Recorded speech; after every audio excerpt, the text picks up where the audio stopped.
Mr. Cash, tell me when I should begin. You are ready. I'm calling to order this hearing. This is a public hearing of the Committee of the Whole of the Council of the District of Columbia. I'm Phil Mendelson, Chairman of the Council and Chair of the Committee of the Whole. Today is Wednesday, March 10th, 2021. The time is 9:19 in the morning, and we are conducting this hearing virtually, live via the Zoom video conference broadcast platform, as well as Council Channel 13, that's cable television, the DC Council website, which is www.dccouncil.us, as well as the chairman's website, www.chairmanmendelson.com/live. That latter is important because although I'm hopeful this hearing will end sooner than 9 hours, if it does go beyond 6 o'clock, cable TV, Channel 13 will not be broadcasting, and this will be available live to the public via www.chairmanmendelson.com/live. This is the second day of hearings that the Committee of the Whole is having related to public education. Yesterday, we heard from 147 witnesses with regard to comments concerning different agencies and the administration's approach toward public education in the District of Columbia. Today, we are hearing from the different education agencies, and in this order: the Office of the State Superintendent of Education, or OSSE, followed by the State Board of Education, including the Chief Student Advocate, the Office of the Ombudsman for Public Education, and the Director of the District of Columbia State Athletic Association. Following that, we will hear testimony from the Deputy Mayor for Education and the Executive Director of the Public Charter School Board and the Chair of the Public Charter School Board. And then we will end today's hearing with testimony from the Chancellor of the District of Columbia Public Schools. That's the order for today. There are additional hearings, oversight hearings, that the Committee of the Whole is having this week and next. I won't go through all of them, but tomorrow afternoon from 3 to 6, the committee will have its annual performance oversight hearings on the Office of the District of Columbia Auditor, the DC Retirement Board, and a couple of other lesser offices or agencies. I'm not one for opening statements, so I think I'm going to leave it at that. Hopefully all witnesses have submitted testimony. Actually, we do have their testimony. And the record, this is really for the public. The record from yesterday's hearing is open for 2 weeks from yesterday. With that, I'm going to recognize colleagues for opening statements.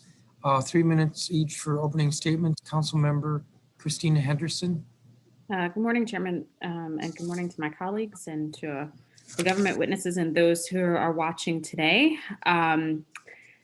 I think we can all acknowledge that this past year has been a difficult one in our education sector for students, for families, and even for our agencies as we try to pivot. I think that the timing of this hearing is coming at an interesting one, given that this week will be the 1-year anniversary of us entering into the global pandemic and shutting things down. I had a chance to listen into a lot of the public witness testimony yesterday, and I hope that our government witnesses did as well. A lot of things were raised and brought to the table around the need for clarity, transparency, open communication, and planning. I plan to ask some questions today to learn more about how our education agencies are performed this past year, but also looking forward to address learning loss, continue our efforts to close the achievement gap, as well as support our early learning and care institutions. I'll also use my time today to ask about our school-based mental health programs. We heard from a number of students yesterday in terms of this being a very big issue for them and how we need more supports to enhance our social and emotional supports, not just for students, but also for teachers and families as well. I'm going to keep it brief, and so I look forward to the testimony and the conversation thereafter. Thank you. Thank you, Councilmember Henderson. Councilmember Robert White. Thank you, Mr. Chairman. Year after year, I've been vocal about a simple and consistent fact, which is that our schools are failing students of color, English language learners, students, and students with disabilities. I continue to work to introduce legislation to create greater equity, transparency, and accountability in our public education system, and to make budget investments to provide more support for these students. Around this same time last year, students that our public education system had failed to provide adequate support and resources for banded together to save a school that was the only place that had given many of them the support and sense of belonging they needed. That school was Washington Met. I fought alongside our students and teachers, and we lost that fight by a single vote. I was disappointed in the outcome, but promised that I would keep fighting for our students who are not getting the public education they deserve and have a right to receive. Today, yet again, I must shed light on the fact that the district schools are not working for students of color, English language learner students, and students with disabilities. The data is clear. In math, only 21% of Black students met or exceeded academic expectations compared to 79% of white students. And only 16% of at-risk students, 23% of English language learner students, and 7% of students with disabilities met or exceeded expectations. The statistics in English language arts are similar. Some want to emphasize the minimal progress our students have made over the past 14 years, but choose to ignore the widening achievement gap between our students that is being exacerbated by the pandemic. We cannot cherry pick the little data we have to suit our own narratives. Instead, we must use the data to inform our decisions on how to make our education system work for all students. I understand that just analyzing our governance structure is not going to solve all of the problems in our public education system. We have to adequately fund our schools and at-risk and English language learner students, improve broadband access for students, fund a robust technology overhaul for our schools, allow all teachers and staff to be vaccinated, provide socio-emotional and mental health support for our students, offer robust programming to help students recover academically from the pandemic, provide more resources and supports for teachers to increase retention, improve communication with families about school reopening, and improve technology for distance learning and beyond, and increase out-of-school time opportunities. This is a challenging time for students, families, and school staff. We have to lead by listening to them. None of us underestimate the challenges of education in our city, but educating our children is our highest responsibility. This pandemic laid bare the consequences of such a stratified city. We cannot find this divide acceptable on the other side of this pandemic, and we have to do the work that is required to close the gaps. I want to thank our government agencies for being with us today, and Chairman, thank you for providing an opportunity for this hearing. Thank you, Councilmember White. Councilmember Nadeau, do you have an opening statement? I do, Chairman. Thank you. Good morning. Thank you for convening this hearing today, and thank you to the more than 200 public witnesses who testified yesterday. Due to the varied agencies testifying, there are several issues, and I'm sure my colleagues will raise today. And with my limited time, I want to raise a couple critical issues: early childhood supports and returning to in-person learning. It's no secret that COVID-19 pandemic brought with it a severe childcare crisis. Its impact intensified the strains on the early learning such system, plunged childcare programs into financial distress, and worsened the viability of the sector. Early education is not a job that can be outsourced to technology. Childcare workers are predominantly women of color who have been working through the pandemic without additional pay. And this just underlines the racial, gender, and economic injustice we have the ability to cure. It's now been 4 months since OSSE reverted to attendance-based payments despite continued low attendance rates. Despite the CARES Act and council investments, and I want to thank you, Chairman, for your work with me on investing in more subsidy, I'm still hearing from providers that are barely hanging on and are just praying for federal aid, not to mention the providers that were forced to close permanently. We need to identify the barriers to reimburse programs for their actual costs rather than attendance. If our early childhood providers do not emerge whole on the other side of this pandemic, our children will suffer and our workforce will as well. Without the ability to find care for their children, our workers will not be able to return. I am a parent of 2 small children, one being a 3-year-old who was planning to attend K-3 at her new school this year. Because of the pandemic, she has never even set foot in a new school, let alone had the opportunity for the full pre-K experience. For anyone who has ever tried to engage a 3-year-old in a Zoom meeting, please know that I feel your pain. For all the parents out there who are desperate to get their kids back in school, I see you. Throughout the pandemic, I have urged DCPS and DC Health to utilize surveillance testing, vaccines for teachers and staff, outdoor learning, and alternative spaces to bring our children back to school safely. Term 4 will begin on April 19th, and I'm still not satisfied with the level of transparency we're receiving from DCPS in the decision-making process, nor in the options being offered. As we've discussed throughout various studies and hearings, the learning loss gap widens every day during the pandemic. We need a clear plan for large-scale tutoring to make up for learning loss and to strengthen teacher diversity and retention. Mr. Chairman, thank you very much for convening us today. Thank you. Thank you, Councilmember Nadeau. Councilmember Silverman for an opening statement. Thank you. Good morning, Mr. Chairman. Good morning to my colleagues. And thank you to all the witnesses who testified. Mr. Chairman, let me say that as chair of the Labor Committee, I've spent the last year dealing with the 170,000 workers who have lost jobs and income due to this pandemic. Many of these workers are parents. And not only have they had to cope with incredible economic stress, they've had to deal with their kids learning from home. For those parents who have been able to hang on to their jobs, it's been another type of struggle. Either figuring out how to go to work if they're essential workers and have their kids home safely, or have to juggle remote school and work all at the same time, which my Ward 1 colleague just described is pretty much impossible. It's a recipe for stress, anxiety, and frustration for all. And I'll just say with my labor chair hat on, it's not a good way to prepare our workers and our future workers for success in recovering both economically and frankly, psychologically from this pandemic. So I have some very simple questions to ask today. What is the plan for education for term 4, for this summer, for this fall?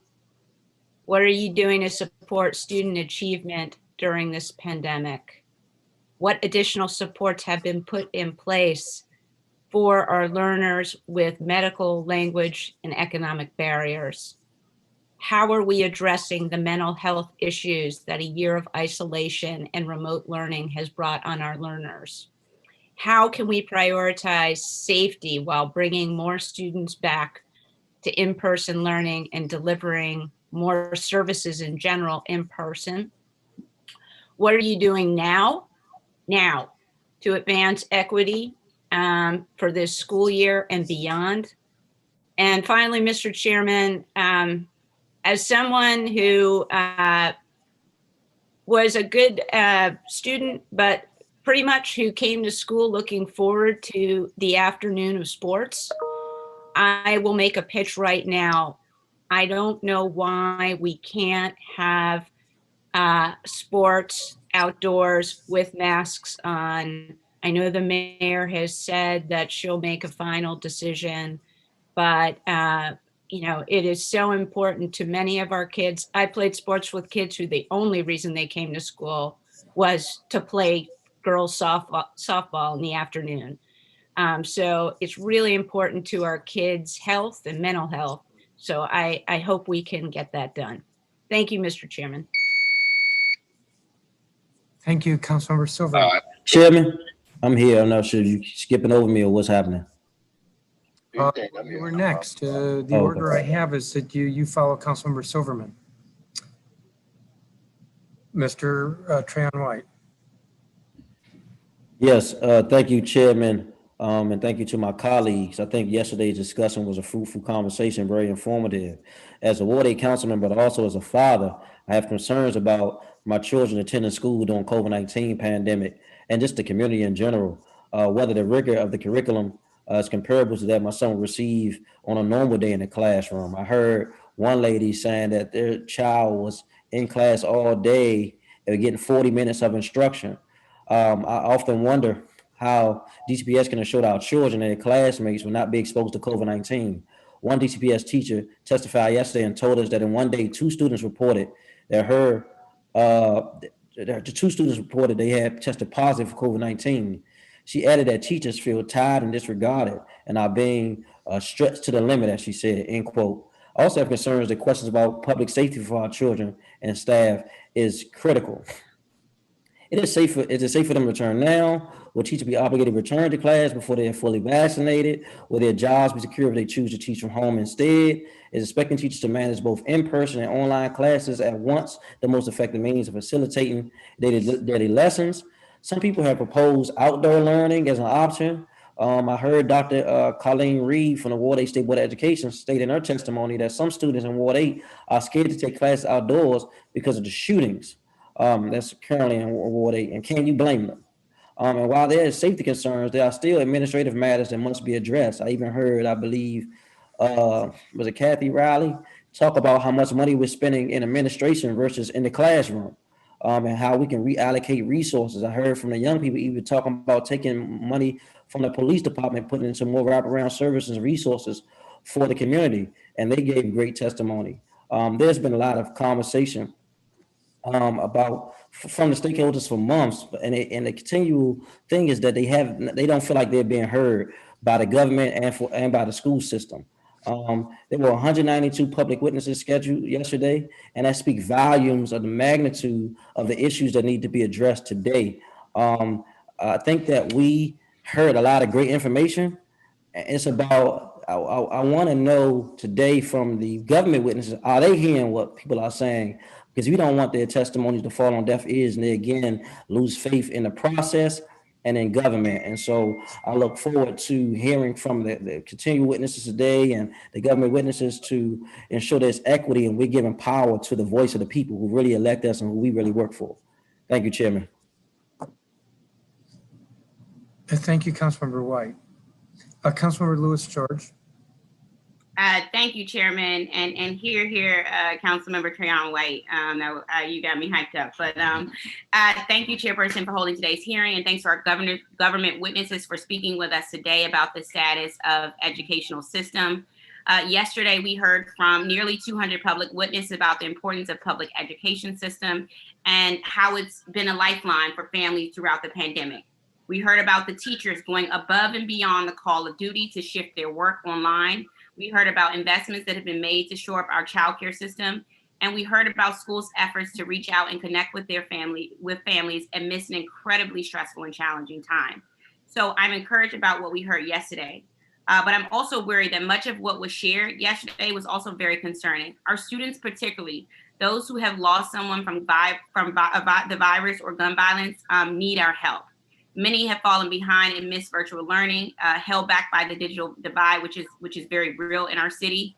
Students with disabilities in particular are struggling. Many denied the services due to them by their IEPs.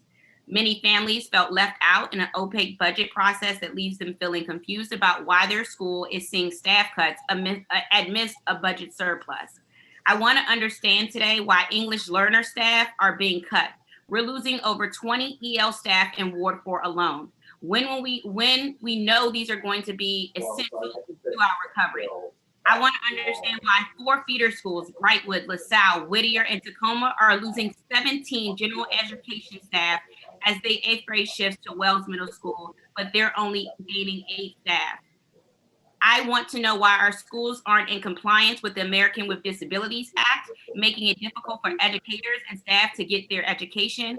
Why aren't we fixing these problems immediately, especially when we've been virtual for a whole year? I want to hear about the plans to address overcrowding. The Master Facilities Plan supplement just says DCPS will monitor enrollment to ensure a satisfactory learning environment is provided for students. What does that mean? Is there a plan? I haven't seen it, and my schools and their families haven't seen it. Why are some schools losing social workers? And why are we outsourcing behavioral health coverage to community-based organizations rather than getting qualified DBH staff into every school? I'm interested to hear how DCPS is going to rebuild trust with its staff. We've had a whole year of failed attempts to bring back people, with families and educators getting whipsawed back and forth with little engagement. How are we going to repair this relationship? It starts with collaboration and support of our families and our teachers. It's clear there's an opportunity gap between our Black and white students. What are we going to do to help these children? And like Councilmember Silverman said, what are we doing right now? And what are we doing right now to stop the school to prison pipeline? It is our job. Governance is the issue. When our students are failing and gaps are widening, it's all of our job. Thank you so much, Chairman. Thank you, Councilmember. Councilmember Charles Allen. Thank you, Mr. Chairman. As we look back over this past year, it's obvious this has been anything but normal, but it doesn't always feel that that is reflected in the way in which we look at the urgency and the priorities with DCPS. Listen, I want to acknowledge right off the bat, there's actually been a lot of very hard work by our educators and by our schools to pivot into this new virtual world. We have educators that are bending over backwards trying to think through how to reach their students and are doing everything possible. We've got schools that have been great partners around making sure we've got meals for students as a lifeline during the hardest days of the pandemic. So I don't want to ignore the fact that there are some incredible steps that have been taken. That said,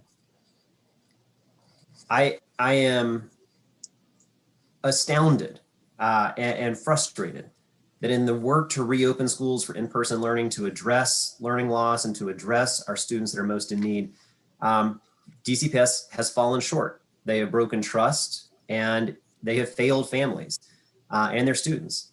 There is no clear plan, and I hear it repeated by my colleagues as well. There is no clear plan for parents and students about the return to school.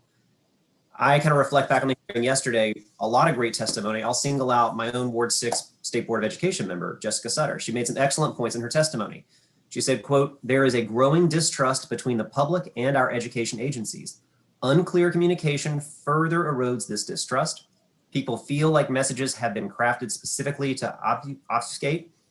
If we do not make the effort to be clear and honest about what we do and do not know at a given moment in time, we cannot be surprised when the public expresses a lack of trust in our messages." That is a message I hear repeated from school communities over and over and over again. It's not just me as a council member, though. As a DCPS parent, I'm incredibly frustrated. It's a constant shifting of schedules that makes working families' ability to cope and manage completely unpredictable. And I think I heard Councilor Lewis George talk about that seesaw and whiplash that takes place. The lack of authentic engagement with parents and schools. It's a here's a plan, react to it, rather than honest engagement. Unclear health guidance, which at times isn't even DCPS's fault, that's DOH, but it creates and undermines the distrust at the school. Problems with student and teacher COVID testing and reporting. Again, sometimes DCPS is the one who actually takes all the flack for it. My own kid's school, when DOH is the one who messed things up. The lack of planning information about the summer. So frustrated hearing in hearings previously when answers were, well, typically we do this and typically we do that. There is nothing typical about this last year. There is nothing typical about where we have got to go. The urgency is not there. I hope that I hear it today, and I know a lot of my questions and time today is going to be geared on the specifics and the urgency that our students and our parents and our educators. Thank you, Mr. Chairman. Thank you, Councilmember Allen. Councilmember Vincent Gray.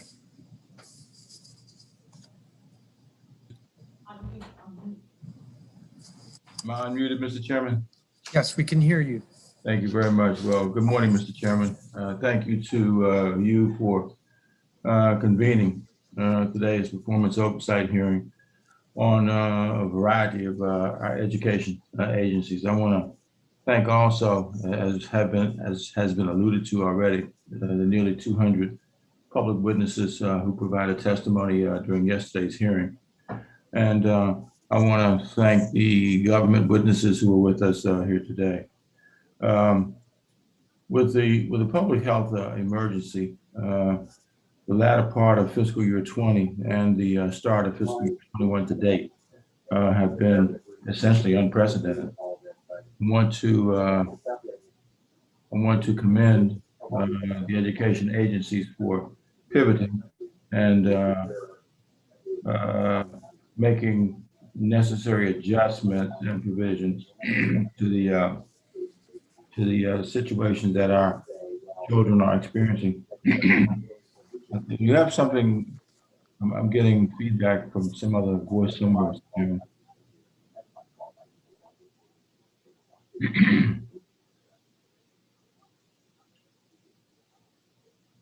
Okay, let's see.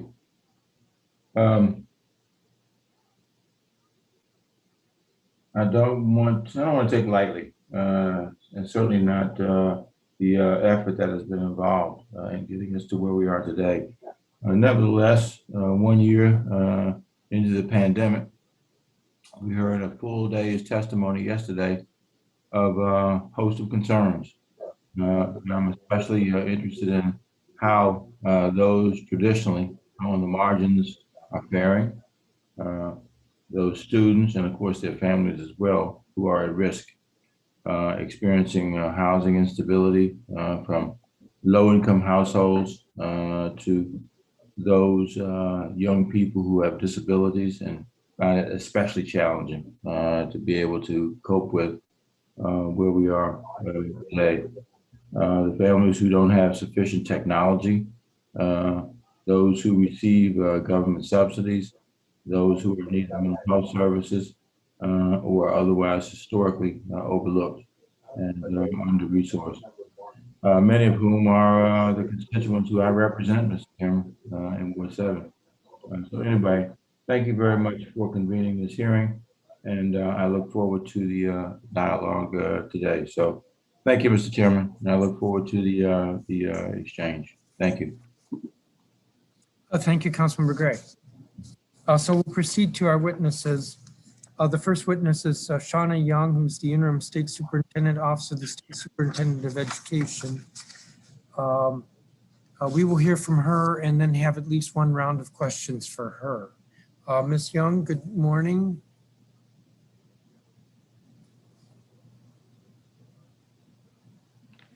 Good morning, Chairman. Are you ready? Sorry, I just switched onto live. Yes. Thank you. Good morning, Chairman Mendelson and members of the Committee of the Whole. My name is Shauna Young, and I'm the Interim State Superintendent of Education. Thank you for inviting me to testify on behalf of Mayor Muriel Bowser in today's hearing to discuss the activities and accomplishments of the Office of the State Superintendent of Education in fiscal year 2020. Mayor Bowser's fiscal year 2020 budget continued her commitment to giving every Washingtonian a fair shot and a pathway to the middle class, even as we respond to the challenges of the COVID-19 pandemic. OSSE has taken numerous steps over the past fiscal year to ensure that residents, whether an infant in a childcare facility, a student attending a school remotely, or an adult learner seeking to improve their skills, are able to access the educational services that they need in a manner that keeps them as safe as possible from the virus. OSSE works with child development providers, local education agencies, including public charter and DC public schools, community-based organizations, and education partners to ensure success for all district residents from birth to adulthood. OSSE works urgently and purposefully in partnership with our education and community partners to sustain, accelerate, and deepen the progress for DC students.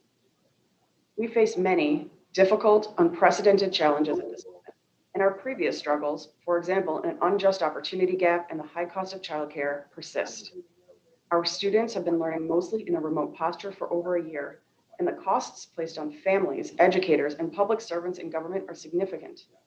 We all feel the fatigue from the circumstances that we face, and this pandemic has hit Washingtonians of color and of economic disadvantage the hardest. Our systems of education have certainly been shaken, but they are resilient. We may be weary, but we must not grow hopeless. The challenges we face are not insurmountable. We've built a strong foundation for public education in the District of Columbia, and we must build on that foundation as we reopen, reinvigorate, and rebuild. This morning, I will highlight a few of the ways that OSSE has contributed to this effort to steward our public education system through this challenging time in the past fiscal year. OSSE's mission and core services did not change during this pandemic. but the manner in which they were operationalized had to shift in order to accommodate social distancing and public health orders. Further, our agency has played a significant and ever-growing role in responding to the public health emergency. I'm pleased that our staff in the Division of Health and Wellness have responded with urgency over the past year. Throughout our response to this, we've learned so much about how the virus operates, and with information rapidly changing, health guidance had to be translated for our educators to fit the context of a school or a childcare facility. Specifically, OSSE staff have conducted and continue to conduct routine technical assistance calls for schools and childcare providers that include deep dives into problem areas, sharing of best practices, and consultation with DC health experts. OSSE has published over 20 resources that complement DC Health's guidance on topics ranging from personal protective equipment to dismissal and return to school criteria. OSSE has also supported vaccine distribution by developing processes, protocols, and communication for eligible educators, transportation workers, and childcare staff to receive vaccines. We've worked to increase public confidence in the vaccine by providing basic information about it and hosting forums for over 2,000 educators. Additionally, many children rely on school meals, and without them, they go hungry. This pandemic threatened access to those meals on which our children depend. OSSE supported school food authorities and community meal sponsors in leveraging all available waivers issued by the United States Department of Agriculture. From March to September of 2020, over 2.6 million meals were served in 117 school and community-based settings to children up to 18 through the Summer Food Service Program and Seamless Summer Option. OSSE also received praise from the Office of the District of Columbia Auditor in a January 2021 report about the success of the grab-and-go meal sites in areas of greatest need. The audit found that 96% of at-risk students had access to at least one meal site located in their neighborhood cluster in the first month of the pandemic.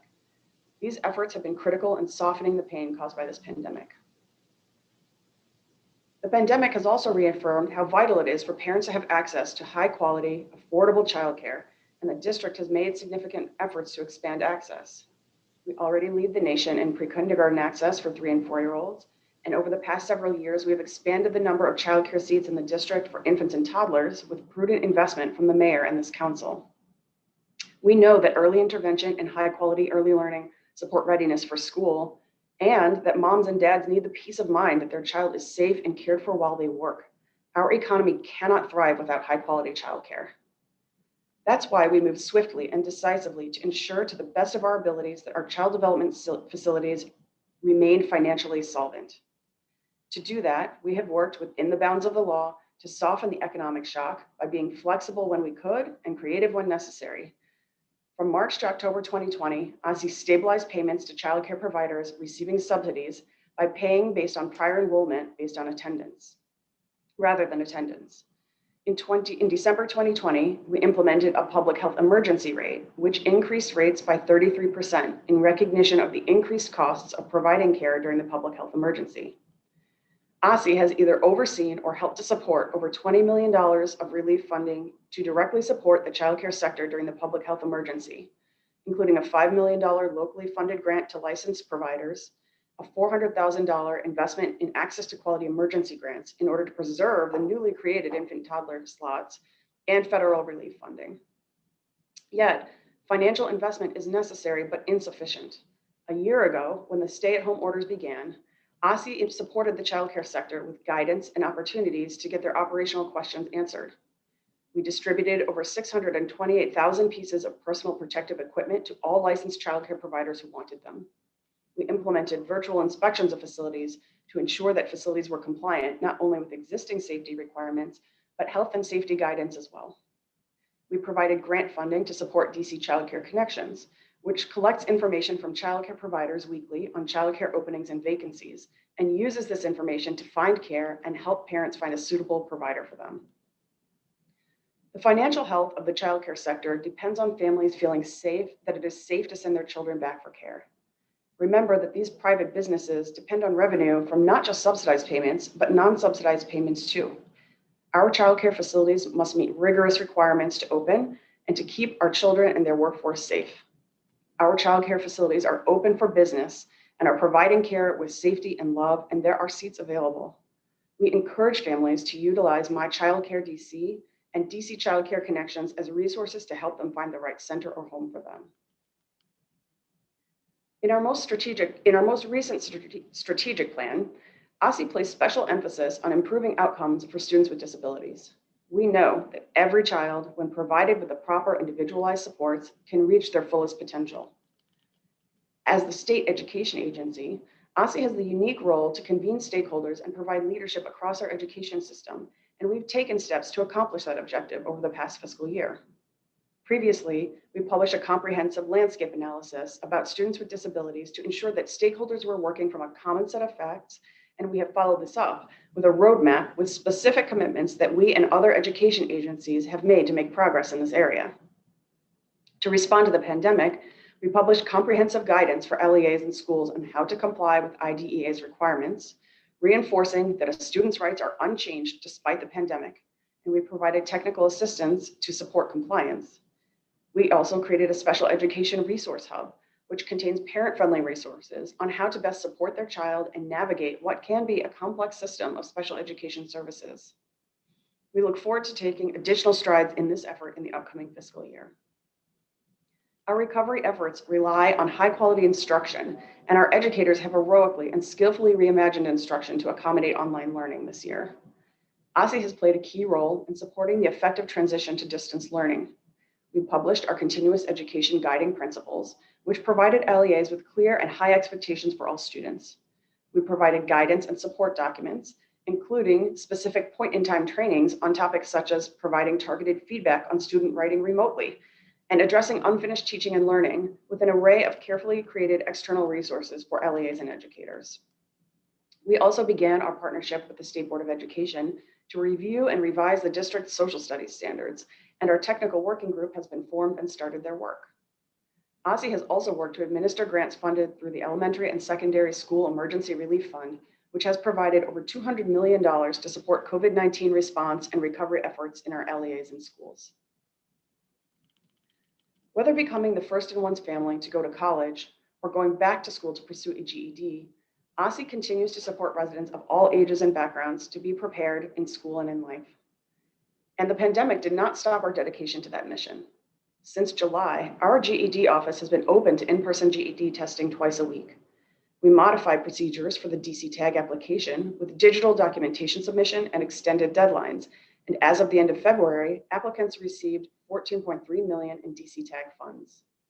Over the summer, OSSE collaborated with DC Public Schools on a project-based remote internship program that allowed for flexible scheduling and focused on intern skill development. More than 800 students worked 110,000 hours and earned a combined $1.3 million in a successful summer 2020 internship program. And in the 1920 school year, 5,660 secondary and post-secondary students took at least one career technical education class, up 27% from the previous year. And the standards for these courses have recently been validated by business and industry partners. Collectively, these efforts make pathways to the middle class and will be essential to a strong economic recovery for our residents and community. OSSE's Division of Student Transportation has never closed during the pandemic and has continued to provide services to students who need it.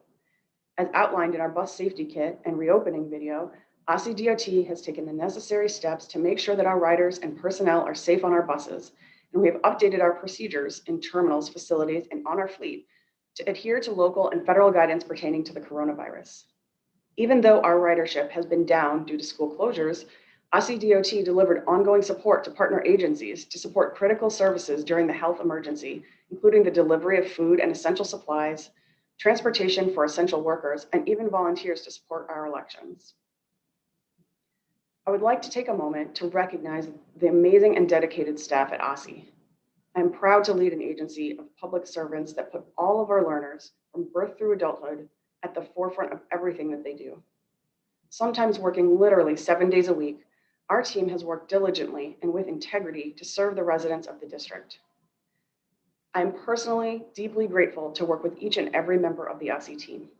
The professionalism and flexibility displayed by my team over this fiscal year has been exemplary, and collectively, the efforts that I have highlighted and many others unmentioned here today have made a real impact on the lives of Washingtonians, especially in this remarkable year. Thank you for allowing me the opportunity to speak to you today, and I'm prepared to answer any questions that you have for me about our work. Thank you, Ms. Young. Whoever's keeping the clock, 10 minutes for each of us for questions, and then we'll see if we have some additional time. Thank you, Ms. Young. I'm going to begin with this question. Concerning learning loss, according to the Deputy Mayor for Education's follow-up to the February 26th Learning Loss Roundtable that the committee had, OSSE and the Public Charter School Board won't have summer plans until April. Why that long? Too long. Families need to be able to plan now. Even though charters have to submit plans to the Public Charter School Board by March 4th, those won't be public, correct? So my basic question here is why so long? Thank you for that. OSSE is coordinating with the Public Charter School Board on the collection and reporting of those reports from charter schools. I do understand that the charter schools are submitting those to the Public Charter School Board in March. I believe that they will require some review and approval, and that they will be published subsequently to that. I believe that early April was the target deadline, but I would defer to the Public Charter School Board if that can happen any earlier. I know the intent is both to collect the information and make sure it meets the appropriate standards and be able to be published in a clear way. Now, are you only doing this for charter schools or for all LEAs?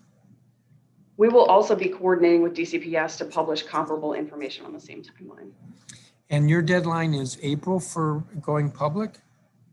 Yes, as you know, and as we spoke about in previous learning loss hearings, significant specific technical information is going out from LEAs and to their communities for specific deadlines that come out prior to that. So that does not mean that the work of reopening and communicating about that is left only to the publication of those reports.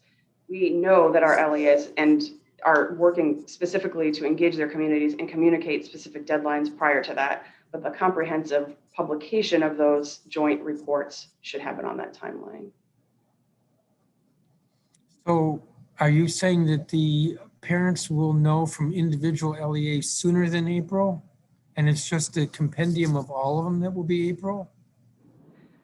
Right. So as the chancellor and members of the educator community have testified in previous hearings, many of our LEAs and school leaders and principals are working collaboratively with their communities to conduct investigation into what planning and what activities would be most appropriate for their school communities. I think what we've learned significantly over the past year is that what might work and be responsive to one school community may not be what another needs.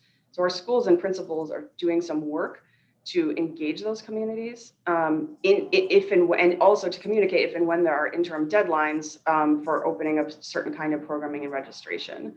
So the intent, again, of collecting this information is not to hold up the planning, but we do want to have sort of, for example, sort of a deadline for when all of that information can be shared in one place publicly. We think that meets both of those needs. Now we're talking about plans for summer. And in an ordinary year, parents are making plans for summer in January or February. We are now late, and this is early March. But this won't be known in its totality until April.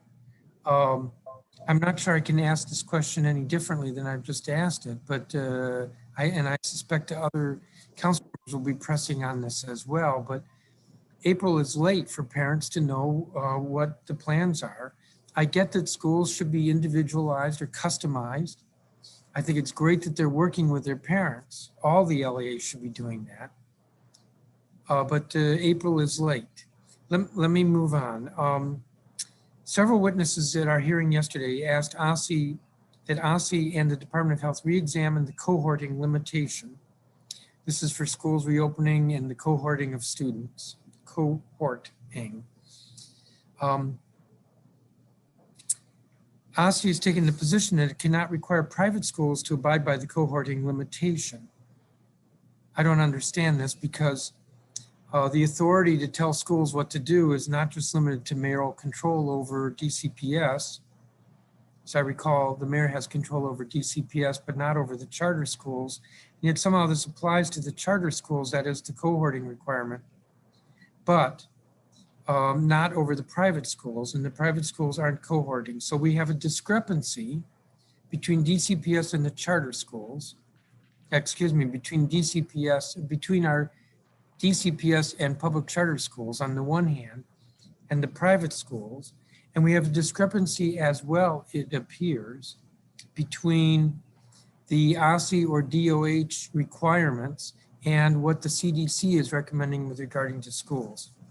I expect that other council members are going to be pressing on this. If there's a little edge in my voice, it's because I'm feeling a little edge on this. So could you please explain why we are being so more restrictive with regard to our public schools? Thank you for this question. First, I think OSSE is really happy to be partnering with the Department of Health and on a broad variety of health and safety matters that are confronting our schools today. The Department of Health is the agency, as the health agency for the city, that evaluates all available research and health data, both nationally and in the context of the district, and sets the guidelines for our schools. OSSE, as a partner, liaises with education, public schools and others, and childcare facilities, et cetera, to create guidance and technical assistance that explains the logistical implementation of that guidance in schools. OSSE is requiring the implementation of that guidance for public schools in the district over which we have oversight, including charter schools and DCPS. And we provide that technical assistance in terms of policy guidance, which we coordinate with DC Health to interpret on behalf of DCPS and charter schools. We then roll out that guidance through significant technical assistance with schools, including weekly meetings, one-on-one supports if necessary.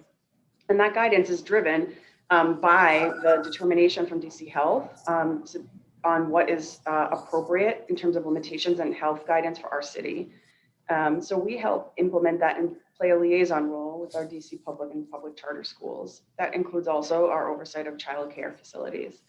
Private schools are invited also to all of that technical assistance, and we provide that as recommendations, as does DC Health does, to all private schools, but does not have the enforcement authority over that implementation. We continue to reiterate that it is the guidance that DC Health indicates that is important to keep our children safe, and we provide that technical assistance to them as well. I'm not feeling satisfied with that answer. And I'm looking at the testimony we received yesterday. There have been numerous studies that show that the 6-foot distancing and cohorting requirements in schools is not necessary or does not, that we're not seeing the same kind of the community spread in our schools that we're seeing in the community. There was one witness in particular who I remember gave the numbers, and I think it was like 4 times more likely community spread outside schools and inside schools. Explain again why it is that the state superintendent of education, who can tell all schools what to do in the district, can tell DCPS and the public charter schools to cohort, but can't tell the independent schools. Sure. I mean, first, I'm incredibly sympathetic to the volume and changing volume of a guidance that's coming out, both from, everything from the CDC to other types of public research we see in the community. And it's incredibly hard to follow that. And we rely on our partnership with DC Health to interpret that based on their best judgment of the available research as medical professionals and of their estimation of what that looks like, not just nationally, but also in the context of our own city and our own communities. OSSE requires this of publicly funded schools, including DCPS and charter schools that fall under the umbrella of our oversight. And we continue to collaborate and work with DC Health on evaluating and reevaluating those cohort limits as possible, but we rely on their medical guidance as the DC Health Authority to make those calls. So we remain in really close connection with that, but we don't make the specific public health calls on behalf of the district. Right, I have 30 seconds left. So this is going to be snarky the way I'm going to phrase this. Forgive me. I don't mean disrespect, but so is OSSE sitting at the phone waiting for Dr. Nesbitt to call and say, hey, you can relax your restrictions?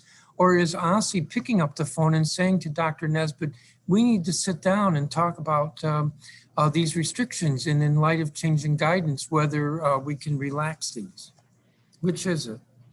That's not a rhetorical question. We are in constant conversation with the Department of Health on these matters. So it is not a matter of picking up the phone one way or another. Our teams are in consistent communication over time, and we take those decisions quite seriously. But we rely on the public health and medical health experience of DC Health, which is the public health authority. But we're in consistent communication about what those expectations are and ensuring that we can best guide our schools and how to implement those things. I'm out of time. Councilmember Henderson, thank you. Thank you, Mr. Chairman. Good morning, Ms. Young. I'd like to start by talking about early childcare facilities.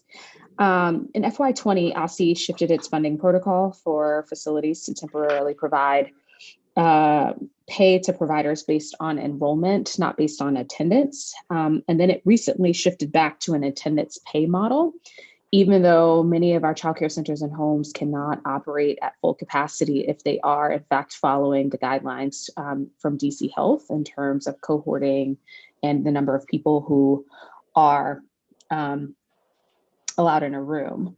I'm curious why we decided to go back to payments based on attendance as opposed to continuing on enrollment, since the public health emergency is still going on. Yes, thank you. Thank you for that question. I think a little bit of context will help explain some of the policy changes that we have undertaken. So first, as a reminder, OSSE provides payments to childcare providers through largely through the Childcare Subsidy program. About half of our approximately 470 childcare providers accept subsidy on behalf of children who qualify for that. But the amount of subsidy that the DC administers, about approximately $117 million a year, is actually a minority of the funding that childcare providers receive to sustain their business. The majority of income across the sector is paid by private pay, by families paying for childcare. So we believe that the subsidy budget and the way we administer it is a foundational element for our commitment to childcare as a district, but it is not the only one. In the past, we've paid in normal times, we pay based on the attendance of children who are eligible for subsidy who are attending a center. Yep. At the beginning of the pandemic, we saw enormous and what we at the time had hoped temporary shifts in the availability of childcare. At the time that there were stay-at-home orders, approximately 88% of childcare is closed. Some remained open. And it felt at the time that the best way to maintain that, what we had hoped would be temporary funding support, would be to invest our funding, which comes from local and national sources, in based on the enrollment of a student. Over time, more of our child cares have opened. Now, approximately 70% of our child cares are open and have attendance. And so in the fall, we determined that it was more equitable for a couple of reasons to switch back to attendance. And when we did that, we also put different relief funding structures in place. So we didn't just stop one thing, we started another. First, It was equitable to change. Don't mean to be going, I don't want to take up all your time, but it was equitable to do that in part because there are some childcares that were open and needed to be paid for the children who were actually attending, not just based on previous enrollment. Some expanded, and we needed to be able to apply payments based on the attendance of actual children, and also make the funding portable for families who were coming into the system to be able to open up that space and enroll in the center that they wanted to come to. So we needed to make sure that we were paying equitably for services rendered and not just paying for centers who were still closed with the funding that we had available. But then also in the winter, we reinvested funding into the subsidy program with a emergency subsidy rate, which took any savings we were experiencing and reinvested it into raising the rate for students. So, for example, if you had 4 students under enrollment and 2 were attending, we pay more for those 2 that you were receiving. And so that raised the rate for those centers who were receiving funds. Okay, I understand. I just, in your testimony, you basically did a PSA for families to return their kids to childcare. So it assumes to me that, but there are a couple of different things that are kind of going on there.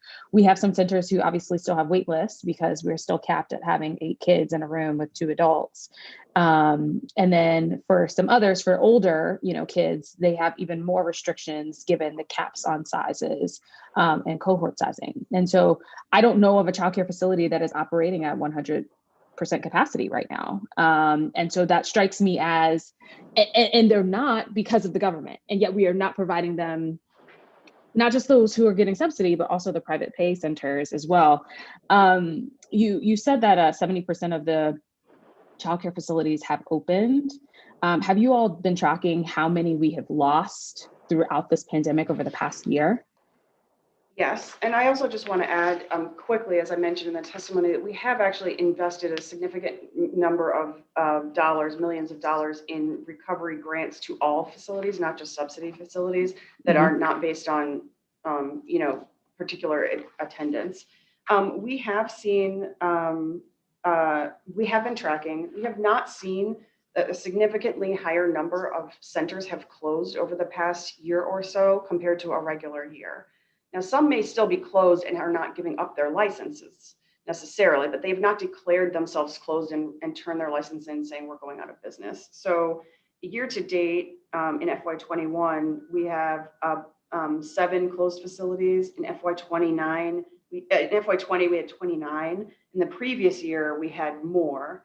And so that's a combination, in general, when we track this information, that's a combination of centers who are closing and reopening, for example, expanding and they need a different kind of license, or just going out of business.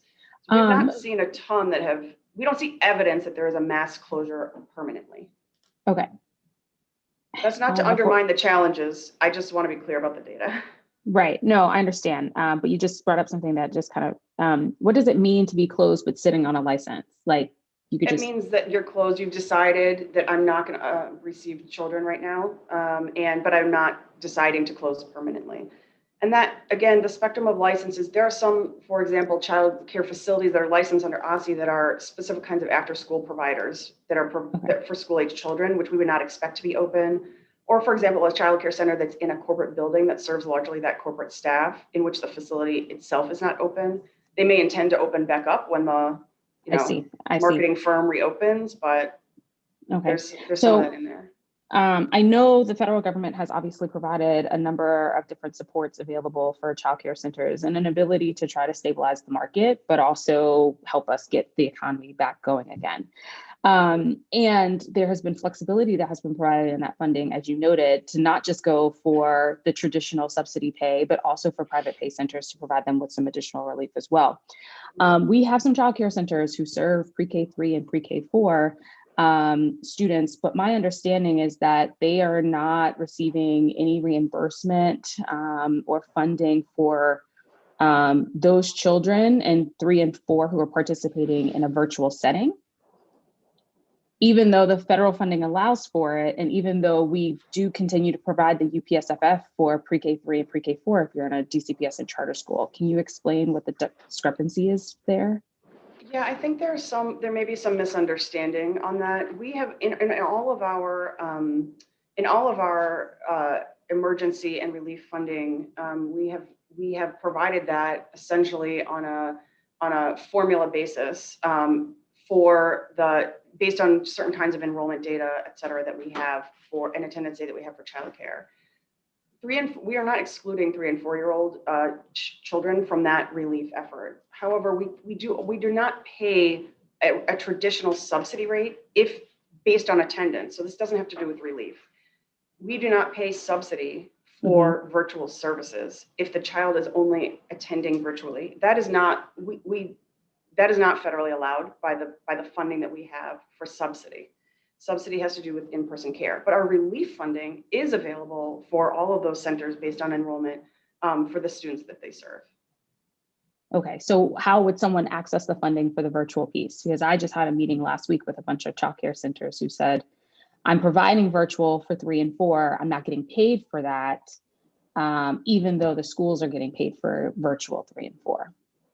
Yeah, this is a difference between some of the funding structures from federal and the laws regarding the subsidy payments. But Okay. we pay all of the relief funding we pay, which is eligible. 90%, more than 90% of childcare providers received it, and everyone who applied received that funding. So that is not based on the virtual model. That is based on a pure relief methodology. Okay. But we are I only not. Sorry. Sorry, I only have like 40 seconds here, and I'm just trying to close out on the early childhood stuff. I saw yesterday that the mayor announced some new funding for childcare. Although I'm going to admit, like the press release was a little bit vague. So I just want to ask, is any of this funding, can those who apply use that to help with paying rent, mortgages, or facility expenses? Will that be an allowable use? Yes, that's been an allowable use for virtually all of the relief funding that we've given as childcare is private business. We don't, in these cases, we have not put limitations on what it is used for. So it's meant to sustain as a pure relief funding payment. Okay, thank you. Thank you, Mr. Chairman. Thank you, Councilmember. Councilmember Nadeau for questions. Thank you, Chairman. Hello, Superintendent. Thank you for your testimony. So, one of the things, I know you and Councilmember Henderson talked about this a little bit, but I want to frame it based on some of the conversations I was having with your predecessor at the beginning of the pandemic. One of the things it seemed like OSSE had been assuming was really that centers with private payers would be able to remain open because private payers would continue to pay. And from what I was hearing from parents at that time, it really became clear that there was just sort of a differential response to this across the board. Some families were being asked, if you can keep paying while we're closed, please keep paying. Some centers said, you know, we're going to be closing because of the pandemic, so you don't have to pay, but if you want to contribute some funds to this pot of money, we can do that. There were a whole bunch of different ways that centers were handling this. And so one of the reasons that the council decided to put funding in the budget for centers was because we knew OSSE was going to be focused in on subsidy, right? And providers that receive subsidy, which is really our government charge. So the ecosystem that I became more concerned about really was any provider that is not 100% subsidized. And we know that even those who are 100% subsidized get different types of subsidy. So I wanted to, feel free to respond to that if you want, but I did want to jump into some more questions about early childhood as well. I completely agree that the childcare sector as a whole is a complex one and relies on multiple types of revenue. And it is one where there are not frequently efficiencies. Our childcare sectors run from a very small home that's working with one or a couple of infants to large conglomerates that are national chains. And so it takes a really broad perspective to try and figure out how to best support them. And we agree that it is both subsidy and relief to private pay, and we've tried to direct our relief that way. Okay. Yesterday afternoon, the mayor announced $16 million will be dedicated to sustain this childcare sector. Sounds like 10.7 million to the new grant program, 3 targeted assistance, and 3 million to the Road to Recovery expansion. Is that, do I have that right? Yes. So this is new federal relief funding that we received from the feds, the majority of which will be going directly towards financial relief to facilities, as well as different. We will invest it in different parts of our grants that exist already to expand existing grants. So we work with a couple of different community partner foundations to do that. So we'll be distributing it across a couple of those different programs. And we think that that will help because these are relief funds that our providers are familiar with. So it does not create an extra level of bureaucracy to get access. And we'll also be investing in some centralized back-end supports, which we think will also help both now and in the future, our childcare facilities to be stable. And who are those foundation partners? One is called WAKIF and one is called the Low Income Investment Fund. Okay. And we've worked with them significantly in the past to distribute different kinds of funding to providers. So they should be familiar with them. And so providers already have those relationships and paperwork infrastructures in order to receive access to that funding. When will the grant application process open and when will payments go out? I want to get back to you on that. We are in the middle of distributing those. It should be very soon, but I don't actually have a date for you. So I'd be happy to get back to you on that. Will all licensed childcare providers be eligible for funding? Yes. And what types of expenses or costs are going to be covered by these grants? Broadly, we have not limited the expenses that can be used. So we anticipate that it would be used for costs of maintaining, being open, of staff, of rent, you know, the traditional costs of business. We have not put substantive limitations on that in the same way we would for certain kinds of grants. Can providers cover retroactive expenses with these funds? That's a great question. I believe yes. I don't believe that we are tracking that cost over time, but I will get back to you on the specifics of that. I can get back to you on the specifics of some of those details. Great. And how do these relate with the emergency subsidy reimbursement rate in place right now, which is set to expire March 31st? Are they going to, these grants going to cover any of that income change? So that's a great question, and it'd be helpful to explain how that subsidy rate works.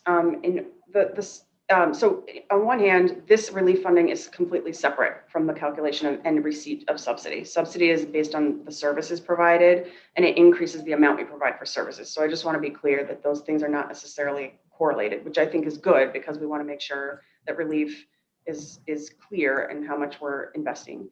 The emergency subsidy payment is intended to be a several month at a time, and then plan, and then it gets re-upped over time as there is excess funding in the subsidy budget. So if we see, for example, like we talked about, the subsidy payments are going out lower because of either restrictions on the number of students who can attend or the reticence of families to send their children back, and we think it's both, then there will be extra in the subsidy budget. By creating a 3-month rate at a time, we can monitor expenses, make sure the district budget does not go over, but then reinvest them in 3-month periods. So we anticipate if there is extra, that we will then reestablish that rate for another 3-month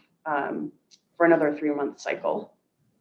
Oh, so when do we know that, given that we're mid-March, early March? I think that's a good question. I do not know the moment at which we will publish those rates, or if we have already. Our team will let our childcare providers know on that, and that's a great question, and I'll get back to you. Sorry on the specifics. No, that's of that okay. So, communication. but are you saying you're not sure yet if the 32% higher per child in attendance rate will expire at the end of the month? That particular rate will expire, and we anticipate that it will be replaced with another rate of similar amount. That makes sense. Okay. Yeah, it does make sense. It just would be good for the providers to know now. I agree, and I think this is where we're trying to be creative within our boundaries, right? We know that if we do 3 months at a time, it gives people a 3-month estimate, which is better than month to month. But we want to make sure that our budget is representative and that we don't have to go back on our word. And so that makes it a challenging balance. No, I totally get that. I just think that, it's not a month ago, it's March 10th. Now. Okay, so I think I can do at least one more. So given the flexibility from the federal government, how is the $16.6 million from the Childcare and Development Block Grant going to be spent? So the majority of it will be spent on direct relief in terms of relief grants on formula basis to childcare providers, whether or not they receive subsidy.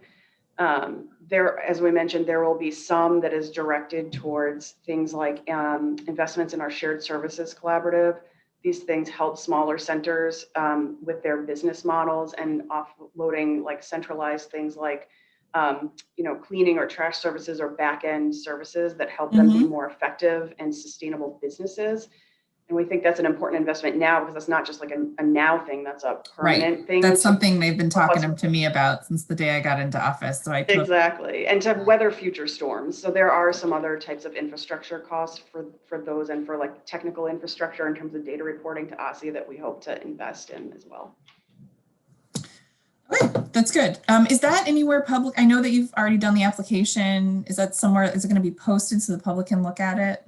It should be, and I can make sure to figure out exactly if it'll be on our website. It has to go to the U.S. Department of, to the U.S. government of Health and Human Services. Yes. I forget the specific No, that's office okay. name. That's okay. To It's be CDBG, approved. so it may even be, yeah, okay. Also, we have another 65 million from the current federal relief package. Does OSSE have an idea how these funds will be spent? No, not yet. Okay. Obviously, our guiding principles and our vision here and investments remain the same. We want to make sure that our sector is strong and it becomes more sustainable over time, and also that we have more clear and transparent information to share over time. So we'll be figuring out how to balance all those things. No, well, I'm glad you made that point, because I do think the thing that we need to be talking about as a government is, with this infusion, how do we actually make progress, go beyond just recovery? Like, how do we launch ourselves forward on some of the projects and things that we've been trying to get done but haven't had funding for? So I do think it's an opportunity. And just, so will you work with stakeholders on that 65 million? Yes. Great. Thank you, Mr. Chairman. Thank you, Councilmember Nadeau. Ms. Young, Councilmember Nadeau asked some questions and you said you would get back to her. Be sure when you do that you provide a copy to the committee as a whole. Will do, absolutely. Thank you. And the next Councilmember, I actually skipped the order, my mistake. Councilmember Robert White. Thank you, Chairman. I want to pick up one. Obviously, there's a lot of focus on early childhood education, and Superintendent Young, I really appreciate you and your team being here and all the work that you all are doing. I want to pick up on a couple parts of earlier testimony, particularly Councilmember Henderson's conversation with you about the subsidy payment moving from paying providers based on the pre-COVID enrollment to current enrollment. You had mentioned that that subsidy pay is not the majority of payment that centers receive, but that's not true for all centers, right? Aren't there many centers that operate primarily on subsidies? Yes, that's true. There are centers that operate with a large proportion of their children receiving subsidy. That's correct. And those centers, my concern is that those centers are generally the centers in our lower income neighborhoods. And so it seems like this policy change will have a lopsided effect on centers in neighborhoods with lower income. So what are we, what are we doing to make sure those centers aren't closing? Because clearly their payment is going to go down. I would also point to on this kind of line of thought, I haven't seen any studies or surveys specific to parents of young children, but parents of school-age children show overwhelmingly that Black in particular parents are not comfortable sending their kids back. And I have to imagine that carries to early childhood education. So if Black parents are less inclined to send their kids back to school or to childcare, and we've changed how we're funding the subsidy, it seems kind of inevitable that the impact is going to be pretty devastating on minority neighborhoods.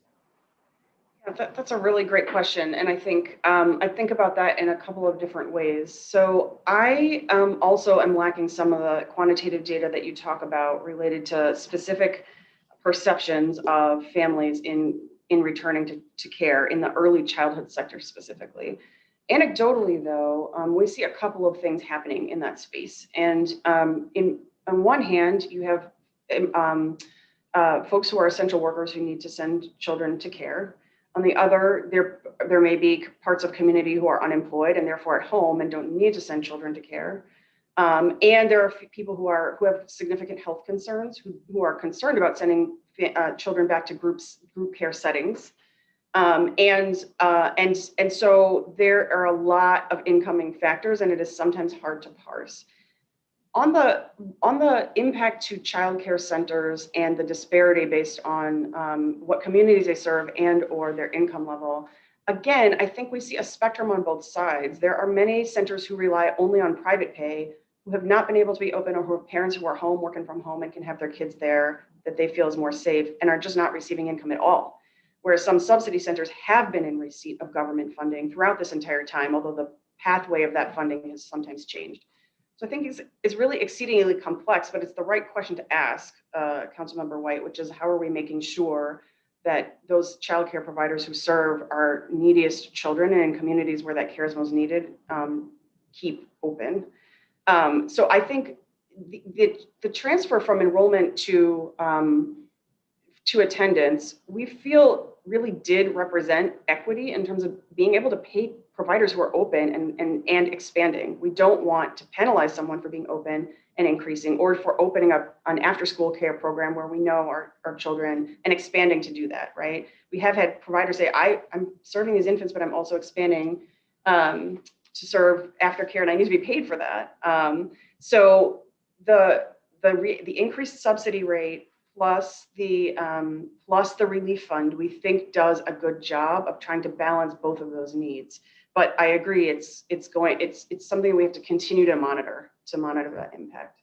Okay, so I do think that this is going to have an impact. So I would ask that you very much monitor this and share the data with the committee, because once these centers close, we're not going to get them back open. And so if you could report back to the committee on the financial impact this is having, particularly in wards 5, 7, and 8, early childhood care providers, I think that would be very helpful for us. Obviously, there's a lot of attention, and I know you all are paying a lot of attention to what's happening with these centers. How many, and I missed this earlier, do you know how many centers have closed and how many have licenses but are not open? So we know that at the beginning of the pandemic, approximately 88% of our child care facilities closed. Some remained open the whole time. Now we're up to about 70% open, and we have not seen that closures that are reported to OSSE increase, meaning that a center has determined that they are formally closing their business. That number has actually was down in FY20 and 21. Some of that data is mixed up with folks who may have closed in one format and reopened in another. So we may have seen just a lowering of activity, but we have not seen an overwhelming number of centers closed. That does not mean that none have, or that we may not lose more. And we're intent on keeping those numbers up, but we have not seen that in a large wave so far. When you say 70%, do you say 70% have not closed? Or 70% of our licensed childcare providers are currently open and serving children. Okay. And again, I'm sorry, is that 70% compared to pre-pandemic, or 70% of what whole number? Of the total that are licensed. And so I will just flag that some of those, as I sort of mentioned earlier, may not intend to open if you were licensed as a childcare provider, as an after-school provider, for example, or if you're licensed in a large corporate building that has been closed downtown, and you mostly serve that community, that might also be. And there are also some who just have not opened again, but that's 70% of the total licensed facilities. And we've continued discussions about the programs and supports that students and teachers obviously will need recovering from the pandemic, and including tutoring and mentoring, I think are becoming increasingly important to our students. But recently, OSSE cut the mentoring students in the academic middle grant program for fiscal year 21. Why was that cut, and can that be restored? Yeah, thanks for asking this question. This was related to budget cuts across the city, given the public health emergency. This was not a program that had existed previously. It was a newly placed program and had not begun to operate.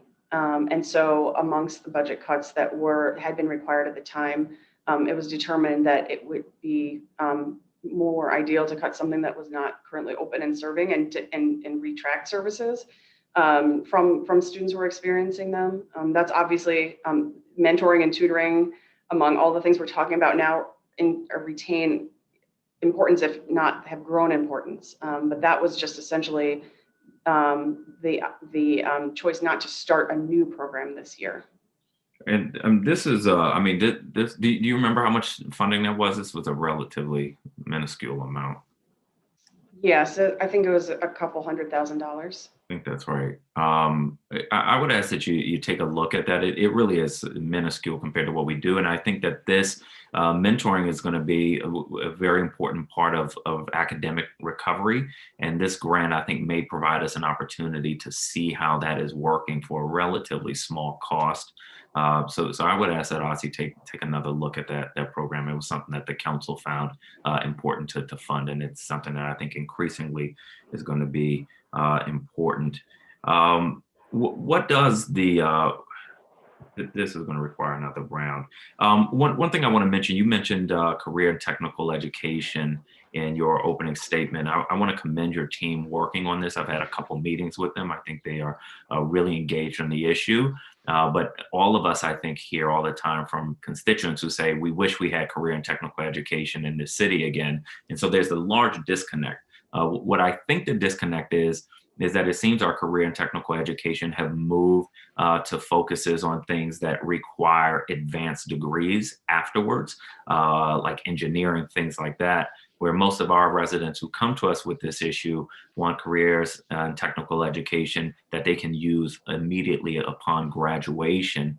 And so I would ask if you would work through this with your team, who again I think is very engaged, very easy to work with.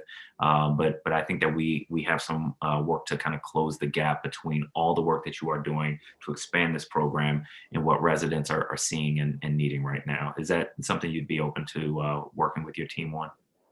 Sure, I'd be happy, and I'd be happy to also provide more information in future meetings. I think that we're really excited and proud of our CTE team, and our career tech pathways do include things like automotive technology and other things that are, that do not require advanced degrees, although they may require certifications. So we're really excited about the diversity of those options, and we're definitely happy to talk further about it. Thank you very much. Thank you, Chairman. Thank you, Councilmember White. Councilmember Silverman for questions. Yes, thank you, Mr. Chairman, and good morning. I actually was going to pick up where the chairman left off, but I do want to echo what was just said about CTE and its importance. But let me pick up where the chairman left off on some bigger picture issues. So what conversations are you having with DC Health about the guidance on maintaining safety in the classroom so that we can expand the in-person options? Can you give us an idea of how, who is looking at the CDC guidance and the research, and how the discussion, who ends up making these decisions about how we can expand in-person options? Yeah, I mean, I will say again that our Department of Health is the health authority for the city, and they make those decisions. And they are doing that based on their public health and medical guidance as they evaluate both research that's in the news and research and CDC guidelines, sometimes that are coming out with frequency and sometimes with contradiction. And they're looking at that, not just the national research, but also looking at it in our local community based on the health status here. Let me pause you there. So what does that mean in terms of looking at the local data?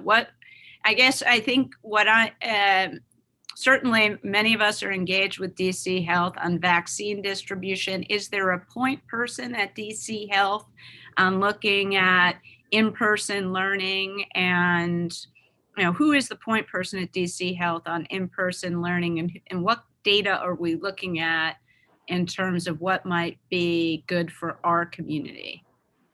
So I appreciate the question. I don't really feel comfortable speaking on behalf of that agency, as so Okay. I will tell you, I just don't think that's appropriate. But I know that we work with every level of their teams in looking at, and what OSSE's role is to say, given what we know and what the guidance is about what the health guidance is for our schools, How can we explain this to schools to understand what this means about what flexibilities they have and what limitations they have? And infrequently, that does really take some translation between what does this actually look like in a school building or a childcare facility?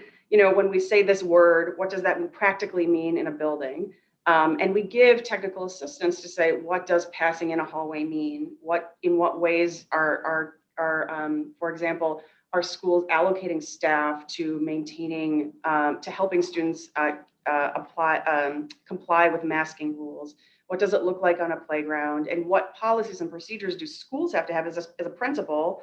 You don't get trained in principal school how to manage the logistics of a public health emergency. And that's one of the things that we provide guidance on. Exactly, Superintendent. And that's why I'm asking these questions, because what we heard from parents and teachers is that, you know, they want to feel, you know, what if they feel safe, they're ready to come back. And that's why I'm asking, because, you know, certainly educators aren't public health experts. DC Health are the public health experts, but then there is, I think it warrants having a specialty in, you know, what is having a specialist, let's say at DC Health, really looking at the education sector. What, you know, what are the right decisions to make for in-person learning? I'm going to move on, but I'm not asking for a specific name. It's like, is there a point person at DC Health who's specifically tasked with making, you know, looking at the data and making decisions about schools? Yeah, I would just say that we feel very lucky that we work with a broad variety of DC Health experts that help us on many different levels. So we feel comfortable with that partnership, and we're really grateful that they're spending so much time prioritizing education and reopening for our kids. Okay, well, I'm glad too, because it's very important, but it would be helpful to know how those, I'm still unclear how those decisions are made, but I'm going to move on.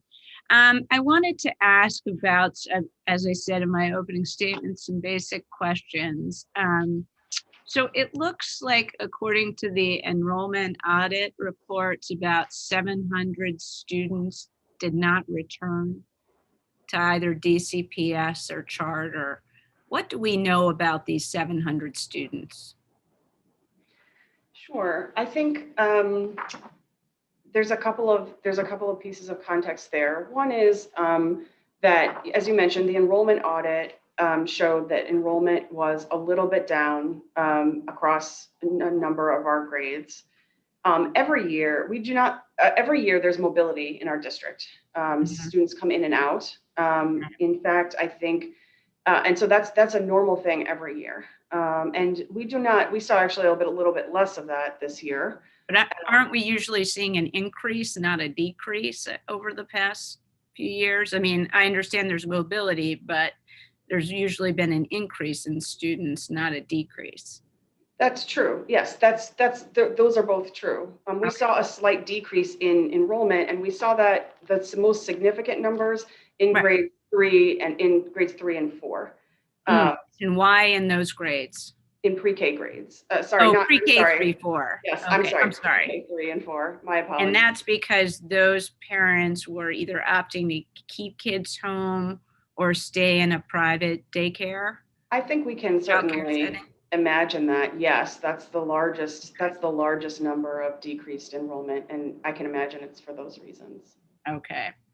I want to, in my 3 minutes left, ask you about the 14,000 students with IEPs.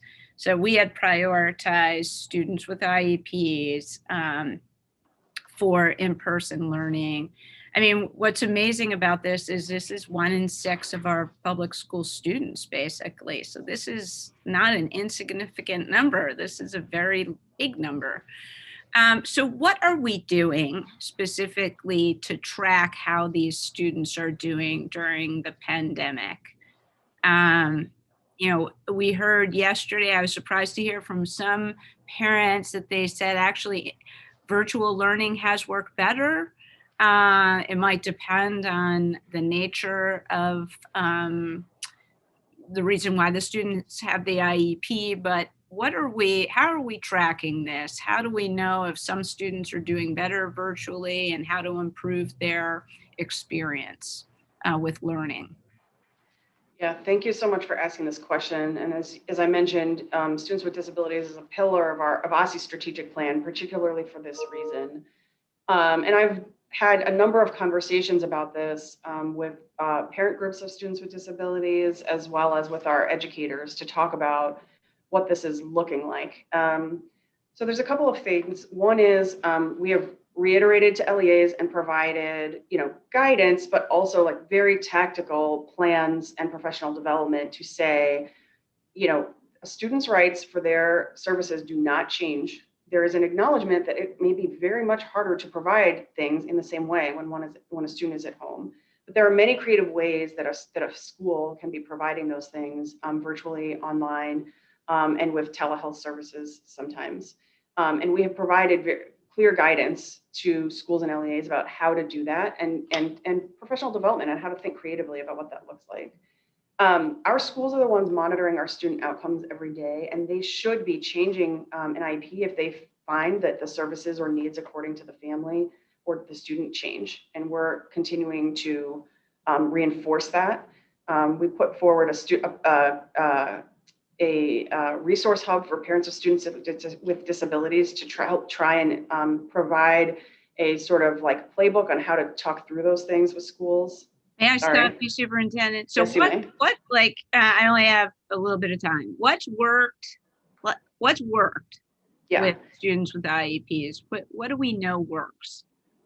Well, quickly, the definition, unfortunately, for IEP means that everything works differently for different kids. But as you said, is that some kids are really thriving with less distraction, with less sensory intervention at home.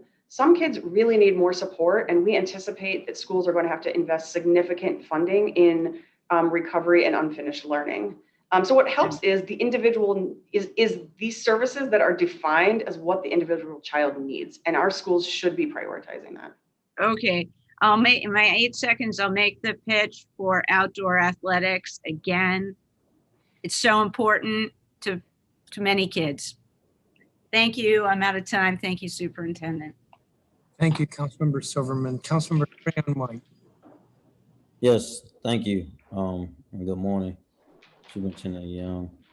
I guess one of the things I wanted to start talking about was actual process. And I wanted to hear from you because I've asked it so many times and I feel like I'm never get a direct answer, but about ensuring a seamless transition of in-person class learning if the teacher or student is diagnosed with COVID-19. Because as we can see in any environment, from being in an apartment, house, school, you can be at DMV, we've seen groups of people gather and it's almost inevitable that the virus will be contracted. And I wanted to know, how do you all propose a transition of in-person learning if the teacher and or student contracts the virus? In order to answer you clearly, I just want to make sure I understand. You're suggesting, how does a student go from in-person back to remote, or what is the process for exiting a student if they say that they're positive? Let's take a teacher, for example. There is a class happening and we've seen it already. There is a class happening and somewhere along the line, a teacher calls on Tuesday that says that he or she tested positive. Now, we have to do something with tracing. We have to do something with a new teacher coming in, what other teacher he or she interacted with. I just want to know, what does that look like as a process?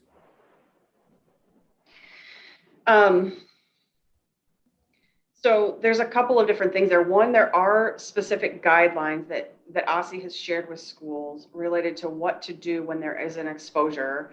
I don't want to totally summarize them and get them wrong for you, council member, but there are policies and procedures that say if someone in a particular cohort has been exposed, in what way it should be reported to the Department of Health and what type of quarantine is appropriate for those groups of students.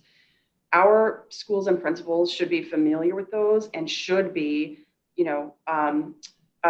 dismissing teachers or students home for quarantine or for recovery if indeed those things happen. And then, as you mentioned, there's other academic follow-up that has to, operationally in a school, that has to happen there, right? Does an entire class need to be quarantined? And then, for example, can we take that online? And our schools should have plans for how to do that. And if and when there are schools that need support with that, OSSE is there to provide technical assistance to look at those plans and to say, here are the exact steps you should be taking. So let me ask you this. Does the health department partner with the schools at all? And, because you can say OSSE, right? But we need, I'm to ensure a streamline of safety, there has to be some medical professionals. You can have guidelines, but it's new for everyone to some degree, being in the space with that many people at once. So what's the relationship like that you all are having with the LEAs and the health department to ensure there's a transition? My second piece to this first question is, are there already teachers ready to go that's already been briefed, that's in some type of waiting area for, because we can anticipate this is going to happen? Yeah, I mean, the question of staffing is a big one as we move to hybrid models, both in terms of if we need to have increased staffing, right, or extra types of substitutes, or if we need to be more flexible in the models for education where, where teachers who might be teaming more often, or one remote and one in person, in order to retain that flexibility. That kind of thinking and logistics is incredibly complicated, and we are requiring LEAs to do some of that thinking as we look towards next year. Because of this, right? We want people to be flexible. As it relates to exposure in schools, OSSE, in conjunction with DC Health, provides significant amount of technical assistance to schools. That just means, like, we're going to get on the phone with you and talk through how this works. We're going to train people. We're going to make sure that you know how to train your people on how to do this. And most schools have very explicit lists and tactical things. Who gets a temp check at the door? In what way are we checking masks? In what way? And who has to walk on what corridor to which health suite to report so that they need to be taken home? And then in what way that is reported back to DC Health for contact tracing. So those are things that we expect is an additional lift for our schools to be managing right now. I guess I'm looking for some more direct answers. With working with the health department, has there been people assigned to education, particularly to assist with this process?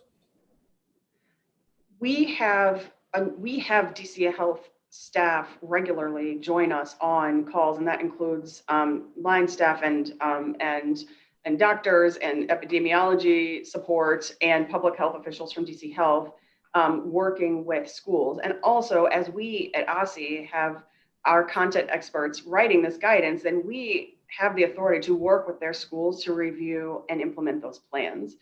So we feel really confident that we have that flow of information that is going to schools. Okay.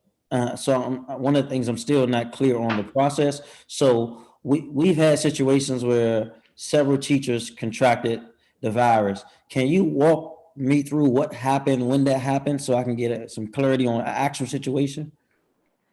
I probably can't, unfortunately, to be quite direct, because I think it would really depend on. I'm a direct person, so just tell me. I think the answer is no, because it depends, and it would depend what happened in that school, who can give us that answer? Who can give me that answer about what happened in the process? Who is that person? Well, I think the answer would be what actually happened versus what should have happened would depend on the plan for the specific school. So it's different plans for different schools. Well, for example, if one teacher is in one classroom with one set of kids versus a teacher who contracted at home and walked through the building the next day, I think those things would indicate different pathways. And so it's hard to speculate without understanding the full content of that. But it happened already. So I'm gonna skip past it. I've been spending 7 minutes on one question. So several witnesses yesterday testified that childcare providers are having to close at alarming rates. At least one I remember said these providers had to close at a higher rate in Ward 8. I guess, how do we determine which childcare providers receive funding, and how do we ensure that the funding is fairly distributed all across the wards? Thanks for this. So as I mentioned in a couple of my previous answers, we do a couple of different things. We have subsidy. We're paying subsidy for childcares who are serving subsidy students, and we've increased that rate to compensate for lower enrollment or healthcare limitations. Also, we are providing relief funding that is based on a formula of in part based on the capacity of the center. And that is based only on those things, not on geographic location or whether or not you receive subsidy. So 90% of all childcares have received that funding. And we think that's an equitable way to distribute that to ensure that even for private childcare providers or for subsidy, that you get that base relief funding. And we will be investing more on that in the upcoming year. If at 90%, do you know why childcares are closing down at an alarming rate? We don't see that childcares are closing at that rate in our data. We do know that many are at significant financial risk, and that I'm not trying to underplay that, but we have not seen, based on the information we have, that childcares are closing at rates higher than in previous years. I guess I want to ask, do you have any data on how many people actually have taken a GED during the pandemic?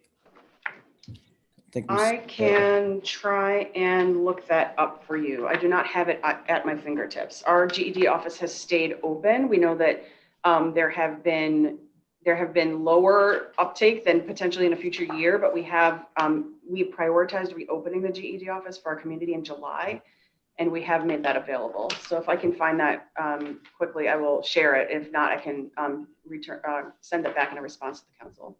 Okay. Do you have any methods in addition to the special ed education hub for parents who may not have online access? And how are you all making families aware of different ways to receive help using these tools? I'm sorry, could you repeat the second half of that question? How are you making them aware about what options they have to get these helps? Yes. The students and families schools are still obligated to be evaluating and providing services to children and reflecting back and evaluating children that they or their families request an evaluation for students with disabilities. That has been something that has been a challenge during the pandemic to pivot, but we feel that schools are now on track to be compliant with that. For example, you would do things like assess a student, take a test, understand where there may be gaps, and we had to move a lot of that online. But now that that's online, parents should be talking to their schools, and schools should be identifying as well if they think a student is at risk of having a disability and needs those interventions. Thank you, Councilmember White. Councilmember Lewis George for 10 minutes. Thank you, Chairperson, and good to speak to you again, Superintendent Young. I'm going to start where Councilmember Silverman sort of left off, and that's in our area of special education. In addition to childcare, a lot of our testimony yesterday was regarding our special education students. What I want to understand first is we heard some testimony yesterday, so I would like to understand who's responsible for monitoring charter compliance with the IDEA. Both Public Charter School Board and OSSE report some level of responsibility, so I just want to make sure I'm talking to the right agency. OSSE is the state agency responsible for monitoring compliance with IDEA for all of our schools. Okay. And I will just say that we appreciate the support from Public Charter School in re-emphasizing the importance of students with disabilities in their other types of authorizing monitoring, but OSSE is the federally mandated oversight authority for IDEA. Okay. I'm asking that because I was noting that the Public Charter School Board reports they monitor on question 52, page 112, and then OSSE reports that they monitor on page 62, page 165, and so it was unclear of who was doing that specific monitoring. But yesterday we also heard from witnesses regarding the lack of compliance with the IDEA. and also special education teachers who were not certified or did not have the correct training within the charter school sector. Is that correct that there's a licensing difference between between the two sectors? Students with teacher licensure overall is applicable to do DCPS. The licensing requirements for teachers of students with disabilities in charters, I believe that the requirement is a bachelor's degree, but I can get back to you on some of the specifics. Okay. I appreciate that. And then just across the board, how is OSSE monitoring LEAs to ensure they offer the full range of placements required by IDA? I'm asking because we heard testimony yesterday about a child who was cut out of her virtual classes without any prior notice in September. If OSSE receives a complaint about an LEA not providing services as prescribed in IEP, does OSSE begin monitoring and checking on compliance right away? And how long can it take for OSSE to intervene on behalf of a family? Thank you for this question. There's a number of monitoring and oversight activities, as well as pathways for specific complaints that come to OSSE. So I want to be sure to talk about all of those so that folks know what's available to them and their families. OSSE has annual monitoring and compliance, which takes place over the course of the year in terms of tracking whether LEAs are on track with things like evaluations and other types of data as it relates to students with disabilities. And if we see things that look out of whack, we engage with the school and say, or the LEA and say, this data does not look like it's on track. How can we provide you technical assistance to get back to speed in terms of supporting families? We also do annual compliance monitoring, which incorporates a much more broad set of content. And that is a more formal way that we evaluate LEAs and also have to report to the federal government. If and when we receive complaints directly from families, we first try and look at whether or not it can be addressed by the school, but then there are a couple of different pathways. One is called a due process complaint, which a family can submit that information and we will complete an official investigation. I interrupt you, but I know this had to have changed during COVID, right? So like this year, I think monitoring has changed. So I know the traditional route. How has monitoring changed and services through because of COVID with our students? Yeah, in this case, I don't think it actually significantly has. If anything, we've provided more guidance and one-on-one supports to LEAs to make sure that they understand, as well as a bunch of training materials and professional development to understand what it looks like, for example, to transition an IEP from in-person to online and what creative ways a team should be looking at that. Okay, I appreciate that. I want to move on from special education for a second. The My School DC Lottery and DC School Report Cards still post each school star rating from school year 2018-19. Given that these won't be updated this year either, are there any plans to take these down? They're already out of date and getting more out of date by the day. Yeah, this is certainly an area that we will be investigating. Those updates are generally made annually, sometime in the fall. And so we'll be looking into what makes the most sense in terms of having the most common information up there until we can get new information. Okay. Going to the current school year and COVID response, following up on my colleague, Councilmember Silverman, as a follow-up to what OSSE said earlier about enrolling fewer students, you said we can imagine that. Do we not know for sure where our kids who were previously enrolled, not talking about PK3 or pre-K4, who may be new to school, but more focused on kids who were in school year 2019-20, but not this year? So for example, just looking at the transition from fifth grade to sixth grade, we're almost down 300 kids. And some of them may have moved, but are you all saying all of them did? Or do we know if any of them, those specific kids, are currently enrolled in school? So we have information on some of those things. I don't have it at my fingertips. Schools monitor, for example, when a family says they're moving out of town, a family is not affirmatively obliged to always let someone know. So sometimes those families are in private school, homeschool, and when we have that information, we capture it. Okay. And then this is something that you obviously have to follow up on, but we would like to, can we get a list by school of the percentage of universal health certificates returned to date? There's been media reports that many students who like to return to in-person can't do so because they haven't returned this form. I can see if we have that data available by school, and we have heard that anecdotally as well. We definitely have spent time working with schools to connect their families to the available public health services that would help them get that certificate. Okay. I want to ask a few questions about the access to full-time school nurses. The private charter schools pre-hearing response, page 69, said 100 of 128 schools have a nurse. Can you please share with us, another commitment I'm asking for is, can you please share a list of which schools are included here? Are all of these nurses full-time? And then really, how many schools, DCPS and charter, rely on telephone nurses or licensed practical nurses to provide part-time or full week coverage? I will have to follow up on that information in coordination with the charter school and with DC Health, who monitors the school health program. I don't have that information in front of me, but I appreciate the question, and we'll work on getting some information back to you. Okay, and just and the idea is that all of our we heard that schools need full-time nurses and we don't have them, and that's a problem, especially coming back into school with the public health crisis. And so I'm hoping that data will reveal a change in how we're doing it. How many current ninth graders are on track? How does that compare to years past? So explain a little bit what you mean by on track. So how many of ninth graders, I guess, are meeting grade level, are at grade level, are suspected to graduate, go through the 4-year process to graduate? Yeah, I think that's a really important question. I don't have well, unfortunately, because we don't have PARCC scores, I'm unable to talk about like on track in the terms of the way we would say college career readiness in terms of assessment and academic achievement.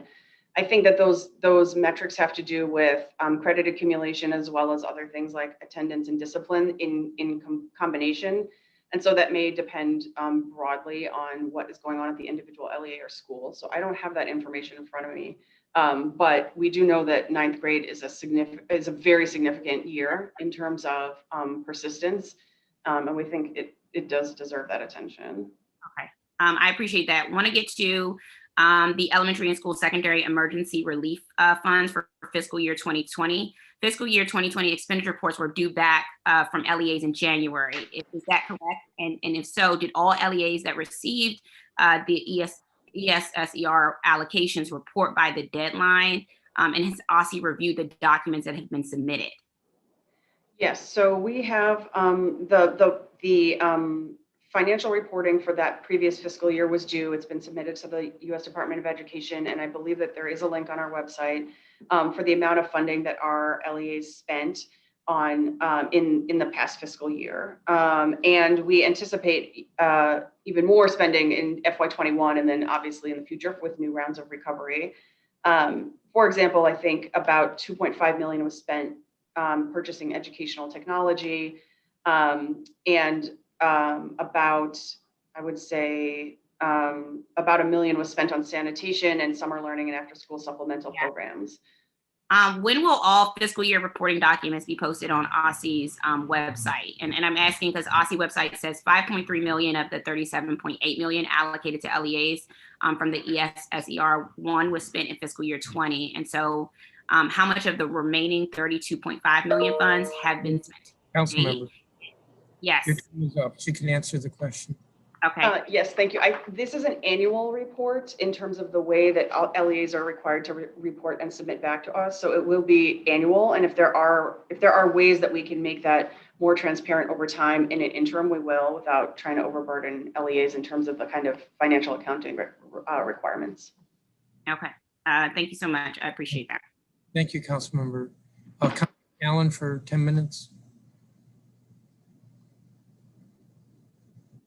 Councilmember Charles Allen.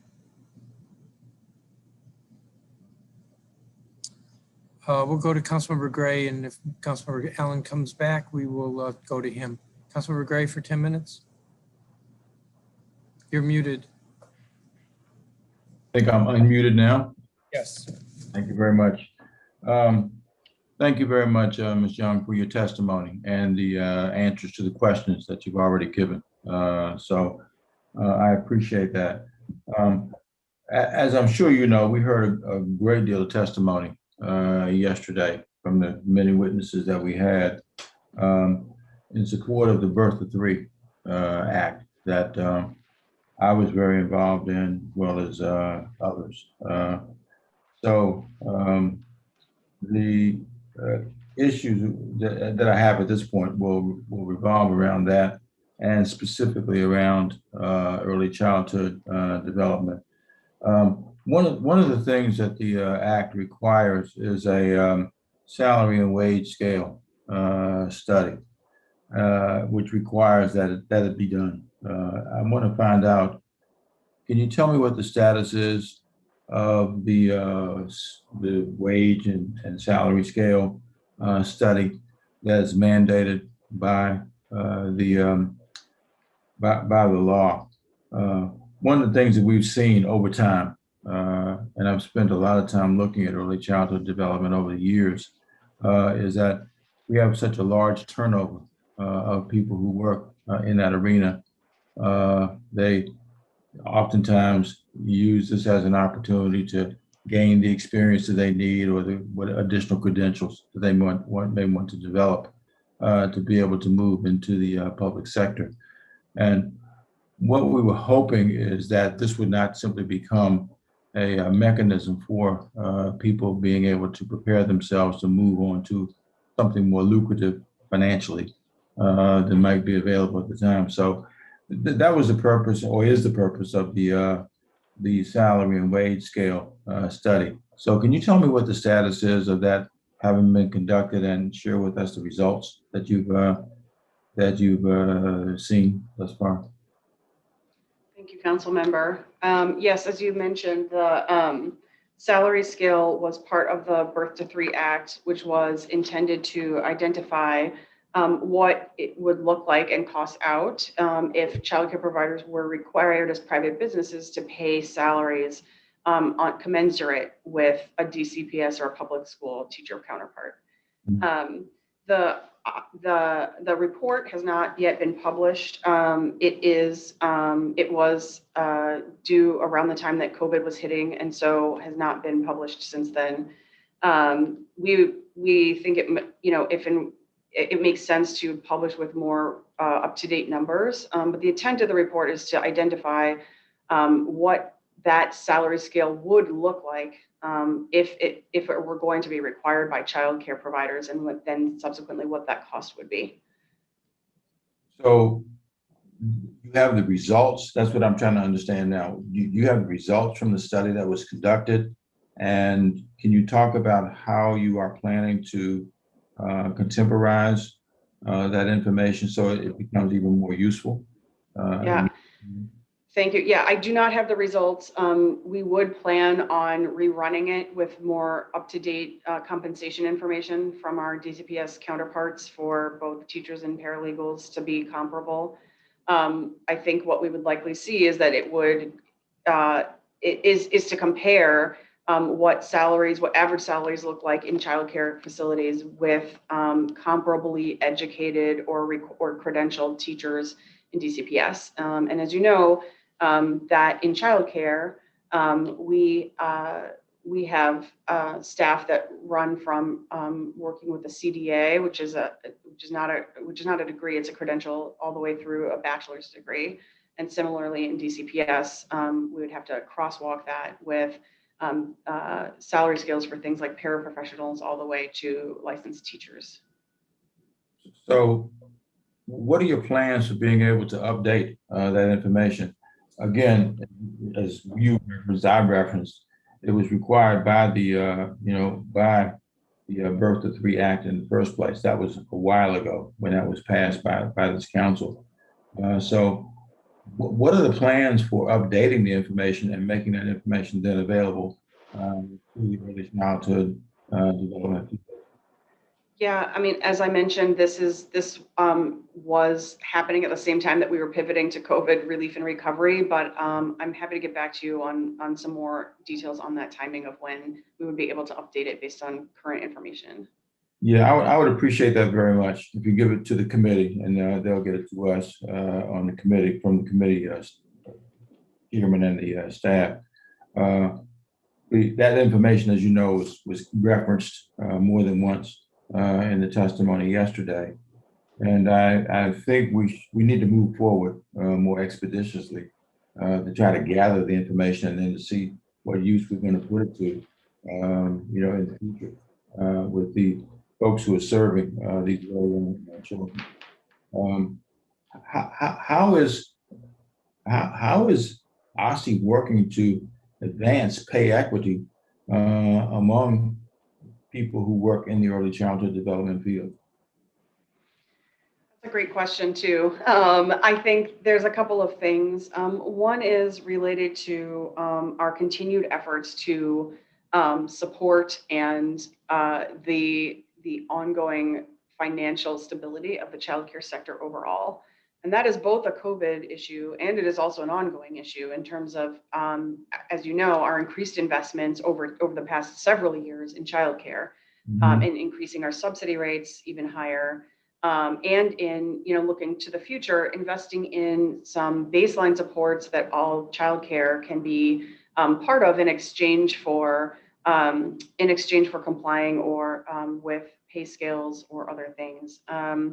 We also believe in a credentialed workforce, which, as you say, makes people have comparable credentials to childcare, which incentivizes our childcare providers to compensate well. And so I think it is certainly complicated, but it starts with the foundation of our childcare sector being financially stable and thriving. One of the things that I'm curious to know is how OSSE has championed funding for the Birth of Three bill.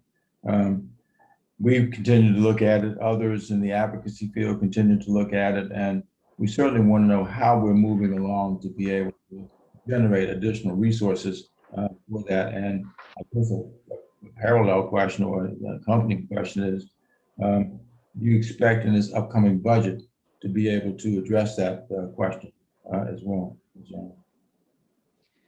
Well, I will just say broadly, the Birth to Three bill required a number of different investments that were all very costly, into the hundreds and hundreds of millions of dollars. And so I think our at OSSE, our considerations for investment are about what we can do with the funding that we have to better sustain a childcare sector that is, you know, as you mentioned, in schools and private childcare centers, in charters, that expands the infant and toddler access and invests in supporting both the centers and the families that need the most subsidy.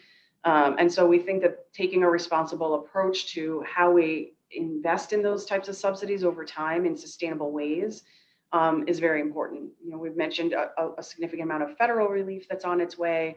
But again, that's time limited funding. And as a city, we have to think about what's sustainable and growing over time.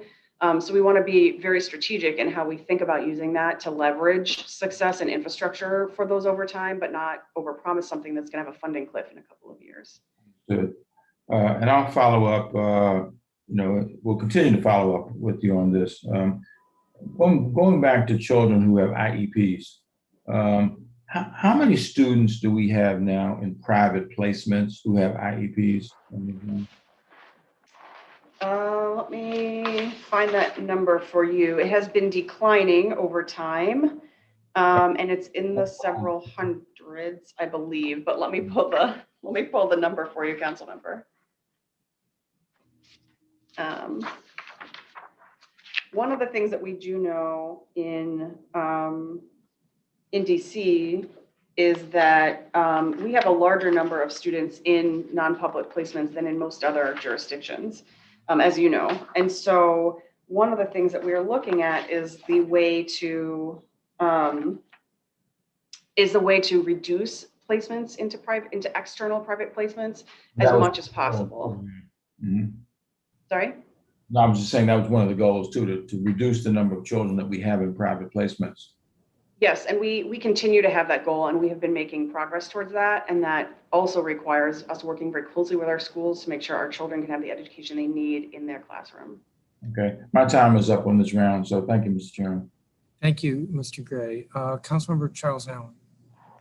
Thank you, Chairman, and I appreciate your flexibility to come back. As any parent will know, on Wednesdays, I had to step away to log in my youngest for his one class of the day. And of course, it came up right when I was going to do this round.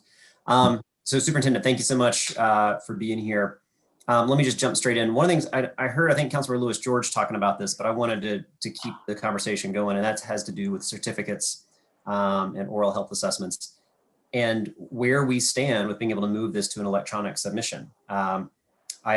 As a DCPS parent, I have stood in line at my healthcare provider to get these forms filled out, taken time off to do it. You know, it doesn't make any sense. I don't know why we aren't fully on an online system. So can you talk about where we stand and what is the due date? What are the metrics we should be looking for an electronic submission for this information? That's a great question, and I am going to try and get some information on that, on the status of electronic submission of them specifically. I don't have actually the specific details about the transition to electronic collection of these and the process of that. So I can certainly get back to you on that. I do think, as you said, we want to make it as easy as possible. If nothing else, we have learned over the past year that we care very much about our children being vaccinated for everything possible, but we want to make sure that our families have the, that we're making it at least burdensome as possible for families. But this was in process before a global pandemic. Almost every agency that I'm aware of has been able to pivot to online and electronic submissions over the course of the past year. But this move was starting pre-pandemic. Why have we not completed this over the course of an entire year's worth of a pandemic? That's a great question, and I just don't have enough content background to make sure. I don't want to misspeak, so I'm happy to follow up with the committee and you with specifics about the transition into electronic submission of health certificates. All right. I guess I'm disappointed that we don't have that here. I mean, this is an issue that's come up, I think, every single year in oversight. So I guess I'll have to take that as a follow-up, but I'm disappointed that we don't have an answer right now. How then, when we think about this, when we think about the return, for example, once we get to a pediatric vaccine, are we going to be requiring pediatric vaccine as part of our health certificate? Is it being built in? Is it being contemplated at this point? What do we have thus far in terms of your thinking and decision-making once we get to a pediatric vaccine? Yeah, again, this is a better question for DC Health as the health authority as it relates to making these medical decisions. And so, as you know, we do not currently have access to a vaccine for children, and I do not know the timeline for when that would be available. And so I know that this is on our list of questions that we will have to answer, but I don't have the medical or public health expertise to answer that for you right now. It's certainly one that we, as you said, would like to know as soon as possible, but I think a lot of it depends on the timing and context. And so we'll be working closely with our DC Health partners to communicate that. All right. I'm surprised there isn't a conversation about it yet. Certainly it would have to come, but I don't know, a little lost that it's not something that's even being discussed yet. All right. The idea of our health certificates and these records are going to be incredibly important as we move to in-person learning. We already had huge barriers pre-pandemic, and the fact that it hasn't really moved or advanced in a year in which everybody else is pivoting is frustrating to me. All right, let me switch gears then to a different issue. Can you give us a quick this will probably be a fast one, but a quick status on the park waiver submission? Yes, thank you for asking. OSSE is in the process of communicating with the U.S. Department of Education and writing the waiver that will then be put forward for public comment by the end of this month. And when we do that, we will be sharing that through all the public venues to make sure that everyone's aware of where and how to review it. We will accept public comment and submit it to the U.S. Department of Education for approval. So as we've talked about previously, we are applying for a waiver to waive the requirement to administer statewide assessments in English, language arts, and math this spring. Okay. And do you have a sense as to how quickly the Department of Education is saying they can turn around decisions on waiver requests? They have indicated that it could take somewhere I think the last I heard was something like 120 to 180 days. But obviously we'll be working very closely with them to get what they need up front, so that hopefully we can have a decision. Okay. So that timeline, of course, goes beyond when people would be traditionally looking at PARCC testing. So you have communicated to all LEAs that this spring will not have PARCC testing because you're anticipating seeking the waiver, correct? Yes, we've communicated to schools to pause on all preparations for PARCC in the anticipation of getting to yes with U.S. Department of Education on this matter. Okay. But I guess the point I'm trying to bring up is, even if yes from the Department of Ed might actually be sometime this summer, you're still acting and giving guidance under the operations that we will not be doing PARCC in the spring, even if that answer may come after the traditional testing time. That's correct. We've indicated to all LEAs that they should pause on all preparations, and we feel confident that that path will be supported moving forward. We have to work with the U.S. Department of Education to get that formally approved, and so we want to be respectful of their process. But I think what is important to both the U.S. Department of Education and to us is our commitment to focusing on student learning and instruction, and in figuring out different ways in this creatively different year to direct our resources in collecting that information. Got it. Different topic. One of the things I am disappointed in is that we still do not have that complete longitudinal data set to be able to help track students across LEAs. I know that it's been a goal. It's been something we've put resources into and worked toward, but we're still not there yet. So let me try to use a real example and ask you if you can help share with where we are. Let's talk about our students from Washington Met. At the time, there were going to be individualized transition plans for each of the students. Does OSSE know where every single Washington Met student is? Are they tracking, for example, which school or LEA they are in, what their progress is? What type of continuity is there? And I'm just using that one example, Washington Met, since it was fairly high profile as an example. Thanks for the question. We do have a longitudinal data system in which we collect and store information from students over a number of years that we use to share lots of the information that we've talked about today. And so in an example like that, where students were in one school and then are re-enrolled, we would track the enrollment of that student over time, as well as a variety of the other information about that at the state level, including assessment scores and attendance and a variety of the other information. And that is with them in the system over time. And schools that then receive those students would have access to a variety of that information when they become enrolled in that school. Okay, so does that mean that OSSE knows exactly where every Washington Met student is in their progress? I'm sorry, the second half of that I didn't hear. So using Washington Met as an example, does the longitudinal system that you're describing track every single student from Washington Met? Yes, we can say who was enrolled in Washington Met last year and in what schools they are enrolled now, and what their trajectory has been if they're enrolled in the DCPS or private school, or DC public or public charter school. Yes. Okay. All right. I think we're going to run out of time, but I'd love to have a longer conversation with you to make sure we can actually see how that tracks. Okay. I heard also a couple of folks that asked around the differences we're seeing between independent and private schools, the guidance being given when we talk about distance, et cetera, and other in our DCPS and charter schools. When we asked this question last week on the council mayor's COVID call, the Department of Health was surprised when we brought up that distinction, and the representative from DOH even said, no, we give the same guidance to every school. And then of course we saw the story come out, I believe it was in the Washington Post a day or two later. I didn't really follow the conversation earlier about what guidance OSSE is actually giving. And I think the chairman kind of asked a good question about kind of who picks up the phone and calls who to try to get on the same page with this. When we're thinking about both term 4 this spring or in the fall, these issues are going to really matter. But in particular, the consistency across all of our education system is going to be really, really important.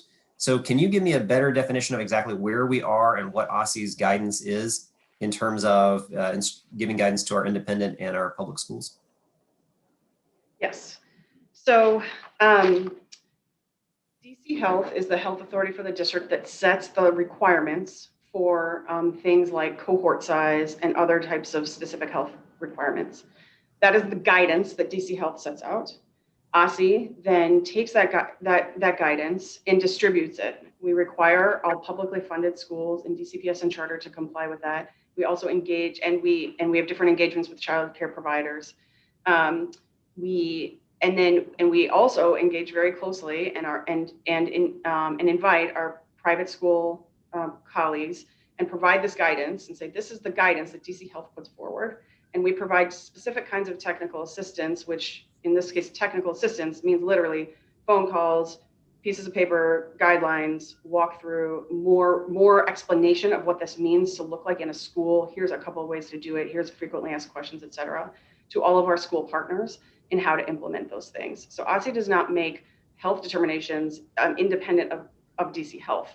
But we do take the determinations and the guidance that DC Health puts forward and explain it and say, here's how you might implement this in your school community. So it's more advisory then. Councilmember. Ms. Young, you can answer that, but the councilmember is over his time. Okay, thanks, Mr. Chairman. So OSSE requires all publicly funded schools to comply with this guidance, and we provide significant amount of technical assistance and advisory in an advisory nature to our private school partners as well as others. Okay, thank you very much. Thank you, Mr. Chairman. Thank you. We are at 11:34, so we're a little over our time, but I'm going to do a second round of 5 minutes. If members do not have questions or urgent questions, I'd ask that they pass so we can get to the state board, because we have several agencies still to go. So on a 5-minute round, I will start. I'm going to pick up on where Mr. Allen left off. I don't understand how the mayor can close bars and restaurants under her emergency authority, but somehow that authority doesn't extend to OSSE, treating all schools the same. We've had 3 hearings this year with regard to reopening or learning loss, and we had the hearing yesterday with public witnesses. We've received testimony from a number of individuals, including some public health experts, health experts. I'm going to just read a little from Joshua Corbin, a parent and professor of pediatrics at Children's National Hospital, testified yesterday. Right now, the major sticking point appears to be political will. Most pressing, the DC government needs to update the overly restrictive and outdated DOH DC health guidance for schools to the current CDC standards, especially with regard to student-teacher cohorting and classroom availability. Quite remarkably, private schools in DC are fully exempt from the DOH guidelines. And we received testimony from David Alpert, who said, among other things, OSSE's limits are not supported by science anymore either. The American Academy of Pediatrics does not recommend them if they keep kids out of school, nor do states like Massachusetts, which saw very low rates of COVID transmission in schools even before widespread vaccination, nor would Virginia under the most recent bill, nor do other developed nations. Testimony from Sonia Irvine, a parent. While I understand the initial 6-foot and cohort requirements, I asked that the city revisit those guidelines given new studies that show with other mitigation efforts, we can minimize or eliminate distancing requirements to have more students in classrooms. Or testimony from Joanna Cohn.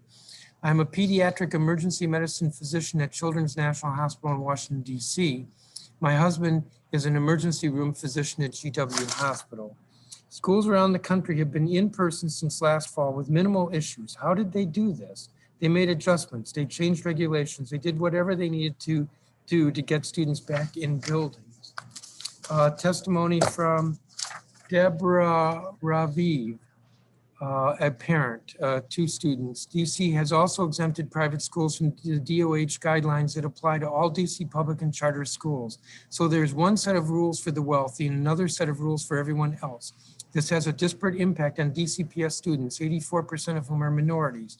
I'm not advocating throwing out important mitigation measures like mask wearing and social distancing that are essential to safely reopen schools. I'm asking for equal application of all necessary guidelines based on science, not lobbying. Now, I'm not asking you to respond now, since I have 2 minutes left, but This clearly is an issue that I ask that you look at further. Let me ask you about Park. Where are we with Park right now? You've asked for a waiver. Can you answer briefly, because I have several more questions? Yes, as I mentioned at Councilmember Allen, we are requesting a waiver. We anticipate that waiver to be published for public comment, which is a requirement for the U.S. Department of Education by the end of the month. We look forward to promoting that to our public through this and other avenues, and we will request public comment in support of our request for a waiver to administer those assessments. Thank you. What is on childcare? What is the status of the pay parity study that is required under the Birth to 3 law? Thank you. As I was sharing with Councilmember Gray, that study was scheduled to be published sometime in the early stages of COVID. Has not yet been published.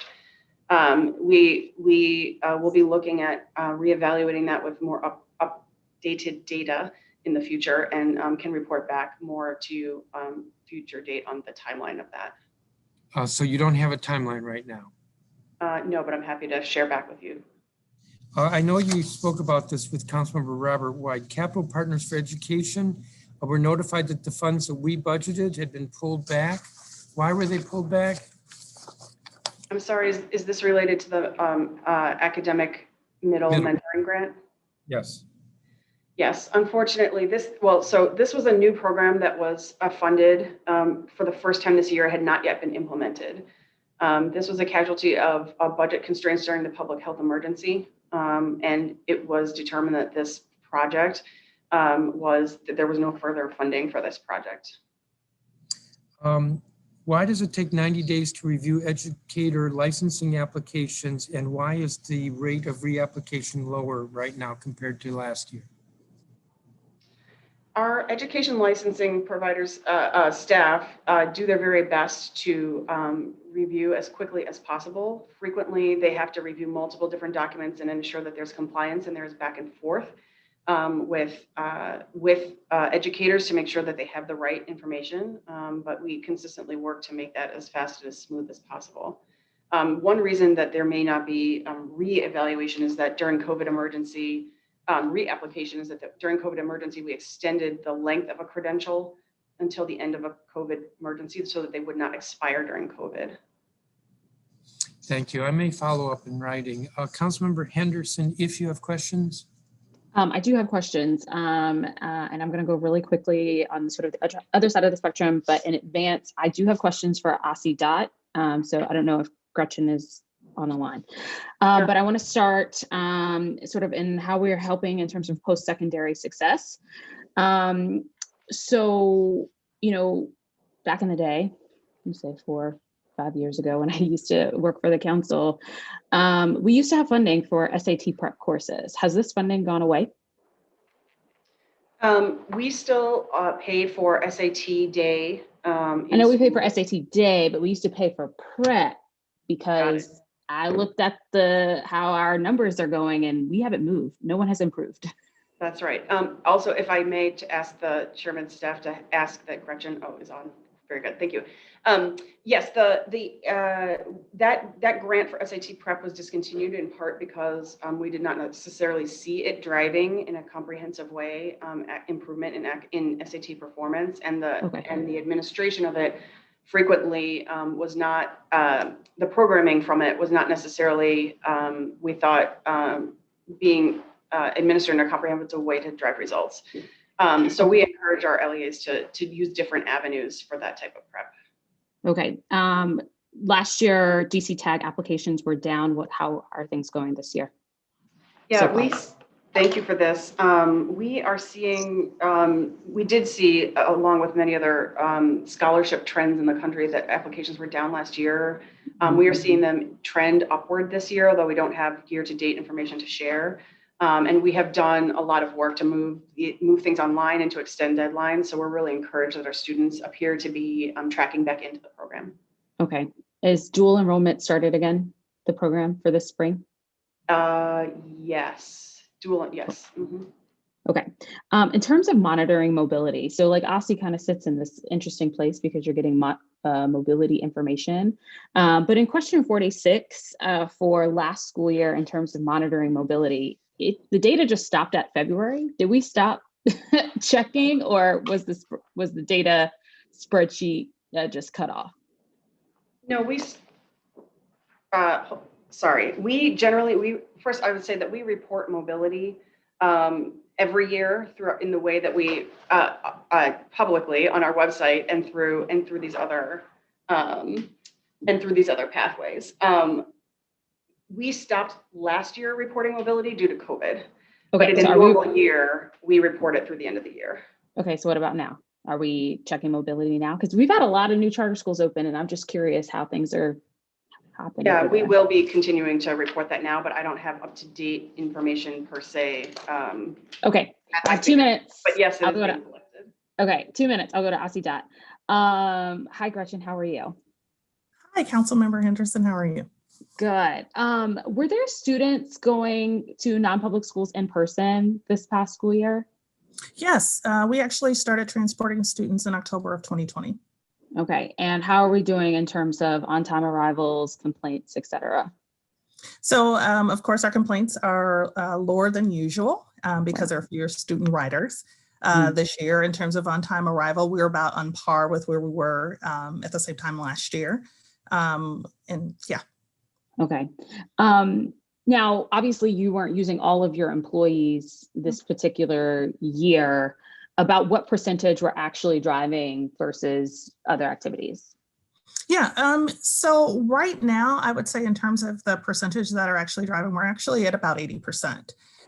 So in terms of those that have returned currently, we've been using our staff in a variety of different ways. As the superintendent mentioned, we've been supporting other agencies through things like leaf collection, for plow activities, the delivery of essential food and supplies. So we've been using staff in a variety of ways throughout the pandemic. Okay, so you guys haven't had to furlough anyone? You just detailed them to other agencies? No, fortunately, we have not had to furlough any of our staff. We detailed in some cases. In some cases, we just arranged support. Okay, and how in those detailed conversations, is that something that's arranged with the union, or is that like a employee to employee? Like, you know, I signed up to drive students and now you're putting me on leaf collection. That's a whole different. Yeah. So no, I can say from the beginning of the pandemic, we were actively working with both of our union partners. As you know, they're two labor unions, and sharing with them that we had been asked to, at that time, it was actually to support our hospital workers who needed transportation to and from their essential jobs during the shutdown, the metro shutdown. So throughout this, we've been engaged with our union partners, working very closely with human resources, as well as our individual staff. Okay. And there's the chairman. I had another question, but that's okay. Thank you so much. Thank you. 5 minutes. You're welcome. All right, Councilmember Nadeau, if you have questions.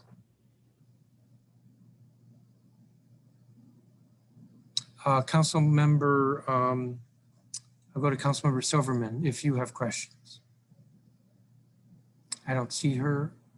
Councilmember Trayon White, if you have questions.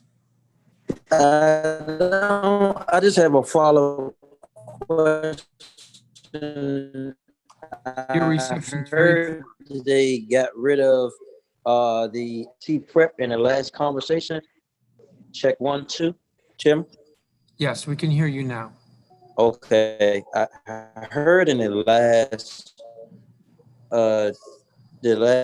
council member talked about the SAT prep, and the answer was, yeah, we stopped that and moved to something else. I'm trying to understand what was the something else we moved on vocational training available for our students even pre-pandemic, and I'm concerned if we're not pushing our students towards careers and a college, and where we pushing them to, so we can get a direct answer on that.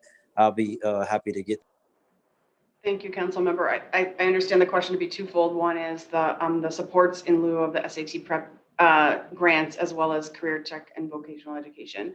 So on the first, as I mentioned, we did end the program of SAT preparation expansion grant, but we do offer supports that in other ways. So one is the funding of SAT school day twice. advanced coursework opportunities by funding increased access to dual enrollment and AP exam fees and summer bridge programs. Also, our schools and LEAs have access to Khan Academy SAT test preparation program, which is free, and as well as online test prep that the College Board partners provide, that we engage with our secondary partners to make available to their students. It relates to career technical education. We're really proud of the progress that our team has made at improving and at creating a CTE state plan that is building that foundation in terms of the high quality of our program, standardizing those pathways from the classes you take at the beginning, middle, and end of your high school career, and connecting them, as we talked about, with other types of internships and career tech opportunities. And we see increasing numbers of students taking and persisting in those programs, and that when we have CTE course completers, they are more likely to graduate. So we're really excited about the expansion and of that programming. That answer. Can I add to that real quick? Because I've heard about the planning, and I'm not sure what phase of the planning we're in. And I look at the certification, say, for example, Baloo has an automotive program that we talk about, and I look at how many students are actually certified, and I'm sure we're actually maximize those moments and partnerships. I also look at the police cadet program at Anacostia. We've had it in the school at least 3 years, and had only one student that actually entered into the police cadet program. And so I'm concerned about certifications and or progress during high school and after high school. Yeah, I think this is exactly the kind of infrastructure that OSSE is working to improve. We don't want someone to just take a class and not persist, right? We want to give students access to a variety of programming to make sure they find the fit that works for them. But we want to increase the number of students who are persisting. And so our goal in our state plan is to ensure that at least 65% of CTE students advance to the concentrator status, which means that they are taking all the courses in that pathway. That's an ambitious goal, but that's what our team is working towards right now. Exactly to your point, Councilmember, to make sure that they're getting the full benefit of that CTE training. And also, am I correct in hearing that the hospitality program is no longer in Baloo? Is that correct or not? I am sorry. I would have to actually defer to the chancellor on that question.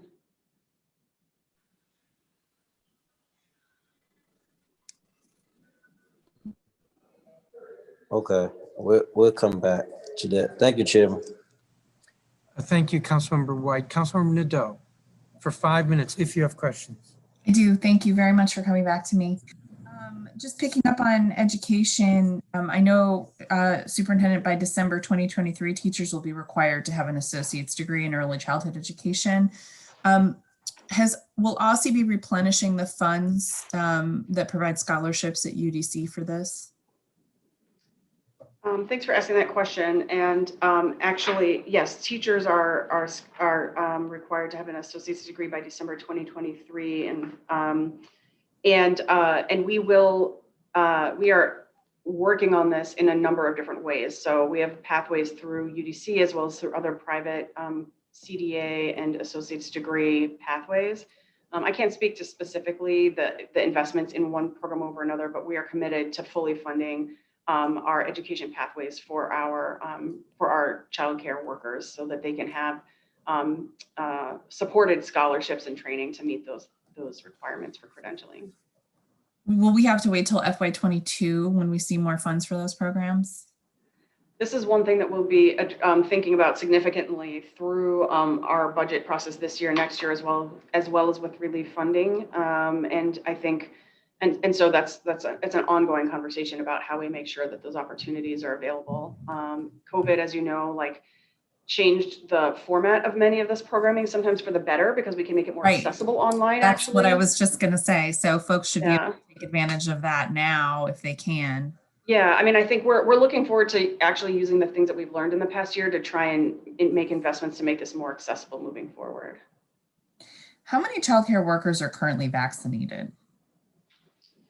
I do not know if I have a very specific answer on the number of childcare workers who are vaccinated, as they're not government employees. We don't have like a tracking system necessarily. I know we, as you mentioned, the city prioritized making them available to childcare along with our other educators, and we're really, really proud Can of you that. do a data bump with DC Health on that, given that people have to indicate their profession in order to get the vaccine?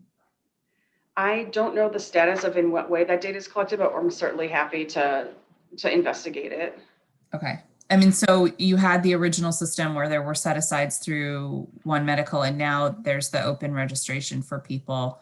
So I think there's a couple places we have to look. And some providers said they didn't ever get the sign up link from OSSE, that they were supposed to get their individualized link. So now we've moved to a new system now. But I know that there is still demand from folks who weren't able to get it in the first round. When's the last time OSSE adjusted subsidy reimbursement rates for cost of care or to account for teacher raises? OSSE's, well, we adjust the subsidy rates. I believe the last time was maybe last year to reflect the increases of budget expenditures. And that is based on our cost of care model, which is the required model that we take, that OSSE creates with data about the general inputs to the cost of care for a center. And then we have, as we mentioned earlier, created increased rates this year due to COVID. Right, the emergency rate. Okay. What kind of technical assistance and business and budget training is OSSE providing to childcare operators to help them navigate loan and grant assistance and plan for that? Yeah, thank you for that. We provide a bunch of professional development training. We invest in our shared services provider, which provides that assistance. So the shared services provider does that? They do some of it. We also work through the low income investment fund to help, particularly our childcare providers who are receiving those capital grants for expansion in infant and toddler spaces, also receive business oriented and fiscal advice for how to administer funds and where the best places to spend and become sustainable are. So what's the entry point for that? Is there like one door and then they get referred? Yeah, right now there are actually multiple doors to this type of guidance, and so that is through either our shared services provider hub, through the grant making that we receive, that we put out through our partners, as well as some of our other quality oriented groups like the Quinn, in terms of how they might access our staff or other types of referrals. Finally, do you know how many early childhood teachers have left the field since the pandemic began? OSSE does not necessarily collect that sort of like enrollment labor data. And we've seen, but we know, anecdotally, there are people both coming in and going out of the sector at this time. Thank you. Thank you, Chairman. Thank you, Councilmember Nadeau. Councilmember Councilmember Lewis George for 5 minutes, if you have questions. Yes, thank you, Chairman. Want to follow up on a few questions. One question under special education I didn't get to. Is it correct that OSSE has considered extending eligibility under IDEA for students with disabilities past the age of 22? I understand this may be one way OSSE can help students who may age out after this year. That is certainly a consideration, but I can't particularly speak to our decision making on that. But that is one thing we have certainly heard advocates discuss. Okay. Following up, a question I didn't get in for the ESSER grants reporting.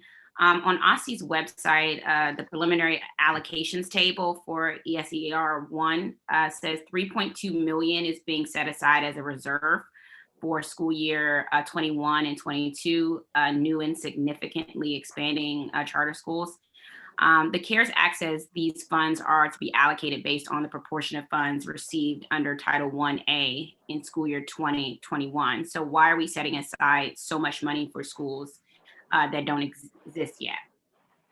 So every year, a school that is open at the moment gets a proportion of funding. And that means that when we have new schools opening, they are eligible for it, even though they do not necessarily have a history of Title I allocations in the formality of the way that we're required to calculate that for U.S. Department of Education. So what we do is, anticipating the opening of a new school, we set aside some funding to give them that funding so that when they are open, they get what is a proxy for what they are due.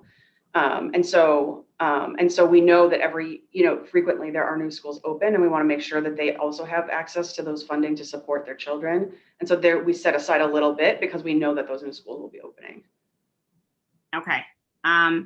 So I know it explicitly says school year 2021, but okay. Go ahead. Oh, I was just going to say, it's because we received the money in 2020. So we distribute as much as we can, but we know that in the next year we will need to. So we anticipate that future year. Okay. Want to follow up on Councilmember Allen asked about the Washington Met students, about tracking students over time, particularly focused on the example of Washington Met. I think this example actually really shows the importance of the statewide student information system and the collection of longitudinal achievement data. And so I'm concerned that when DCPS shut this school down, we lost some of these kids. And because OSSE doesn't always track kids when they leave one LEA but don't re-enroll, that we may have lost some of them. And we also didn't do a great job of tracking student achievement, not PARC data, but just student achievement. And I mean grades over time, and could have better helped them before they got to an opportunity academy.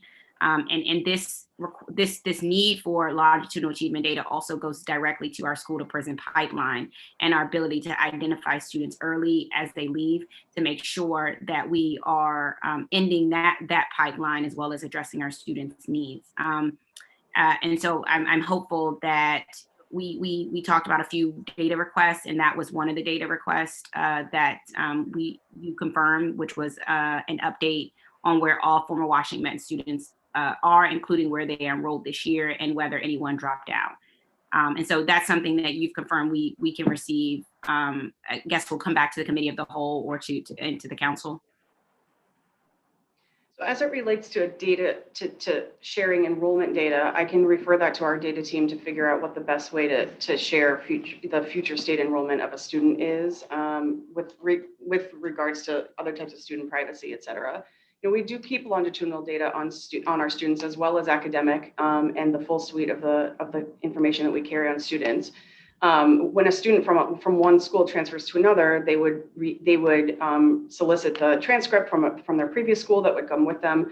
And we create many dashboards for schools that are receiving incoming children to preview and to share information so that they can be prepared to receive those students. And we think that's really important. That's one investment we've made significantly on, so that when our schools have students coming in from other schools that they may have been previously enrolled in, that they're armed with the information and prepared to work with their educators to receive those students and share that information. Thank you. So with the 15 seconds left, I just want to summarize. You'll get the following information back to the committee of the whole.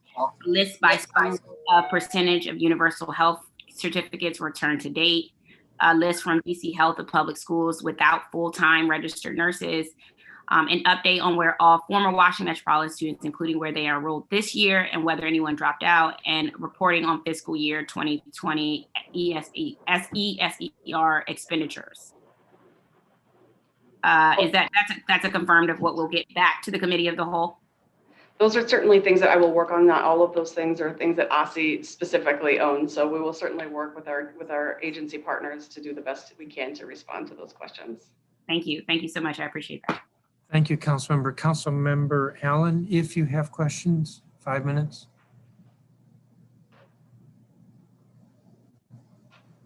Councilmember Allen. Then we'll go to Councilmember Gray. Councilmember Gray, 5 minutes. If you have questions, you're muted.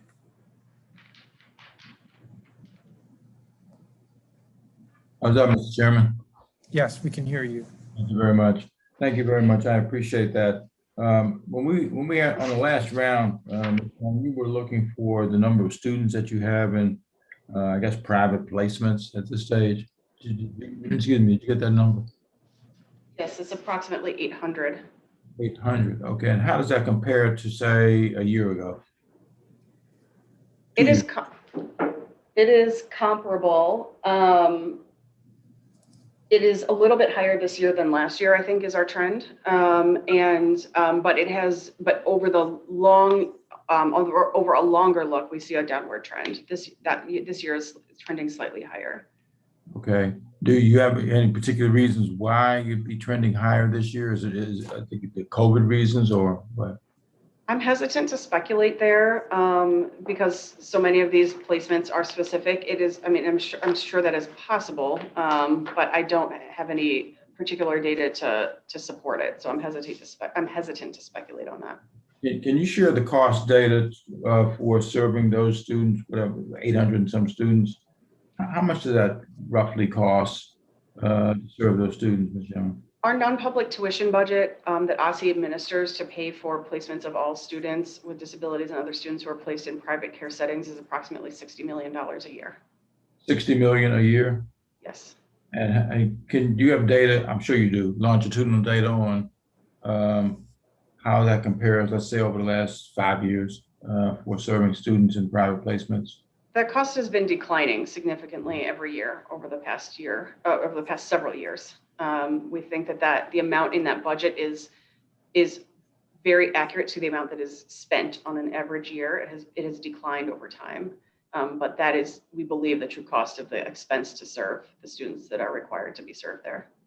So the number of students is declining also, and the cost is declining. Is that what you're saying? That's correct. Okay. Is that because you are now finding or working with DCPS to locate more placements within the public system for these students? Yeah. As I mentioned before, DC as a whole has a significantly higher placement of students in private placements than most other jurisdictions, and we think that's concerning.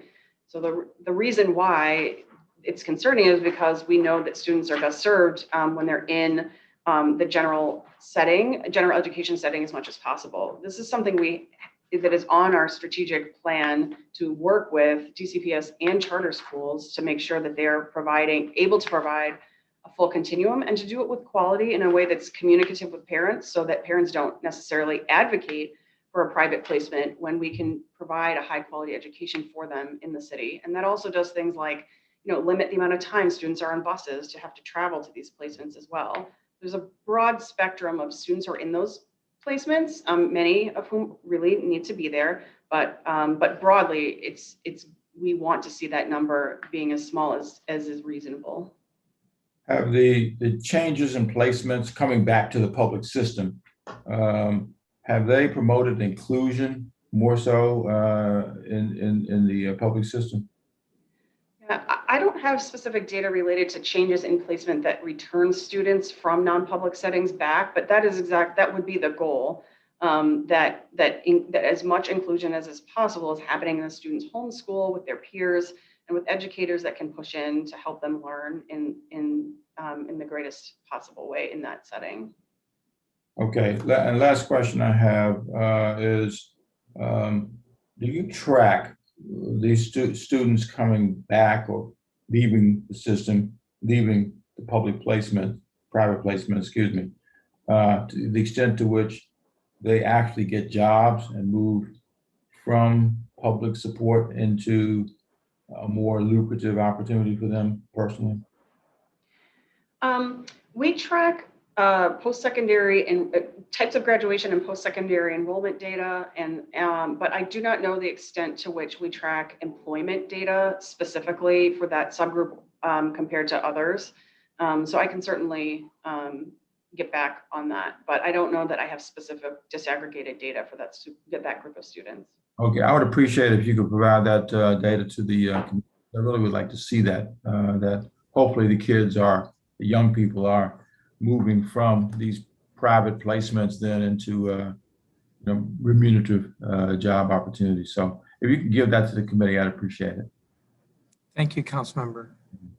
And thank you, Ms. Young, for agreeing to provide that. Councilmember Pinto for 5 minutes.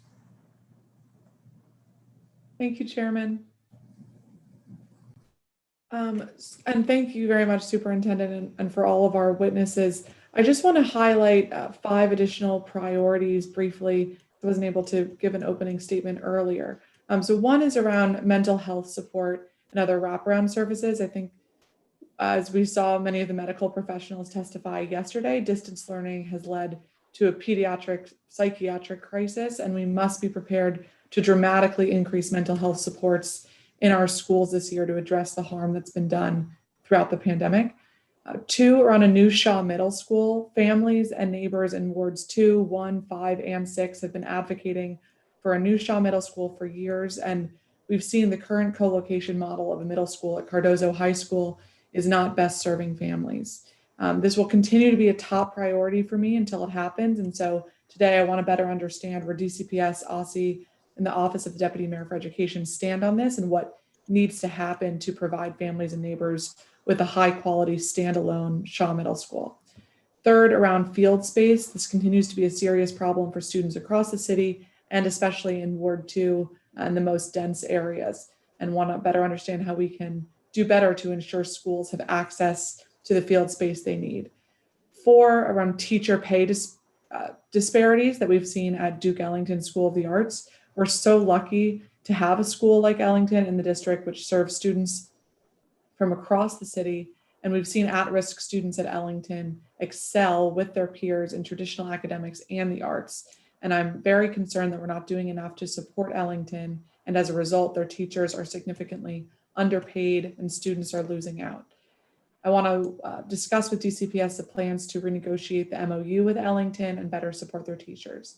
And lastly, around after-school programming, this has always been incredibly important, but as we aim to address the learning loss and crisis in our city, it deserves even more attention. And so I'm interested to hear how OSSE, DCPS, and DCPCS are working to ensure all students are engaged and included in enriching after-school programming. So on that note, Superintendent, how does OSSE track the number of DC students in after-school programming of some kind in the city? Thanks for this. OSSE does not actually currently track student enrollment in private after-school programming. After-school programming, as you know, comes in many forms. It can be provided by the school. It can be provided by private providers, other types of things that OSSE, that parents choose. So that's not a centralized data point that we actually collect. We do license after-school providers that operate in schools, and we provide a significant amount of funding through various forms, such as 21st Century Grants, community schools, learning grants, and other types of grants to individual schools that types of programming that occur after school. Okay, and between the hours of 3:15 and 5 p.m., how can we do better to ensure that all DC students have some type of supervision, whether that be through a school club, sports team, job, internship, study hall? I mean, it strikes me that the first step would be to collect this data so we can see where the holes are. Yeah, I think the time after school is one, as we've heard from Councilmember Silverman and others, that is used in a variety of different ways by different students, and all of them are important. Some folks are doing sports.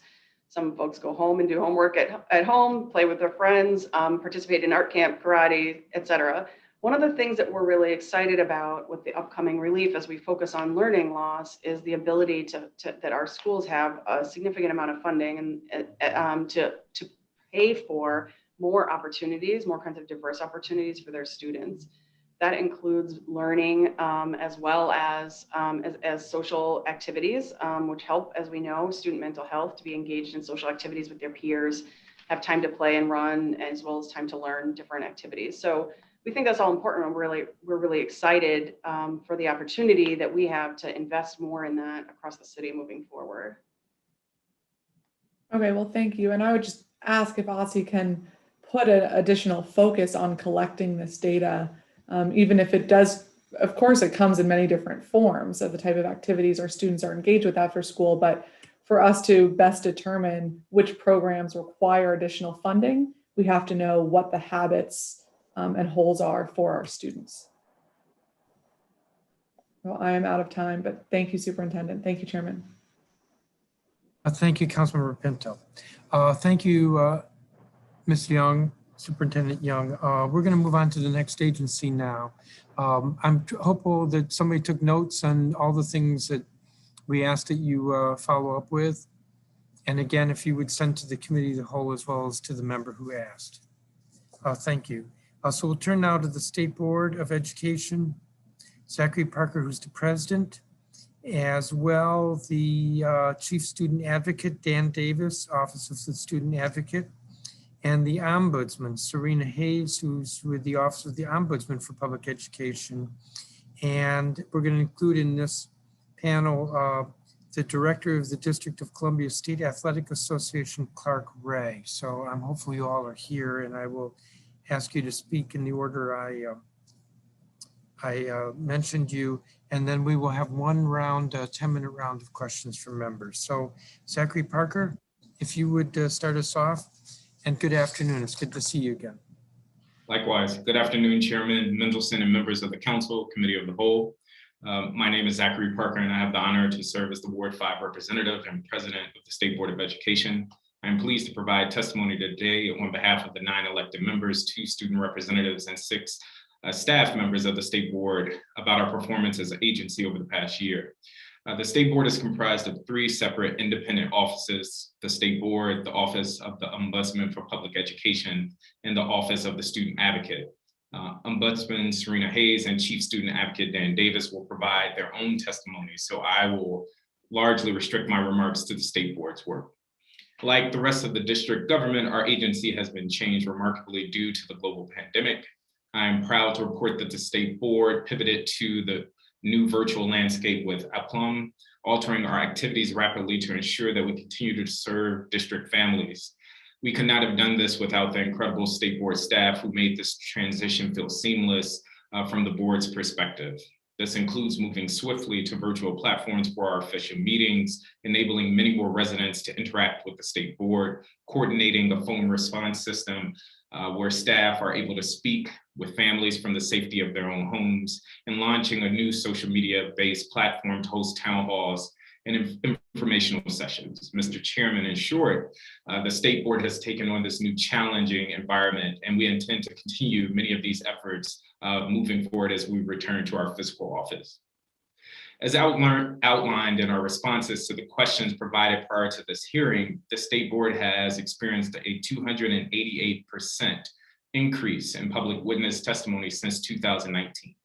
We believe this is due to members' engagement in their wards, creative, student-centered approaches like our lunchtime social media chats and student-led town halls, and are covering issues most relevant to families, from LEA learning plans to how students with disabilities are being served to teacher turnover.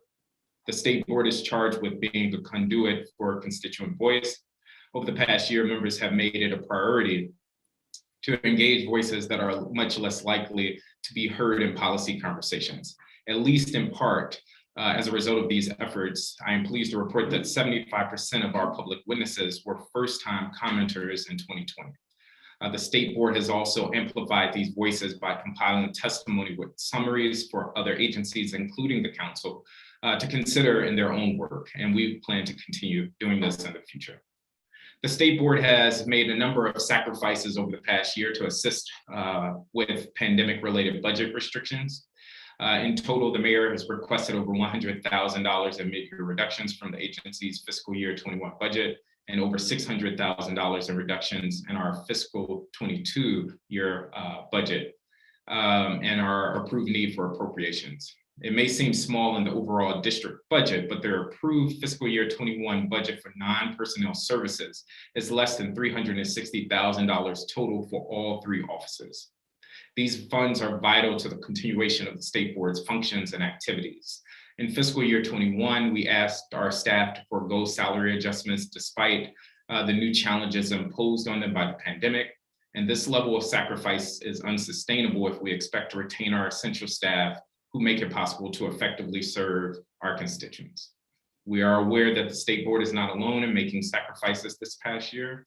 As you know, we submitted a budget priority letter in February, laying out a number of priorities the state board is recommending the mayor to fund. I've attached a copy of this letter to our testimony. We look forward to working with the mayor and the council as we enter fiscal year 22 budget, the process around the budget, not only for our agency, but the entire education sector. The state board has been grateful for the council's support of our research agenda over the past 2 years, providing funding that has permitted us to shine a light on pressing issues that impact the quality of education students receive, such as the causes of teacher turnover and the need to revise outdated social studies standards and more. Based on findings from our research on teacher turnover, the state board drafted legislation that would broaden the authority of our sister agency, OSSE, to collect and publish data on the district's teacher workforce. We strongly believe that ensuring this data is collected and publicly available is an important step. The State Board's Educator Practice Committee is likely to review this legislation in the coming months and may recommend its reintroduction. And we look forward to working with council members if we do indeed move forward with that. An extension of this work and our efforts to ensure every student has access to a well-rounded education is our most recent all teacher survey and report. The state board will vote and adopt this report in our next meeting, and we will ensure the committee receives a copy of that approved report. But I do want to preview a few of the results for you today. We found that almost half of the teachers surveyed, and we had more than 1,000 DC teachers across charters and DCPS respond. Almost half of teachers reported that they have considered leaving the profession as a result of teaching during the COVID-19 pandemic, with teachers who have been teaching in the ranges of 6 to 10 years indicating the highest consideration, as well as those teaching in Ward 3. Teachers continue to show passion for teaching. In the March 2021 our all teacher survey, we saw teachers respond positively to definitely wanting a career in teaching, to teaching being the ideal profession for them, and to not being disappointed that they entered the teaching profession. These findings are similar to sentiment shared in our March 2020 teacher retention survey report that found over 86% of departed teachers were passionate about teachers, but the majority did not feel as though they were receiving adequate support from their school or LEA. And it's worth noting, much of the testimony I heard yesterday echoed many of these similar sentiments, as well as the intention to quit teaching. Scores for teachers in the district for that category, the scale was much higher than comparison values. There were 59 teachers in our sample who strongly agree with the statement, "I intend to quit the teaching profession." These results may be troubling, but we are hopeful that they will also empower the council and our schools and LEAs to open dialogue with teachers about how we can better support them through the pandemic and beyond. This year, the state board, in partnership with OSSE, began the review and update of the district's statewide social studies standards, which have not been updated since 2006. This work was grounded in the state board's 2019 commitment to develop social studies standards that were culturally inclusive and anti-racist, that impart important social studies content in the early grades, that strengthen student knowledge of democratic principles and values, and that promote civic engagement. To conduct this substantive review, the state board convened a 26-member social studies standards advisory committee that solicited public input on social studies in the district and drafted 19 guiding principles. A copy of those guiding principles has also been shared with you. The state board looks forward to its continued work in partnership with OSSE and their technical writing committee over the coming years so that these newly revised standards will be ready for implementation at the beginning of the 22-23 school year. I also want to emphasize the state board's work to operationalize our commitment to equity. The state board's equity statement acknowledges that, and I quote, "institutional racism and inequitable policies have contributed to uneven outcomes and opportunity gaps for various student groups. The state board believes all students deserve access to high quality instruction and necessary support to meet their full potential according to a range of academic and 21st century learning standards," end quote. But having a strong statement is not enough.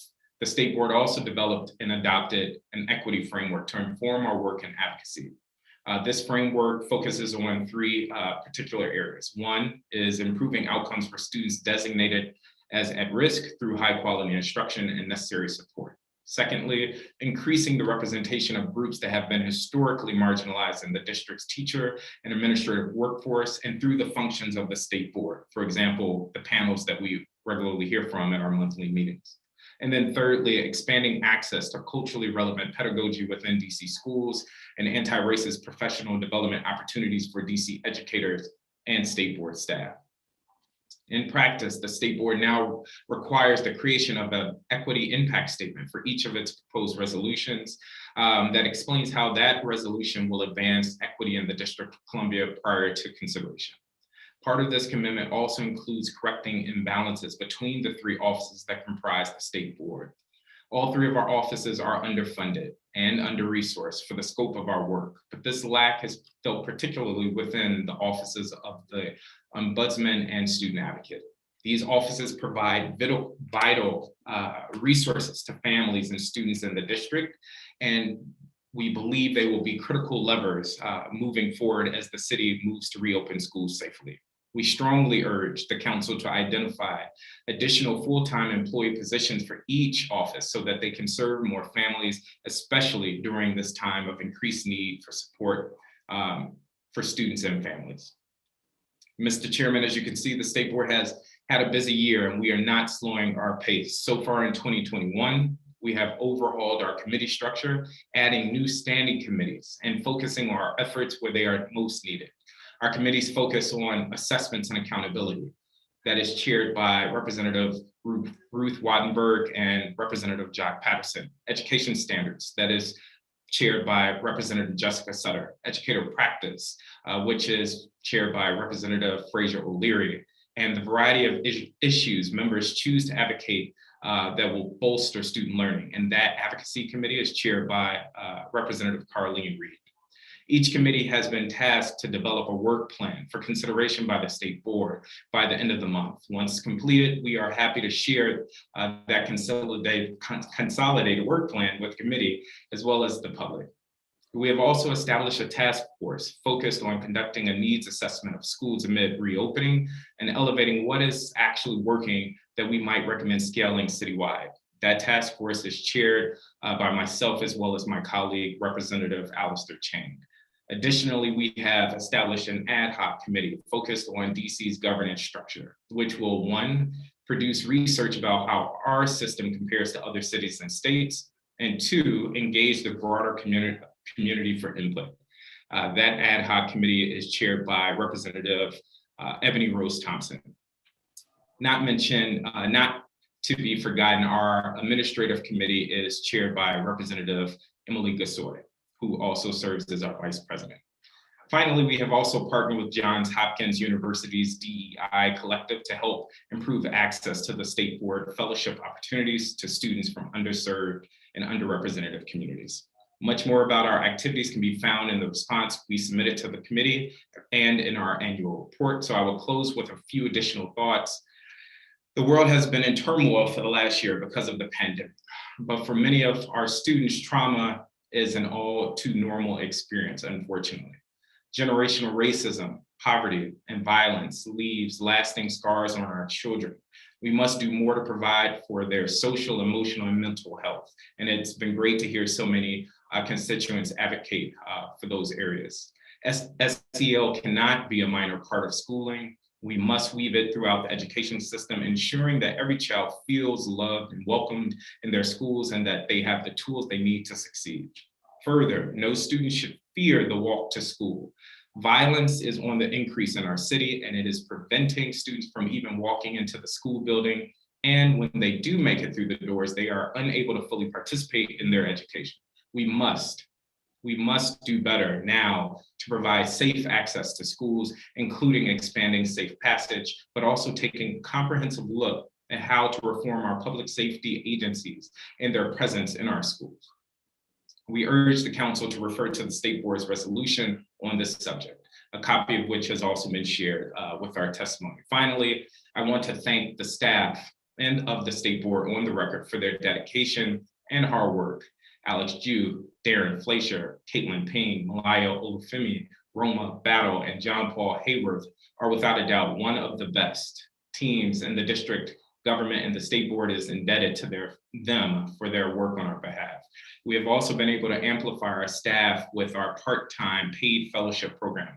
Our fellows aid our policy and outreach team and make it possible for this agency to do more than we otherwise would be able to. Sarah Arrington, Sandra Masura, Simone Wright, Jocelyn Contreras, and Rachel Duff served most of their fellowship terms without ever setting foot in our office due to the pandemic, but their passion and commitment to the state board will have a lasting effect. Mr. Chairman, I am happy to respond to any questions that you and the committee may have, and thank you for this opportunity to share. Thank you, President Parker. Dan Davis, the Chief Student Advocate. Good morning, Chairman, members, and committee members. Afternoon. Good afternoon, Chairman, members, and committee members. My name is Dan Davis. I'm honored to be the work of the Office of the Student Advocate. Our office supports and guides families with concerns to our system of public education in the district. I'm excited to share with you today our work, and I thank you for this opportunity to testify. This past year, we experienced change at an uncomfortable pace. Pre-pandemic practices, policies, and predictabilities halted as COVID-19 changed capacities, shuffled priorities. Our office pivoted to stay connected with students and families. Office pivoted to maintain service for residents, embracing tech solutions as a bridge to stay connected with students and families, working with partners to get our materials and resources into communities lacking access to reliable internet, and embracing this challenge as an opportunity to improve the way we support public education, grounded in the voice of students and families. We support the needs and advocacy of students and families in three distinct ways. We operate a public education hotline to answer questions, walk students and families through concerns, issues with their public school, while providing information and coaching on how to use education resources and referrals. Calls to the hotline are answered live Monday through Friday from 9 a.m. to 5 p.m. School year 1920, we served 401 families. To date, in quarters 1 and 2 of school year 2021, office served 218 families and has received over 325 calls as of January 31st. 108 of those calls were made outside of our operating hours. The high volume of calls made to our line highlights that families are seeking public education support. Last school year, nearly a third of our RFA cases were for students with disabilities.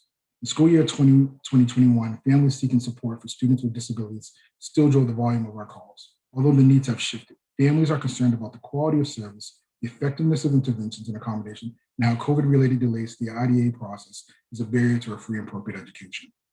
Enrollment access concerns are another area where families sought support. A substantial amount of these families face distance learning challenges, such as technology, access to reliable internet, and navigating learning portals.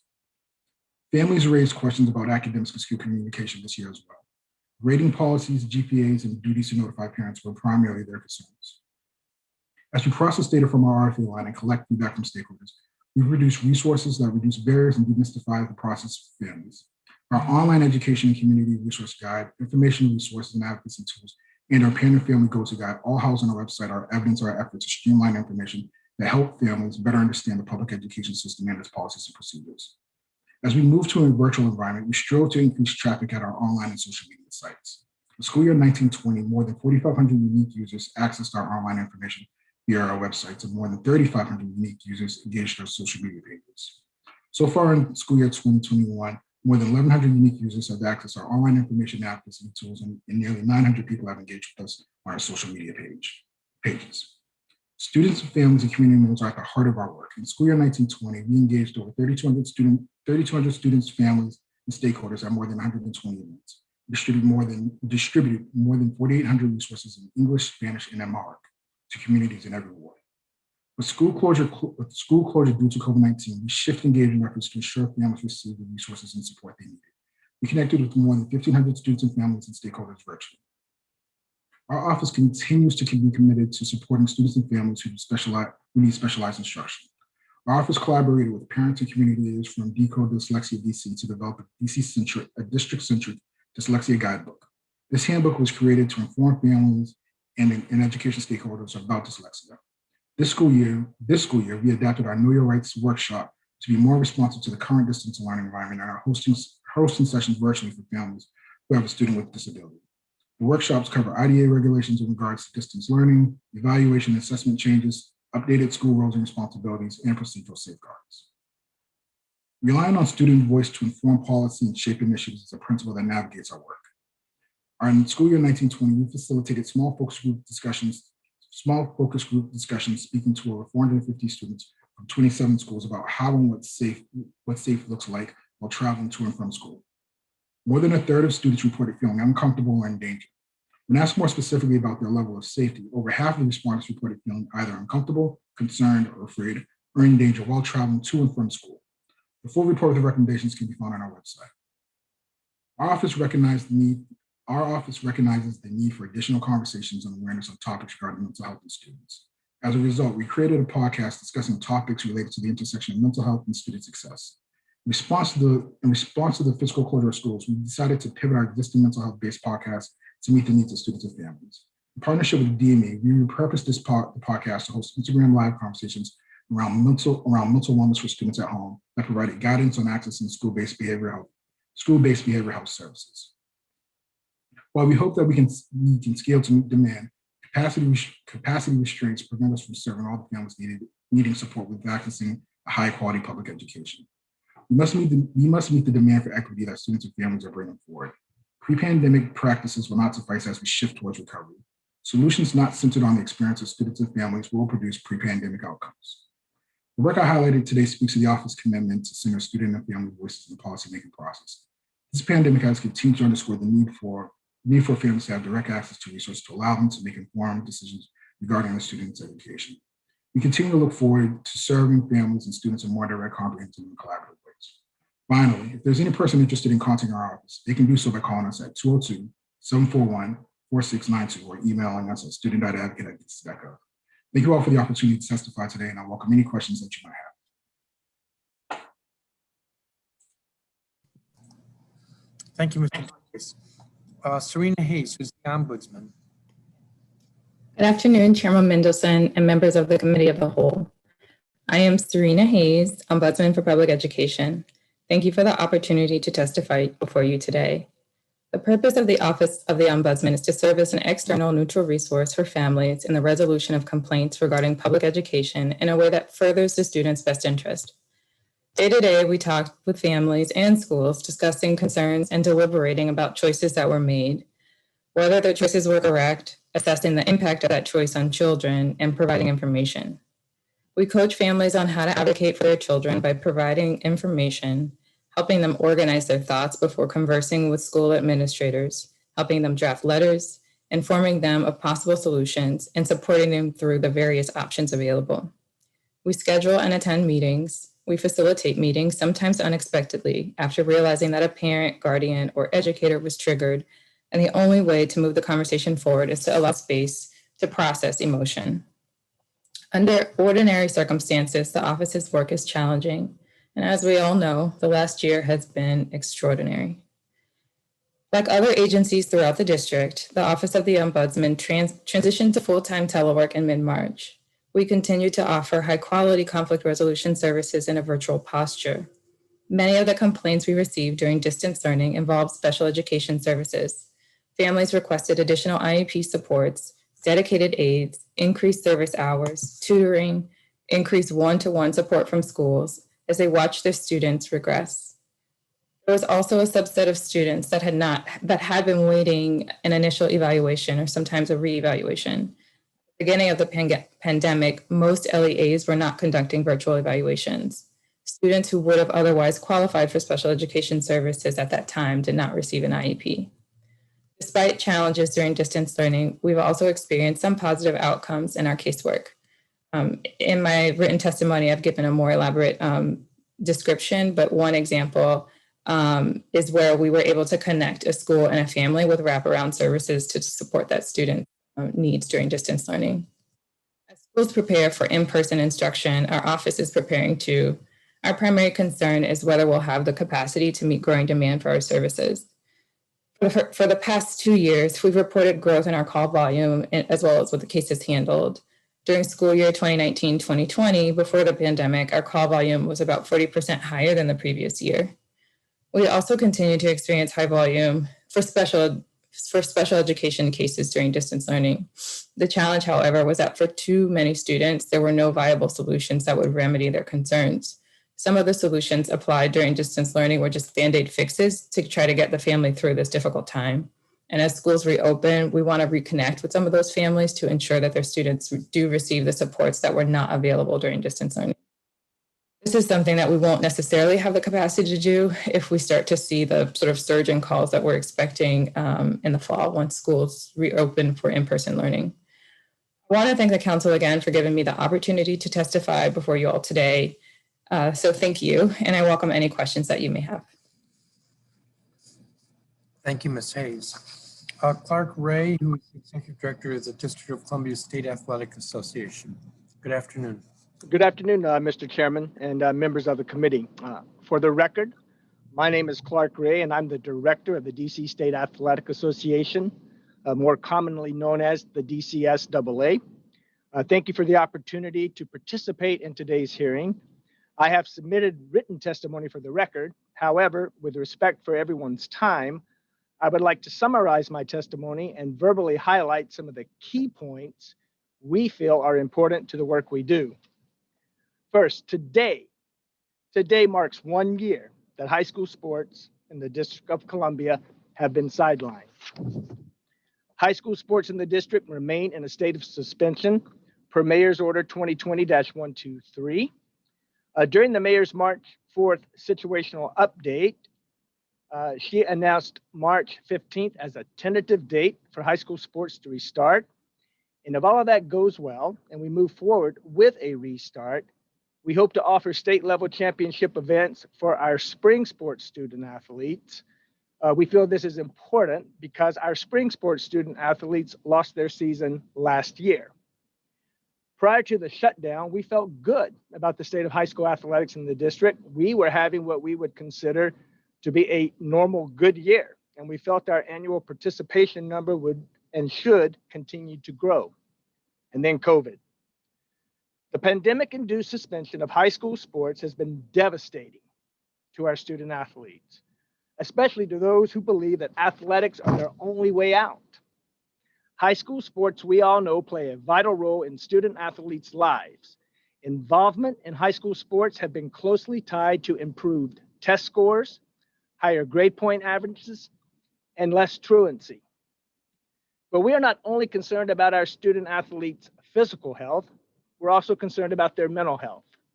Studies have shown that student athletes are depressed over losing their opportunities to engage in athletics, and some have even died by suicide due to depression attributed to the loss of athletics. We are partnering with the Department of Behavioral Health. We've entered into an MOU to make mental health and suicide prevention modules available to our athletic directors, our athletic trainers, and our coaches, so they will be equipped to address student athletes who may be experiencing a mental health crisis. But the most important point I want to make today is this. This pandemic has highlighted the socioeconomic divide present within our high school athletic community. If a student athlete has the financial means and/or recognizable talent, they are more than likely participating in high school age-related activities today. There are leagues operating in Maryland and Virginia where DC-based high school aged youth are participating and competing in individual and team sports. This cuts across all sectors: traditional public, public charter, private, and parochial. Then there are those student athletes who have no opportunities to engage with their coach, participate in skill development, practice, or play simply because they do not have the financial means or the recognizable talent to do so. Look, our student athletes have been engaging with each other outside the athletic setting on a regular basis. Allowing coaches, we believe, to re-engage with them will permit those coaches to model and encourage COVID-safe behavior on and off the field. So DCSAA, in coordination with the Sports Medicine Advisory Committee, has written a thorough re-engagement, skill development, practice and play document for member schools to follow when we're allowed to get back on the field. That document has been submitted to the DC Department of Health for review and comment. But as we reflect back on our successes, it's important to highlight this. There was significant growth in sports participation in the district, between school years 2013-14 and school years 2018-19. The number of high school sport participants in DC rose from 10,168 students to 14,580 students, representing a 43% increase in participation. I attribute that kudos to the DCSAA staff for their hard work. In comparison, over the same 5-year period, Maryland and Virginia were flat. Their participation rates were flat. Maryland rose 1%, Virginia fell 1%, and this is not belittling our neighboring states.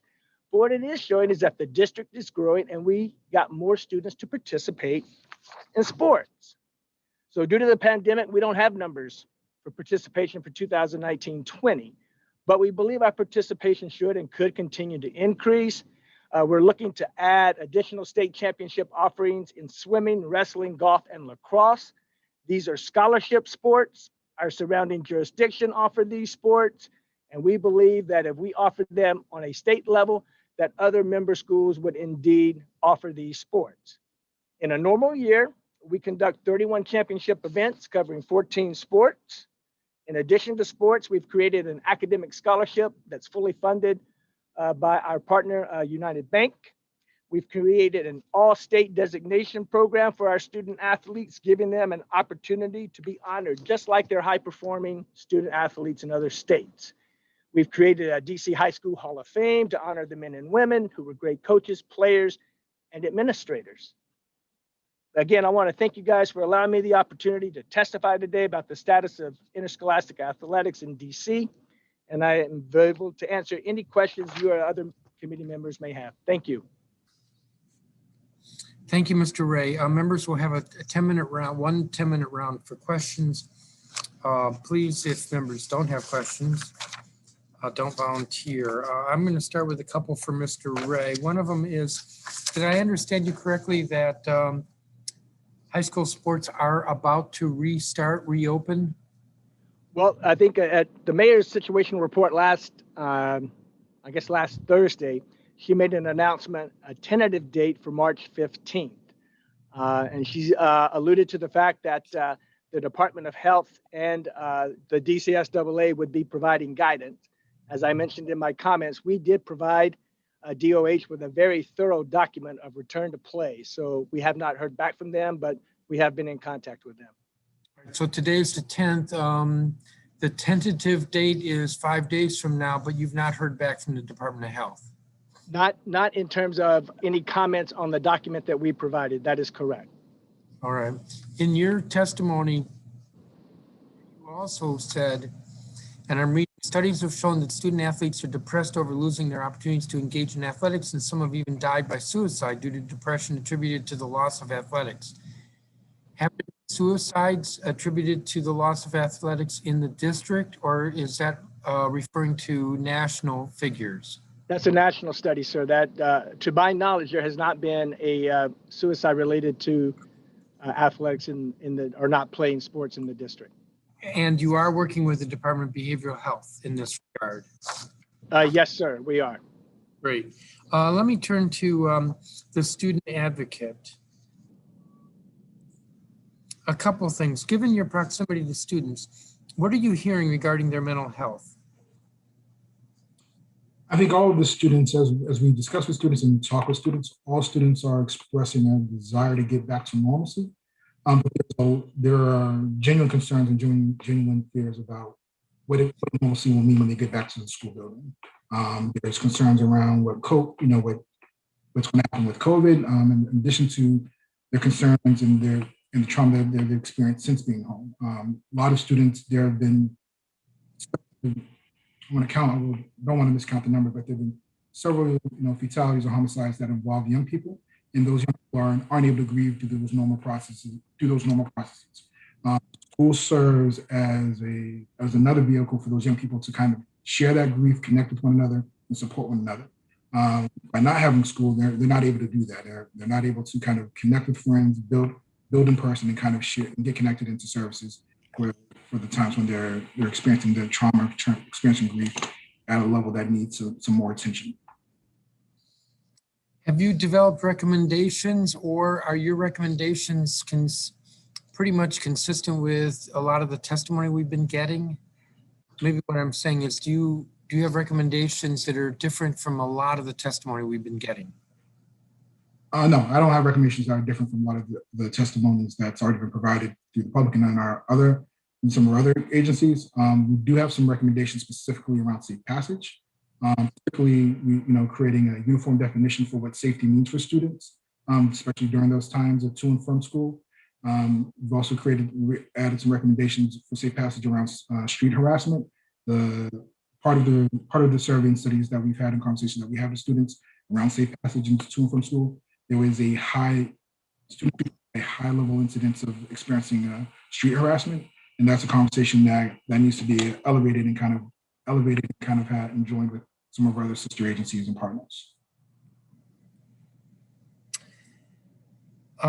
In your statement, you alluded to how the number of calls you're getting have increased. Do you have a need for additional staff? And if so, can you explain it briefly? Yeah, so right now we are a team of 3 FTEs. We have 2 part-time fellows that's part of our team. We haven't had any addition to our FTE count since 2017, and we've steadily plugged away with trying to support as many families as possible. Last year, we initially saw a decline in calls to our hotline during the pandemic, but as we return to school this year and distance learning this year, and our return to in-person learning now, we've seen a spike in calls. Right now we serve 218 families. That's putting us on pace past where we were last year, as well as received 325 calls, which has exceeded which is almost the amount of calls that we served for total families last year. So we're definitely trending back in the right direction, and we definitely need more manpower to do more. Let me turn to the Ombudsman. Do you have a need for additional staff, and can you explain briefly? Sure. So for the last 2 years, we've asked for additional staff, and we've seen a surge in our calls. I mean, the difference between the year before last and that previous year was about 40% of an increase before COVID hit. We did see a steep decline in numbers during COVID, and as similar to the Office of the Student Advocate, as schools are starting to return to in-person learning, the numbers are trending back up. So that is the situation. I think Mr. Davis said that seen a change in staffing since 2017. How about your office? 2017 was also our last increase in additional staffing as well.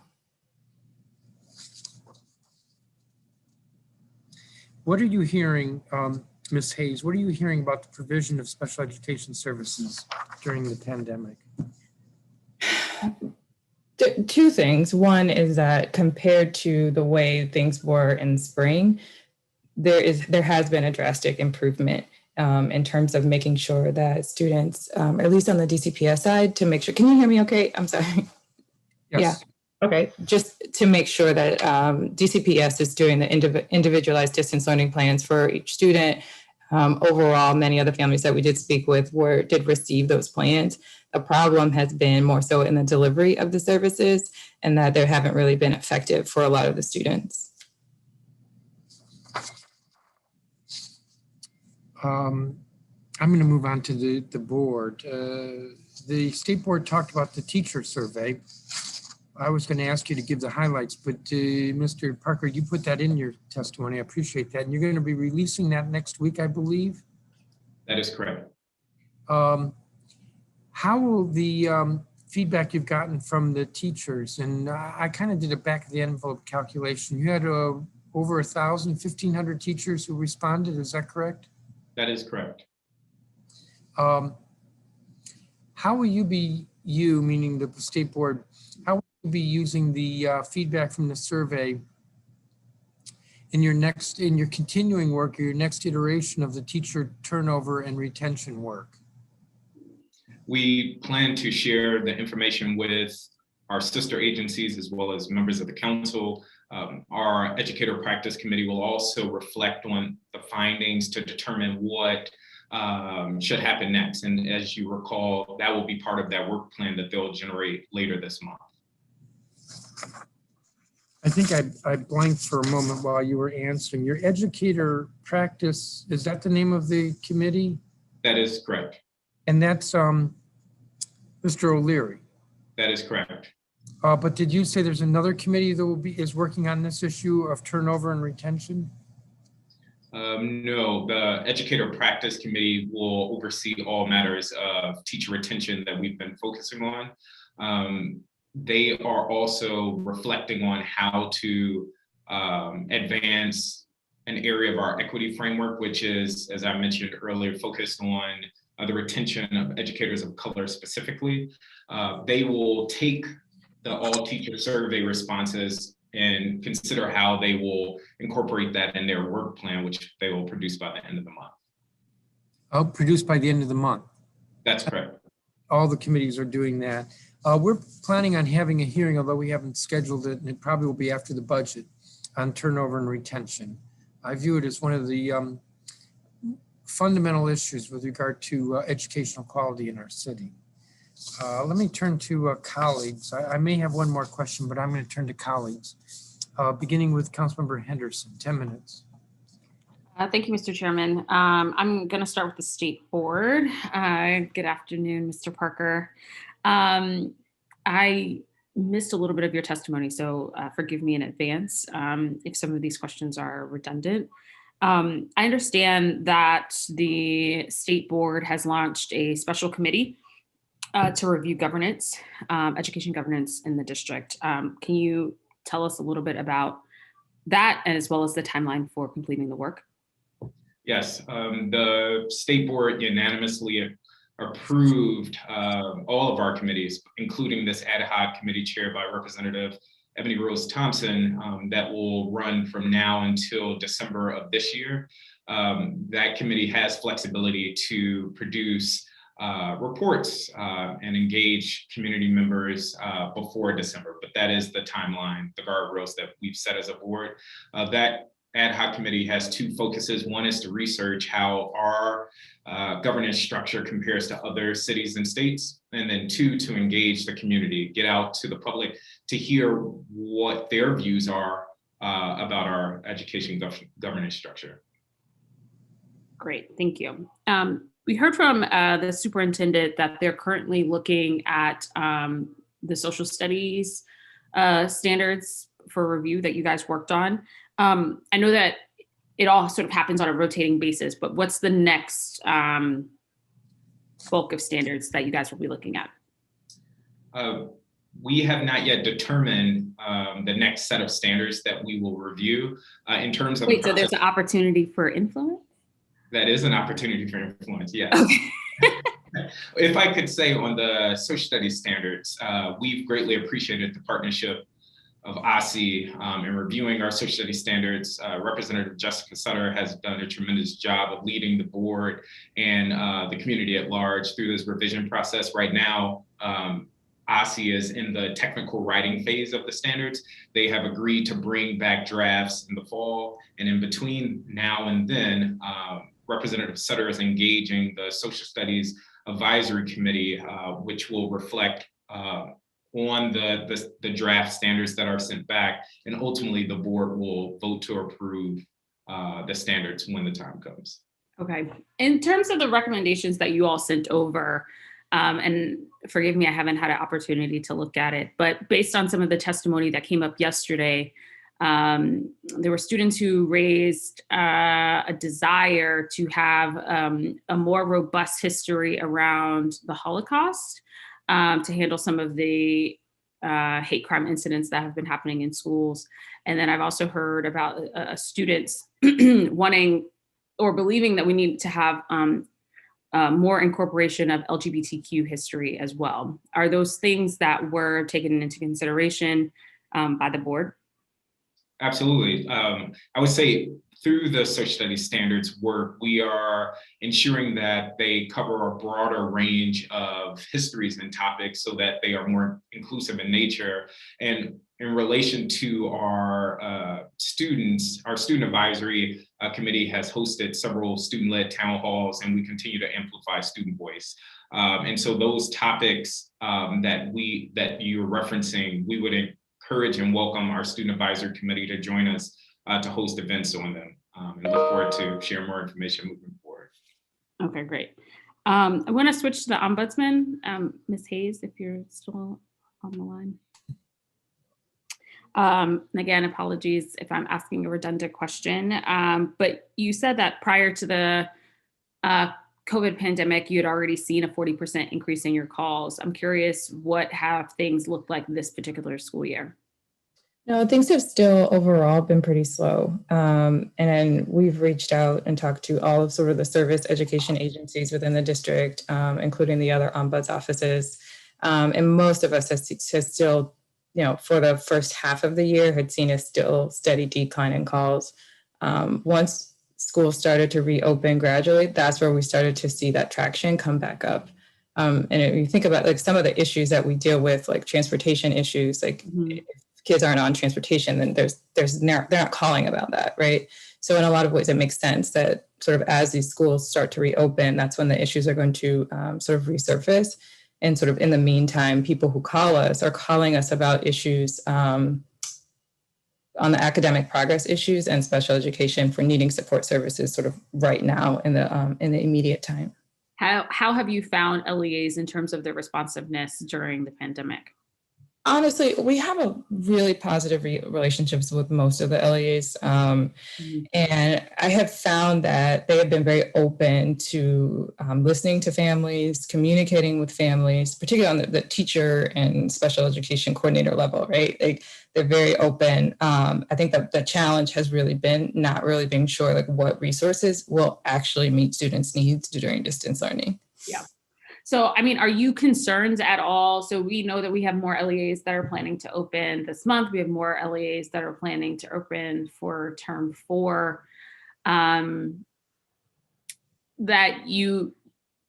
guess I'm just like, do you feel like your office is equipped to handle whatever the influx may be over the next couple of months here as we go back to the return?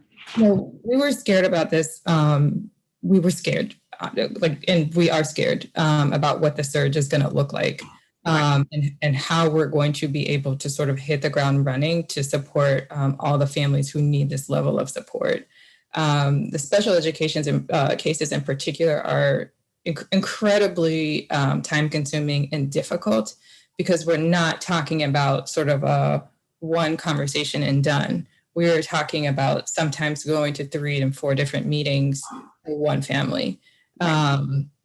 So no, we don't feel ready for the surge, which is why we are sort of seeking those resources sooner rather than later. Yeah, I was even had a conversation with a school leader, and it's one of our schools, our public schools that have been growing grade by grade, and this would have been the year that they would have been at full capacity. And she's like, my school has never operated at full capacity. I have students who have never been in a school with all 3 grades, and there is this anxiety around things slipping through the cracks, et cetera. But thank you for that. I have a little bit of time here, so I want to go to Mr. Davis. Mr. Davis, thank you so much for your testimony. Yesterday, we had a number of students who testified about the street harassment and safe passage issues. And one of the questions that I had for them that I'll ask ask to you is whether or not you've been engaged at all in the mayor's Building Blocks initiative, because in my mind, while it is very much focused on gun violence reduction, when students start going back in person, there is going to be these overlaps in terms of safe passage issues, as well as, the mission of the Building Blocks initiative. So we haven't per se been involved in those the Building Blocks conversations. We have been involved with the conversations with the violence interrupters from WISE, the violence interrupters from Cure the Streets, his office, as well as the DME and DPR. So we're meeting with everyone, but not necessarily part of that at that table. Okay. And I mean, in terms of the conversations that you have been having, has anybody been talking about what we do for term 4 when we have more students who are going back in person? Because I feel like the safe passage issues that you probably have seen, that we have seen before, obviously have died down over the last year in some ways, right? A lot of the angst has been taken online, but now you're going to see people, you know, kids in person again. Are we prepared for that? I think there's been a lot of good efforts and a lot of planning. I think we've had a lot of conversations with the DME about what's to come next when schools do reopen and what's going to happen in what will term 4 look like. As that planning is still a lot of that planning is fluid. I think there hasn't, we have what we built out last year as far as safe spots and some other initiatives that are rolled out, but we haven't necessarily expanded that to all our communities. And so hopefully as we return to this space, to back to school learning, that we're able to scale up those other initiatives and incorporate more student voice in this process. Yeah, the students had some really good ideas in terms of how to improve the process, especially around like safe spots and things like that yesterday. So I hope you had an opportunity to listen there. I only have a few seconds left. I want to go to Mr. Ray from the sports, if he's still with us. And I just have one question for you in terms of, I know that DC had a plan in terms of rolling out more sports, particularly sports for young women. Has the pandemic put those expansion plans on the back burner, or are we still on track? Well, I can't speak for on the DCPS side of the equation, but on our side of the equation at the state level, we certainly are looking to expand. We were going to expand in girls wrestling this year as well. Yeah. So hopefully going forward next year, we will be able to, to continue that expansion process for us. There's also an initiative for statewide for our girls flag football as well. Okay, awesome. Thank you. You're welcome. Councilmember Robert White, do you have questions? I do, Chairman. Thank you. I want to thank this panel of witnesses. And let me actually pick up one of the last threads from Councilmember Henderson. And this will be for Mr. Davis and for President Parker regarding safe passage. I feel like we've been having conversations about safe passage for a lot of years now, and it's still unclear where we are and where we are going. Can one of you give, or both of you give us some understanding of where things are with safe passage? What do we have in place now? So I think there's some effort and coordination that's coming out of the DME's office. I think there's a lot of conversations that are overlapping different agencies, from DDOT, from WMATA, from even our individual schools. But in reality, what it feels like for students and for schools and students and parents is each school community has their own plan and building out their own capacity. Some schools do a better job than other schools. Other schools are able to activate parents, activate volunteers. Other schools don't have that necessarily kind of capacity in the school community. So, as you go to every school building, there's going to be essentially a different safe passage plan for that school body. You have anything to add to that, President Parker? I think that covers it. I would just underscore that the safe passage issue undergirds so many areas. As my colleague yesterday, Representative Reed, was mentioning, even this discussion around outdoor learning, some communities don't feel safe with that concept given concerns around safe passage or even safety being outdoors. So just highlighting that it is an issue that we all should pay close attention to. And what, Mr. Davis, what kind of resources are schools given to address safe passage?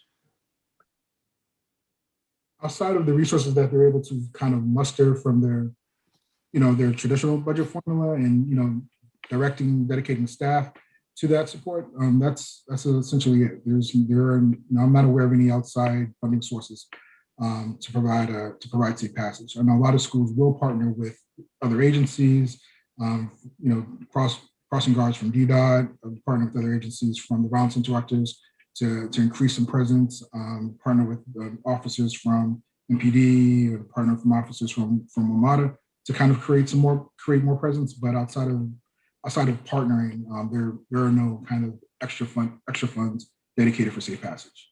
Okay, and I know this isn't the job necessarily of your agency, but it is a place that you all have taken somewhat of a leadership role. So I'm mentioning it here, but it seems subpar, that approach, because schools don't have the ability to require DDOT to assist, or MPD, or violence interrupters, and so there really has to be something, I think, from the mayor's office, that somebody that has the stature to get the resources that schools need. President Parker, will the state board make any recommendations on safe passage, or where do you see your work on this issue going? In February last month, we released a budget priority letter where we echoed many of your sentiments there, that we need as a city greater investment and resources that are proven, like violence interrupters in our communities. We will continue to work with the Office of the Student Advocate on officially advancing the topic of safe passage. And I know individual members in their wards have various initiatives going on. But during this time, our priority is ensuring that we're elevating the need for greater investment in those proven community supports to disrupt violence. And forgive me for asking a repeat question. I just didn't hear the answer earlier. What's the timeline for the social studies curriculum or work that you're doing? We expect OSSE to bring standards back this fall for the state board to review, and they are expected to be implemented beginning the 2022-23 school year. Okay. And what will the process for reviewing them be? So Representative Jessica Sutter is convening that Social Studies Standards Advisory Committee. Is a wide-ranging body of experts. They are meeting from now until the fall. When OSSE brings the standards back, they will go to that advisory committee for review, and then ultimately the board will vote to approve or deny the revisions to the standards. Okay, and I know some of this is redundant. I just want to make sure I'm clear. And if the board denies it, what happens then? If the board were to deny the standards, we would go back to the drawing board. My hope would be, given how deliberate we have been in this process and working closely with OSSE, that would not happen. Okay. Why? I know you mentioned the time since the social studies standards were revised, but why social studies and not other subject areas? There is a lot of interest among members as well as the public for greater civic engagement. Our social studies standards in particular are our oldest set of standards, not having been updated since 2006. And so we thought, given everything going on in the country, as well as public concern around civic engagement, it was time to start with our oldest standards. And I would just note, given that they haven't been updated since 2006, our students in our schools are not formally learning about things like Barack Obama or the women's movement or the uprisings around the world that have happened. We also acknowledge that there's much more work that is needed to ensure that the standards themselves honor the diverse student body here in DC, that they are anti-racist, that they include histories of Black folk and other historically disadvantaged groups. And so it's many reasons why we started with social studies, but also we know that through our push for well-rounded education, it is important for us not to simply focus on ELA and math, which is often emphasized, but that if we revamp our social studies standards, update them, make sure that they really reflect our broad, diverse student body, that will bolster student learning in our schools. Okay, I appreciate that. Let me move to both the ombudsman and the student advocate. Have either your agencies had cuts to your budget in the last 2 fiscal years, or because of the revised budget after downward revenue projections?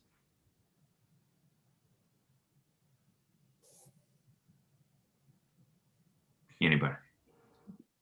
Sorry. Okay. So we did go through rounds of giving back funds, but most of what, and I will ask also John Paul Hayworth, if you're online, to also help to explain some of the issues that we've had with the budget over the last year or two. But for us, a lot of the cuts that happened were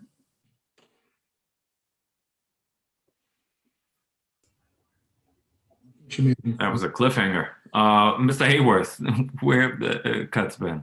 Councilmember, it's good to see you, and thank you for the question. So all three offices have received requests from the mayor's office to reduce budgets as an agency. And we went through a process of internal conversations between the three offices to find areas that we could participate in the reductions. The reductions for the agency were over $100,000 in total. That was the request. And we were able to identify between $50,000 and $70,000 in each of the fiscal years that were asked for. Part of that is the challenge of the way that our budgets are largely in PS services and personnel services for staff members. And so our NPS services are really limited. It is largely, as President Parker said, it's around $350,000 total for NPS services, but the reductions were taken as an agency total.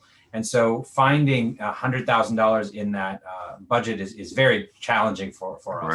Right.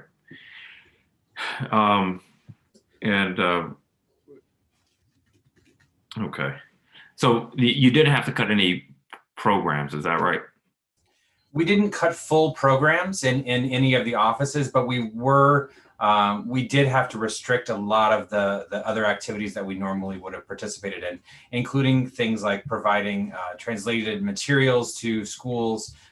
For instance, we did not, in the state board, we did not do any printed materials or any large outreach for our student advisory committee this year, which is unusual. And frankly, it was a problem. And what we learned is that by not reaching out with printed materials or having that opportunity for schools, we were limited in the number of students that we were able to reach. And so we're doing a much better job now with our student representatives and student advisory committee to ensure that we have representatives from across the city rather than just students that are active on social media. I appreciate it. To avoid the next round, Mr. Chairman, let me just say to the State Athletic Association, I very much support the expansion of sports, but I am over time, so I won't go into questions. Thank you, Mr. Chairman. Thank you, Councilmember. Councilmember Brianne Nadeau, do you have any questions? Councilmember Nadeau? Councilmember Trayon White, are you on? And do you have any questions? Yes, I'm here, Chairman. I do have a question. How you doing, Dan? In your testimony, you said in SY 19 to 20, almost half of the FRAs came from Ward 7 and 8. I know we only a few months in 2021 have, but do you have any preliminary data on the number of FRAs coming from Ward 8 that you can speak of, Dan? I don't have that data in front of me and I can't get it to you, but historically, the leader and just the lead ward that reaches out for support are families from East of the River in Wards 8, 7, and 8. Okay. Was that to be beneficial to the whole committee? Also, a parent testified yesterday that the daughter has been repeatedly penalized by a teacher who refuses to acknowledge that the student has dyslexia. You testified that you have created a guidebook for families and students. What kind of guidance has been provided for educators as well? And how do you get the information out? So the guidebook is family friendly, but it's also centered for educators. So educators that may not necessarily be versed dyslexia or literacy challenges, or even special ed, or even non-special ed educators are able to pick up the guidebook and go through the guidebook and pick up and learn on different triggers, different touch points in different places where they can kind of begin to lean into the process of providing those literacy interventions. We distributed the guide to all the PTAs. We've sent out the guidebook to all of our LEA partners as well as the guidebook online. Right now, the guidebook it's an online tool. It lives on our website, and it's available to download and available to peruse 24/7. So essentially, you're saying the LEAs is responsible for getting it to the teachers or the educators? Yeah, we haven't given the guidebook directly to teachers. We don't have a comprehensive contact sheet for all of the teachers, but we do have comprehensive contact lists for all of the special, I guess, so essentially all the special ed coordinators and all of our LEA representatives. Thank you. Director Clark-Ray, I think I heard you say the sports is supposed to reopen on March the 15th. Is that still a goal or not? Well, that is the last word that we had from the mayor in her situational update, that tentative, and she was very cautiously using the word tentative, restart for this coming Monday.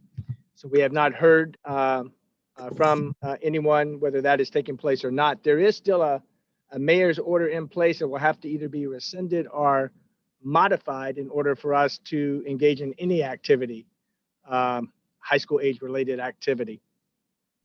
Okay, I look forward to supporting that from the sentiments I get from the students. I don't know if you watched the hearing yesterday, but we heard from a number of students.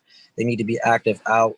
And I heard you also in your testimony talking about the number of individuals going to play sports in Maryland and Virginia. So that concerns me. I want to move to Mr. Parker, President, State Board of Education, real quick before my time is up. You stated in your testimony that the state board convened a 26-member studies, SSSAC, Associated Public Input on Social Studies in the district. And that work was grounded on the state board's commitment to developing social, you know what it said. I'm asking, how do you ensure diversity and inclusion on this study across the public sector as you think about implementation? Yeah, that advisory committee is quite diverse, and part of our selection process, we considered a number of characteristics to ensure its diversity in alignment with our equity framework. In addition to that advisory committee, we've hosted several conversations and panels that we also are focused in making sure that it reflects a broad range of ideas and perspectives. And as I mentioned, moving ahead, we plan to have continued discussion around our social studies standards. Okay, I've heard, I don't know if you heard, but just in the testimonies yesterday, there was a continuous theme around people concerned about mayoral control and flexibility and accountability. And also, I think Ms. Liz Davis from Washington Teachers Union said in a public testimony that changing to a culturally sensitive curriculum and approach to the pedagogy is a priority for the Washington Teachers Union. What, if any, are you working on, or is the state board recommending for social studies standards to develop a curriculum sensitive curriculum? Yeah, the state. I'm sorry, culturally sensitive curriculum. I apologize. I'm sorry, I missed the last part of your question. I'm sorry. I was asking from what Liz Davis was communicating around social studies. Do you or the state board or OSSE, in conjunction with OSSE, have any recommendations for culturally sensitive curriculum? Yeah, so the State Board of Education does not have authority over LEA's specific curriculum. That said, as part of our equity framework, we too highlight the need and importance of culturally relevant pedagogy. And so we are in direct alignment there with the Washington Teachers Union and look forward to partnering with them and others to advance that in schools. Right now, just given our limited authority in that space, our stance is more to advocate for it since we don't have direct purview there, or it's not under our direct purview. I'm a little outdated, but I do remember a time where when I served on the State Board of Education, there was a lot of conversation about graduation requirements, which the State Board do have purview over, and African American studies, and also DC history being taught. Has there been any change or movement with that? And my third part to that is about the, I know we're in COVID, but about the 80-20 rule, if you can answer those three. Yeah, in terms of graduation requirements, several years ago, the State Board of Education convened a task force chaired by then Representatives Marcus Batchelor and Laura Wilson Failing. They produced a report that included a number of recommendations, including flexibility around community service, our requirements. I would note that that is something that we still hear from our student representatives and other students, as that is something that is desired and needed, as well as implementing personalized learning plans. Unfortunately, OSSE never came back to us to advance any of those recommendations. So to date, that report is the latest that we have on the topic of graduation requirements. In terms of specific coursework related to, for instance, Black history, I know this is an area of concern for many council members, as it is members of the state board. And we would say one of the best ways to advance those areas is through our social studies work. And so we, instead of advancing one course that will impact graduation requirements and the like, we would want to make sure that our social studies standards covered that, so all students through all grades are learning all areas of history. Thank you. And did you, what about the 80-20 rule as far as attendance? And I know now I've been hearing a lot about students able to open up their laptop and do no work, never engage, and still be marked present. So I'm not sure what the healthy balance is in that, and how we have something in place to keep them engaged, make it more interesting, provide tutors, outlets. I'm not sure what happens, but I know I've been hearing a lot of frustration in that from teachers and parents. Yeah, we've heard a lot of concern about that as well. I would say OSSE and the state board approved updated attendance policies for the pandemic. And we are planning and looking forward to reflecting on those policies moving forward as schools move to reopen. But again, we've heard from teachers through our all teacher survey that student engagement, especially during the pandemic, is, as you said, one of the top areas of concern for them. So that aligns with what we heard from our survey. So I think I read something, and you might correct me if I'm wrong, because I'm reading a lot of data statistics, but I thought I saw where 59% of students did not achieve proficiency in math last year. And I know we've had about 5 chancellors since I've been in office for 4 years, but I know the goal was like 75%, 71%, something like that. What is the state board's thoughts and around advocacy or advice and thoughts around trying to get our students where they need to be? Because it seems like the achievement gap and just the learning curve is increasing during the pandemic, as everyone can see. Absolutely. In short, we need to do a lot better as a city. Our students are not doing well, and we're not doing well by our students. We believe the answer is to focus on both inputs and outputs. And we as a board have anchored on ensuring that all students receive a well-rounded education, and believe that that will help accelerate student learning for all groups. And we have a particular focus for key disadvantaged groups, namely Black and Brown students, as well as students who are designated as at risk. And so many of the things that you all heard yesterday, whether it's around needed mental health supports, whether it's around social emotional learning, well-rounded education, et cetera, we believe that all of those things are necessary to advance and accelerate student learning for the groups that you're referencing. Thank you, Councilmember. Councilmember Lewis George. Thank you, Chairman. I want to start, I'm going to start with Mr. Ray. Thank you for speaking with us today. I'm coming to you from home of the DCIAA title champions Roosevelt Rough Riders basketball team here in Ward 4. One thing I want to talk about is I'm particularly concerned about the students who may have missed out on sports scholarships and recruitment opportunities. And some of our students here in Ward 4 who are amazing athletes really don't have the resources as some families do to contact recruiters to get that recruitment opportunities and to really, search for them in the ways that some have been able to. And so I want to ask you, what type of work are you all doing regarding sports scholarship and recruitment opportunities this year because of the shutdown of school sports? Well, first of all, thank you for the question. And I am a Ward 4 constituent. Awesome. I'm right over on 13th and Crittenton Street, Yes. Northwest. Awesome. So, very familiar with the Milk House and Rob Nickens and all he's doing over there at Roosevelt, along with Coach Chris. So I think what we would intend to do is going to depend on what we're allowed to do. Okay. We have in the past looked at offering maybe for our football players a combine if we're able to get back on the field where they could at least get some film and some times in to send to college recruiters. There's a dead period right now, so college recruiters are not allowed out on the recruitment trail, so to speak. Mm-hmm.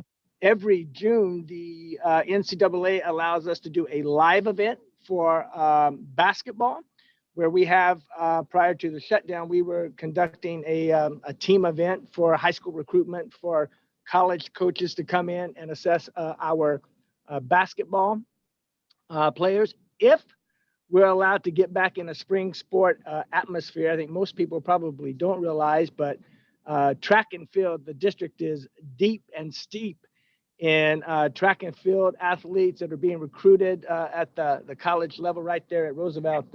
The Kellys are very steep in track and field. I think the brothers and now Farge, the sister, has just gotten a scholarship. So hopefully we'll be able to conduct those type of championship events where college recruitment can continue. But thank you for the question. That's important. Thank you so much. And whatever we can do as a council to help, with getting, if we can get them film or whatever they need to have this access, we want to do that. So thank you so much. I want to go over to President Parker for a second. First, I want to say thank you, President Parker, and also Ward 4's representative, Dr. Frazier O'Leary, who testified yesterday. And I do want to shout out the student school board member, Alex, as a former student school board member. He has just been doing an excellent job in including student voice. And the state board has clearly become the go-to forum to discuss our public education system. And I want to congratulate you on a 280% increase in testimony, with most of those coming from first-time witnesses. Amazing, and it's a credit to all the work you all doing as a school board.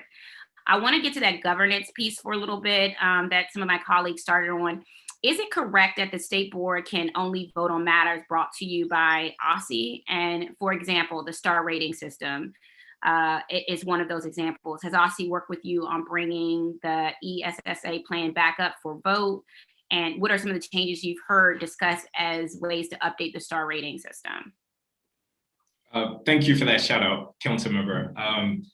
That is correct. We are limited to voting on policy that is only brought to us by OSSE. In terms of the ESSA framework, OSSE agreed a couple of years ago to come back with a growth metric for our high schools in particular. Given the pandemic, that is now disrupted because in order to come up with a growth score, we would have needed consecutive years of summative assessment scores. And so there's a question mark when that will happen. Generally though, members have been interested in reviewing the STAR framework to see in what ways it might need to be updated. And to date, we have not received a definite response from OSSE on their willingness to engage us on that matter. Okay, thank you for that clarification. And I think it goes to highlight some of the issues in governance we talk about. And I wanted to follow up a little bit on the governance committee. You said it'll wrap up its work this December. Can you say a little bit more about what's on the table? Are there any specific issues that are already on the agenda for this group? And what do you hope this group will consider? Yeah, I don't want to get too far ahead of the committee, but as was mentioned, the guardrails set around the ad hoc committee is educational in nature. One, to conduct research around how our system compares to others. As you know, many people simply don't understand how our system works, and many don't have sufficient context for how our system stacks up against other states and or cities. And then secondly, it is to engage the public, to hear and document directly from what we are hearing from constituents. The committee will put forth recommendations and will determine how they will go about engaging the community, and we look forward to sharing more information at the end of the month when the committee comes up with its work plan. Awesome. Thank you so much, and we look forward to receiving that information and that feedback here at the council level. Want to take a moment to go to the Student Advocate and Ombudsman Office. Mr. Davis, we heard from OSSE how they're working to monitor LEA compliance with the IDEA. Can you speak to what you're hearing from families, in particular those with students who have disabilities? Your office is independent, so it's helpful just to know if you can provide a little context or check on how the executive characterizes the coverage for families. Right. So I think the challenge is not necessarily with compliance for our LEAs and how what families are experiencing. The challenge with families are experiencing is the actual delivery of service. So the accommodations, the interventions, and the modifications that are occurring for COVID and for distance learning aren't enough. They don't suffice. I think the ombudsman kind of alluded to in her testimony that there aren't any real good solutions for a lot of these problems. Unfortunately, a lot of that stems from the guidance that came from the Department of Ed. The Department of Ed essentially, for all intents and purposes for LEAs said, LEAs need to provide a good faith effort into delivering these services. And that's, in our current environment, that's 60 plus different efforts at every different LEA. So what families are experiencing, especially if they have a student in DCPS versus a student in another sector, can vary greatly. And then even with students and families that are in the same sector, either traditional school or charter school, it depends on the campus and what capacity that campus has to serve that student. And so there are going to be a lot of conversations when schools do return around how do we make up for this down period of what students have been experiencing for essentially almost a year. Thank you for that. And one last question for you, and try to get it in quickly. I wanted to ask you to share more from the report from your office about Safe Path, which used student survey data, put some numbers and data to how students feel about their commutes to school. What were some of the findings from your student survey data on how they're feeling about their commutes to school? So their commutes to school, varies. I think there's one of the things that stood out that was very key for us was that their experience or what causes the anxiety, what causes the feelings of unsafe are adults. They're the adults that they meet that are street harassing them that are in front of the barbershop, the liquor store, the adults that they share the train with, the adults that they share the sidewalks with. And that's what generally causes that anxiety and that level of unsafe because of they're strangers. This school year, we've talked to a couple of groups of students, and one of the things that they're really much concerned about is transportation. Even if Kids Ride Free is a great program, there's still going to be the same issues with, in the current WMATA proposed budget cuts, where students may not necessarily have that direct access to schools. Students will have to essentially travel to different neighborhoods and go through different bus routes to get to the same school that are on bus times and travel times that are substantially longer. And so that is a concern that a lot of students have been raising as we look forward to our fourth quarter. Thank you so much. And Ms. Hayes, my last question. Ms. Hayes, can you speak more to the issue of students who haven't been identified for services? What's the scale of this, and has the child find system not been working during virtual? So a lot of the issues on evaluations and getting students into the system to determine whether or not they need special education services has mostly been a problem at the end of the school year last year.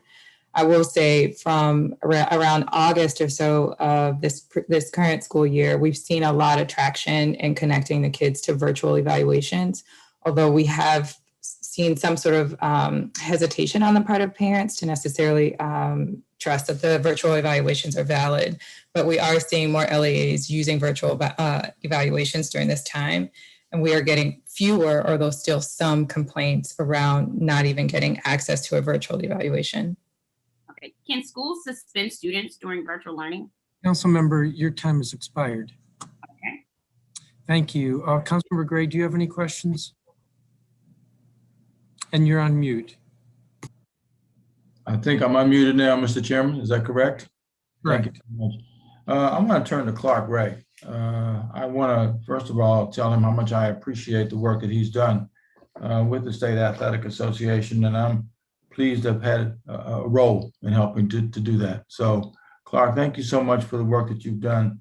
I really want to get a sense from you what impact you think the pandemic has had on the emotional and social adjustment of so many of our kids. I mean, you detailed a whole set of athletic endeavors, including lacrosse, which I'm delighted to hear about that. And I hope it's not just lacrosse for guys, but lacrosse for the young ladies as well. So let me give you an opportunity to talk about what you think the impact has been on our young people as a result of this pandemic. Well, look, yes, sir. And the curtailment of the athletic opportunities that would have been provided. Well, look, I think that's a great question, council member. And again, thank you for what you've done for the student athletes in the district and the role you played in creating a state association. It's been devastating for our high school student athletes, especially for those in the public, traditional public and public charter school sector. I mean, for most student athletes who engage in activities in an urban area, high school sports is their way out. It is. And you know what? Only 2 to 3% of high school students go on to play at the Division I or Division II level, but it is their dream and it has been crushed. For me, what I've seen is an opportunity or a problem is that, again, if you want to play and you can afford it, you can play. If you have talent, you can play. And there is a large subset of our student athletes that aren't getting that opportunity because they haven't been recognized yet or they can't afford it. High school sports is being replaced. The AAU programs are running full force and they're participating. Indoor soccer programs, volleyball programs are all taking place out at the St. James in Virginia, where our students who can afford it, and I want to make this point real clear, and then I will go back. It's not just the sectors of the private and parochial schools who have families who can afford sports. This cuts across all sectors. There are plenty of parents who either work 2 jobs or who are financially well off in the public charter and the public sector who can afford to send their kids to play in other venues. So this is not a public and a public charter school issue. It is an issue of those who have and those who have not. And it has been really devastating for our high school students to watch their colleagues in Virginia and Maryland who are now back on the fields and participating, and we're not. Well, I was going to ask you about your interaction with your colleagues in Virginia, especially. I've seen the football program, continuing pace in Virginia. And what impact has that had on your ability to continue to run an athletic program here in the District of Columbia at the state level? As you watch the teams playing in Virginia? Well, I can tell you this, I think we are the most planned out organization there is left in the nation. I mean, I have plan after plan after plan. Yeah. But with all due respect to, I'm not an epidemiologist and I'm not tasked with taking care of the collective whole, such as a mayor or her Department of Health. I will say this, we're in a geographically compact area with many of our students in multi-generational households. Just Right. because the state association is open for high school sports like a Pennsylvania or a New York claim to be open, major metropolitan areas have not re-engaged yet. I don't think New York City is re-engaged in high school sports. I don't think Philadelphia is re-engaged in high school sports. And the last I heard, Richmond public schools are not re-engaged in high school sports. So there are health metrics and data that these Department of Health are looking at, and hopefully we're going to be able to get under to allow us to get back to a re-engagement. Just connecting a kid with a coach is important to these young men and women. Absolutely. What is it that you are able to do for the coaches who train these kids? And you're absolutely right. As somebody who, spent my life playing sports one way or the other, I know the positive impact that these engagements can have on our young people. And the coaches are like father figures, or, they play a parent role in the lives of so many of our kids. So what, if anything, have you been able to do to support the coaches through this whole endeavor? Well, it's just really and truly for us is to provide them with whatever information and health data we get, best practices.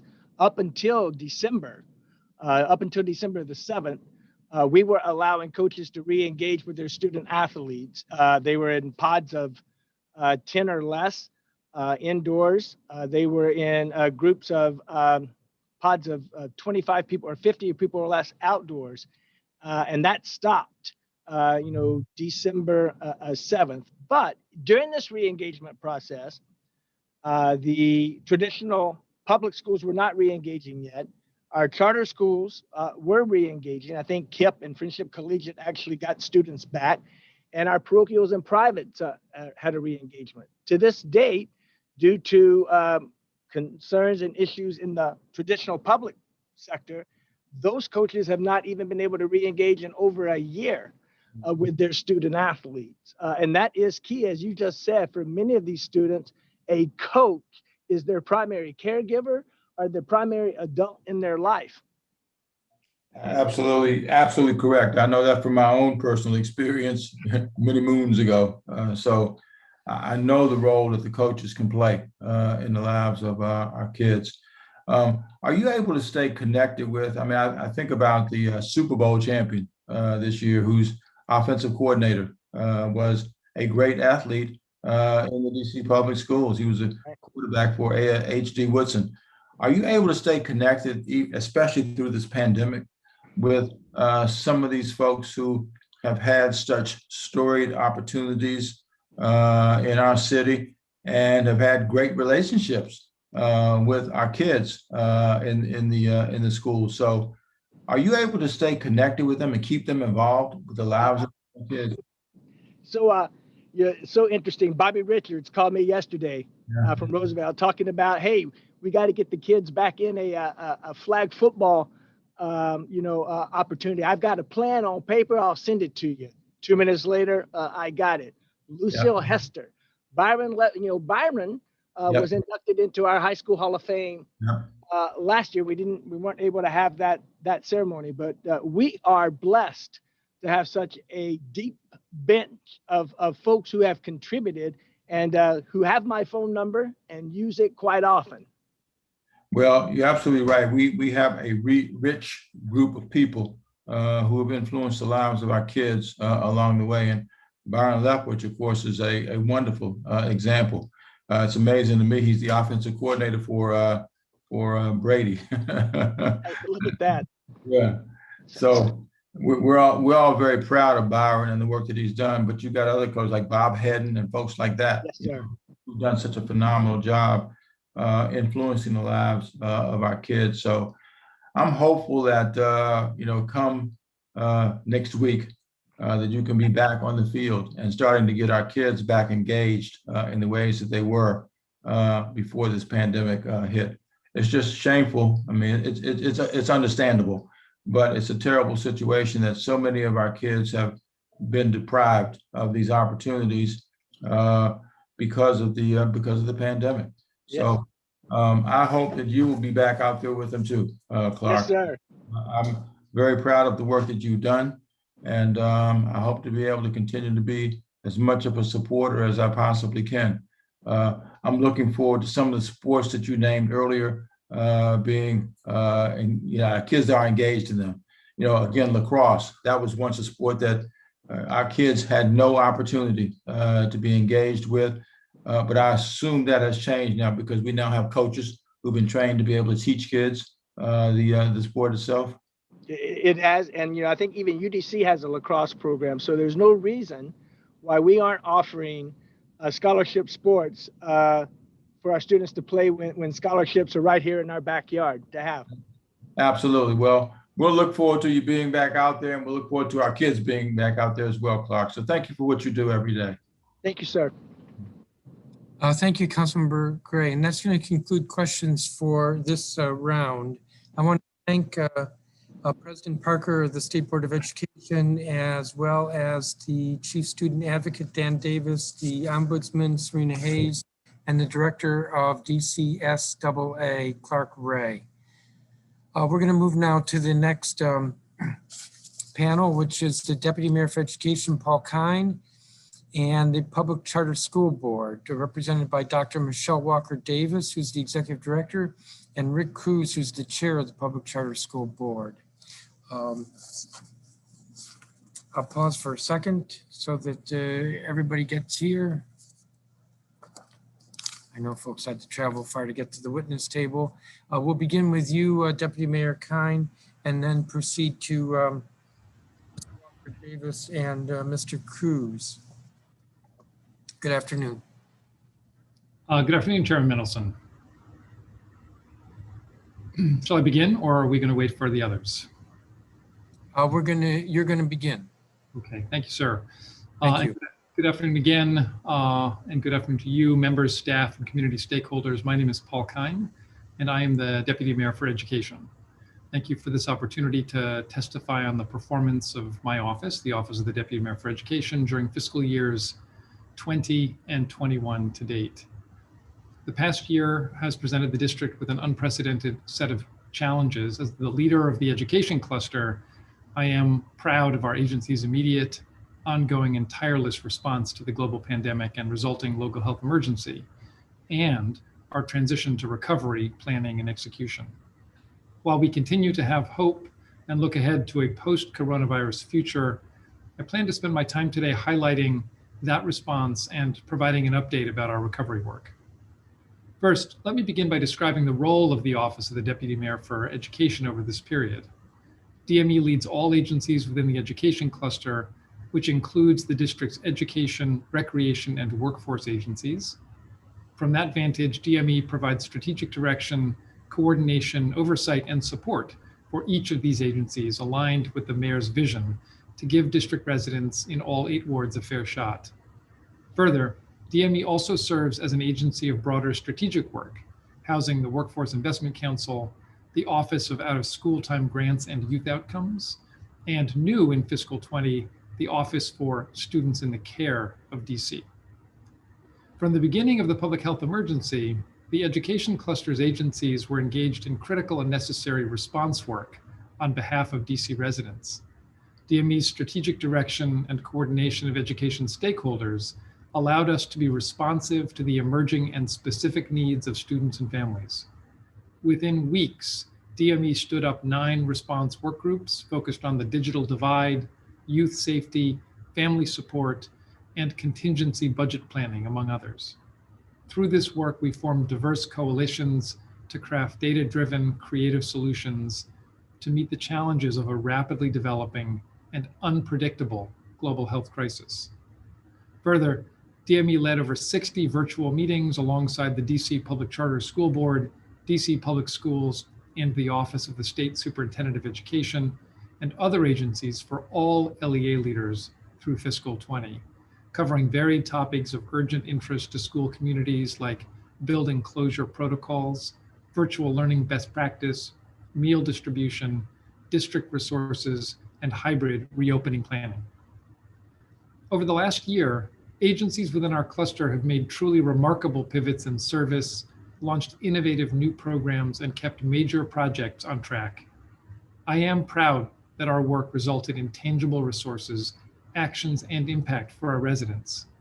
By the end of 2020, we distributed 1.5 million meals, processed unemployment insurance payments for 108,000 residents, and leveraged the trusted relationships between our public schools, libraries, and recreation centers to stay connected to our community and help them access vital services to support housing, mental health, schooling, and employment needs.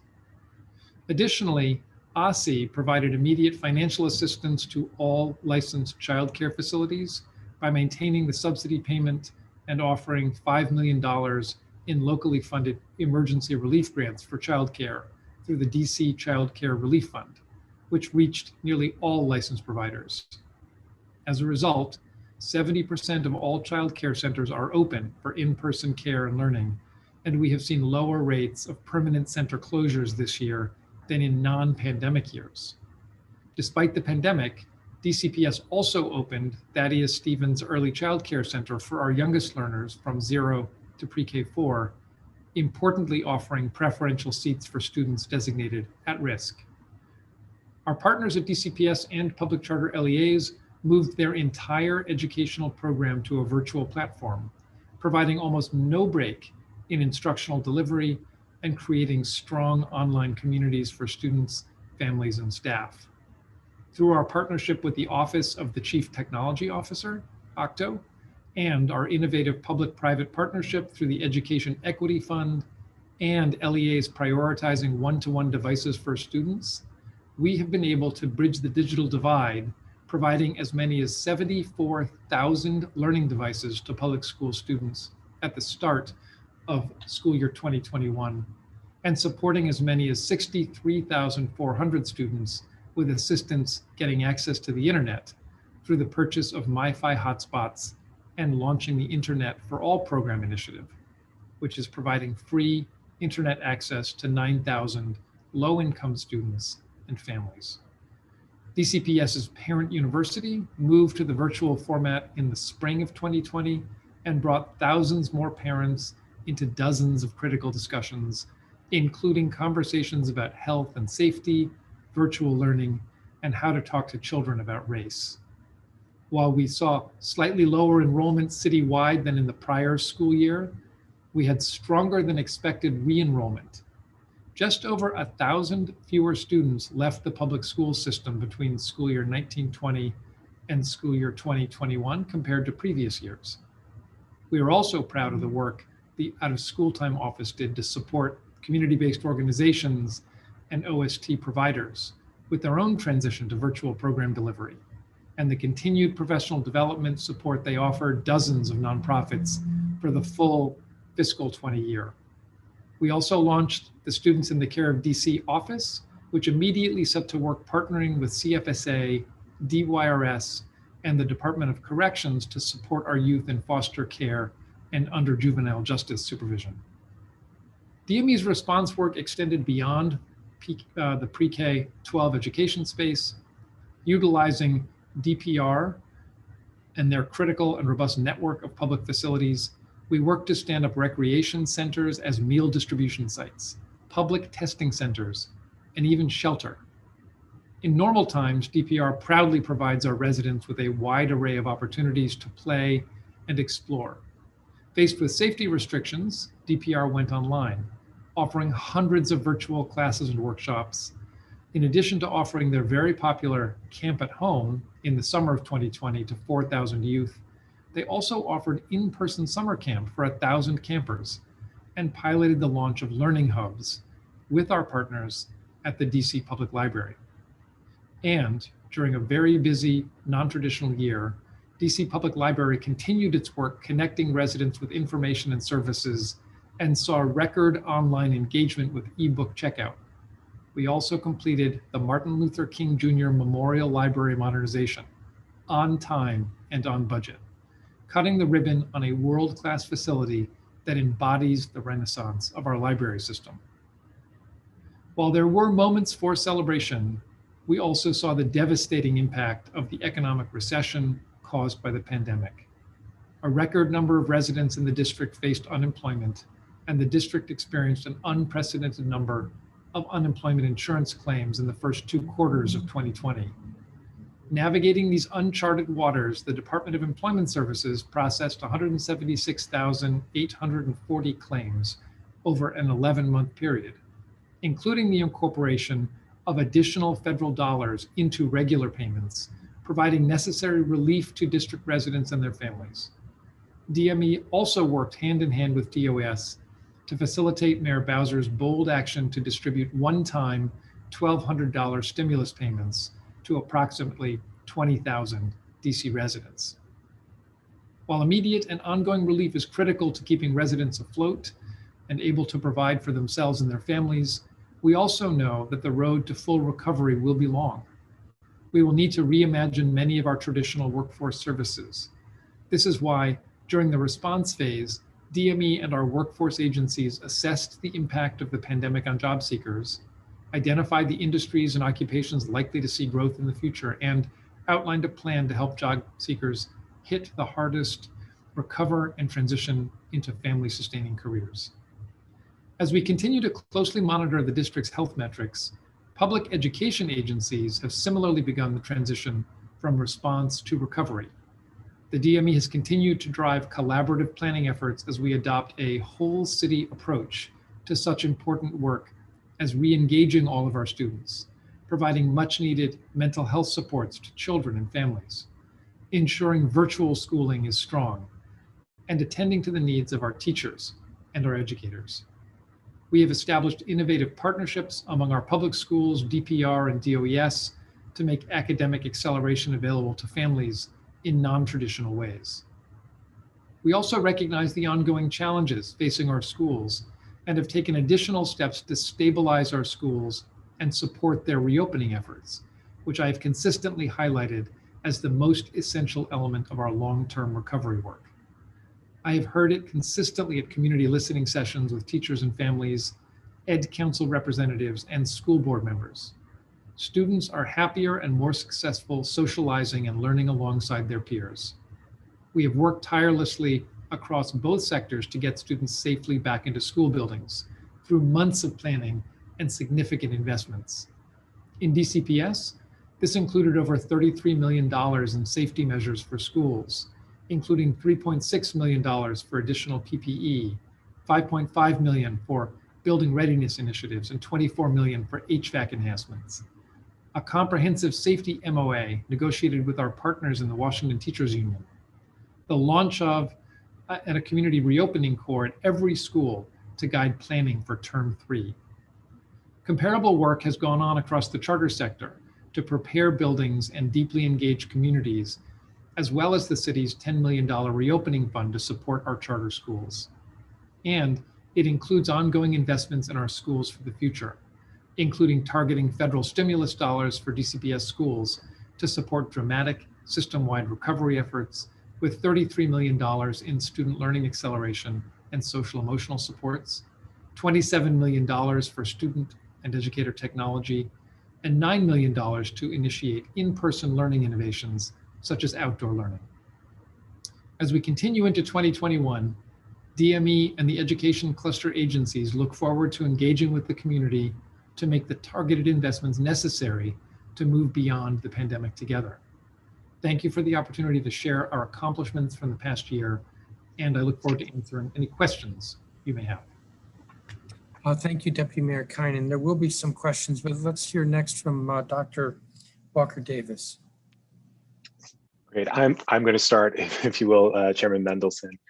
And then, so good afternoon, Chairman Mendelson and members of the committee. My name is Rick Cruz, and I'm the chair of the DC Public Charter School Board. And I'm pleased to be joined by our executive director, Dr. Michelle Walker Davis, for her first appearance in a performance oversight hearing. As we all know, the last year has uprooted lives in countless ways and changed education as we know it. From March 2020 to today, the manual for teaching and running a school during a pandemic has been written in real time. When city leaders realized it would be necessary to close school buildings, our principals, teachers, and staff stepped up immediately to meet the moment and support students and their families. Nobody had ever quite trained for this, But within days of the first shutdown, schools adapted their instruction to implement distance learning. As well, school leaders spent the first weeks of the shutdown doing all they could to meet a diversity of community needs, among them technology and food. We knew that as education responded to the public health crisis, our authorizing would need to adapt as well. At the outset of the pandemic, the DC PCSB set 6 priorities to guide our work as an authorizer.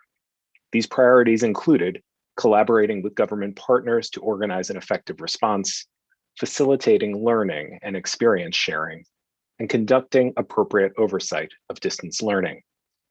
From there, we solicited feedback on what the most immediate needs were. It was clear that the district needed to dramatically increase access to technology and connectivity. To support schools and students, in March of 2020, DC PCSB coordinated the purchase of more than 900 mobile devices from T-Mobile to distribute to students across the sector. We also created a resource page on our website for schools and the public to access information in one place on many topics related to COVID, distance learning, and navigating a shutdown economy. We also recognized that as everyone was entering uncharted waters, we would need to increase best practice and idea sharing. DC PCSB staff organized and led dozens of webinars so that LEA leaders and educators could hear from experts or share their experiences on subjects such as the digital divide, providing social emotional support, special education, virtual ELL services, and engaging families online. Partnerships with other agencies also created more capacity to address challenges. We quickly got to work with the DME to coordinate regular calls with LEAs to discuss and address ongoing citywide issues. We also adjusted our authorizing so that schools could focus solely on supporting students through this unprecedented disruption. Last May, our board passed our initial COVID impact policy. We chose not to score or tier our school quality report for the 1920 school year, and a few months later, made the same choice for the 2020-21 school year. 2019-2020 data will also not be included in any LEA's review or renewal assessments. These choices allow schools to put all their time and effort into meeting immediate student and family needs in the spring and take some of the high stakes pressure off of schools this year as they face unprecedented pressures in other areas of their work. As the pandemic progressed into the fall, public charter schools continue to be flexible and creative to serve students effectively while maintaining safety. We collaborated with OSSE to require, review, and approve all of our charter LEA's continuous education plans. We hired consultants, health consultants, to advise schools on creating safe in-person learning environments and updating facilities in accordance with DC Health's guidance. These consultants have met with dozens of schools who are dedicating to do all they can to bring students back to school and keep everyone safe. Schools did all of this work while keeping the mental health needs of their communities in mind. We know that the isolation and tragedies created by COVID-19 have hurt all of our students and have had the greatest toll on DC's Black and Brown families. I want to recognize the work schools and their partners are doing to provide wraparound services to students and their families, because our students cannot be ready to learn if their social and emotional needs are not also being met. Despite all this hard work and creativity, many students continue to struggle mightily with distance learning and social isolation. Distance learning made many students hard to reach. Specialized services and modifications became much more difficult to administer, and many students lost focus and motivation due to increased screen time.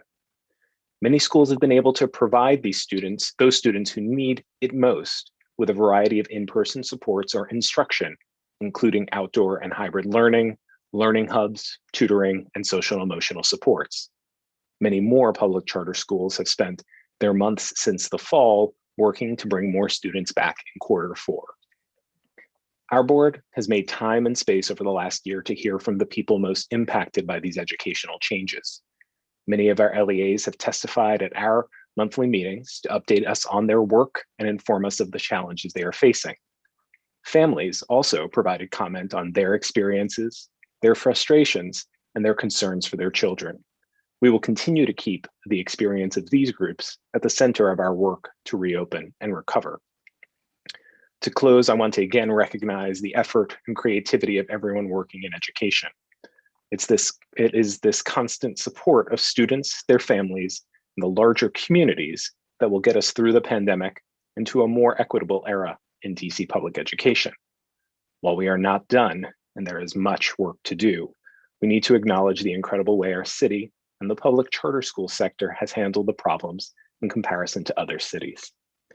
Thank you, and now I'm going to pass it over to Dr. Walker Davis to discuss our work moving forward. Thank you, Rick, for outlining all the great work that public charter schools, educators, and communities have done to support students and their families throughout this pandemic. Before I begin, I want to thank you for inviting us here today to discuss the work of the past year. I am honored to be here for my first performance oversight hearing in my role as executive director. I will spend my time today talking about response, recovery, and reimagining education as Deputy Mayor Kind has framed for this work. DCPS is eager to support public charter schools as they form their plans and rethink education. As an educator, I underscore Mr. Cruz's earlier statement that the manual for teaching and learning during a pandemic is being written in real time. Teachers and administrators have been challenged to be more creative, more collaborative, and more responsive than ever before. And in partnership with our students and their families, educators have risen to the challenge in meaningful ways. With an ongoing emphasis on meeting the needs of all students, schools have begun to reopen their buildings.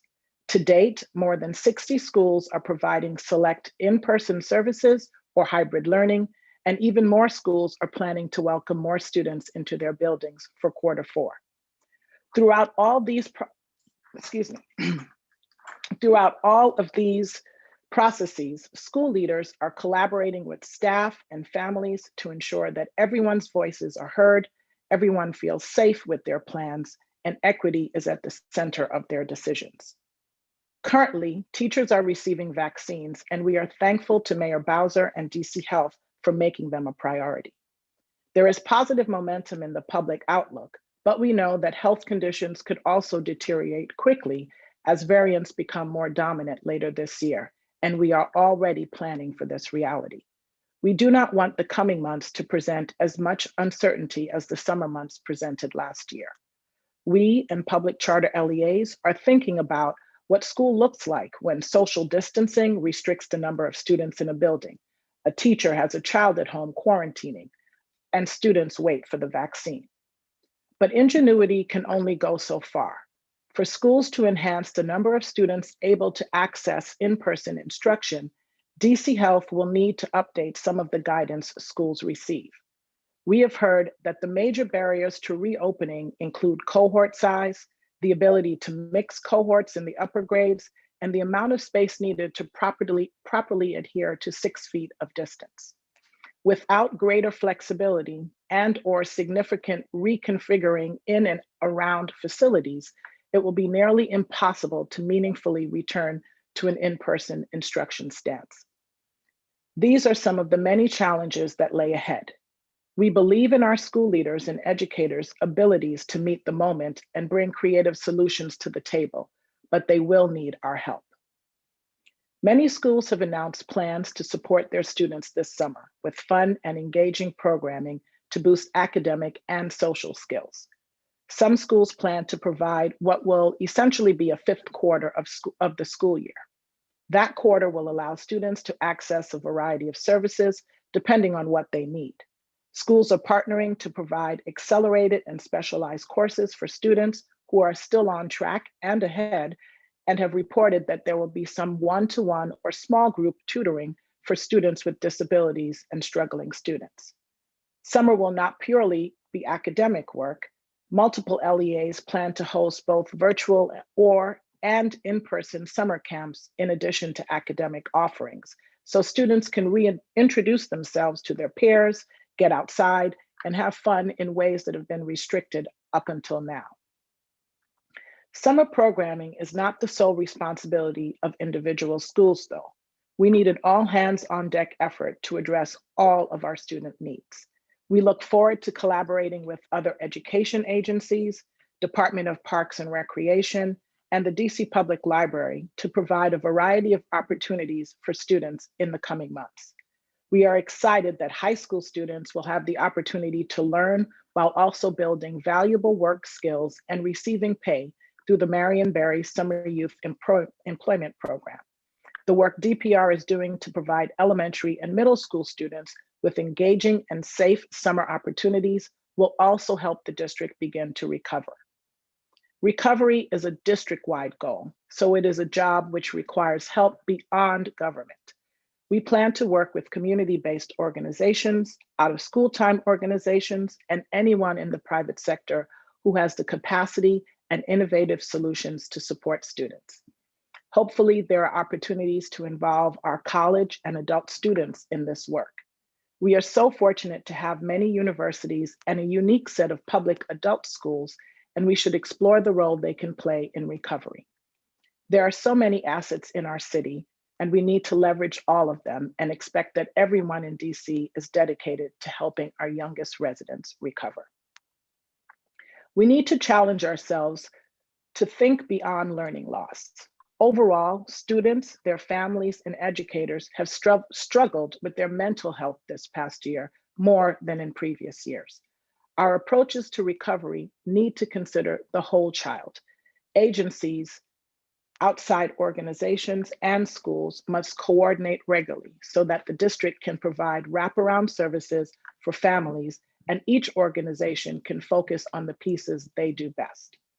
As the city works together to develop creative strategies, we are supporting recovery efforts and changing our authorizing practices to reflect the current environment, to place equity and student outcomes at the forefront of our work beyond the pandemic.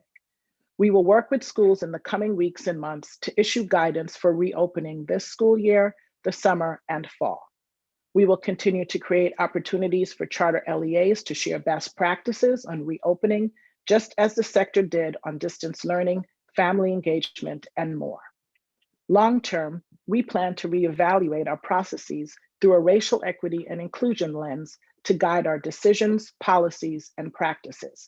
This includes our school quality report, which we are currently in the very early phase of working to refine. While these plans are a start, we need to have a long-term view of recovery. This pandemic highlighted many gaps, including the vast mental health care shortages that exist in our schools. We must address the pipeline of mental health care workers and the ratio of counselors to students when the pandemic wanes. The learning loss students experienced this year will not be addressed with one summer of support. We will need to consider extending school calendars and supports provided during the summer for years to come. If DC is to come out of this pandemic more equitable, we need to think big about how we plan to change our approaches to education. I know we cannot lose sight of the budgetary commitments necessary to recover and make education more equitable. Everything must be on the table. There has been an influx of funds from the federal government to schools, and hopefully there will be more. However, that funding will not be enough to address all of the challenges of recovery. We should look into strategic reallocation of city resources toward agencies that support the success of students, both inside and outside of school. This will ensure we are working toward a common goal of setting up the district's youngest for a bright future. Before the pandemic, too many students did not have the foundation of resources and services they needed to get the most out of their time in and out of the classroom. It is a moral imperative that the entire city step up and plan strategically to provide students with the supports they need and to help schools fully recover.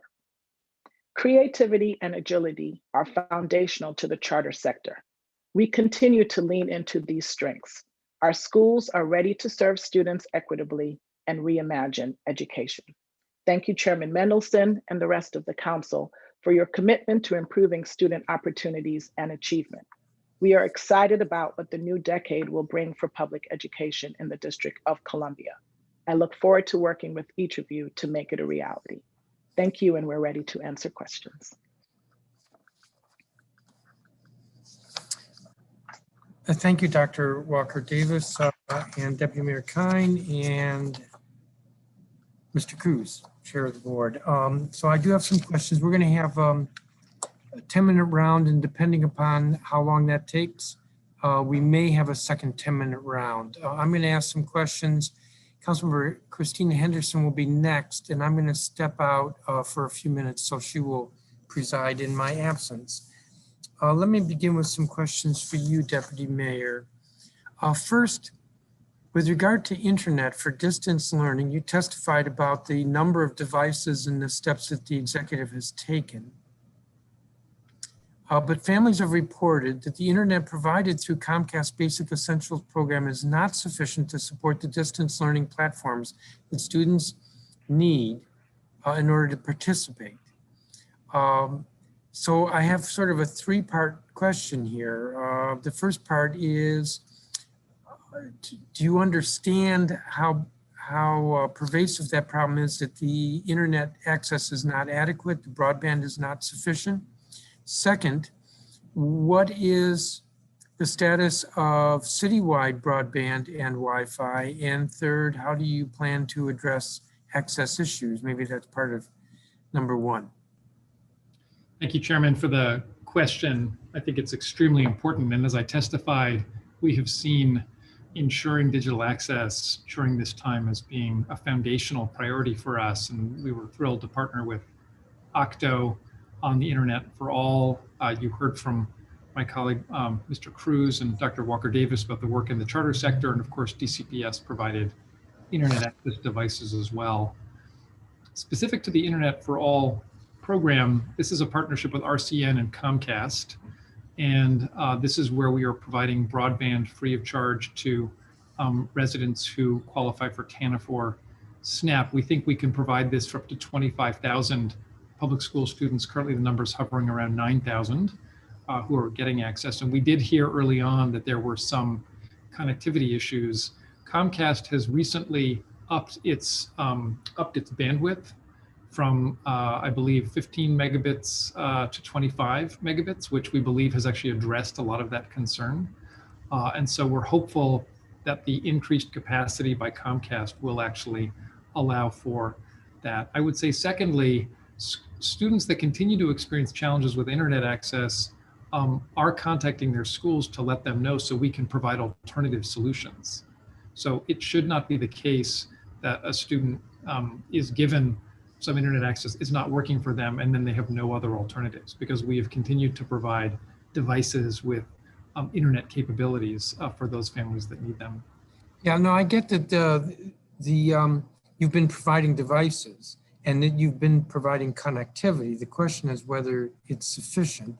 And you spoke to that when you said Comcast is up from 15 to 25. I'm assuming RCN is doing the same?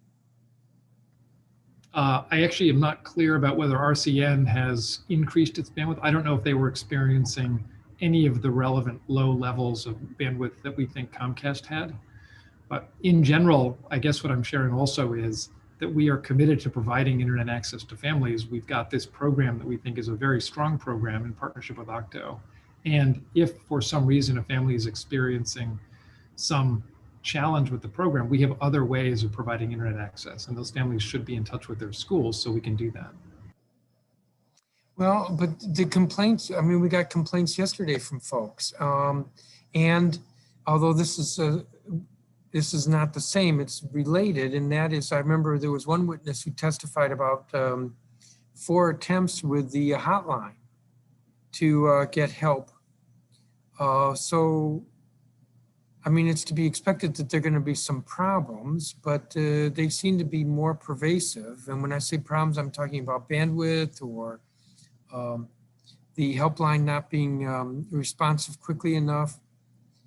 So maybe the way to for me to rephrase this question is, how on top of quality control are you guys? And when I say quality control, the parent may not realize right away that the broadband access is not sufficient, or may go to the school and the school may not move quickly enough. That's all quality control.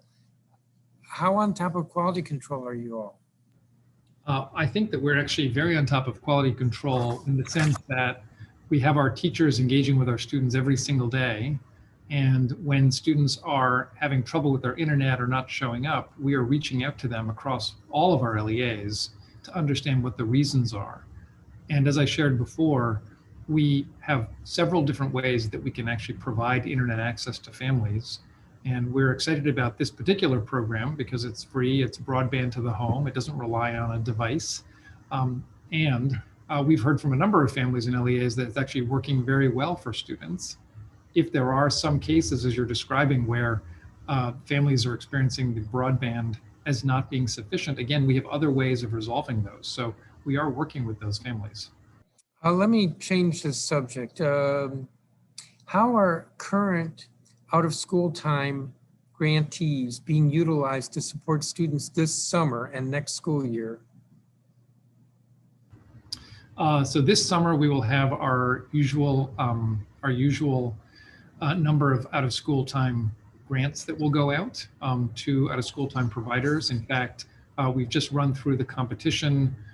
We had upwards of 60 applicants, which was about what we see in a normal year, and we're planning on making the awards later this month. So we'll have the out-of-school time grantees will be stood up. We did ask that they incorporate in their summer programming some aspect of support for our academic acceleration work insofar as they're able. So this summer we did encourage our out-of-school time grantees to support the work that we need to do across the city on academic acceleration. And then for next fall, of course, we'll run our year-round grant program as we normally do. Okay, so yes, part of my question was looking to see whether this would be addressing academic acceleration or learning loss. And you said that you've asked the grantees to address that, but it's the usual number of grantees. Shouldn't there be more going on there, both for this summer and next year? We are looking for next school year at some potential ways to increase the number if we think there's going to be the need, particularly to partner with LEAs to provide those supports. For this summer, we actually are doing our usual, as I said, round of out-of-school time providers, and we believe that it will be sufficient given the number of other actions we're taking across the city through our camps, through expanded LEA work, through an expanded Earn and Learn program at DOES and so on. So we think that there will be a robust set of summer offerings. Gosh, I'm not feeling like that's robust enough. I'm going to shift the subject again. I'm hesitating because I have a long question here. Over the last few months, there have been issues concerning pre-K at Lafayette Elementary School, the leasing out of Old Hardy, the military road school, the old military road school, what to do with it, the newly acquired Georgetown Day School property off of MacArthur, for which I believe you wrote recently that you're now looking at how that will be used. We received testimony yesterday regarding parents who still want to see a Center City or Shaw Middle School. We continue to struggle with over-enrollment in the Ward 6 schools, under-enrollment in East of the River schools. All of this speaks to a master facilities plan. The law requires that the executive submit an approved master facilities plan. A draft was submitted, but it was not approved. It was disapproved by the council. So when will the district provide an updated master facilities plan? And the projects I just mentioned all speak to the need. Thanks for the question, Chairman. We believe we submitted a plan that met the requirements of legislation. Each year, as you know, we provide a supplement, as we did again this year. And you will see all of the good work and analytic underpinnings of the kinds of decisions that need to be made that you've just alluded to, addressed within the plan and the corollary work that you see within my office. So for example, we have the comprehensive citywide planning tool, Edscape, that we have stood up as part of a cross-sector collaboration that we use to do the analysis to make decisions like the ones you've alluded to. Each year, we incorporate into the capital budget recommendations and approvals by the mayor on ways to address the kinds of issues that you're talking about that are data informed based on the analytic underpinning of the plan that we submitted and the other work that we do. And so we're confident that we are addressing and attending to each of the areas that you described in a very regionally specific way. So for example, we routinely look at issues within the Wilson feeder pattern and address them in a comprehensive way, as we did in the last capital budget through the projects you mentioned. On the Shaw Middle School, we did a very careful analysis, which led to the decision that we made, and we look forward to revisiting that decision once we're able to do additional school projections coming out of the pandemic. So we understand that there are these very specific needs in different areas of the city, and we focus attention on them, and we make our decisions based on the best available data that we have. Well, I'm over my time. I'm going to come back to this if there's time for a second round, which there may be. So let me turn to Councilmember Henderson. Thank you, Mr. Chairman. Good afternoon to all. I want to start with you, Mr. Deputy Mayor. So first, I'm sitting outside as hopefully to give you the good vibes of outdoor learning, raising the caps on sports and outdoor gatherings. So I'm hoping you're getting some of those good vibes through my computer screen. But I do want to follow up on something we discussed at the last learning loss hearing, where we talked about DPR in the summer. And one of the dates that you gave was that on Monday, DPR was supposed to provide information on the types of programs offered on their website in advance of the registration and sign up on March 22nd. And to date, there's nothing on the website providing information. There's not even information on fees. Can you give an update on what's happening there? Certainly, Councilmember, and I may have misspoken when we spoke last time. DPR has always assured me they would put that up this week. And if I said Monday, then that was, I was misspeaking. Okay, okay. And this, of course, is in advance of their March 22nd launch of registration. Right, right, okay. This week, okay. We will hold you to that. I want to ask you about the UPSFF working group. I had an opportunity to look over their report in terms of the their new recommendations this year. And I'm curious how, if any of those recommendations were incorporated into some of the budget decisions that are being made right now. And I know that the mayor's budget is not out yet, but obviously DCPS school budgets are out. So we have some kind of idea of where things are heading.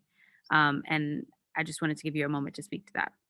Yeah, thanks, Councilmember. Really, really important question. And we were extremely proud of the report that we did, and in particular, the detailed way we looked at the at-risk funding. And for maybe those that are less familiar with the report, I would just say briefly, we had an opportunity to look at student outcomes, not just by the broad at-risk category, but by each of the categorizations within at-risk.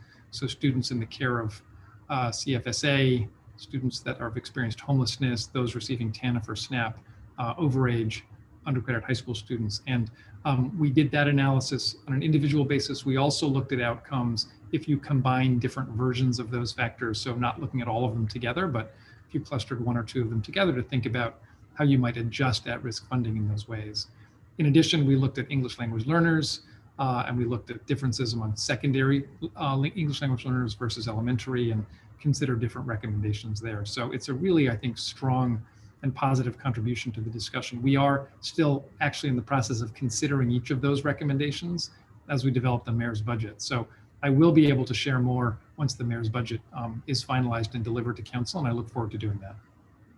Okay, so I guess I don't know if this is a question more for you or for the chancellor, but you know, my inbox is inundated with individual school communities very upset around their particular school budget. Should we anticipate there will be perhaps some adjustments made between the time that they submit their initial school budgets and when the mayor releases her budget in April?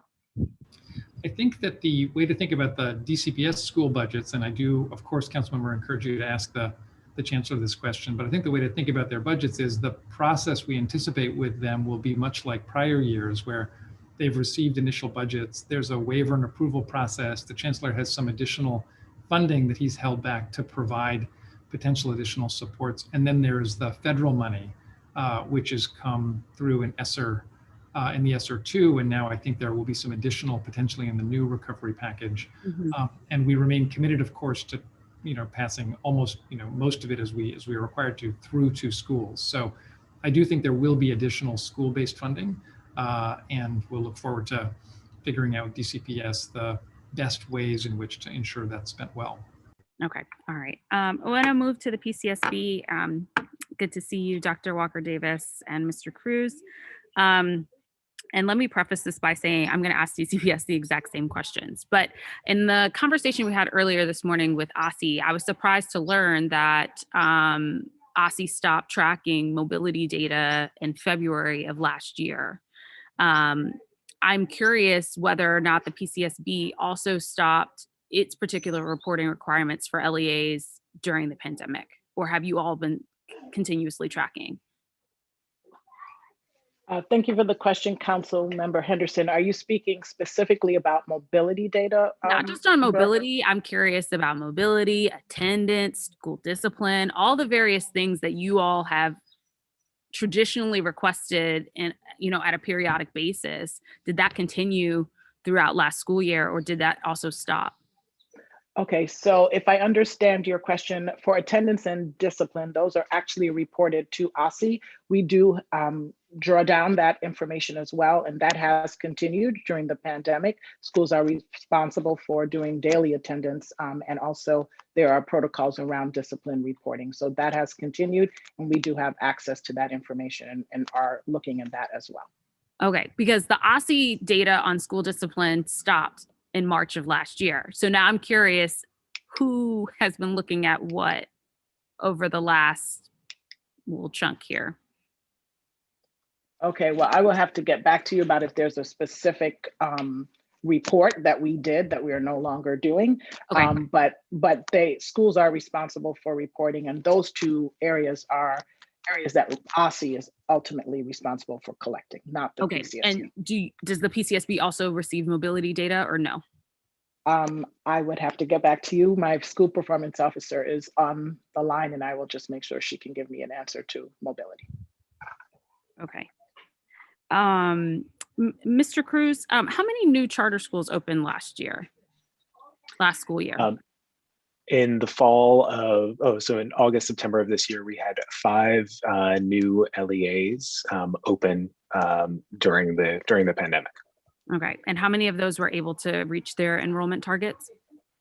One, I actually have the data right in front of me. One of them met their enrollment targets. We had modified targets that we had set to ensure that schools would be budgeting appropriately for their enrollment. So we had one of them that exceeded their enrollment targets, and then the other 4 came in shy of their targets. Okay. So Councilmember Henderson, excuse me, I do have the answer for you. We did stop collecting that data from March to June of last year, but we have collected it ever since. And in terms of mobility, we track mobility data at the PCSB. Okay, all right. Sorry, to just go back. I understand that you all are accepting applications for, well, this year. I don't know if it's not for this school year, but you have new applications that are coming in. Given the information that you have from last year, is the board taking that into account in terms of opening a new school in a pandemic situation if you have schools that were unable to meet their enrollment targets? So right now we have 5 applications that are actually coming before us, starting the process next week at our monthly meeting. These would be schools that, if any of them were approved, and we're far too early in the process to know if any of them would meet our criteria, they would open in fall of 22, should they be approved. We are certainly taking into consideration all of the data that we're getting, looking at my school DC data that we have, as the lottery has closed, at least for the lower grades, and our enrollment for this year, not just for those schools, but for all of our public charter LEAs, and also seeking to understand what trend lines there are across different grade bands. So that is going to, I imagine if you, and I don't expect you to, but if you were watching our next few board meetings and the questions that we'll be posing to school leaders and the conversations we'll be having with the public and as a board will be about demand and the enrollment data and the work that schools have done to understand how the models that they're looking to open and where they're looking to open would intersect with the needs of those different communities and the data that we're looking at a more local level. Okay, I want to be really clear to all of the people who are listening, right? I am not anti-charter, but I do have to ask these questions in terms of resources, where last budget, we did have to float some schools. We probably will have to float some new schools this year. And so as we're thinking about opening new schools, I just want to make sure that we're thinking about what the entire ecosystem looks like across the system. But that's the end of my time. And I'm actually chairing this hearing now. So I will go to my colleague, Councilmember Robert White. Thank you, Madam Chair. And thank you very much to Deputy Mayor Kine, Director Walker Davis, and Mr. Cruz. Let me actually pick up there. Deputy Mayor Kine, you sent memos in May of 2019 and March of 2012 to the Public Charter School Board, raising concerns that adding new schools may tip the city too heavily toward a large number of schools, a large number of small schools, and noted specifically the strain on resources and facilities. Can you help us better understand your concern there? Certainly, Councilmember, thanks for the question. And I will acknowledge that my colleagues at the Public Charter School Board, Mr. Cruz, and I have respectfully disagreed on this point in the past. And we'll share simply that one of the jobs of my office is to provide a really solid foundation, an analytic foundation, in looking across the city as we make decisions around school planning. And that would include any new school openings, either in DCPS or in the public charter sector. And we observed over the past couple of years that we do have excess capacity across the system in a number of places, particularly in our high schools. This is not true everywhere in the city, of course, but it is true in aggregate. And we did see a decline overall in the number of students that were actually on average in our school system per school. And we were reaching a point where it does appear as though we actually have more schools per our student population than many other locations. In many instances, I think we can all agree this is a good thing. Families do want, in many instances, to send their kids to schools that have small school communities. In other instances, I think we can all agree there are challenges with this, because that means the system is paying for administration across those numbers of schools. The schools themselves may not have the number of students required to provide the full suite of programming that's needed. And so the memos that I sent in the prior years raised the question and concern for the Charter School Board as it considered its authorizing, whether it should continue to authorize new schools. And I will add, specifically to the question of authorizing general new schools. We're clearly a city that has done extraordinarily well overall in improving. DCPS has turned itself around over the past many years. The charter sector is vibrant and has also continued to improve. Deputy Mayor, I don't want to cut you off as an important point. I got to get to a few other things, but Director Walker Davis, what's the position of the Public Charter School Board on this issue? And do you take into account when you authorize new schools, the number of schools already in the city and the number of students? And how is that factored into the charter application approval?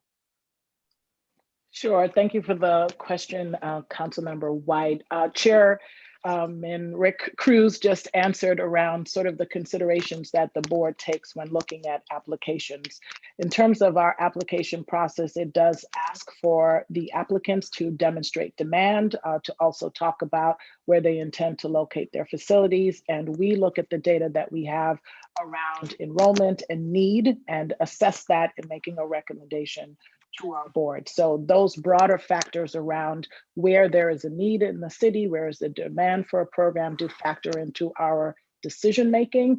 For us, it's less about the number of schools and more about the desire and the demand for quality programming. And so I would offer the chairman to repeat some of the things that he said, or if he had anything to add to our question, but we do have a process that allows us to evaluate the applicant against the data that we have available. Councilmember, I would just add that we are incredibly conscious of in making sure that schools, when they propose to open, that they can open within the budgeted allotment based upon the number of students that they get. So they're using their overall funds to make that model work through a complement of both facilities allotments and then the per student or per pupil funding. We also ensure that they can deliver on the program that meets the approach that they've asked to be chartered. And we see more and more programs coming forward, as we have authorized over the last few years, that offer something that's differentiated, that is novel. And that's why it's getting traction with community members and parents, and why we see it as additive to the overall landscape.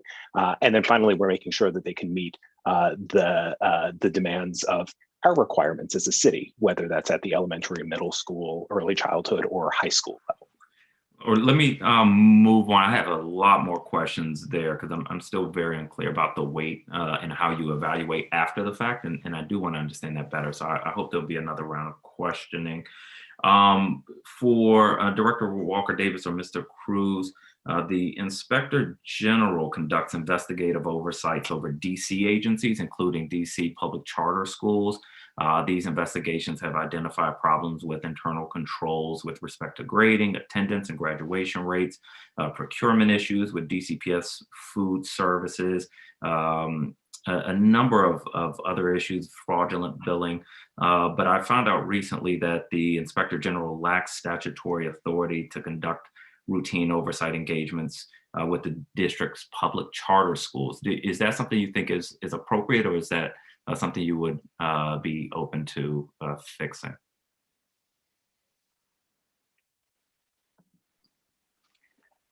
As you well know, Council Member, the authority around charter schools is laid out in law, and there are many provisions in that law that allow for our oversight and monitoring of schools. We believe we have a number of ways that we can be made aware of the financial standing of schools, the academic programming of schools, operational status of schools.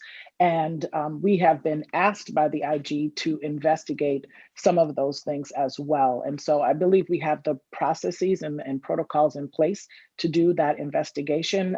I am not in a position to say whether or not that is something that should be explored further, but I believe— Who would be in a position to say? Because I'd be concerned if another agency came and said, well, OIG said we should investigate ourselves and we think that's sufficient.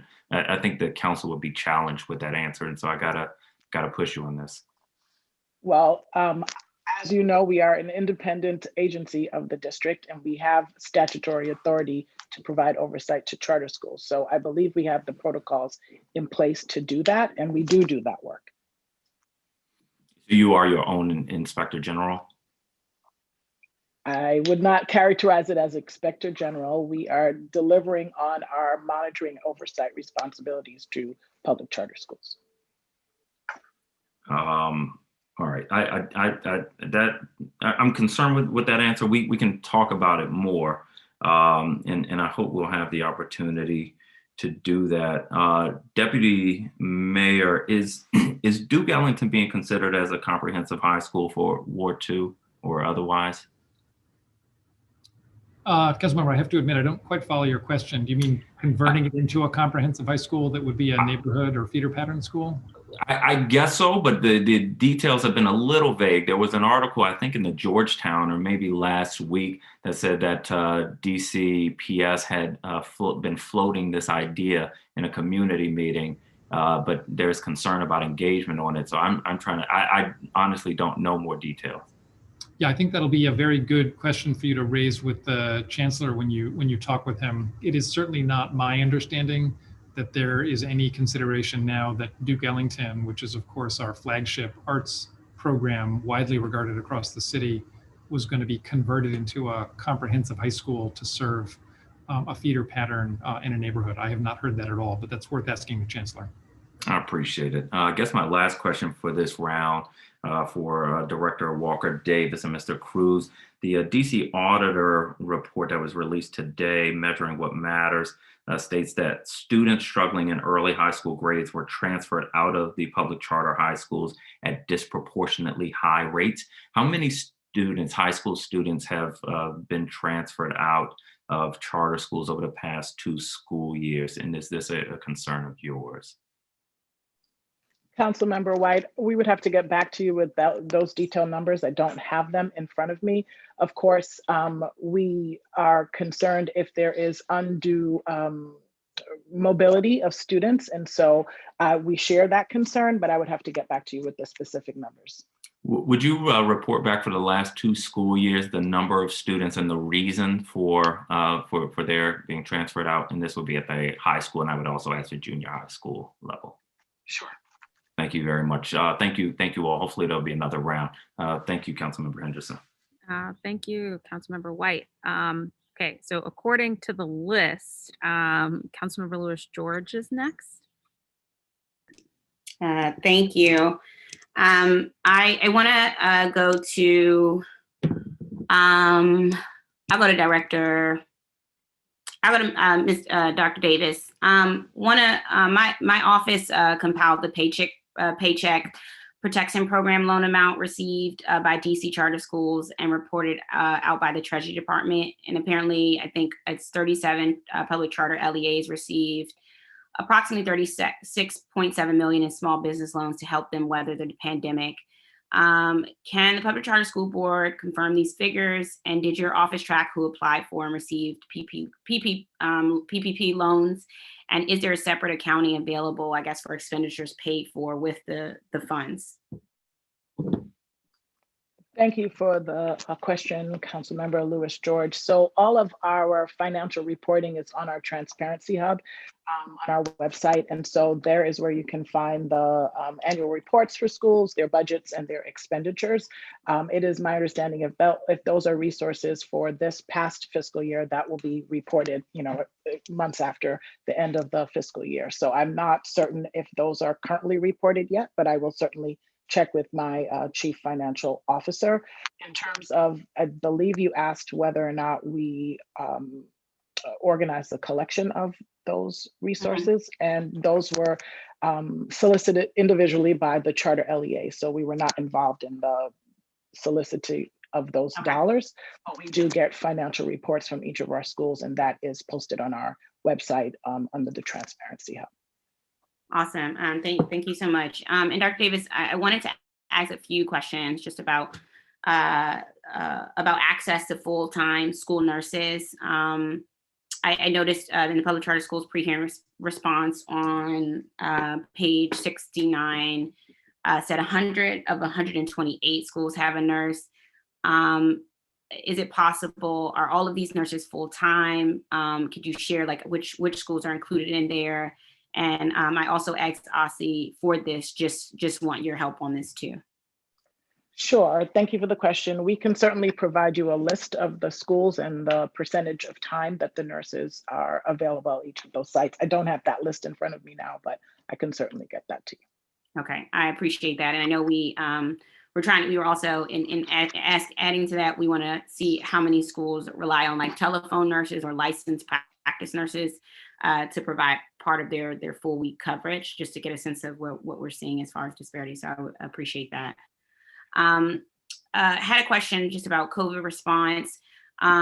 why, this is to Dr. Davis as well, why aren't we reporting positive cases in charter schools and private schools like in DC public schools? Councilmember, I'm not sure that that's the case. First, schools don't report cases to us as the DC Public Charter School Board. Those cases are reported to DC Health. And it is my understanding following the protocols that were sent out that cases are to be reported, and there's a whole set of guidance around that. So I do not have data that charter schools are not reporting their cases. Okay. And so are we not, so DC Health is, so we're not reporting cases, DC Health is not reporting cases from the charter schools. And so we should go to, so I guess I can go to Deputy Mayor Education on this. Why aren't we reporting cases from them, from the charter schools? Thanks for the question, Councilmember. DC Health does do comprehensive reporting across the city on the cases as they occur. As you know, they've got their dashboard. I will check to confirm what the current plan is for school-specific reporting.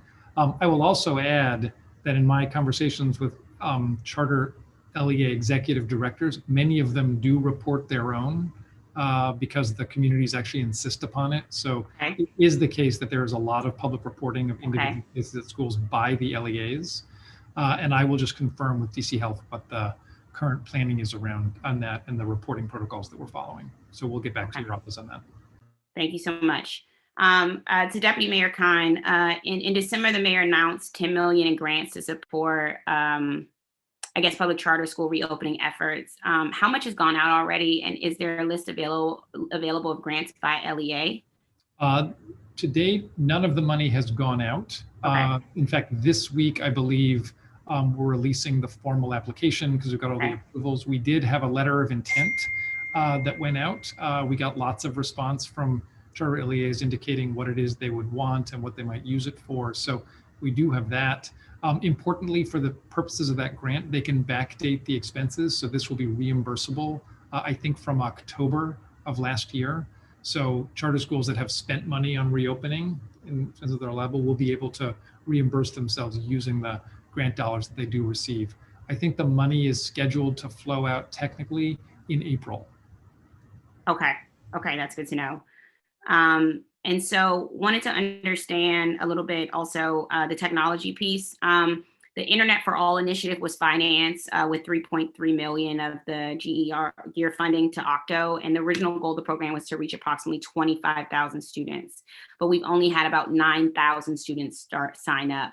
How much of the original 3.3 million is still unspent? And how has your approach to engagement changed amidst lower than expected enrollment? Thanks for the very, very good question. We were pleased with the initial response. I think 9,000 is a good, healthy number. We're pleased to be able to provide it. We've gone back out to LEAs, which are the ones that are doing the primary initial communication with families who then receive output from, sorry, not output, they receive outreach from Comcast and RCN. So we're doing another wave of outreach to families through LEAs. We are also talking about ways we could expand eligibility for the program. So we're looking at other kinds of educational establishments, potentially other corollary sectors. So there are lots of ways in which we can make really good use of this program once we determine that as many public school families as are going to are taking advantage of it. So we're in constant discussion with Octo about the best path forward there. Okay, awesome. Want to go back to you, to Dr. Walker Davis. I know the Charter Alliance announced new recommendations on the city's public health guidance yesterday, which was great to see. Did the Public Charter School Board or OSSE conduct building inspections to check the readiness of charter facilities before they reopen? And what do we know about the adequacy of, I guess, charter school space, particularly around ventilation and filtration? Sure, thank you for the question. So I may have shared this in our learning loss hearing. We did contract with health consultants to support each of our LEAs on the development of their plans for reopening buildings, and that included helping them to think through whether ventilation updates were necessary, thinking about how they might have students walking through the halls, how they do cohorting. So all of those were considerations that the health consultants worked with our LEAs on a voluntary basis, and we did have the majority of our schools actually access that. And so we do know that ventilation was some of the challenges that were presented. We do know that making sure that there was appropriate PPE and sanitizing equipment were some of the challenges that were raised. But yes, we've had 75 of our schools that have actually gone through these inspections with our health consultants to date, and more are requesting that support. Awesome. That's great to hear. Thank you for those efforts that you all made in making the spaces available to that. And so I guess we'll see more charter spaces being prepared with, I guess, adequate ventilation as time goes on. You would? Absolutely, yes. Okay. And then just wanted to understand, I know you all have started doing more full virtual learning. How many charter schools are still in, I guess, in full virtual learning as of today? To give you those numbers, we have 43 campuses that are fully virtual, and the remainder have some version of hybrid in-person learning hubs across the sector. And that's 43 of the 128 campuses. That's amazing. Okay, and so how many pre-K to 12th grade students does that represent? I may have to get back to you on that specific number with the full list of schools. Yes. Okay. Thank you for that. And as far as we talked a little bit about this, and I asked OSSE about this, but who's the responsibility regarding charter compliance with the IDEA? And so I know both the Public Charter School Board and OSSE both report some level of responsibility. So how has OSSE helped with the monitoring of compliance with IDEA? And then yesterday, we also got some testimony from individuals about the special education licensing with teachers within the charter school. Can you speak to, I'm sure you guys heard that testimony yesterday, could you just speak to that monitoring of compliance, and then speak to what you're seeing with, I guess, the amount of teachers who are trained in special education servicing students within the charter sector? Sure, thank you for the question. I'll start first with the responsibility around monitoring and compliance. So charter authorizers do not have a specific responsibility under IDEA unless we are the state education agency, which is not the case here in DC. So OSSE is ultimately responsible as the state education agency. However, because we have monitoring and oversight of charter schools, we do include compliance with special education law as compliance with all laws in our oversight responsibility. And in that way, we do look at whether or not a school has significantly violated special education law, because that could be a cause for charter revocation or non-renewal. But ultimately, OSSE is responsible for monitoring and compliance, and we look at the performance of special education students in our monitoring and oversight, as we do with all student groups. We look at any school that might be significantly violating compliance rules, as well as areas of underperformance, and they may be subject to an audit. So because we are responsible for whether a school can be renewed or continued, our oversight does include looking at special education as well as other student populations. Okay, thank you. My time is up. Thank you so much, Dr. Davis. I appreciate it. Oh, Councilmember, I was gonna be like, you gonna make me cut you off on my second day? No, we got freshman love. No, you good. Okay, Councilmember Allen. I was gonna say, what type of chair are you gonna be, Councilmember Henderson? You're just making us jealous with all the outdoor space behind you. But thank you all very much. Really appreciate everybody today. I'm gonna try to do my best with my 10 minutes. So let me start. Councilmember Henderson inspired me with the outdoor space. So to Deputy Mayor Kine, can you give us an update on conversations you've had with the National Park Service about how to utilize their parks that are adjacent to our public schools? We have put quite a bit of emphasis on the use of outdoor space, Councilmember. Thanks for the question. We know that there are communities that actually want to take advantage of it. We know the science is strong in using it, And we've worked with DCPS to ensure that they are making some funds available for school communities that decide they want to take advantage of that. In terms of what space is going to be used by schools, that is done on a school by school basis. We've facilitated conversations with DPR. I don't mean to cut you off, Deputy Mayor, but my 10 minutes are going to go fast. There's no way I'm going to expect the principal of a school to negotiate with the National Park Service, right? So I'll just run through a couple of Ward 6 schools, right? I got Brent Elementary has a National Park Service park right across the street. Peabody's got Stanton Park right across the street. Maury's got Lincoln Park right down the block. So does Payne Elementary. They're not going to individually on a case-by-case basis be able to talk to the National Park Service. Have you reached out to them at all? I would say that the way this is working, Councilmember, just to be clear, is the schools are indicating that they've got a need and a desire to engage in those kinds of activities. They are letting their supervisors know that, and we are facilitating the conversations that are being requested. So for example, as I was saying, we have facilitated a number of conversations with DPR where... I'm sorry, Deputy Mayor, my time's gonna run out. I know that we're talking to DPR because we're all one government, right? So we're all on the government side, we're gonna try to do that. But National Park Service parks are throughout our neighborhoods and they provide an opportunity, and many of them are just adjacent to our schools. So I'm gonna take away from this that we have not talked to the National Park Service about this. I think that's a place where in your leadership role, you might be able to help the individual LEAs, individual schools have access to that. And I know for a lot of our charter LEAs, they're also adjacent to some of these park sites and could benefit from the outdoor space.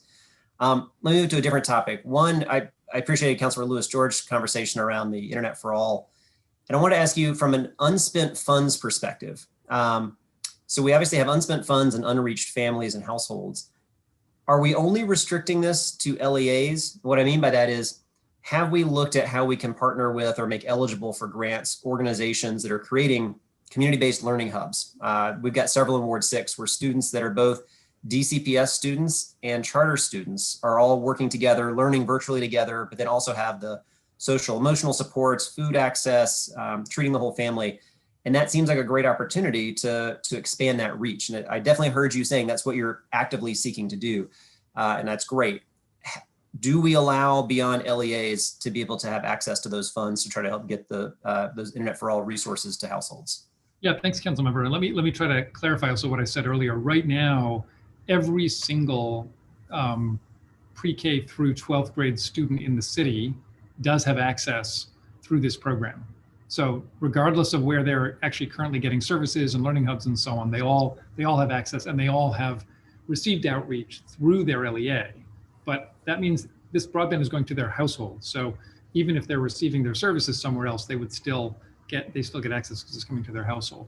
The point that I was making, which I think is very much aligned with your question, is we're now looking at other categories of people in the city that we think could also benefit from this programming. So for example, you could imagine younger learners who may need it, or you could imagine adult learners. And so those are the ways in which we are considering the expansion, because right now, every single public school kid actually does have access. Right, so they have the access, but the family has to actually register for it, correct? Correct, for the Internet for All program, that's right. Right, and so I guess the reason why I'm bringing up ideas like the Learning Hub or other community-based organizations is they're working with those households. So while they all have access, they may not actually have subscribed. They may not have actually gone through that process. And so that's kind of what I'm trying to get at is, are there other organizations that can be helpful in making sure we're reaching them so they know that they have access to this resource? Yeah, I think it's a really, really good and important question. I would say just on the technical point about a response, we actually are using the LEAs because in their student information systems, we're able to couple them with the TANF and SNAP data through our at-risk work that actually allows us to know whether or not they are eligible. And that's actually not true for lots of other community-based organizations. So in other words, the way in which we're making the outreach to the families is through the LEAs because they have the systems that we need in order to ensure that the eligible families all receive the invitation. Got it, okay. One of the things I wanted to ask about as well from your role, Deputy Mayor Khan, is obviously once we get back to full in-person, which we all want as a goal, transit and transportation is going to be a significant part of making that successful. And you know, I live a block away from my school, so I'm going to be able to walk my kids to school and I'm going to be okay. But a lot of our students and families, of course, travel across the the city, they might take multiple buses, multiple trains. And with my transportation hat on, being the chair of the Transportation Planning Board, we're seeing very clearly that despite WMATA's best efforts, there will be a lot of people who are not ready to get back on mass transit. They're not confident in terms of getting onto a bus or getting onto a train.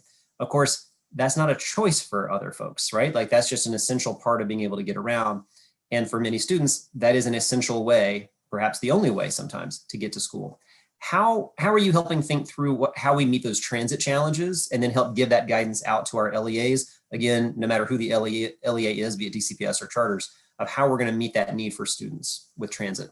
Yeah, thanks, Councilmember, for the question. I think it's a very, very important topic and one we spend a lot of time on in my office, given that we help to coordinate the Kids Ride Free program. And as you know, that is the primary mayoral initiative that we have to get kids to and from school. And in addition, we spent a bunch of time with WMATA, I'm sure not as much as you have, but a bunch of time with WMATA getting reassurances about their ability to at least meet the capacity demands that have come online and will continue to come online for public school students traveling to and from school, and also understanding what the protocols will be. I've met with the head of the WMATA Transit Police to understand their engagement with students who may not have masks and all those kinds of very, very, very important issues. At this point, we are still planning to rely on the Kids Ride Free program and the use of mass transit to meet the needs of our students who are traveling to and from school.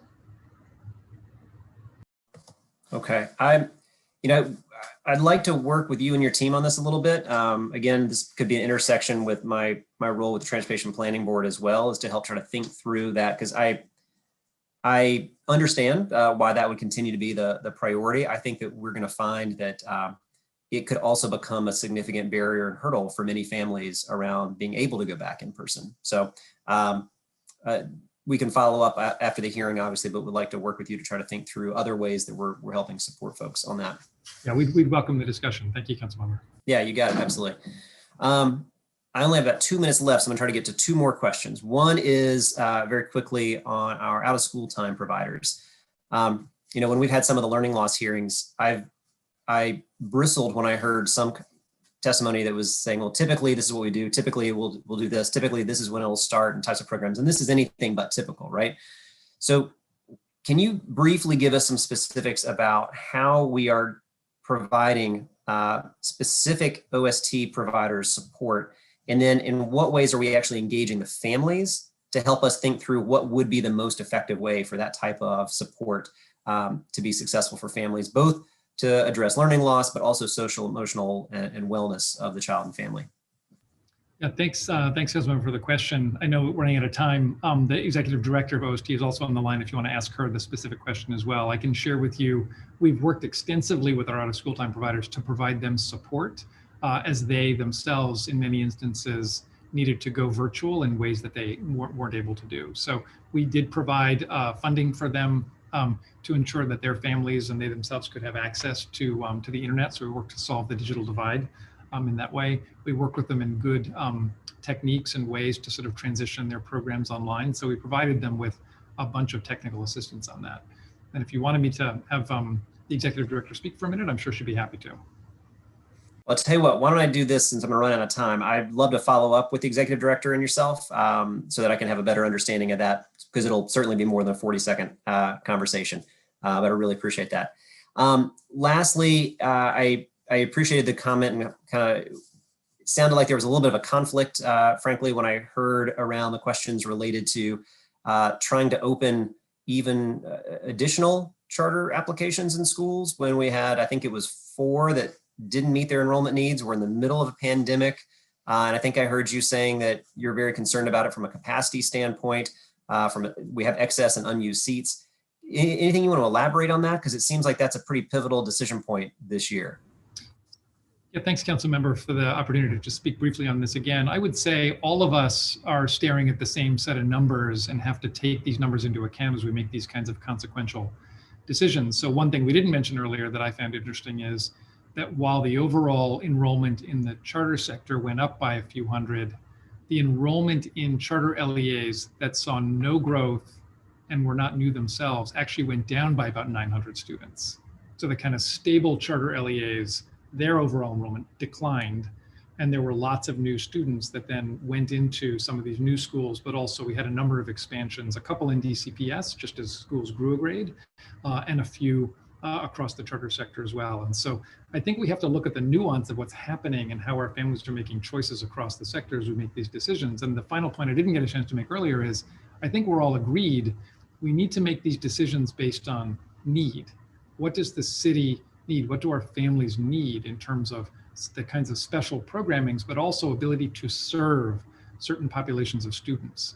So, for example, we are all very, very focused on how to serve our at-risk students better. We look at the numbers, we understand that we're doing well in some instances, but as a city, we're not doing nearly enough. And so we'd want to be thinking about schools that we know for certain are going to do that job well. Students with disabilities, similarly. So I do think it's important that we actually look at how enrollment looks across the city, what the changes are year over year, as you're suggesting, but also how we're making decisions that are based squarely on need, which the Charter School Board does take into account. And I just think we have to continue to look at it together. Okay, thank you so much. I appreciate I'm out of time, so thanks to the chair. Appreciate that, and thank you, Deputy Mayor, and thanks to everybody. Thank you, Councilmember Allen. Councilmember Pinto. Thank you, Chairwoman Henderson. Appreciate it. So Deputy Mayor Kine, I'd like to talk a little bit about Duke Ellington School of the Arts, which of course is a very unique and wonderful school in our city. Because they're not a DCPS, they're not employed by DCPS teachers, we've seen a pay disparity in some of what the teachers are paid. And I was wondering if you are supportive of renegotiating the MOU with Ellington to address the teacher pay disparities we've seen. Thanks, Councilmember, for the very important question. We and I personally have been involved in a number of conversations with Duke Ellington and their former board. I know they've had some changes there. And we do think it's important that the teachers at Duke Ellington actually are paid the same as teachers across the city. So we're looking at a number of different ways to do that. Well, when you talk with the chancellor later this afternoon, I know you'll be able to ask him what the status of those latest conversations are. And I think that's the right place to go. I would simply say, I do think that pay parity for DC, for our teachers across the city and our public system should be a goal of ours, and I do support that. Okay, thank you so much.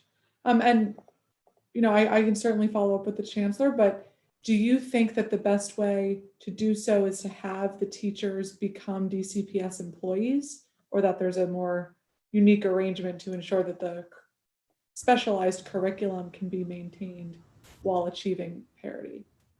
Through my conversations with the school council member, it seems to me that there are probably a number of different solutions to this. So for example, one would be for them to become employees of the district. They could obviously change their pay scales themselves. The unique challenge of Duke Ellington, as I'm sure you're very aware, is that they not only have their set of standardized academic programming, but they have got their very expert art staff that are also part of their overall program. So they end up with a higher than usual, let's say, number of teachers working in the building, which makes their actual overall funding actually quite unique and special. So it's a very special program that wants to maintain its integrity, which I fully support. I think we fully support, obviously, as a city. And so I think we just have to work with them to determine what is the best way to accomplish the goals that are required. Okay, thank you so much. I appreciate that. So I'd like to speak to you about the new Shaw Middle School, which I know is something we've spoken about in the past, and just wanted to get a sense of what your current viewpoint is on the development of a new Shaw Middle School and what data you're looking at or considering to inform that view. Thanks, Council Member, for the question. This remains, I think, very, very important topic of discussion. Certainly is important for the community. It is important for my office as we look at this, and I'm happy to share that I'm wildly consistent over time on this point. We did an analysis a couple of years ago. We did some student projections, and at that time, we did not believe that a new standalone Shaw Middle School was warranted. And we promised that we would re-up that analysis year over year to ensure that we are continuing to look at the best available data. For example, data that if you look at the Cardozo school enrollment patterns, you do see a decline in the high school, number of high school students there, but we have seen prior to the pandemic an uptick in the middle school population. Of course, this has all gone down over the course of the pandemic and this school year, with, by the way, the notable exception of 7th grade, which was the only grade in the school who saw an increase in enrollment. But that said, we were not able to do forward-looking 5 and 10-year student level projections this year because of the extraordinary difference in overall school enrollment. So you will have seen in the MFP supplement that we submitted, we did not include 5 and 10-year projections this year because we simply were not able to do them. As we look forward, and as we are able to do those kinds of projections, we will then be able to work with the community to determine whether or not the standalone school is warranted. And in the meantime, the study has gone ahead about what a suitable location might be, as was introduced by council last year. Okay, thank you. And speaking of Cardozo, do you think that the co-location of a middle school and high school at Cardozo is a good model? I think that the models of schools can take many, many different forms and they can all be successful. I do think that there are families that prefer some models over others.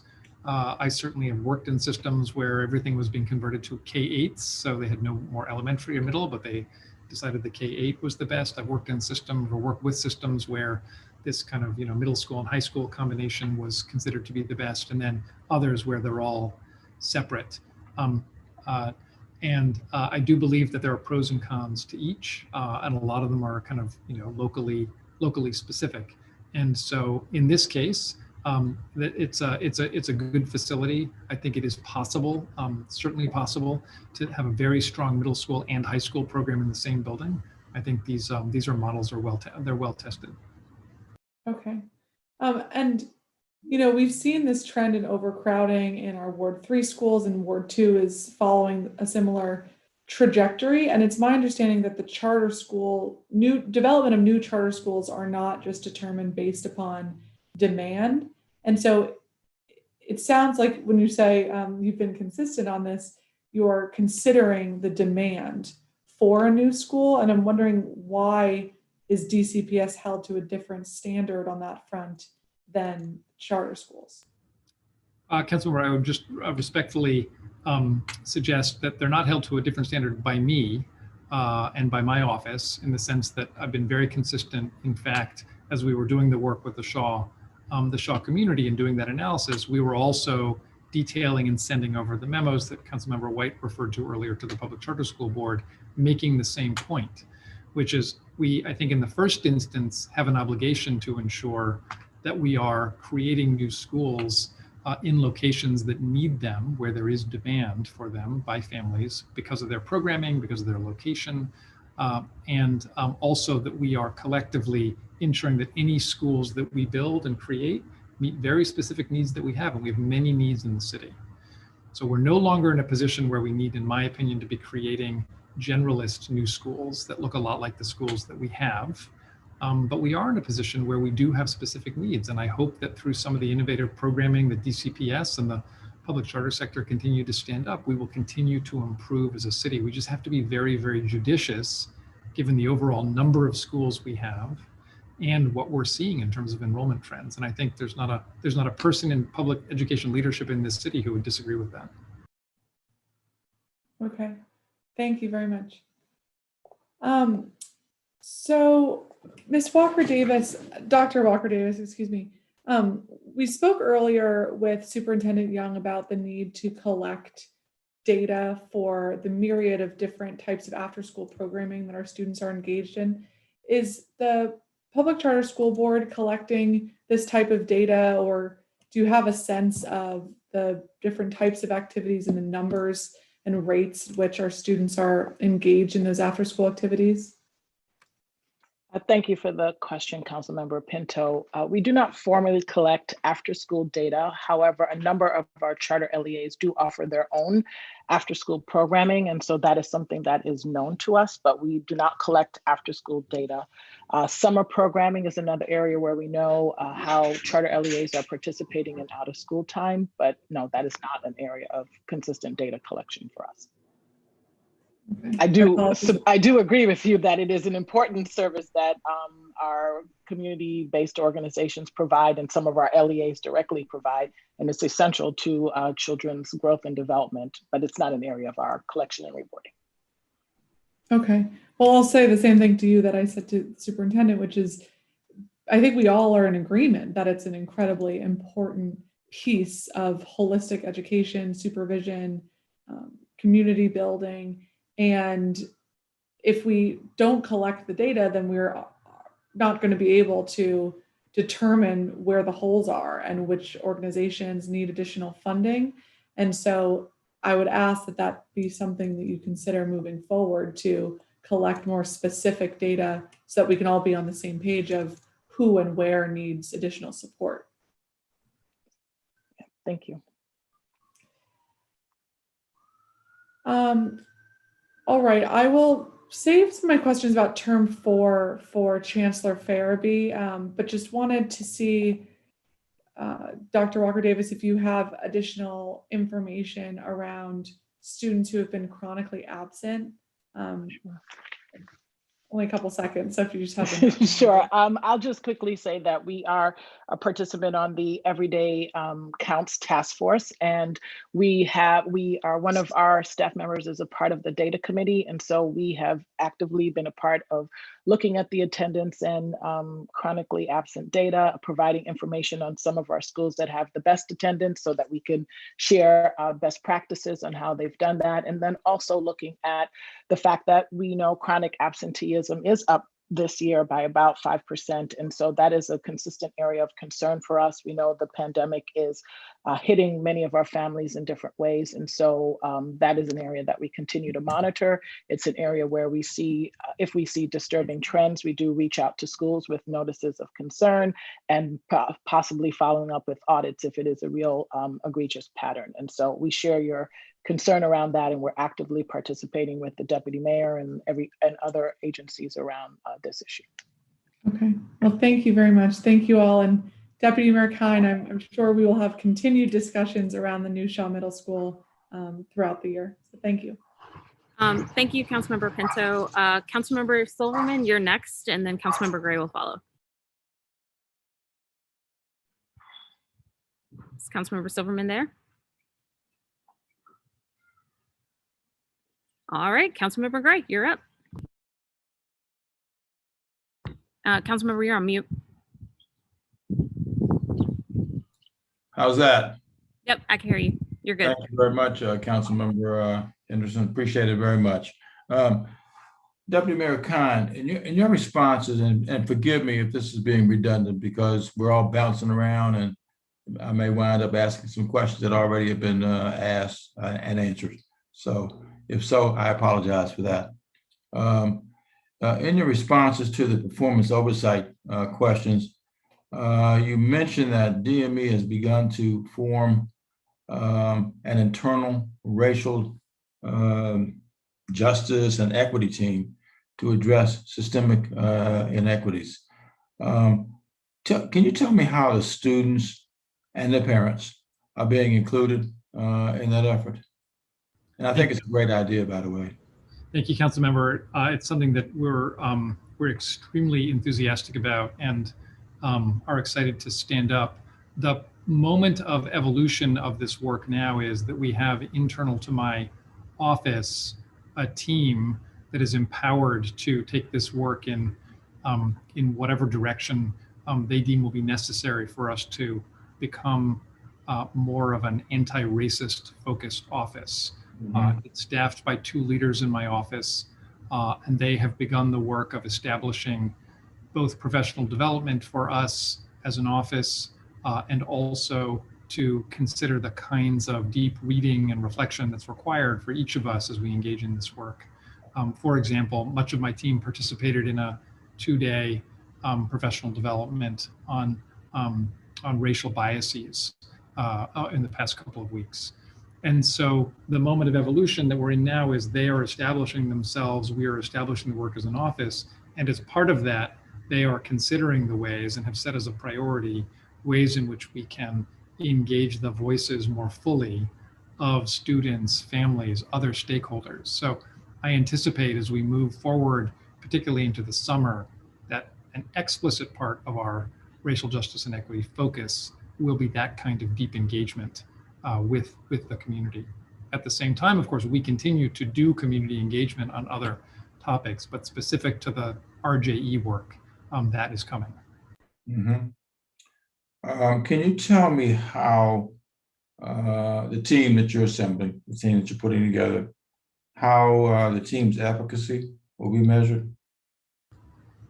It's actually a great question, and one of the things that we've talked about from the very beginning, which is how are we going to know that we are more racially just in our work? And so we do not have a final answer to that question, but the kinds of things that we're looking at across the cluster is how do we make sure that we are much more explicit about the outcomes of Black and Brown students against a number of measures, because that's ultimately the way we'll know that we are successful. So of course there will be some input measures and some milestones that we as an office will set for ourselves in terms of, for example, as we establish the kind of tool we need to analyze our policies, we will be able to determine which of, how many policies have we assessed against our racial justice tool. But the real measure is going to be whether or not we manage to improve the quality of lives for African Americans in our city, for other students of color and families of color. When do you think you'll have some sort of construct to be able to speak to efficacy? Because ultimately, I guess that's the measure of whether we're really making a difference in the lives of these children as well as their parents. So I'd really like to have a sense, to the extent you can at this stage, when you'll have something that will look at what the measures will be. Yeah, thanks, Council Member. I think what I will do is defer to the leaders of that group in my office, and we will be happy to be in touch with you and your office to let you know what we think about the overall timeline for this year will look like and when we'll have some measures that we'll be able to share. Okay, well, as you, and I appreciate you, connecting back with us, but will you make sure that whatever you put together is shared with the committee also? Because I suspect there'll be others who have an interest in this as well. This is certainly an issue that we've talked about in the council, and we now have an office that's beginning to look at just these very issues. So in fact, there may be something that in connecting with that office in the council, can be beneficial to you as you look forward to getting to where you want to get to as well. So yeah, again, thanks, Member. I didn't mean to interrupt you. I was just going to say I was remiss in not mentioning the importance of the integration and collaboration that we certainly aspire for with the offices that's being set up here, and of course the work the council's doing. So we look forward to being really strong partners and learning together. Well, I think that's fantastic, and I think to the extent that we can share information, we'll all benefit from that. So thank you for keeping us in the loop on that. And I'm sure there are things that we can share that will be mutually beneficial. As I know you will continue to, determine what learning loss looks like, and you'll be implementing accelerated learning initiatives, I'm sure. How will your office go about doing the best you can to be able to ensure that students are not left behind as a result of the whatever damage has been done by COVID? Thanks, Councilmember, for the really, really important question. We've got quite a comprehensive 3-phase approach to ensuring that we are not going to have students that are left behind. We're working in deep collaboration with other colleagues on this call, Dr. Walker Davis, Mr. Cruz, our colleagues at DCPS, across the charter sector, and in many, many other city agencies, because we do believe this is a kind of a whole city approach is required. Yeah. Also establishing some partnerships with the private sector and nonprofits to do this. We are very focused in the first instance on our ongoing response work because, as I've said before, I think the very best effort we can make to ensure students aren't left behind is what we're doing today in our schools with our teachers and our current virtual and hybrid opportunities. We've got to make sure that we continue to provide the best possible learning right now. And so we're very focused on that. We're very focused on reopening as part of that, because we also believe that many students simply just learn better when they're in school. Yeah. So we are certainly doing all of that. We're doing work with re-engagement, professional development with teachers, partnering with families as colleagues and partners in this work. And that's all part of our response phase. Our recovery phase we're kicking off this summer really focuses on re-engaging youth, ensuring we've got the mental health and social emotional supports necessary, because we know students are going to come back in having experienced lots of new kinds of trauma, having had really tough and challenging circumstances, many of them. So we understand that. At the same time, we're providing more academic opportunities, extending learning time, expanding summer school. We've got a couple of really exciting, innovative programs and partnerships with DPR and with the Summer Youth Employment Program to basically put some of this academic recovery work where students will go and combine it with things that they love to do, so that we're actually providing a whole child approach. We are emphasizing high dosage tutoring. We're doing credit recovery and dual enrollment expansion to make sure our high schoolers stay on track. And I can go on. Okay. Yeah, as you look at these accelerated learning initiatives that you're working to construct and implement, how are you involving the children's families in this process? Thanks, Councilmember, again, for that really, really important question. So in the first instance, we are working through our LEAs, and of course, school is the primary location where the acceleration will happen. And we ensure and insist that schools are talking to their students, talking to their families about what's best going to meet their needs. And I can assure you that's happening. DCPS, for example, as it looked at its reopening plans, established reopening cord at every single school that had representatives of the LSATs and families along with teachers on them. So that was system-wide for DCPS. And my colleagues, Dr. Walker Davis and Mr. Cruz, can talk about the work in the charter sector, which is exactly comparable. You know, every single LEA executive director I've spoken to about this has talked about the surveys and focus groups. And in fact, 2 weeks ago, one of them said to me, their families don't want to hear any more from them because they feel like they've provided enough input. And I think that that is essential. And so we're ensuring that we do that.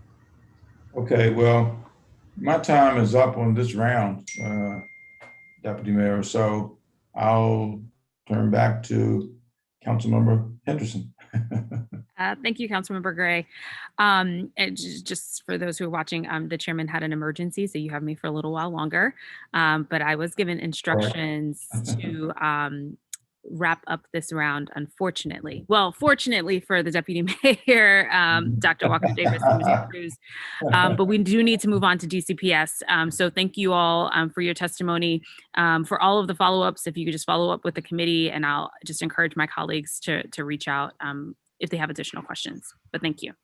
Thank you, Chairman. Thank you. Thank you very much. Great.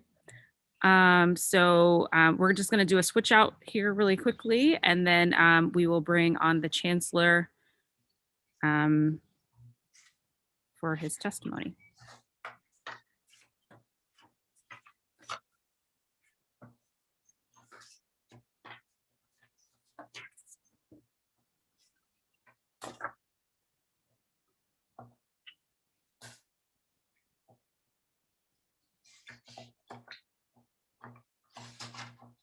Good afternoon, Chancellor Farabee. Good afternoon. How are you? I'm good. Do we need to bring up any of your additional from your team on now, or? Not at this moment. I will be joined by members of my team. I will be joined by Deputy Chancellor Mastera and Kim. However, they can join once we get into the questioning portion of the day. Okay. All right. It's all yours. All right. Thank you.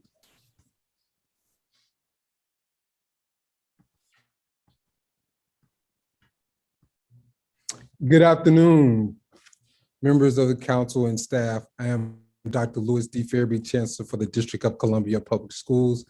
Thank you for the opportunity to speak before you today to discuss DCPS efforts to maximize learning opportunities for all students while safely delivering on our commitment to reopen schools.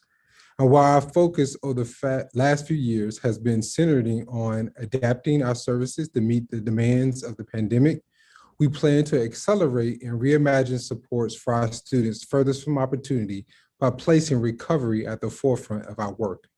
I would like to express my gratitude to our students, our teachers, our school leaders, and our staff for their support in DCPS as we remain committed to putting our students first and expanding the students' experience with in-person and virtual learning. Under Mayor Bowser's leadership, DCPS continues to pioneer new ways to meet our goals of equity and excellence. Now more than ever, we remain committed to ensuring every school guarantees students reach their full potential through rigorous and joyful learning experiences, provided in a nurturing environment. While the last year has changed the way we engage and support students in their learning, we continue to build on DCPS' strong foundation. A DCPS education begins with our youngest learners, and we continue to prioritize quality early learning education experiences across the district. I am proud to share that we continue to expand DCPS ECE seats, most recently with the new Stevens Early Learning Center, and next year with the Early Learning Center on Military Road. For our older students, we continue to develop a strong pathway to career or college by providing student guides to graduation, career, and college. These individualized guides provide clear, personalized information around the steps needed to earn a diploma and pursue college or career opportunities aligned with student interests and skills. For our graduates, we have launched DCPS Persist with the class of 2020, an innovative alumni program which provides eligible students with a network of supports that ensures they have the guidance and resources they need to earn a degree and pursue a meaningful career.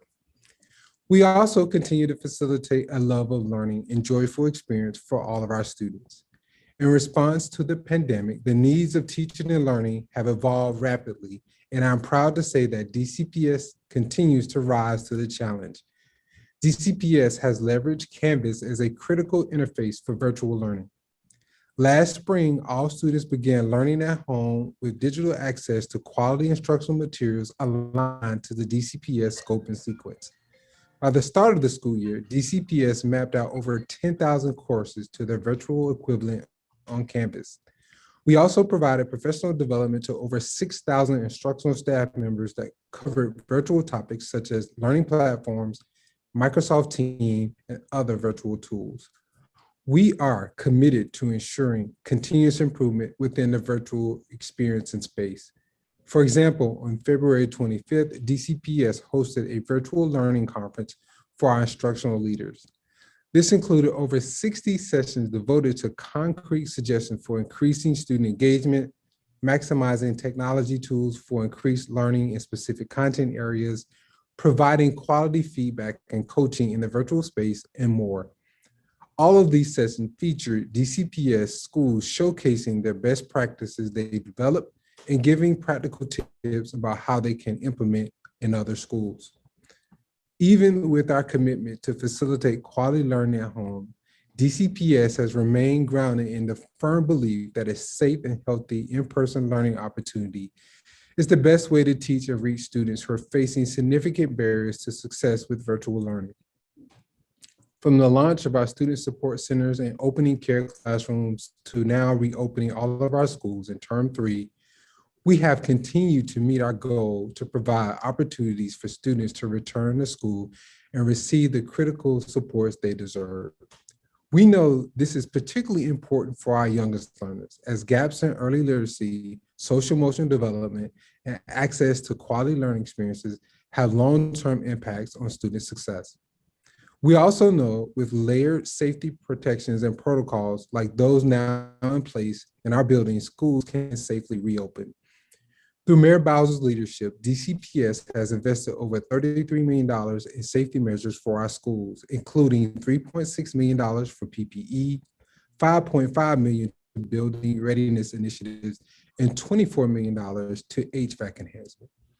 All schools have received portable medical grade true HEPA filters in their learning areas, and approximately 5,000 were placed across DCPS schools. DCPS is proud to have been able to partner with DC Health and Children's National Hospital to make the Pfizer vaccine available to DCPS school-based employees, contractors, and OSSE transportation partners who have been assigned to serve in person at the start of term 3 on a first registered, first served basis. Approximately 3,000 DCPS staff members received doses of the COVID-19 vaccine during the recent vaccine clinics held at Dunbar High School. Additionally, Mayor Bowser announced that all teachers and staff who are in the school are able to receive a vaccine beginning this week. Again, any teachers working in the school can receive a vaccine beginning this week. Based on the feedback from our stakeholders, including the DC Council, Term 3 reopening plans were shaped by engagement with each school reopening community core. They reviewed feedback from elementary and secondary learning preference surveys. They led equity to prioritize their conversations to ensure the highest need students are served. And also, this helped our school leaders design and tailor a reopening plan that is fit for their school beginning term 3. Every school now offers a range of in-person learning options and services for students, including in-person learning with teachers, care classrooms or tutoring services with staff or facilitators, and self-contained classrooms serving our special education students or students receiving special education services. As we look to the coming months, we continue to promote in-person opportunities in line with our guidance from DC Health and the CDC. As DCPS approaches the 1-year mark of the COVID-19 pandemic, we're faced with a choice: recovery by returning to the status quo, or recover by rebuilding and revisioning what is possible together. We are choosing the latter, and this work has already started. Our plan includes a $33 million investment in student learning acceleration and social emotional supports. Most of these funds have been allocated directly to schools based on their enrollment and population of students identified as at risk. Starting this spring, each school will take a grassroots engagement approach with their teachers, their staff, family, and community to develop a tailored learning recovery plan for summer and beyond. We plan to integrate social emotional learning, trauma response, and relationship building supports into the fabric of the school day. This will include the DCPS Acceleration Academies for Targeted Supports, which will serve approximately 15,000 students. These academies will provide small group instructional time led by teachers or partner during extended periods. The goal is to prepare students to achieve grade level content success while also teaching foundational skills while incorporating social emotional supports that will allow them to be successful in their future DCPS education. For our students who are most in need of support, we're offering individualized tutoring for approximately 5,000 students. We will match students with a tutor for frequent engagement that address core academic and social emotional skills. In addition to the $33 million for accelerating learning, DCPS will take critical steps to overcome the realities of the pandemic. We will move forward with our plan for one-to-one student devices as a ratio for grades 3 through 12 and a 3-to-1 ratio for grades pre-K through 2, as well as ensure teachers have updated devices. We will also support schools with opportunities to innovate around in-person programs through outdoor learning and partnerships in support of our goal of bringing all students back to school. These investments are just the beginning of our collective commitment to build back better, stronger. Equity at DCPS means creating an environment in which we eliminate opportunity gaps, interrupt institutional bias, and remove barriers to academic and social success, particularly for those students of color. In the months and years ahead, DCPS is focused on becoming a whole child-centered school system guided by the principles of anti-racism to recenter, re-envision, and rebuild urban education that is rooted in racial equity. The district is presented with a unique opportunity to reimagine systems to be more equitable, resilient, and vibrant than before. I know that DCPS is well equipped to support and provide our students and families as we look towards the recovery and beyond. I am grateful for our community resilience as we work towards and through the dynamic nature of this pandemic. Only by working together can we maintain and grow a culture of excellence and provide an equitable education to all students. I look forward to our continued partnership with the DC Council to achieve our shared goal that every student feels loved, challenged, and prepared to positively influence society and thrive in life. Thank you for the opportunity to testify today. I look forward to answering your questions at this time.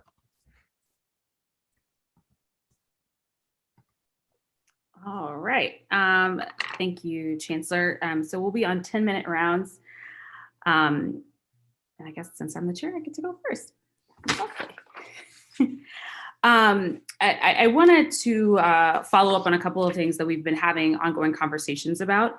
For term 3 of the 10,000 students or so that have returned for in-person, what percentage of those have been special education students? Yeah, approximately 20% of those students are receiving special education services of the 10,000 that are currently in our in-person programming.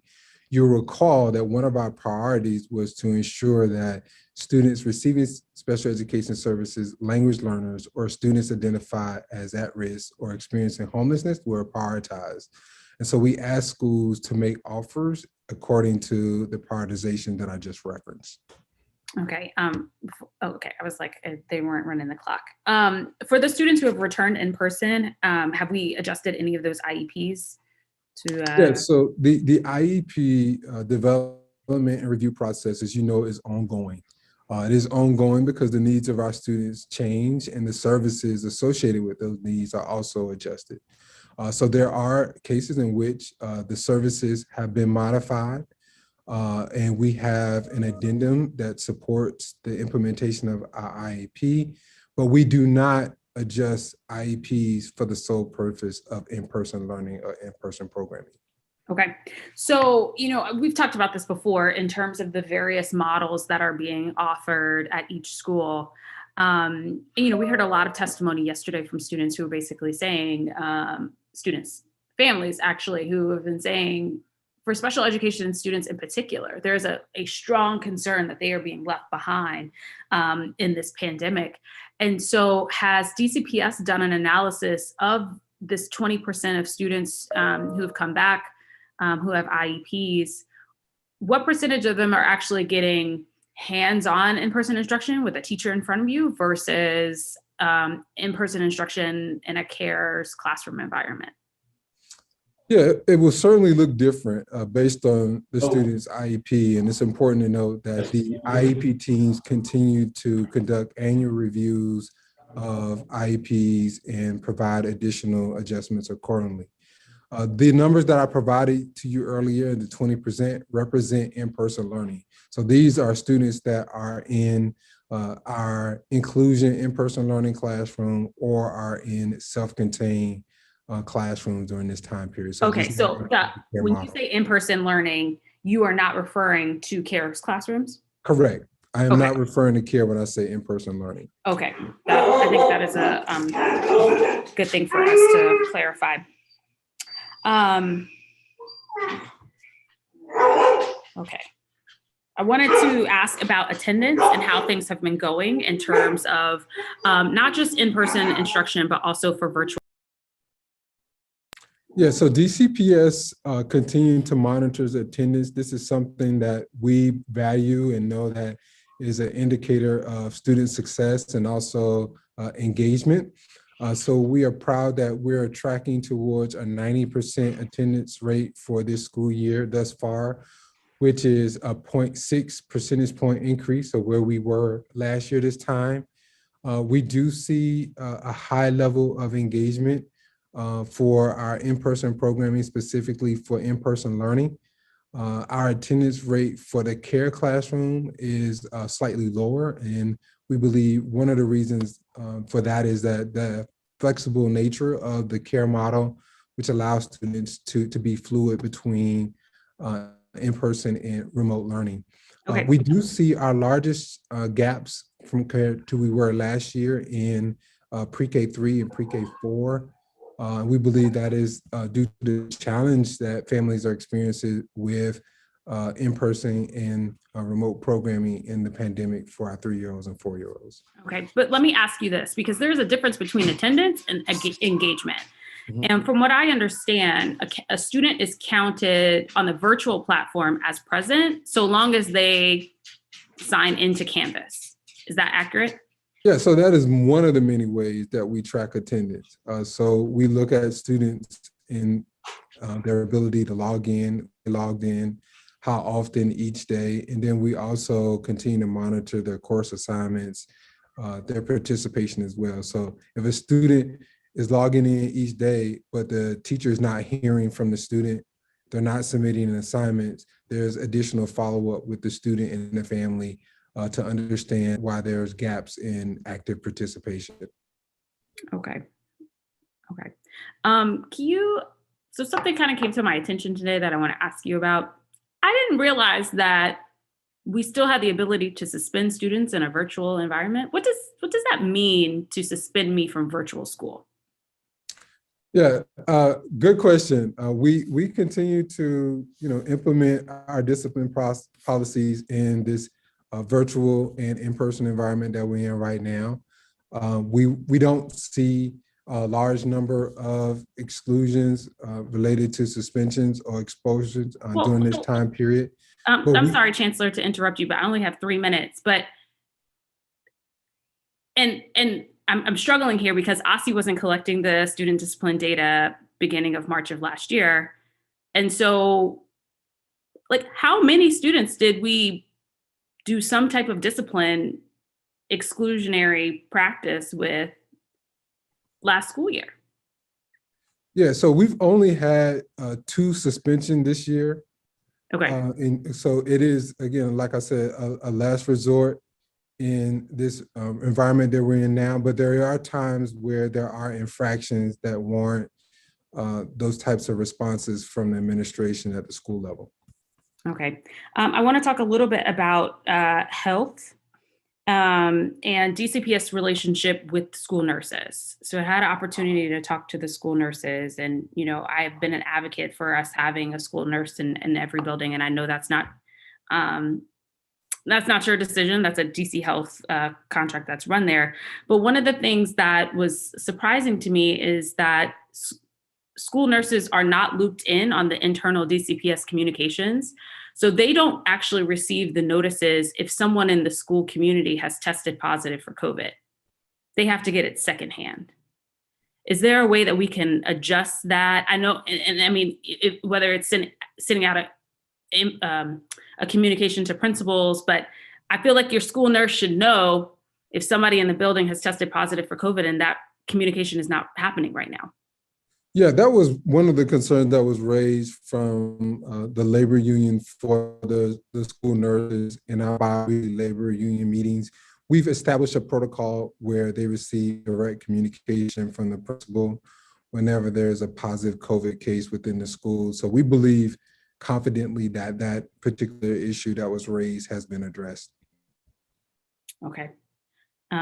What about in terms of immunizations? Has DCPS reached out to Children's or another partner to try to help for some of the schools that are lagging behind in their immunization records to help get these families vaccinated and appointments? Yeah, certainly. We don't want immunization to be a barrier for students participating in in-person programming.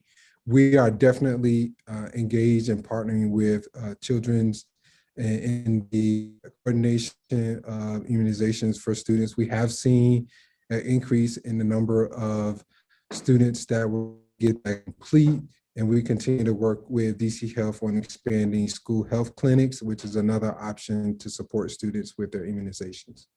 Okay, and in my last little seconds here, I just want to follow up. We talked in the last learning and loss hearing about planning for the summer and the additional stimulus money that was included on school budgets. And have those conversations started happening with school communities around what options are available to them and how they plan to utilize that money? Yeah, so there are two things that have happened as a follow-up in our summer planning. So one, communicated to all of our school communities what centralized programs will be for the summer. And we've shared with them by grade level what will be available to families over the summer. And then schools have started their engagement with their recovery community cores to plan the school-based efforts. And that will be announced later this month. And then registration will begin early April for both our centralized and school-based programming for the summer. Okay, and just quickly, when you say later this month, there's like 2.5 weeks left, so. That is correct. The schools have already started. And Okay. I don't know if you've seen it on social media. Many schools have already started to advertise their planning meetings for the school and their reopening and also their recovery community cores. And we've seen tremendous power in that grassroots efforts in the planning that took place for term 3. We anticipate the same for the summer. Okay. And we've also important to note that we've shared with schools their allocation as a part of the budget planning process as well. So they know what resources they have available to them. We've also given them guidance on how to incorporate outdoor space. That's a goal of the school as well. Okay, I'm out of time. Councilmember White. Thank you very much, Madam Chair. Thank you, Chancellor, to you and your team for all the work that you all continue to do through this school year. Chancellor, when are you going to determine whether all students will be able to return to in-person learning, or at least have that opportunity for next school year? Hey, good afternoon, Councilman White. Thank you for your leadership. Thank you for the opportunity to serve your family. We are obviously at this time in planning mode for the 21-22 school year. We've asked schools to plan with the default of all of our students in person and present for August. Will that happen, and how that will happen will ultimately be determined by DC Health and their guidance in alignment with the science and what they're getting from the CDC.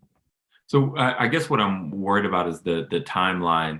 So if the CDC guidance and DC Health guidance says, yes, students can learn in person, but there's still going to have to be some level of social distancing, that may have a significant facilities impact, which would take a lot of planning and coordination. So it seems like we probably should start planning for something now, so that at least there's a plan in place. Yeah, we are preparing for all scenarios concurrently. So those scenarios include planning that we've done last summer with facility planning on how we could serve all of our students if we're in a hybrid mode, how we could potentially serve all of our students and maintain a smaller ratio for social distancing. So there's a number of different ratios and scenarios that we're continuing to plan through, and we'll be prepared to implement. We've also made additional technology available through a procurement process that will start and should be complete over the summer, where we have additional devices for students and teachers as well. Additional device. I thought what students still need devices? So this is not to provide additional devices to students. Currently, this is allowing us to get to our ratio of 1-to-1 for grades 3 through 12, which will allow us to be very nimble in our operations for next school year, in addition to refreshing devices for educators. And then we've had some, go ahead. Well, what's the current ratio for grades 3 through 12 for devices? Yeah, so that will vary by need, because we've distributed devices to schools based on need. So right now it's 1-to-1 for everyone who needs it, but we've also assumed some loss and breakage. So we want to ensure that we have refresh and replacement in process for next year. Okay, and so what we're moving to is a 1-to-1 for everyone, regardless of need? That is correct. And that be specifically, and that's grades 3 through 12 for pre-K, the second grade, that's a 1-to-3 ratio. Okay. And is DCPS planning to offer permanent distance learning options going forward? So we have not developed a district-wide plan for distance learning. However, we have the ability to pivot should that be a need. And then there has always been technology integration into learning for our opportunity academies that we anticipate will continue as well. So we don't know yet whether we will offer permanently distance learning options. There are elements that we learned from this current school year that we will incorporate into the future, but the district has not established a centralized distant learning programming at this time. And if there's a need, that would be school-based for the 21-22 school year. Okay. We've heard some concern from parents that enrollment projections are down in some school. What are the overall enrollment projections we're looking at for school year 21-22? Yeah, so DCPS realized a 2%, roughly 2.3% reduction in our enrollment for the 2021 school year. So we utilized the numbers from this current school year to project our enrollment for next school year, and we're expected to get back over 50,000 students for the upcoming 21-22 school year. Okay, and how are we dealing with that from a funding standpoint for the next, let's say, 2 school years? How will lower projections impact funding for schools? Yeah, so we have provided an additional $15 million to budgets to schools to help stabilize in a year where we had an anomaly in enrollment and were impacted by the pandemic. In addition to that, as we've done in the past, we've provided additional funds to schools via the Chancellor Budget Assistance. So we provided $3.7 million to schools. We've also provided close to $6 million in budget assistance as well. And we'll continue to blend both local and federal dollars to support schools. As I mentioned in my testimony, we're allocating additional dollars to schools for acceleration and social emotional supports. And then once we receive the recent round of ESSER $3 we anticipate from the recent action from Congress and that the president will sign, we'll provide also another wave of dollars that we will utilize to support schools. But again, our projection for this coming 21-22 school year is to be back above 50,000 at approximately 5,500 students. And how are you calculating the projected enrollment? I know some schools have lost students, but how do you translate that into what we project for next year? We look at enrollment trends. We look at birth rates. We look at the number of students that are transitioning from our early child education program to kindergarten and from elementary, middle to high, and then neighborhood trends or any housing changes that we're aware of. Let me move to school technology. Schools right now, it seems, have to manage their own technology, including IT support. The pandemic has shown that we, I think, have taken a huge leap forward in terms of our reliance on technology. The number of devices has exploded, obviously, because of the work that you all have done to help with distance learning. What changes are you looking at with respect to DCPS's relationship with OSSE? So I don't anticipate any changes with OSSE as relates to technology. However, we continue to partner with Octo to build out tech support. I'm sorry, Octo. Thank you. Yeah, okay. Sorry. No worries. There are a lot of acronyms being thrown out. But Octo is our primary partner for tech support, and they've been very generous in helping us build out additional capacity. A part of the ESSER II funding that I mentioned earlier for devices also includes tech support. So that allows us to build additional capacity for tech support. They handle, when I say they, Octo, they provide all of our family-facing tech support. The only responsibility of school is to manage the tech access. So in terms of assets, that would be students signing in their device when they get their device, and then tracking of devices and the distribution of devices to students. Outside of that, all of the other supports are primarily coming through Octo. And then it's also important to note that we have a tech support line that families can call as a part of our family resource center that we established this year. Okay, so when we're back in school buildings, some people already are, if printers break or devices aren't working appropriately, or new devices need to be set up, is all of that going to Octo, or is some of that handled by the individual school community? Yeah, so the Octo technicians are primarily responsible for going out to schools and supporting site-based needs for technology. We do have some school-based techs that do some small repairs or fixes. However, the majority of the work and lion's share is done by Octo.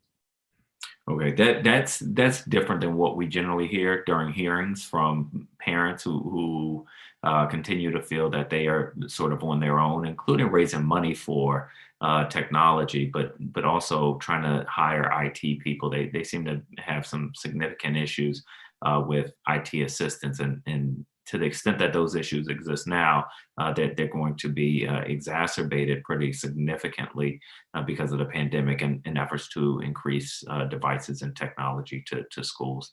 So I hope that you will continue to work closely with Octo.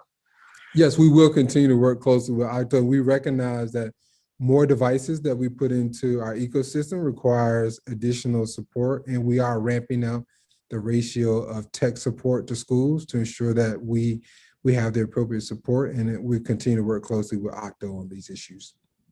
Thank you, Chancellor. I look forward to later rounds. Madam Chair, I hope you're not going to cut our rounds short again. You don't have to. The chairman isn't here. You can do rounds. We will have multiple rounds on this, but for right now, it's Councilmember Nadeau's turn. Yeah, and asking for multiple rounds when you're 30 seconds over, I don't know. Okay, so thank you, Madam Chair. Chancellor, thanks so much for your testimony, for answering our questions today. It's been discussed a lot today, term 4, opening in the fall, outdoor learning, all the options on the table. And, many of us have heard from parents who wanted their kids to return in person for term 4, but there wasn't space. So I heard you talking with Councilmember White about this a little bit, but I just wanted to ask specifically, between now and the next term, what would it take to offer a space to every child who wants to be there in person? Are we looking at the idea of trailers, like Council had suggested at the beginning of the pandemic? What are we going to be dealing with in terms of space needs? Thank you, Councilman Nadeau, for your leadership in asking that question. I think it's important to note that when we started planning for term 3, we asked schools to create tailor-made plans that were unique and responsive to the needs of their school community. And the way schools approached that were very different. And some schools went for larger number and less days for students served. And some schools went for a smaller group of students served with 5 days a week. The primary barrier there, if we were to serve all students 5 days a week, we'd have some challenges given the current requirements in alignment with the DC Health and CDC protocols. And is that mainly the 6 feet? Yeah, so that is not only social distancing, but that is cohorting, and also the number of adults that go across cohorts. So that would be a limitation there that would be presented. The 6 feet of social distancing does impact the class caps because there's a certain amount of people that you can get into a space without exceeding that cap. However, we do have schools that have expressed interest in using outdoor space. We have given very specific guidance to schools on how to address that if they are interested in that in term 4. We have schools that have expressed interest in utilizing outdoor space as a solution for expanding their in-person programming in term 4. So families should anticipate information coming to them soon where schools are expanding their seat offerings. And then the second side of that is staffing. There were accommodations that we agreed to as a part of our MOA with our union leaders that we fulfilled and does prevent all of our staff from working in person. However, we continue to be in regular communication with our union leaders, and there are additional teachers that are currently working remotely that are interested in returning to in person. So that will also allow for additional staffing and capacity there that will grow the number of students that we can serve. Is it possible to do some sort of hybrid where everybody's on site with CARES classrooms and regular classrooms using auxiliary staff? I mean, how is there space for that? Are there ways to augment indoor space like using demountables? I mean, I know when we've talked about this in the past, you said not every school has room for that, even outside. What's the latest thinking on that? Yeah, I think the question becomes, is it possible if we did, A day, B day cohort? It's certainly possible.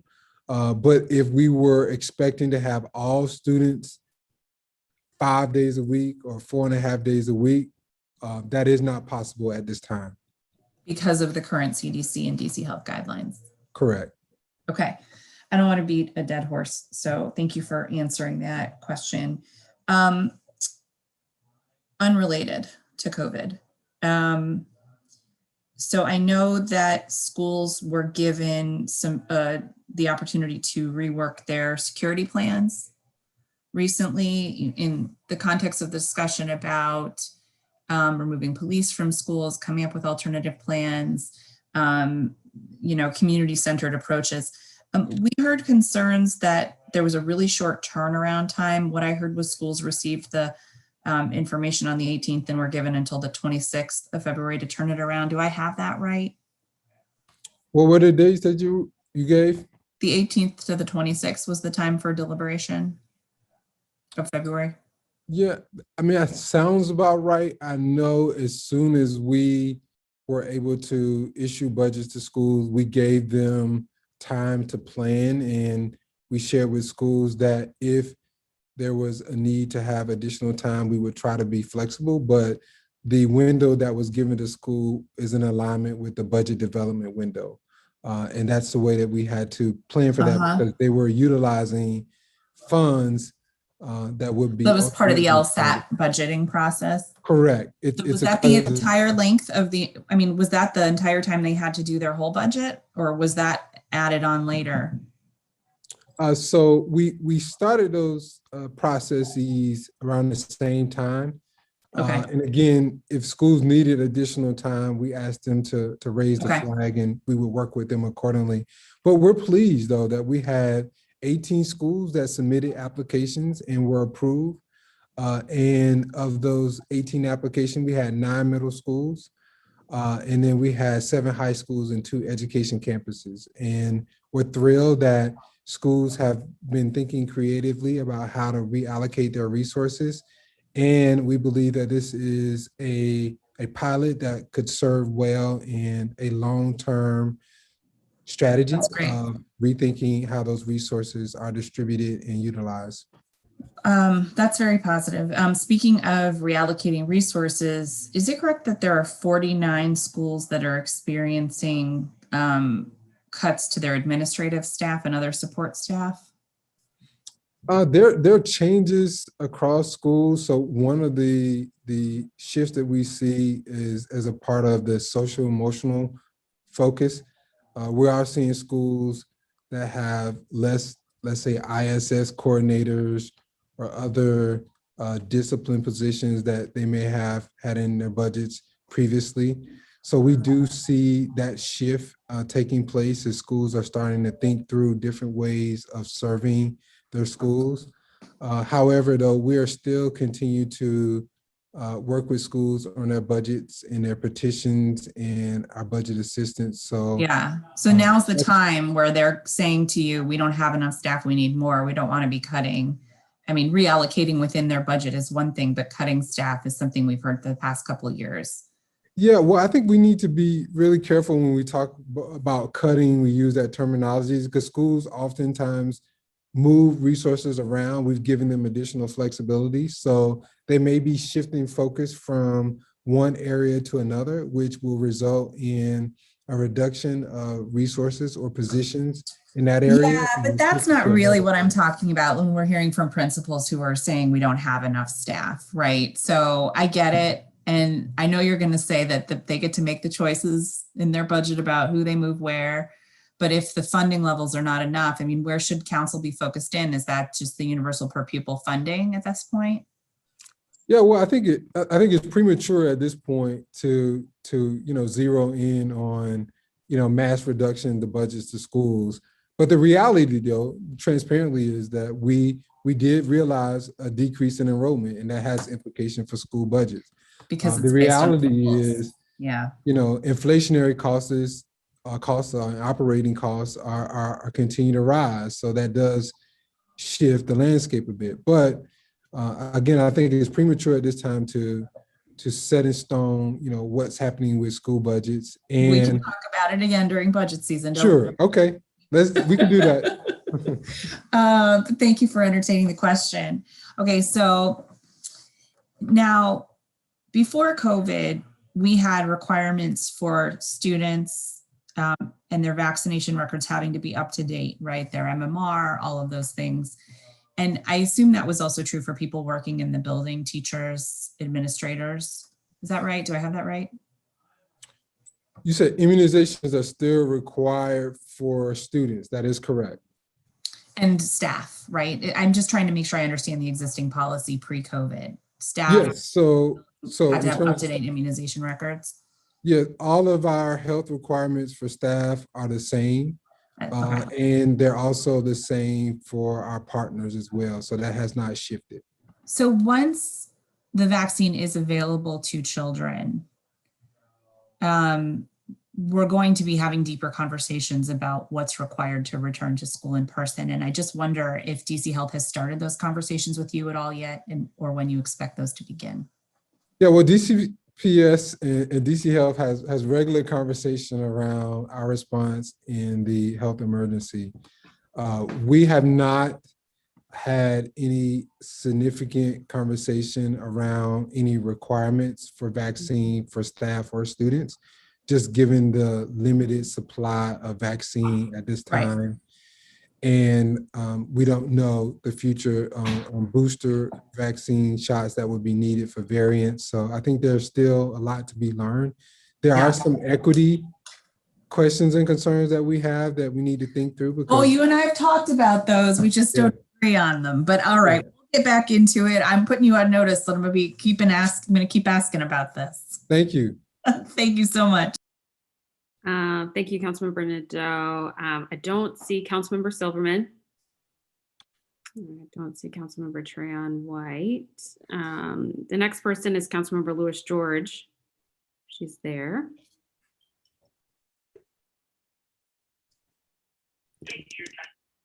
All right. Thank you, Chairperson.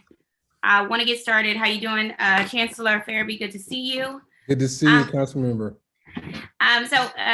Want to start with just COVID-related questions.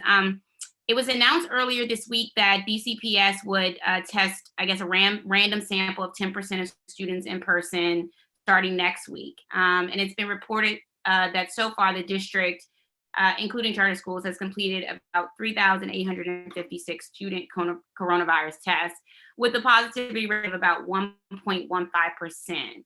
How many students currently attending in-person learning have returned permission slips to get tested? And how many students are we testing right now? Is 10% more or less than we're currently doing?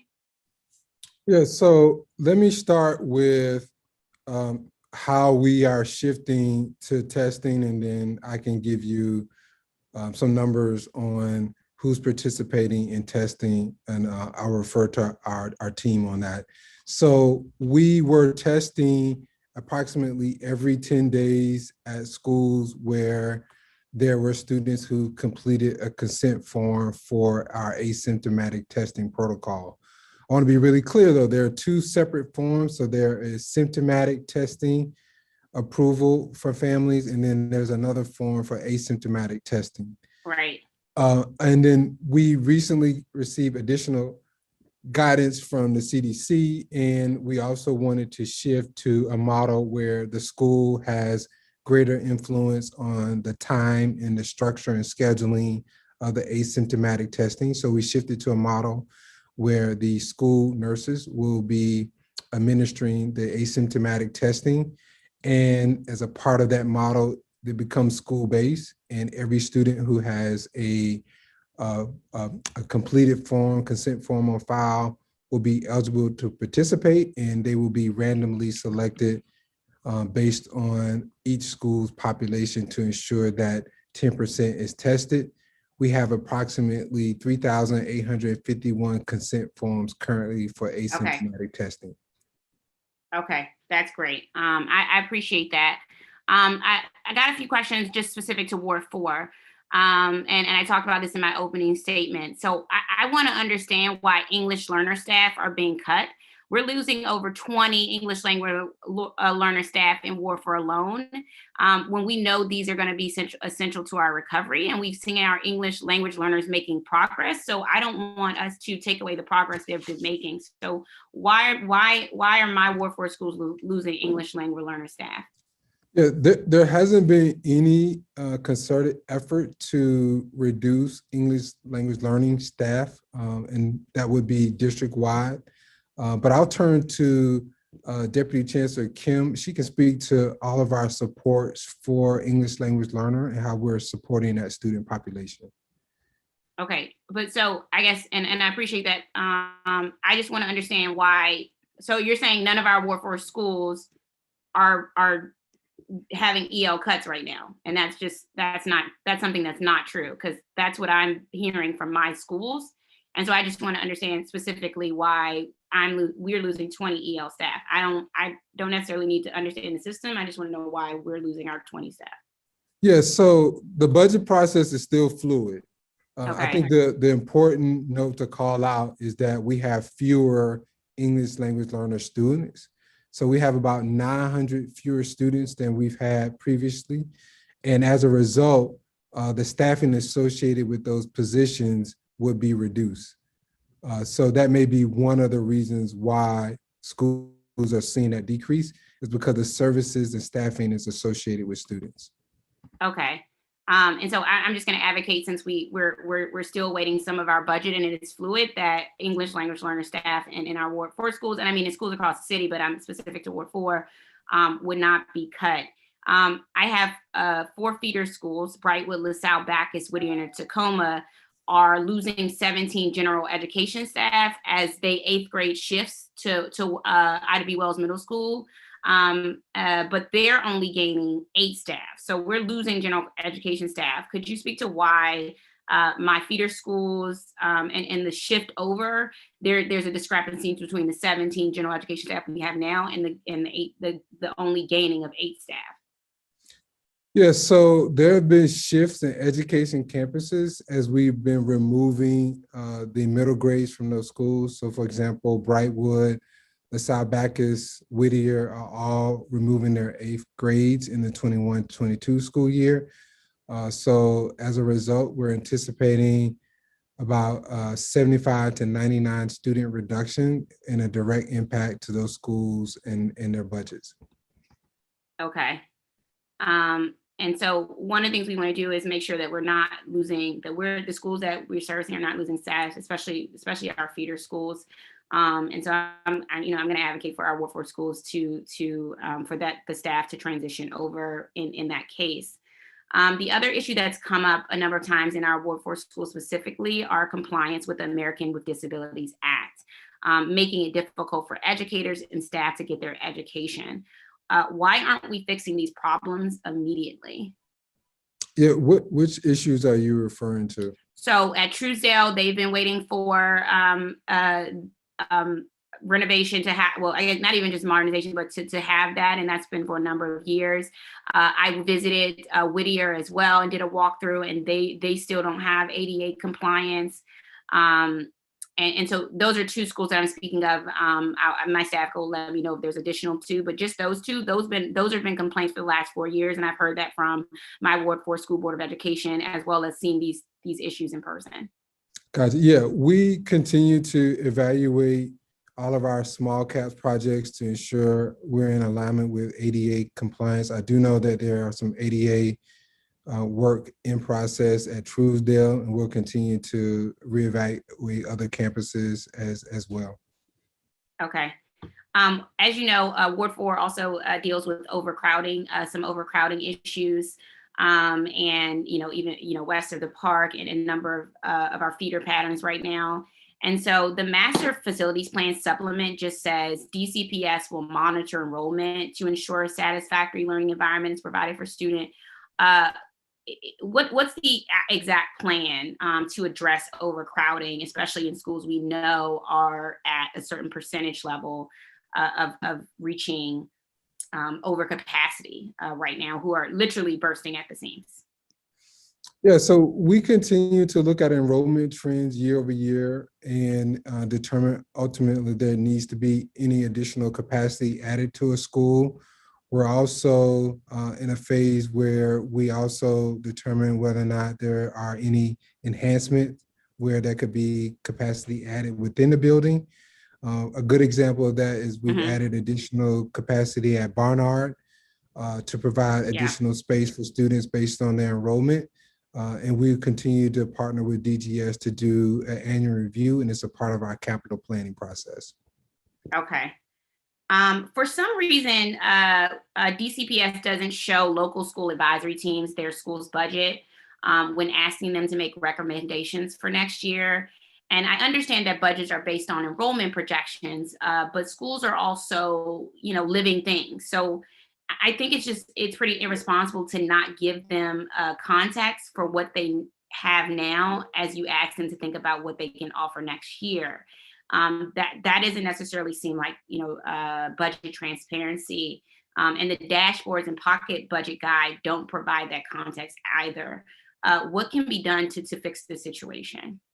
You say schools don't see their budget as a part of the local? DCPS doesn't show the local school advisory teams their school's current budget when asking them to make recommendations for next year.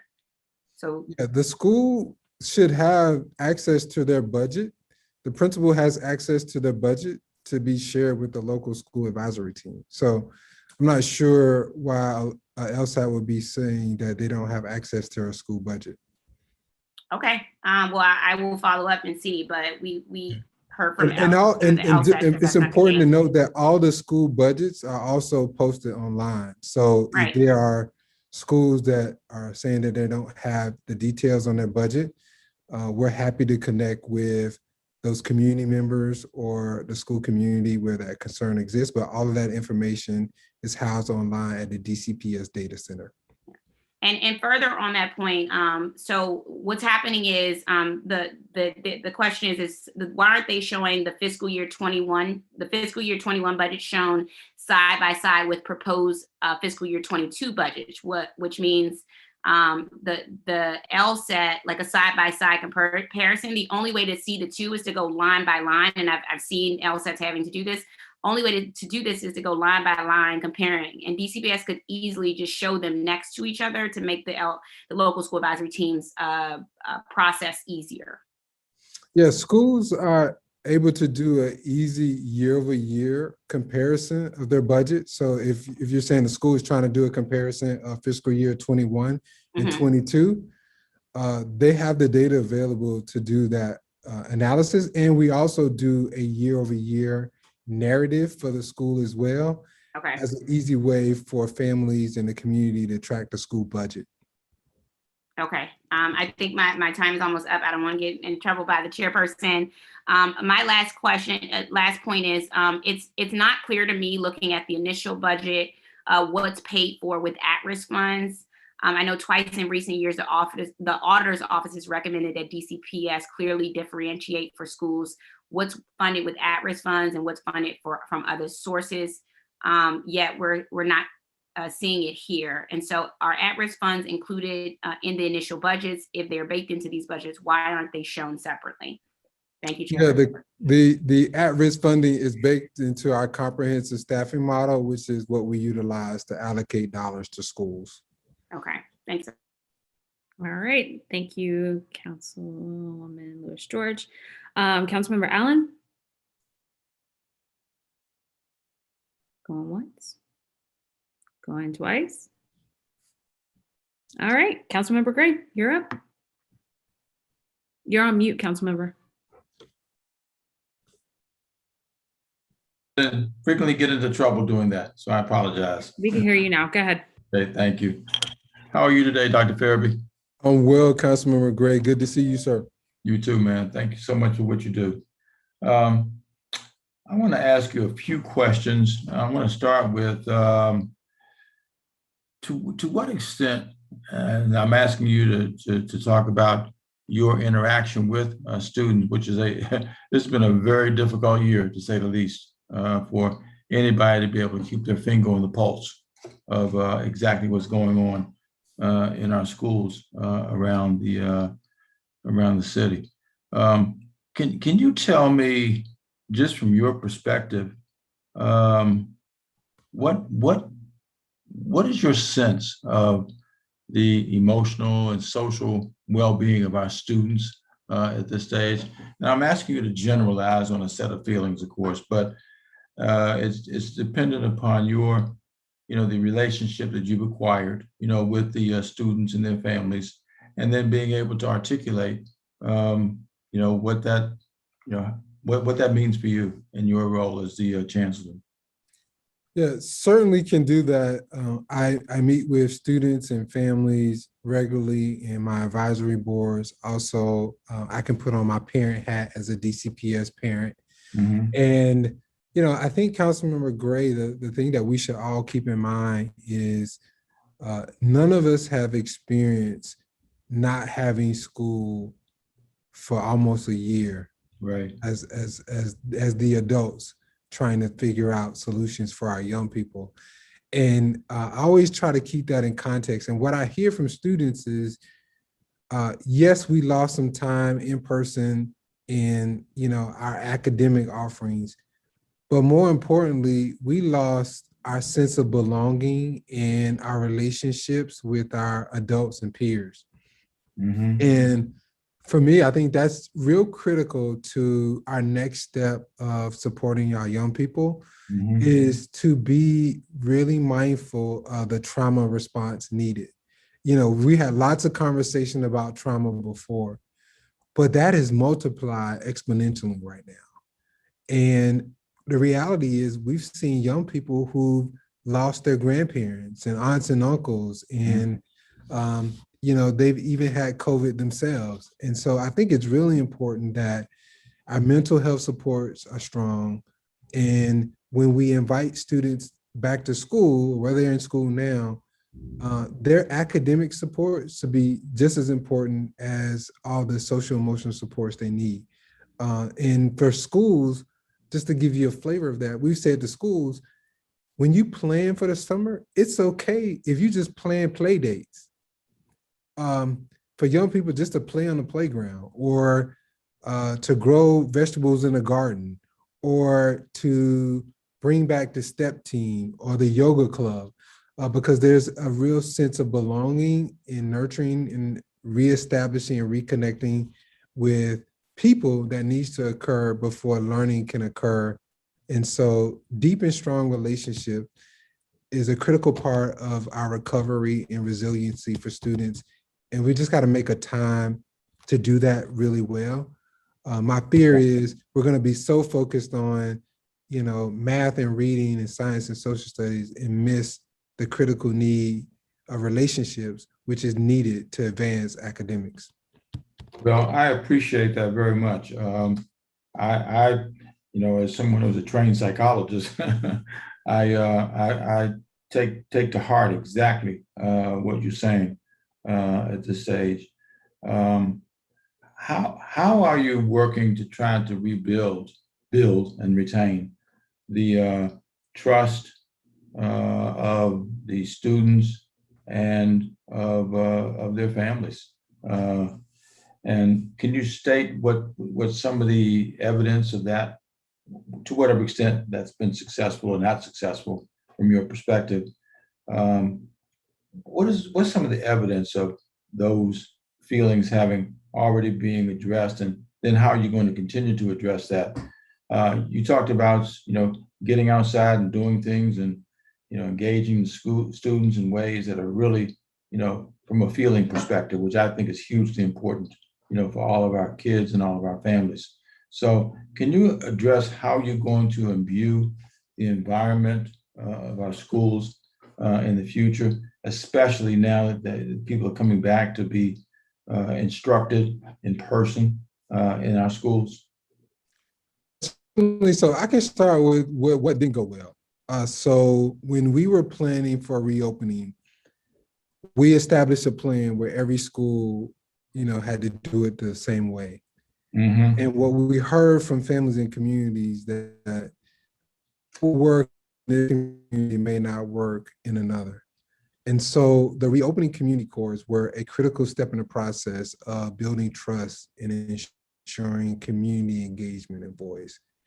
And the reality is our principals and our teachers and school professionals have really been doing a phenomenal job with keeping the pulse of their students and their families, knowing what's happening with them. And the intentional relationship building has been strong at the school level. And that's the heart of our relationship building. Mm-hmm. And so what I believe will be critical to the next phase is how we do our recovery planning, taking those same principles and building on that will be important. And then continue to keep our principals and teachers lifted up to do that work, fill in their cup. And so we've recently had a focus on resiliency in mental health and well-being of our adults so they can continue that work at the school level. And what we've heard from staff is they need that support just as much as our students do. And then the final thing is we're seeing an uptick in families asking for mental health supports. Mm-hmm. And so I think the family unit— Are you able to focus on that? We are. So we've seen our family engagement, our parent university numbers grow at alarming rates. And we're starting to see, parents ask us, how can I be helpful at home?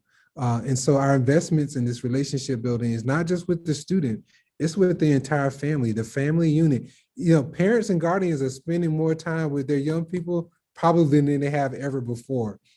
And that can produce some challenges, that can produce some opportunities. But we're going to take advantage of this new wave of family engagement. We've had over 7,000 families engaged in our parent university. We had 48,000 engagements through our tele-town halls. We are at an all-time high with the engagement. And so we want to take advantage of that, but we also know the needs are deep. We've had over 1,000 new referrals for families needing support. So we are going to provide that additional capacity within our budget assistance. We've got $2.6 million in additional dollars for school mental health professionals to support families. And then we also have our family cornerstones as well that will help families walk through learning experiences at home. And I think that's how we keep the relationship strong. That's how we continue to keep trust. And what we're seeing is this is allowing more families to feel comfortable with reopening. So I remember you asked me at the previous hearing, what do you say to the families who are not yet ready to come to school? And what we're seeing is that over time, the transparency that principals have built around their health and safety protocols, the conversations that they're having with their families, that more of those students are coming back. And we've seen an uptick in even Ward 7 of students who have returned to in-person. So as the referrals come in, we'll be responsive and we'll continue to build on those relationships that we've established. You know, the council has worked hard to invest a good deal of resources in our school-based mental health programs. How are you taking advantage of those investments that we're making at this point, Chancellor, to the advantage of the kids, to the advantage of their families, and for the teachers as well, who need this kind of support too? Yeah, the school-based model is critical to, you know, how we engage partners and clinicians into service. And we have 88 schools that are part of the school-based mental health initiative. Majority of those schools, almost all of them, have a assessment process to identify needs, and then they have a work plan that they then develop that will provide very details on how they provide services. So we have almost 100% of our schools that have completed that process, that have work plans and are diving into their mental health programming. And it looks different school by school. Yeah. And we also have phenomenal partners that support us. Well, that's good. I'll come back on the next round because I want to talk about, you know, what are we doing with our children with disabilities? And, you know, whether the IEPs can be effectively implemented in the environments they're being taught in at this stage, and what, from your perspective, are the investments we're making and how successful are we? But I'll come back on the next round because I see my round is up. Thank you, Councilmember Gray. Okay. Councilmember Pinto, you're next.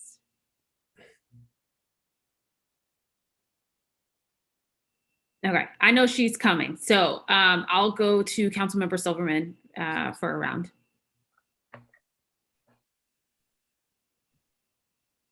Oh, thank you so much, Chairwoman Henderson. Good afternoon, Chancellor Farabee. Good to see you. Good afternoon, Councilman Silverman. Mr. Chancellor, I apologize. We've all been parachuting in and out. But a question I asked OSSE is still one that I want to understand, which is how, specifically in your case, DCPS is making these health and safety decisions given the guidance from the CDC. And as you know, there's been a lot of research and attention now put on safety in our public schools. So can you tell me exactly how, who are the decision makers on what is considered a safe classroom for DCPS? So DCPS's role is we're the implementers. You know, we follow the health guidance and we operationalize it. The decisions are made from DC Health in alignment with the guidance they receive from the CDC. So who are you working with at DC Health? We work directly with Dr. Shah, and of course, we work under the leadership of Dr. Nesbitt. I see. So Dr. Shah and Dr. Nesbitt are informing you of what, let's say, the social distancing guidelines should be in the classroom, whether windows should be open, and what would make, and you know, what the limit should be on the number of adults and student learners in the classroom. Are they prescriptively giving that to you and then you implement it? Is that how it works? Yeah, so DC Health, through their school health program, provides guidance to school. It is posted online. And they also provide on the cohorting, testing, contact tracing protocols, and then also OSSE provides additional guidance and alignment to DC Health's guidance to help all the LEAs implement the guidance from DC Health. Again, our role is to operationalize that, and then we regularly partner with the team members that I just referenced, and then the school health program component of DC Health. Okay. Okay. My understanding is that the CDC divides school models into different risk categories. So what model is DCPS following? I think there's lowest, medium, higher, highest risk. So what guidance is DCPS following right now? We follow the guidance published from DC Health and any additional guidance we receive from OSSE. Okay. Let me shift to some more specific questions. So my apologies again if this has been covered by you and your testimony or other colleagues, but what is the plan for term 4? So for term 4, we've given schools the guidance that if they have more demand than capacity currently, they can propose to DCPS a plan to expand for additional seats in term 4 in alignment with CDC and DC Health guidance. Okay, so I'm trying to translate what you said to me in a way that let me make sure I understand what you're saying. So you're saying that basically each school has autonomy to adjust the in-person classroom seating, in-person classroom slots based on their ability, their capacity and demand? Almost. So we start with schools that have more demand than capacity. Okay. So currently, if your offering of seats does not meet the demand for in-person programming for your school, you can propose a plan to expand your seats. Okay. And then that proposal must align with DC Health guidance, which is in alignment with CDC guidance. I see. Okay. Let me shift gears a little. Is there a full-time school nurse assigned to each school? Yes, typically there's a nurse assigned to school. However, the nursing staff within children does fluctuate. You could see a supervisor serve a school. You could see a nurse maybe move from one school to the next to ensure that there's appropriate coverage. So in many cases, it would be based on demand. So I guess I'm interested why this wasn't like a yes or no question. Like, yes, there is a full-time nurse assigned to each school, or no, there is not. So There's a nurse. Yes Yeah, so there's a nurse assigned to each school. I think what I'm getting at is how they cover could vary based on the school population. Okay.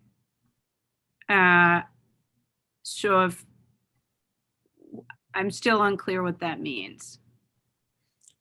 Right, so for some schools that could mean that you have a nurse all day, 5 days a week. It could be that you have some other variation of that, but you have a nurse assigned to your building.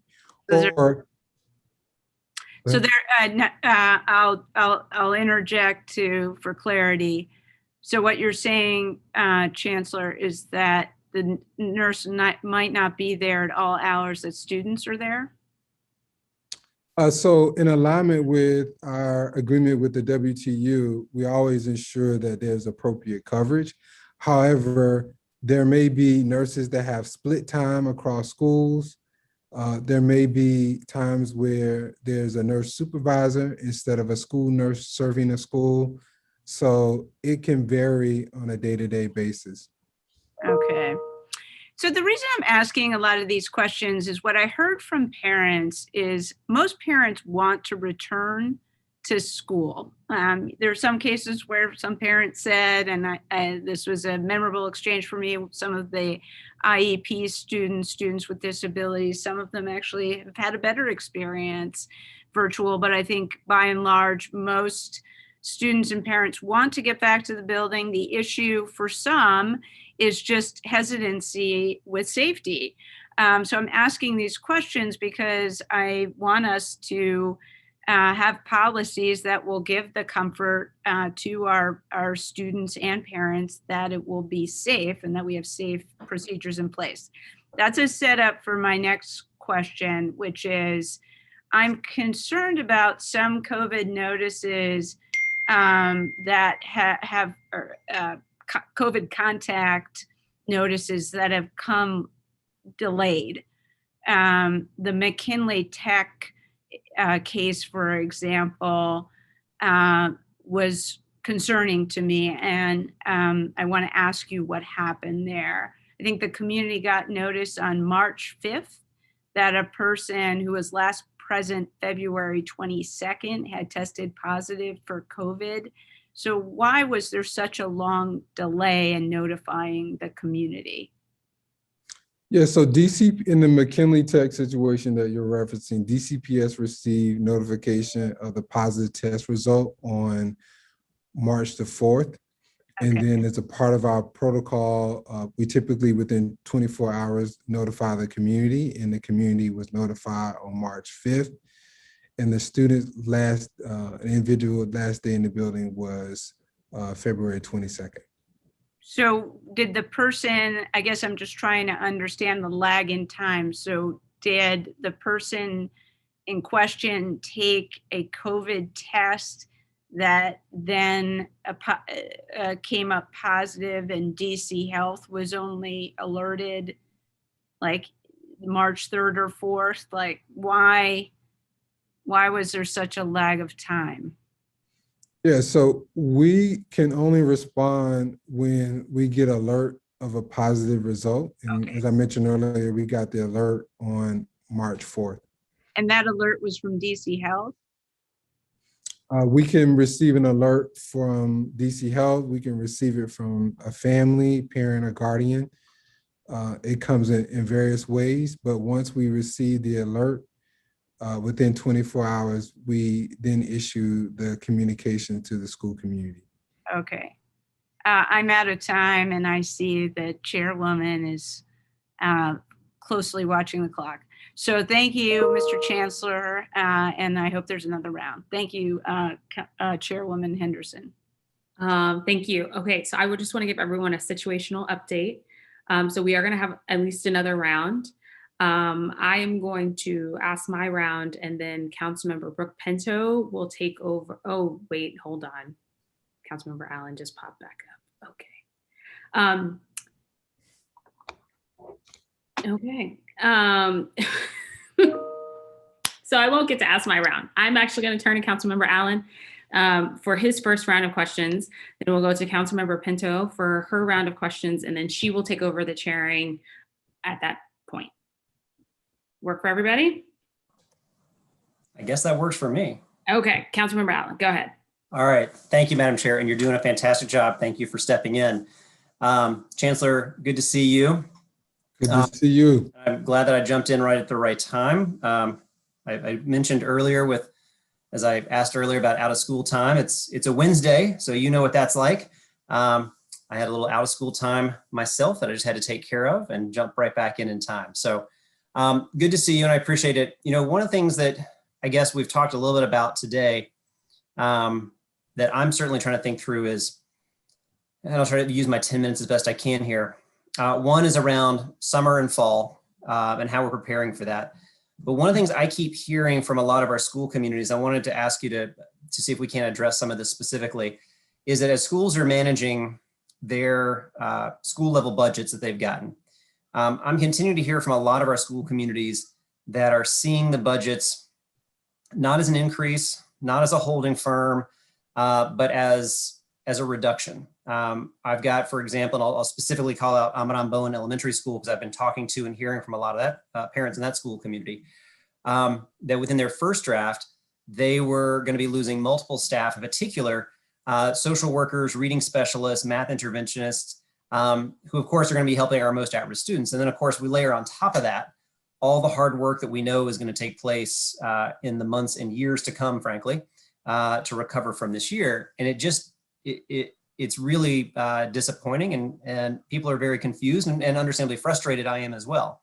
DCPS did restore a part-time social worker position last week in the budget. So thank you to the central office for restoring that. But over and over again, I'm hearing schools say that they believe these budgets represent a reduction for next year. And that seems like not I mean, it seems like the complete opposite of what we need right now. So I wanted to ask you specifically, why are we putting forward a budget that's going to result in the loss or reduction of reading, math specialists, the social workers, the supports, when we think those are the folks that we're going to need the most right now? Yeah, it's a great question, Councilmember Allen. And as I mentioned earlier, the council members, the budget process for schools is still fluid. We've completed some budget assistance, as you mentioned, for Amadon Bowen. They requested 3 positions. We provided 1. Given their current request, we're still reviewing their budget to understand what shifts that they made this year. I think overall, it's important to note, though, we are in a year where we are experiencing a decrease in enrollment from this current school year. And then there are inflationary increases to salaries and operations. Is Amadon Bowen experiencing a reduction in students? I think their overall budget is to what they had last year, maybe a slight increase. However, they did receive more budget assistance last year than they received this year. And we're still, like I mentioned earlier, continuing to review their budget and determine if they'll receive additional budget assistance. I just, to me, I feel like this is the place where I feel like I got to go to bat for our schools. I mean, I hear you, and again, glad to get that 1 position back, right? But it's not like they were asking for 3 positions on top of what they already had. They were asking to restore, not cut their budget position. So giving 1 out of 3, that's better than 0 out of 3. But that still means a reduction in the types of interventions and support. So that to me is really problematic. I appreciate that it's fluid, but I think that at a moment when we are trying to give families and parents at DCPS as much confidence as possible about next fall, which no one has a crystal ball, but we've got to do better about giving confidence. I think these budgets, on top of the other pieces, it has felt like a bit of a body blow to a lot of school communities. And so, we're not gonna be able to go through all of that in our 10 minutes here, but I really want to flag that as something that I think is really concerning for me, not just at the individual school level, but system-wide. I'm concerned about what that impact's gonna be. So I can certainly follow up with you and your staff, specifically about Amadon Bowen or others, but I think that we really got to make the push to increase these staff, not reduce them, especially at this time. Wanted to ask you a quick question around the status of transferring the school security contract from MPD to DCPS. Have the requirements that were set forth in the FY21 BSA been met yet? Yeah, so DCPS has made available to schools the ability to modify their allocation of security personnel to redirect to other supports focused on mental health and social emotional well-being of students. We stood up a application process for schools to propose the redistribution of those resources. We had 18 schools to participate, which includes a handful of our middle schools, high school, and 2 education campuses. And again, this will serve as a pilot, a foundation, if you will, of how we can expand this effort in the future years to come. Okay. One of the requirements was also that in school year 2021, DCPS shall adopt a school security personnel training curriculum based on the positive youth development philosophy. Curriculum shall focus on training supervisory and on-site personnel to provide security services response and appropriate to the student, staff, and family populations at each school building. Has such a curriculum been adopted now by DCPS? Yeah, we are in alignment with what was directed. We are currently managing the contract, and we've also modified the training for staff to enhance the training as described. Okay. And it's important to note that we hosted training for our security guards 2 weeks ago on trauma-informed practices, just as a flavor for what's to come, and we'll continue to provide those trainings to staff in preparation for the 21-22 school year. Got it. Okay.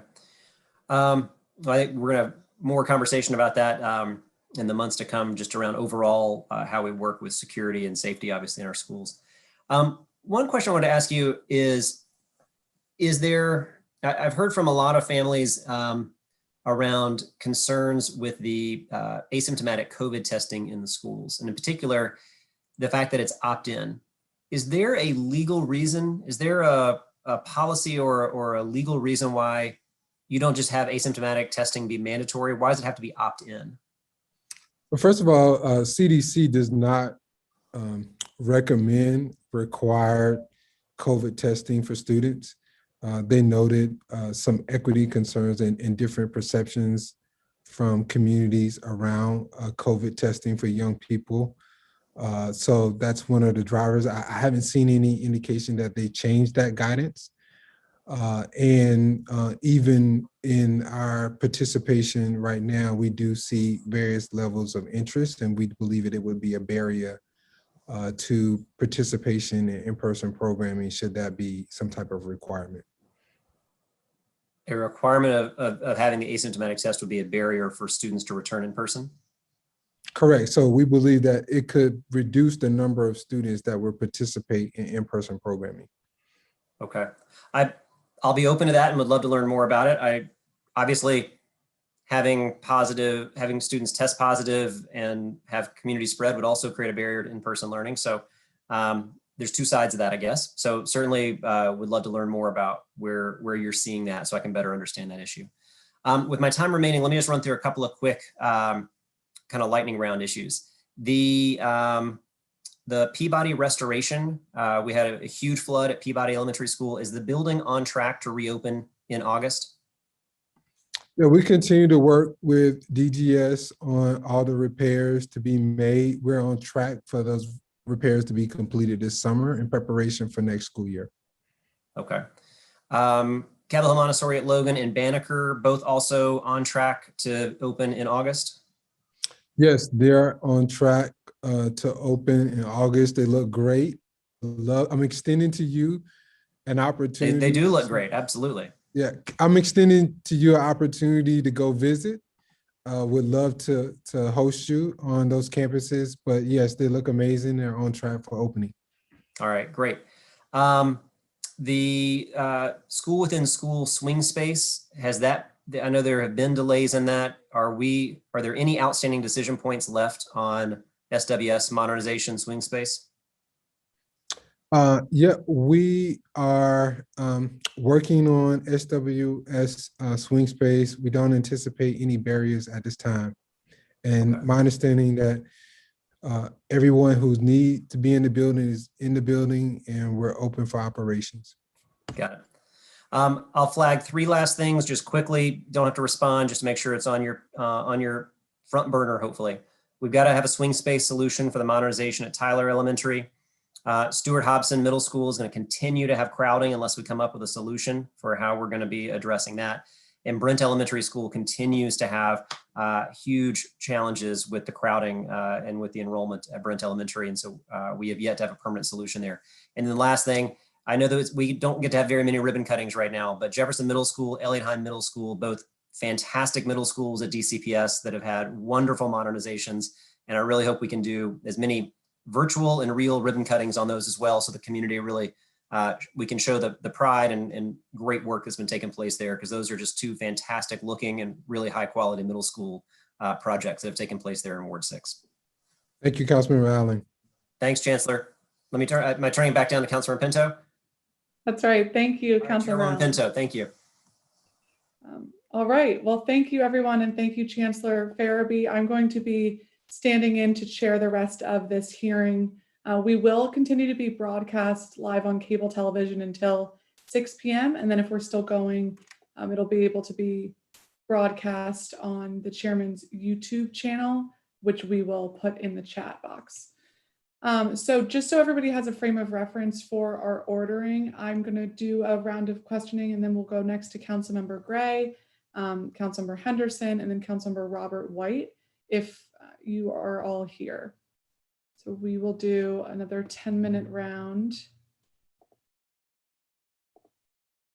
Next, and I see Councilmember Lewis George as well. So we'll go Councilmember Gray, Councilmember Henderson, Councilmember Robert White, and Councilmember Brandon Doe, Councilmember Alyssa Silverman, Councilmember Trayon White, then Councilmember Lewis George, and then back to Councilmember Allen Not all of those council members may be here, so we will call who's there. All right, so Chancellor Farabee, I'd like to return to discussion back around term 4. How is DCPS working to identify additional classroom space for schools that are already at capacity? For example, Ross here in Ward 2 already hit capacity during term 3. So term 4 won't be any different if DCPS is not able to identify additional space. Thank you, Councilmember Pinto, for that question. So currently, DCPS has asked schools to submit proposal for expanding learning opportunities for those schools that are currently exceeding their capacity. As a part of that process, we've given them guidance on various models that they can employ to expand space in alignment with DC Health and CDC protocols and guidance. And then schools will offer seats to families once those plans are approved in preparation for term 4, which begins on April 19th after spring break. Okay, and are there contingency plans in place, particularly if the case rates dramatically drop in the next few weeks, or in the worst case, if they dramatically rise? How are you thinking through both the more hopeful, positive expectations and contingency plans versus the more negative ones? Yeah, so DC Health will make decisions ultimately on any guidance shift in operations for schools and for DCPS. So if there's a shift towards a positive trajectory in community spread and positivity rates, I anticipate there could be additional capacity in schools.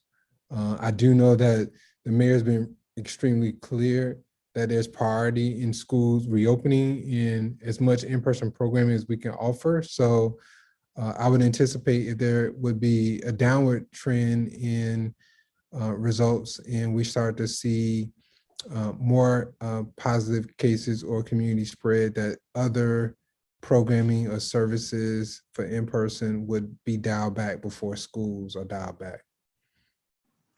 Okay, thank you. And from our last couple of discussions, have there been any follow-up conversations with DPR or NPS on utilizing outdoor space, not just for our summer camps, which is a huge need, but also for our students, so that more students, particularly with indoor capacity issues, can return to an in-person environment?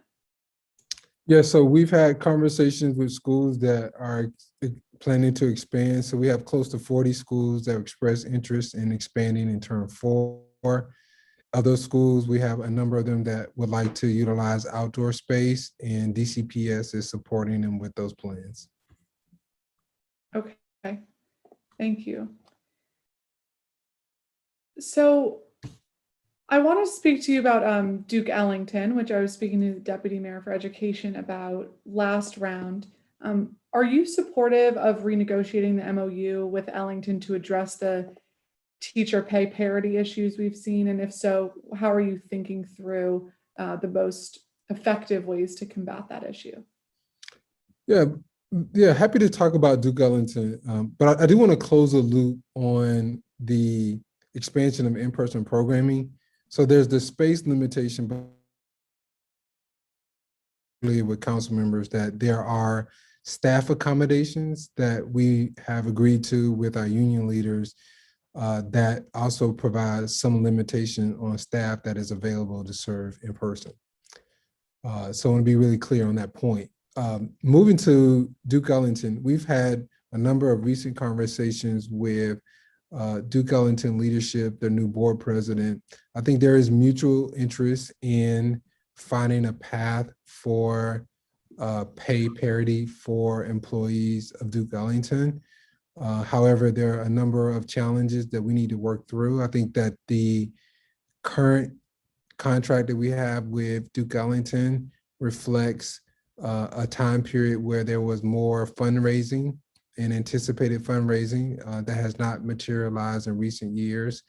Also, I think there has been more interest in exploring the potential for Duke Ellington employees to be DCPS employees, which represents a different structure than we've had in the past. So we will continue to explore a number of options. We have another meeting scheduled for next week to explore what's possible.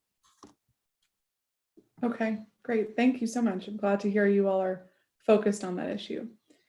So turning to federal funding, we're thrilled about the recent passage, of course, of the American Rescue Plan and all of the benefits that it's going to yield to district residents. When it comes to federal COVID funding for our schools, what factors is DCPS using to determine the allocations of the federal relief funds on each school site? Yeah, so for our first stimulus package we received, we devoted the resources to technology access and high-speed internet access. And then for our second round, we devoted those resources to our acceleration efforts and social emotional supports.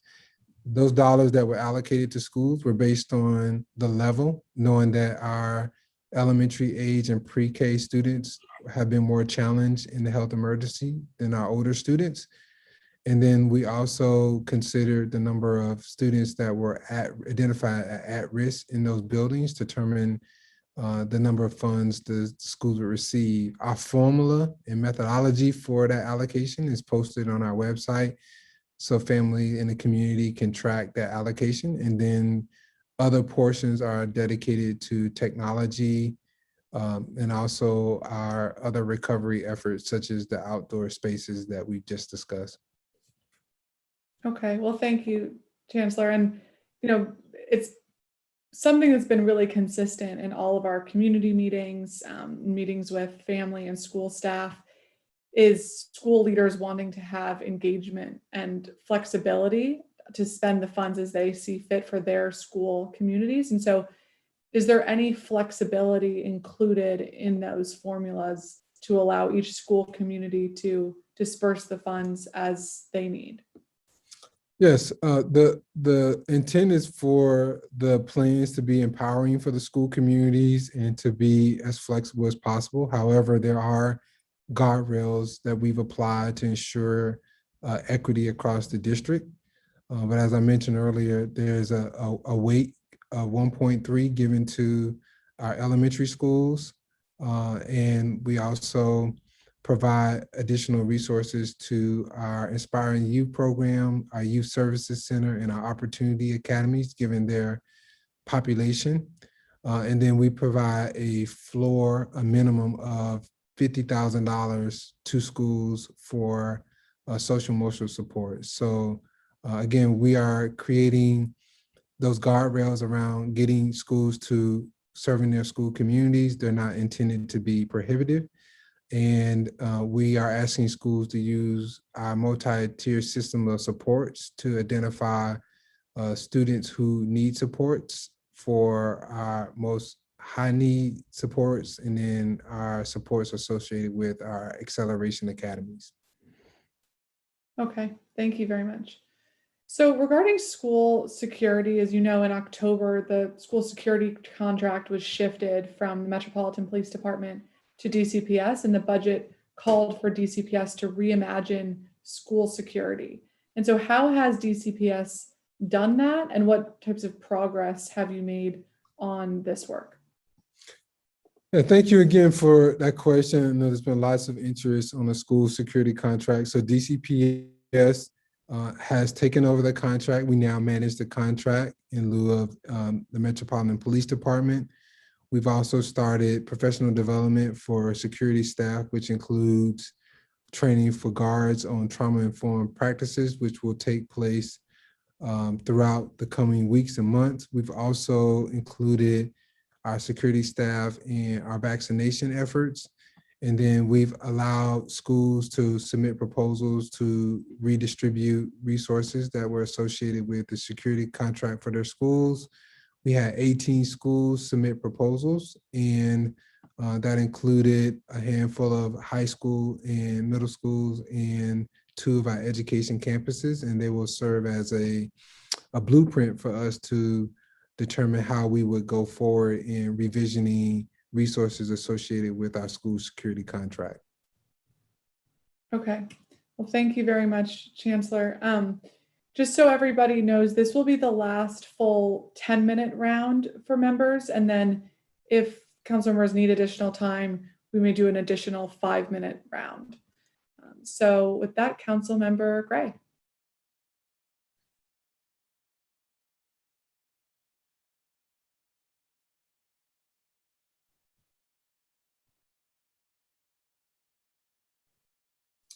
Am I unmuted? Thank you.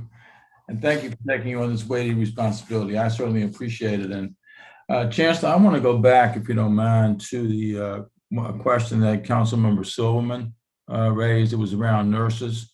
And there's no reason for you to know what I'm about to say. But there really is not, there's not been the budget for being able to accommodate a nurse for every school. They have had, as they call them, techs in some cases that have been allocated to some of the schools.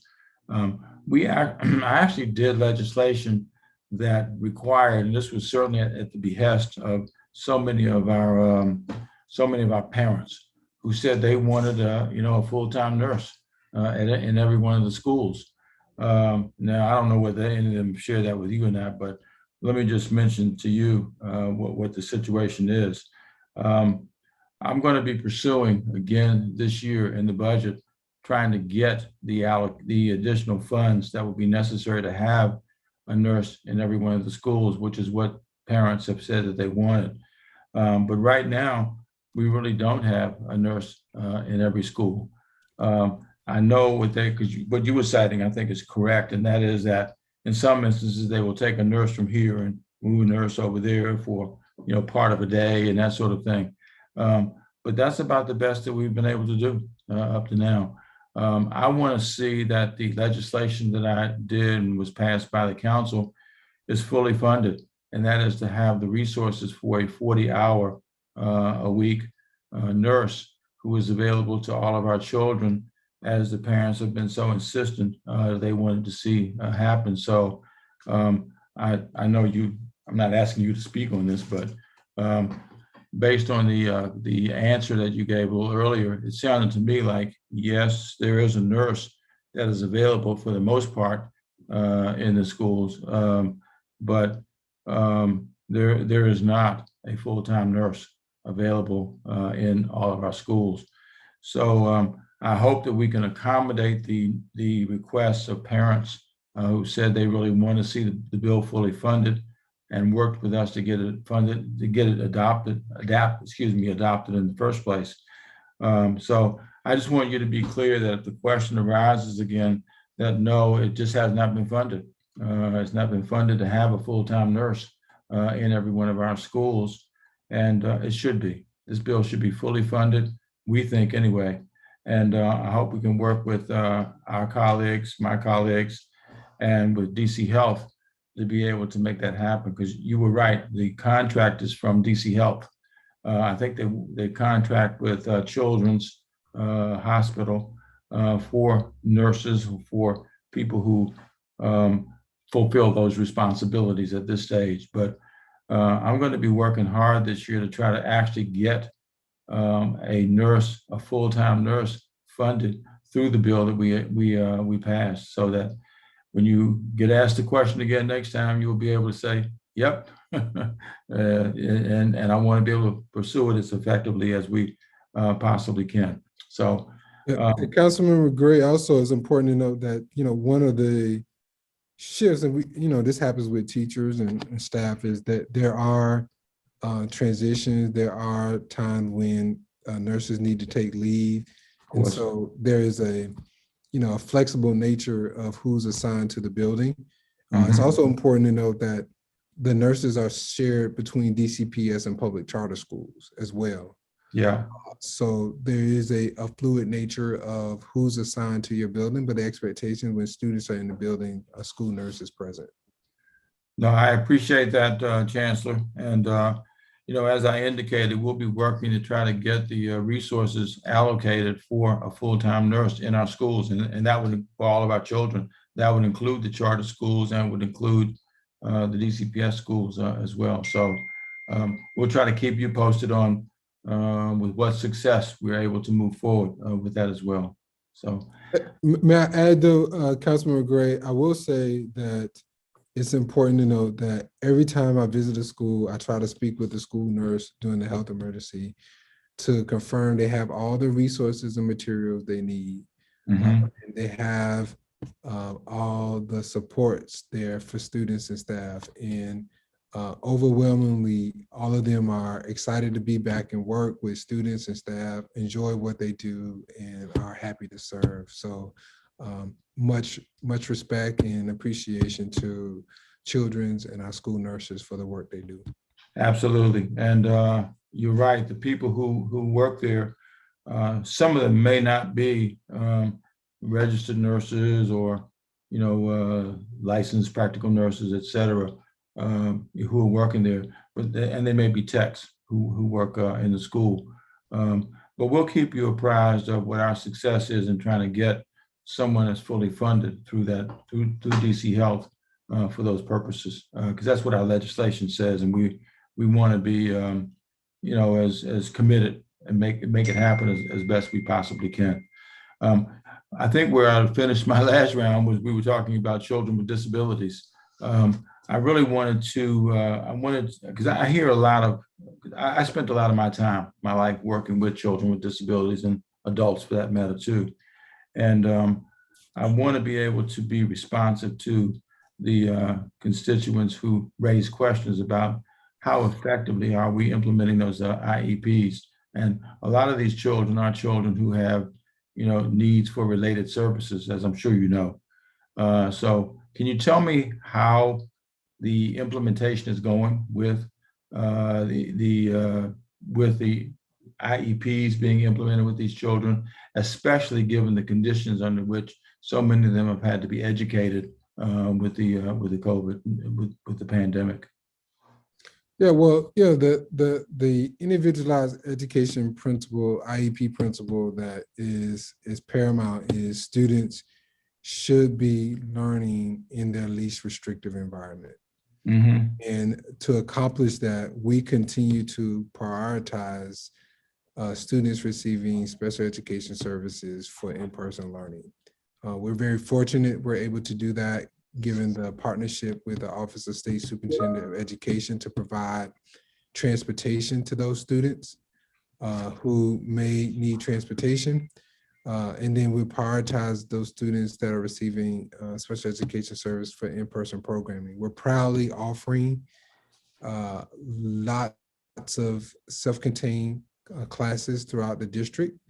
And almost every school has a self-contained classroom in person. We also are providing related services to students virtually and in person as well.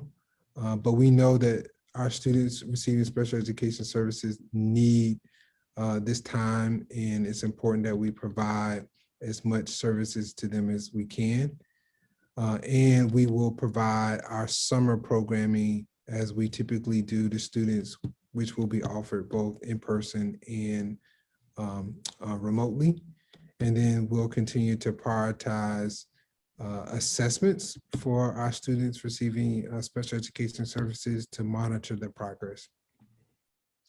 I appreciate that, Chancellor. And we have any number of parents who raise questions about the extent to which the IEP can be effectively implemented in the kind of environment we're having, these virtual environments that our kids are having to be educated in. So I appreciate the work that's being done. And we have some very dedicated teachers I know who work very hard with these kids, especially to try to make sure that they are educated as best possibly in an inclusive environment, which I know is your goal as well. It is. And to put a final point on this, it's important to call out, we have as a part of our agreement with the Washington Teachers Union to provide additional planning and administrative time for our teachers that are teaching our special education programming to just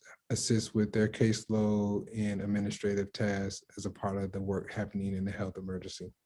Well, it's very hard work. It's very difficult work. And I have enormous appreciation for our teachers who they've devoted themselves with their teaching careers to be able to do those kinds of things. So one last question I want to ask you, and then I'll make sure I don't go over my time as best I can avoid it. But two things on buildings. One, as you know, Chancellor, we've had the Winston School sitting there for ages. What are the plans for Winston School? And then I'll come back to Bard after that. Yes, so as you know, we're still in the budget development process. The mayor is finalizing the fiscal 22 budget. So there's not much I can speak to from capital side today and capital improvements and capital plans. But it's certainly a facility on our radar. And you and I both have had multiple conversations with the community around possible solutions for that building that we continue to discuss.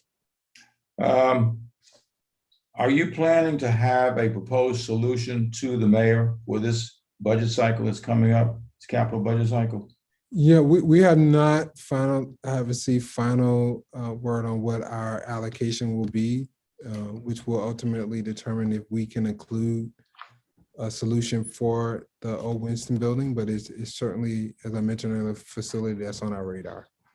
Well, it needs to be moved forward on it. You and I have had this conversation before. Something needs to be done with it. I know that I guess DGS has responsibility for maintaining the building at this point, but something needs to be done with the chancellor because it's just sitting there,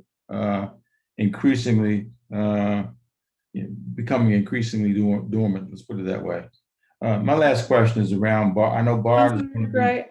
I'm going to respectfully ask if we're over a minute and a half over. I know there are a lot of members waiting in line, but we'll have an opportunity for one more round. Okay, and I can finish right now and I'll be done after this. Okay, go ahead. Okay, and that is Bard is moving out of Davis. Is that right, Mr. Chancellor? That is correct. Okay, and what's going to become of Davis after that? We will utilize Davis as swing space. Once Bard is out of the building. Okay, thank you very much, Mr. Chancellor, and thank you very much, Ms. Pinto. Thank you, Councilmember Gray. All right, next we are going to have Councilmember Robert White, followed by Councilmember Brianne Nadeau. Thank you very much, Chancellor. Thank you again. As I mentioned at this hearing last year that I was going to ask about the status of the now former students at Washington Met. So let me ask, how many of the former Washington Met students have not re-enrolled? How many have been arrested and how many have died since we closed the school? Well, I would not want to focus on any negative outcomes for our students that would. We have to. We should not have closed that school, and we have to be upfront about the consequences. And so I'm going to ask you to answer how many students have not re-enrolled, how many have been arrested, and how many have died since we closed the school? Well, I think it's the first I would call out is that we have had students at Washington Met who graduated. And so we're really proud. No doubt that many are succeeding. No doubt. I know some of them. Some of them are doing incredible things. Yeah. But there are consequences to closing that school. And this isn't the last time we're going to face an issue like this. And so we have to look this squarely in the face. And I don't want to hide from the negative by painting a rosy picture. Yeah. So we had 7 of those students that earned their diploma last year. And 99 of the former Washington Met students have enrolled in DCPS of the original 123 students that were in place at the time of the transition. About 19 of those students have enrolled in a public charter school, and about 5 of the students never confirmed their enrollment at another school. And then, as I mentioned earlier, 7 have earned their diploma and graduated. It's important to note 50 of those students enrolled in a comprehensive high school or secondary school, and then 43 of those students enroll in another Opportunity Academy. How many are still enrolled? Yeah, so as I mentioned earlier, 99. So 99 are currently in a DCPS school. Out of 120, you said? 120. I believe that number was 123. Okay, 123. And you're not going to share, or you don't know the statistics on arrests and deaths? Yeah, I wouldn't want to speak on any student death or arrest. We have to face these issues. It's an important issue. Let me turn to another issue. How much is DCPS spending each month on data plans for students? That varies. I'm going to turn to Dr. Mastera. She supports our technology team. She can speak to our technology efforts. Thank you, Chancellor, and good afternoon, Councilmember White. Good afternoon or evening. As the Chancellor noted, the data plan costs do vary, but we overall have invested several millions in data plans, both for hotspots and for LTE service, which is, of course, those are the two ways in which we provided services to families. And so we continue to provide that service. And as the Chancellor spoke to, we are ready for any scenario moving forward, and certainly will continue to fund those costs fully as we move into the upcoming school year. Okay. Thank you for that. And there was announced a $27 million investment in tech, which includes an $8 million allocation for what was called enhancements and supports. How much of this is going to go through Octo? Chancellor, I'm happy to respond while I'm here. Please. That would be helpful. Sure. Yes, please. So yes, Councilmember, we have an annual memorandum of understanding, and we fund the services as the Chancellor spoke to earlier. Octo provides many services, including tech support and also all of the preparation of devices and support of devices that the Chancellor spoke to. The plan for this coming year is an expansion, because we know, as the Chancellor spoke to, that we have introduced many more devices, of course, over the period of the public health emergency. And we are continuing to expand to meet our ELI commitment. So we have increased the MOU by several million, and worked closely with Octo to make sure that we have all of the dollars in place to support their work. In addition to that, you mentioned the overall investment. The Chancellor spoke earlier to the fact that we are increasing our student devices, and really excited about teacher device refresh that we have planned.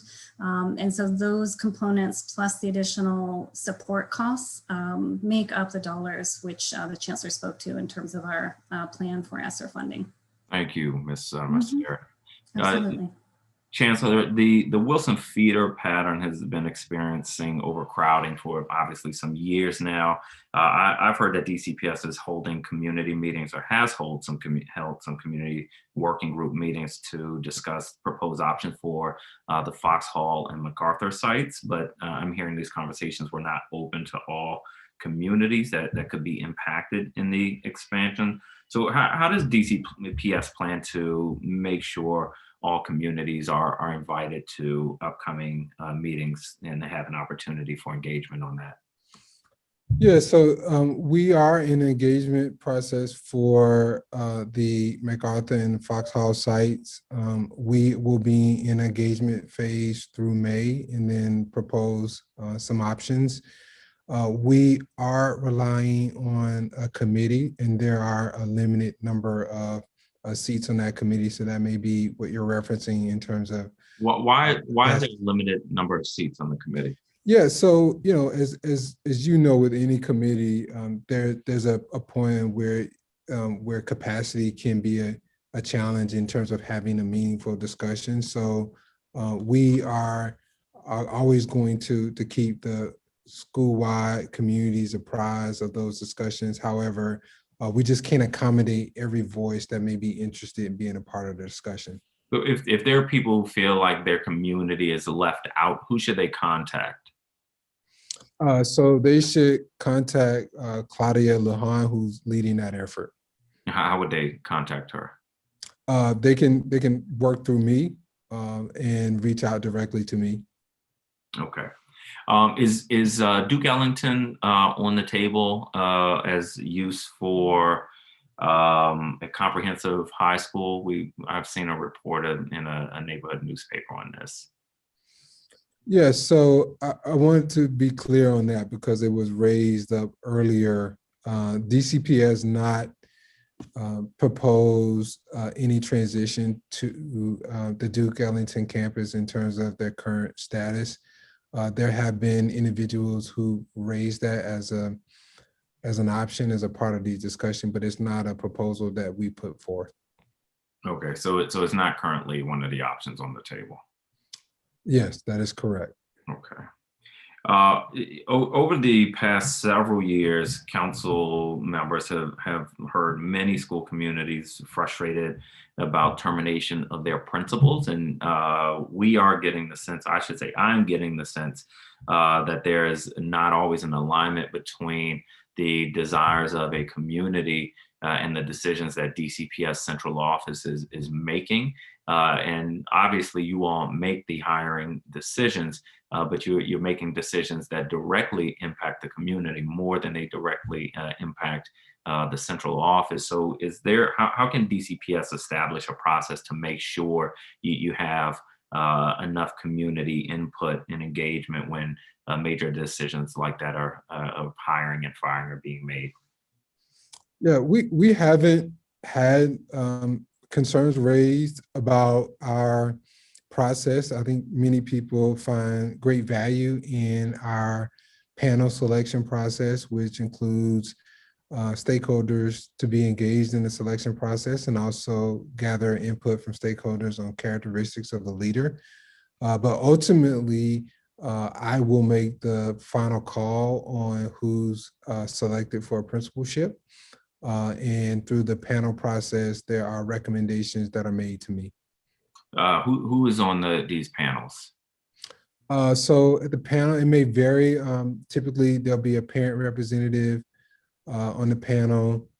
Typically, there'll be some staff representative as well. So there's always a parent, teacher, a staff member, and typically that staff person or parent teacher will come directly from the LSAT. All right, and Shaw Middle School, is that on the radar for the next couple of years? Definitely on the radar, as the Deputy Mayor for Education referenced today. We'll continue to monitor enrollment and reevaluate and make a determination if there is the demand for an additional middle school in the community around Shaw. All right, I just want to note a concern that current enrollment is not, I think, an accurate predictor of interest because Shaw has had some issues with their middle school. So I hope that you are looking at more than current enrollment in Shaw. And I know I'm over time. Thank you very much, Chancellor. Thank you, Councilmember Pinto. Thank you, Councilman White. I do want to note that, going back to the Washington Med students, that we have a bi-weekly check-in on all of these students to stay connected with them. And again, numbers do change throughout the school years. The students make different decisions, but again, as of October of this school year, 99% of those 99 of those 123 students are still with us in DCPS. Okay, well, October is very different. I'm very sorry, Councilmember Pinto. October is very different than what you said. I asked you how many were currently enrolled, and just now you switched to October. Yeah, so there's still approximately 94 of those students with us. We just had some students who moved around in the school year. So I just want you to know that it's an ongoing monitoring process that we have to keep track of those students. Can you just send the current numbers to the committee? Happy to do so. Thank you, sir. Thank you. Thank you, Chancellor. Thank you, Councilmember Pinto. Thank you, Councilmember White. So next we have Councilmember Nadeau, if you're still here. Councilmember Nadeau. All right. Then next up we have Councilmember Alyssa Silverman. Yeah, I feel like I won the lottery. Chancellor Farabee, I want to pick up on some health and safety questions. So I will admit to you, I am still confused about what staff in DCPS have been vaccinated. So are all DCPS staff, including teachers who want to be vaccinated, now vaccinated? Can you repeat your question? Make sure I'm following your question here. Are all DCPS staff who want to be vaccinated, have they received vaccinations? So all DCPS staff members and partners and OSSE transportation providers were offered the vaccine as part of the efforts of the start of term 3. So if you were working at the start of term 3, it was made available to you. Okay, so that includes teachers who were teaching from home? If those teachers were scheduled to be working in person in term 3. So the mass vaccination efforts were driven around individuals that will be working in person at the start of term 3. So teachers who are working from home, are they eligible for the vaccine right now? Yeah, so people that are not working in schools right now, but work in schools, but maybe working remotely, can participate in vaccinations through the regular vaccination registration site. Why aren't we just prioritizing all DCPS staff? Because then that gives you the flexibility for term 4 to ramp up term 4 and for summer. Why aren't we just having why aren't you asking DC Health to prioritize all DCPS staff? Yeah, so we're also mindful that there are a number of individuals that are working in person that also have the need to be vaccinated. So we're also being mindful of our grocery store workers, other individuals. So I think equity is top of mind as we think about access to the vaccine, given that we still have a limited supply. We're asking schools to share with us the anticipated numbers and staff members that will be working for term 4. As we gather that information, we'll certainly explore how we can prioritize those individuals that will be working in term 4, and so on and so forth as we transition into the summer. Okay, I don't disagree with you that we want to prioritize highest risk, but we also want to prioritize getting our kids back to school, to in-person learning. So I remain a little confused. Are there DCPS staff who are in school who have refused or do not want to be vaccinated?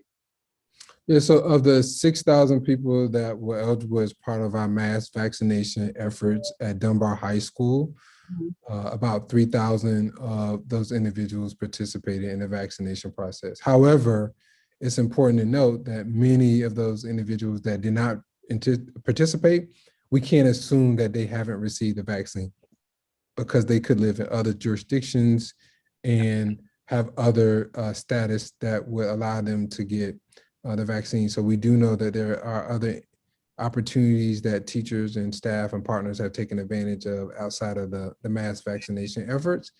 But I also want to be really clear that vaccine distribution is not a requirement as a part of our in-person programming and planning, and we don't anticipate it to be for the foreseeable future.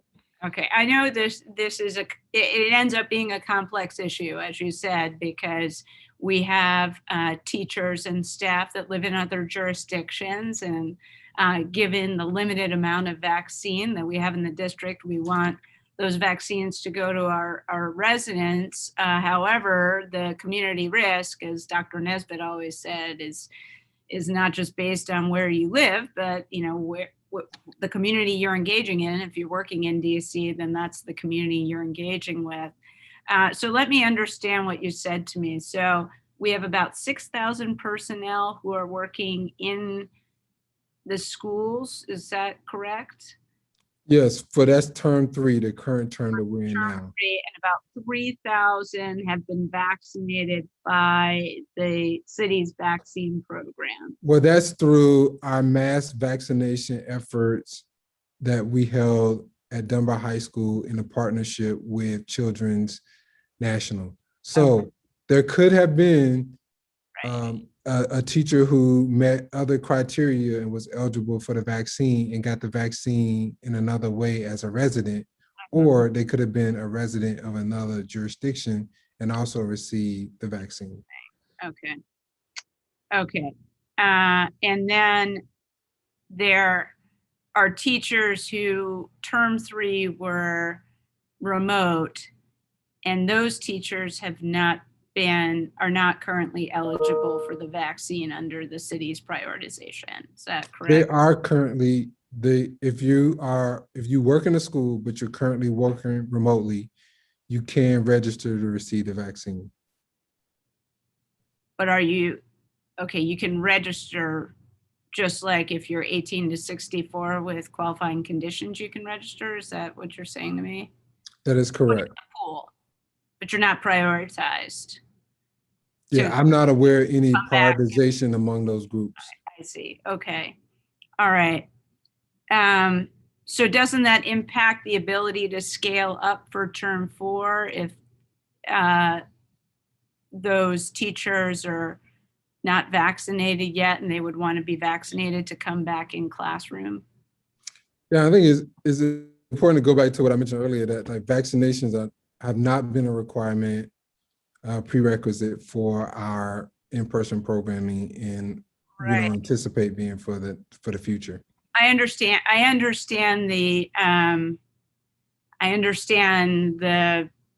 dilemma you're in as an employer with vaccinations, but what I'm saying is I think it seems like some teachers would want to come back.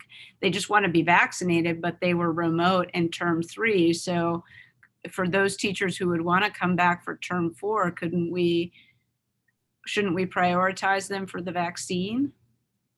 Yeah, we're asking schools now and collecting information on who would potentially come back. I think once we understand that universe, we'll definitely consider what options should be available.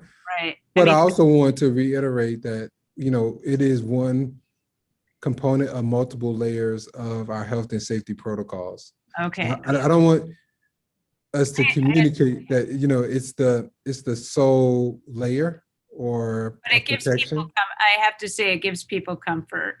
I understand your point, Mr. Chance. I want to move on because today I've seemed to have spent a lot of time on a few things.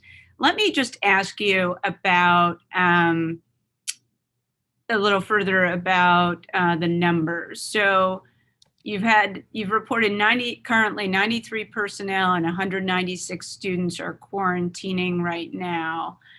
How many? So you were saying you have 6,000 personnel working in person in DCPS? I'm not sure I'm following your question. How many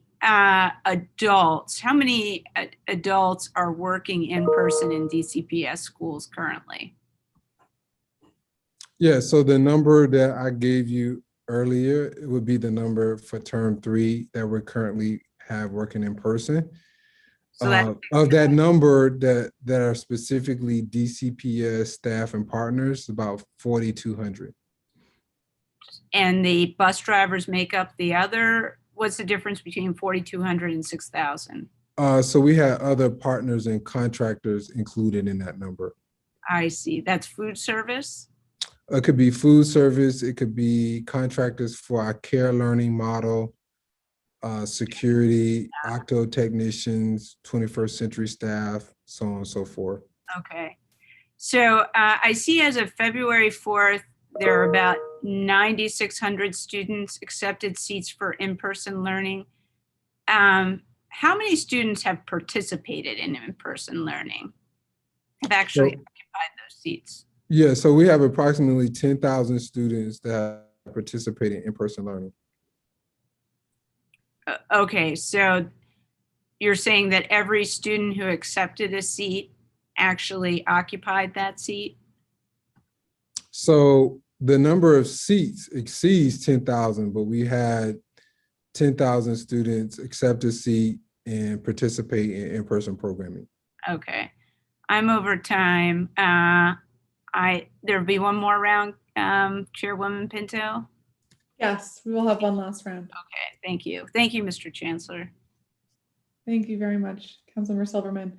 I also want to note for everybody watching on cable television, it will cut off at 6 p.m. You can join us then on the YouTube channel, which is www.chairmanmendelson.com/live.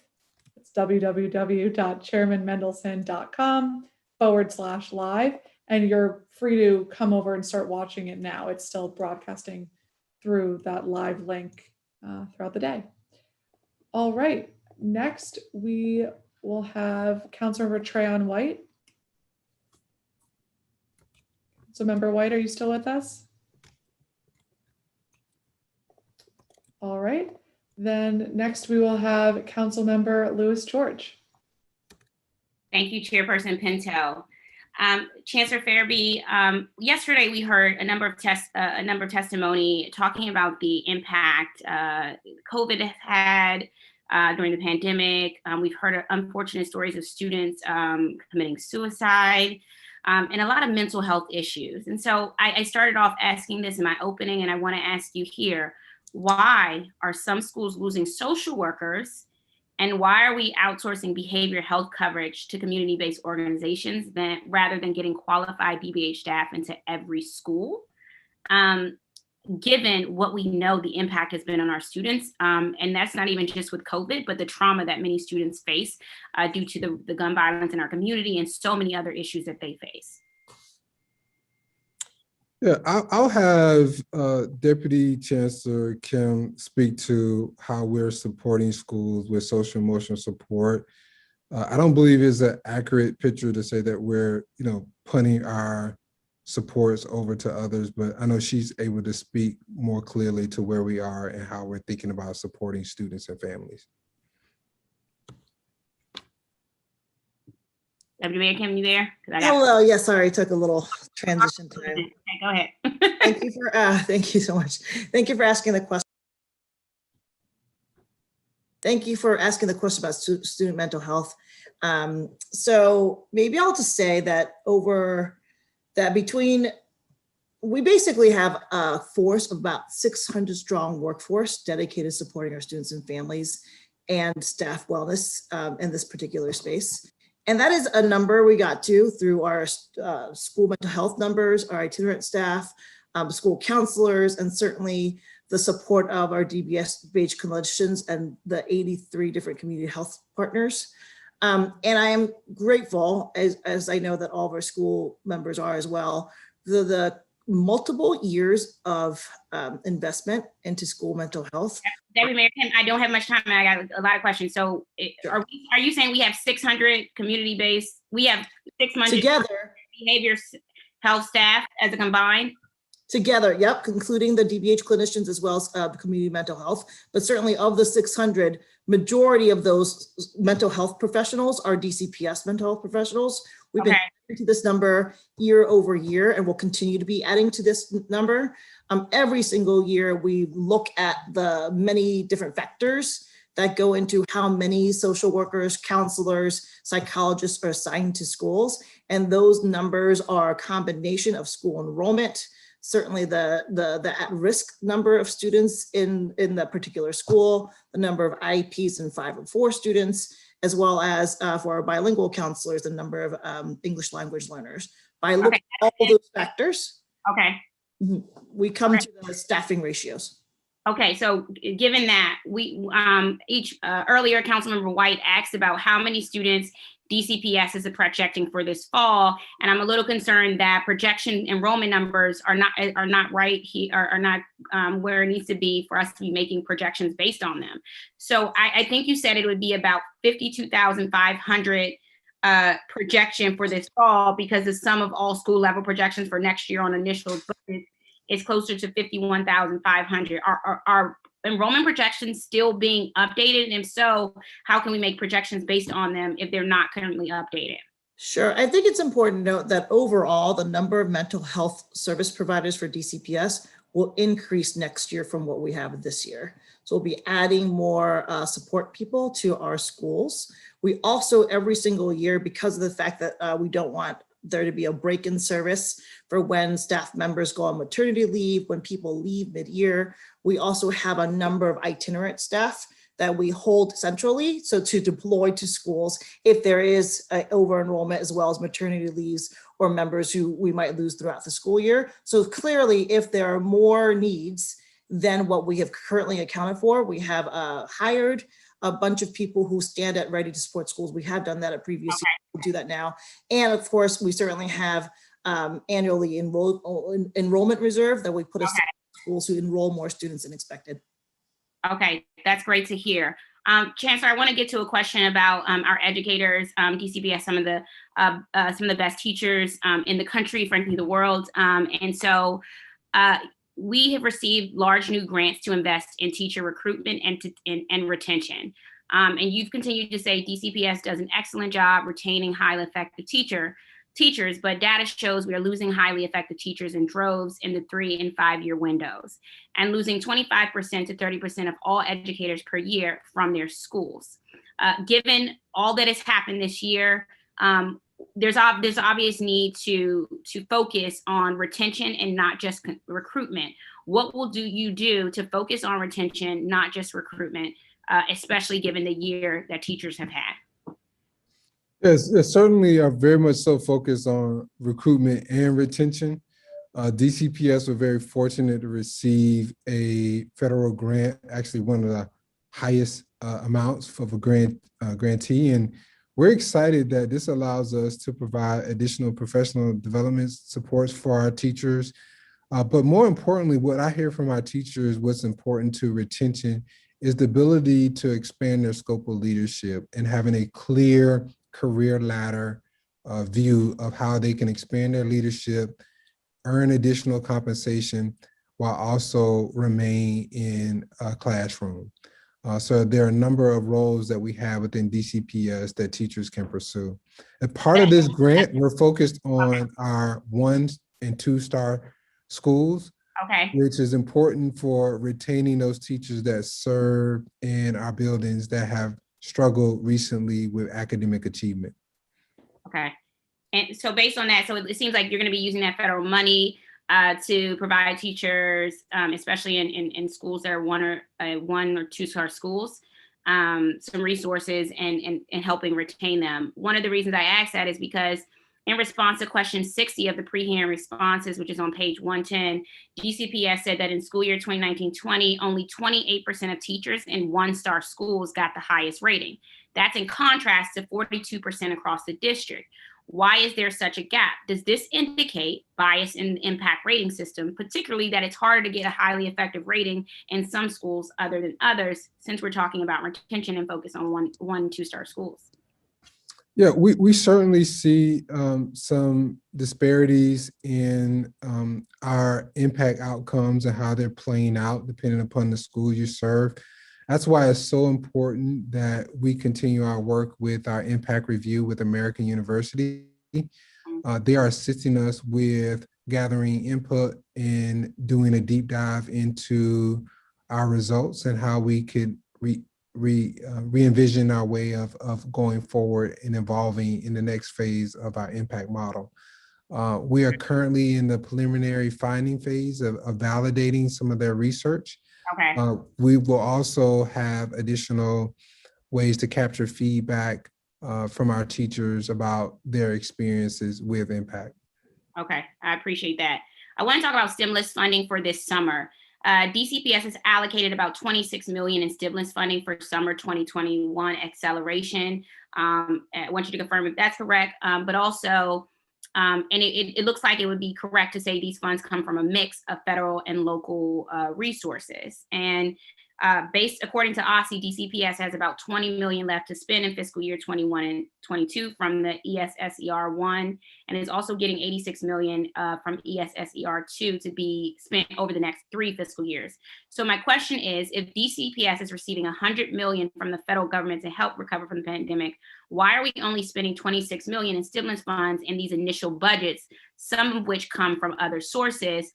And to answer that also, who will be providing summer tutoring support this summer? We heard in response to follow-up questions after the second learning loss hearing that City Year will not be one of the organizations used to provide qualified tutors. So can you clarify who DME and OSSE are planning to work with? And do they have contracts signed or commitments from particular organizations to find enough people at this time? So you have multiple questions here, so I'm gonna try to go back and capture them all. I think you started with the allocation to schools. Can you repeat the number that you gave? So I'll make sure. Yeah, so DCPS had allocated 26 million in stimulus funding for summer 2021 acceleration. Correct. So that number is correct. We have $33 million for academic acceleration. 26 of that goes directly to schools as a part of our allocation model. And I gave you the methodology earlier and it's posted on our website. Of the additional dollars of ESSER 2, we are also allocating additional funding for technology, devices for students, building out Octo support, and also we're utilizing that for refreshing teacher devices. We're also providing additional curriculum and academic resources for schools, and then we set aside some funding for innovation and new programs such as outdoor learning. And so that's the summary of our ESSER 2 fund. We have allocated all of our ESSER 1 funds, and primarily those dollars went towards devices and internet access. As we get into ESSER 3, we will receive, hopefully once President Biden signs what's been approved by Congress, an allocation, and we have not allocated any dollars because we don't have a budget yet for ESSER 3. It's important to note though that the $26 million that you referenced for academic acceleration is not for just this summer, it's for the summer and the school year next year. And as we receive ESSER 3 dollars, we'll report out how those dollars will be allocated to schools as well. And to be clear, that 26 million is not a blend of funding, that is solely ESSER 2 funding that is federal dollars that are going directly to schools. Thank you so much. Thank you, Chairperson Pinto. Thank you, Councilmember Lewis George. So just as a reminder, cable TV is cutting off at 6, so you can join us on the YouTube channel, www.chairmanmendelson.com/live. Is Councilmember Allen still with us? Okay. All right. So this is going to be our last round of questions. I think there are only a few council members left. So we're going to do one last 10-minute round for each of us. All right. So Chancellor Farabee, I want to speak to you about Head Start. Last April in 2020, DCPS relinquished $14.5 million in Head Start funding as a result of concerns around safety in DCPS's early childhood education programs. And you stated at the time that DCPS was working on systematic changes to enhance student supervision and safety, and indicated that in the future, DCPS would reapply for the funding. So what is the current status of those efforts? Has DCPS reapplied for Head Start funding? And when can we expect these reforms in Head Start funding to be back in place for our families? Yeah, thank you, Councilmember Pinto, for the question around Head Starts. We're pleased to expand the number of offerings that we have for early childhood education in Stevens this year, and then a new site at Military Road.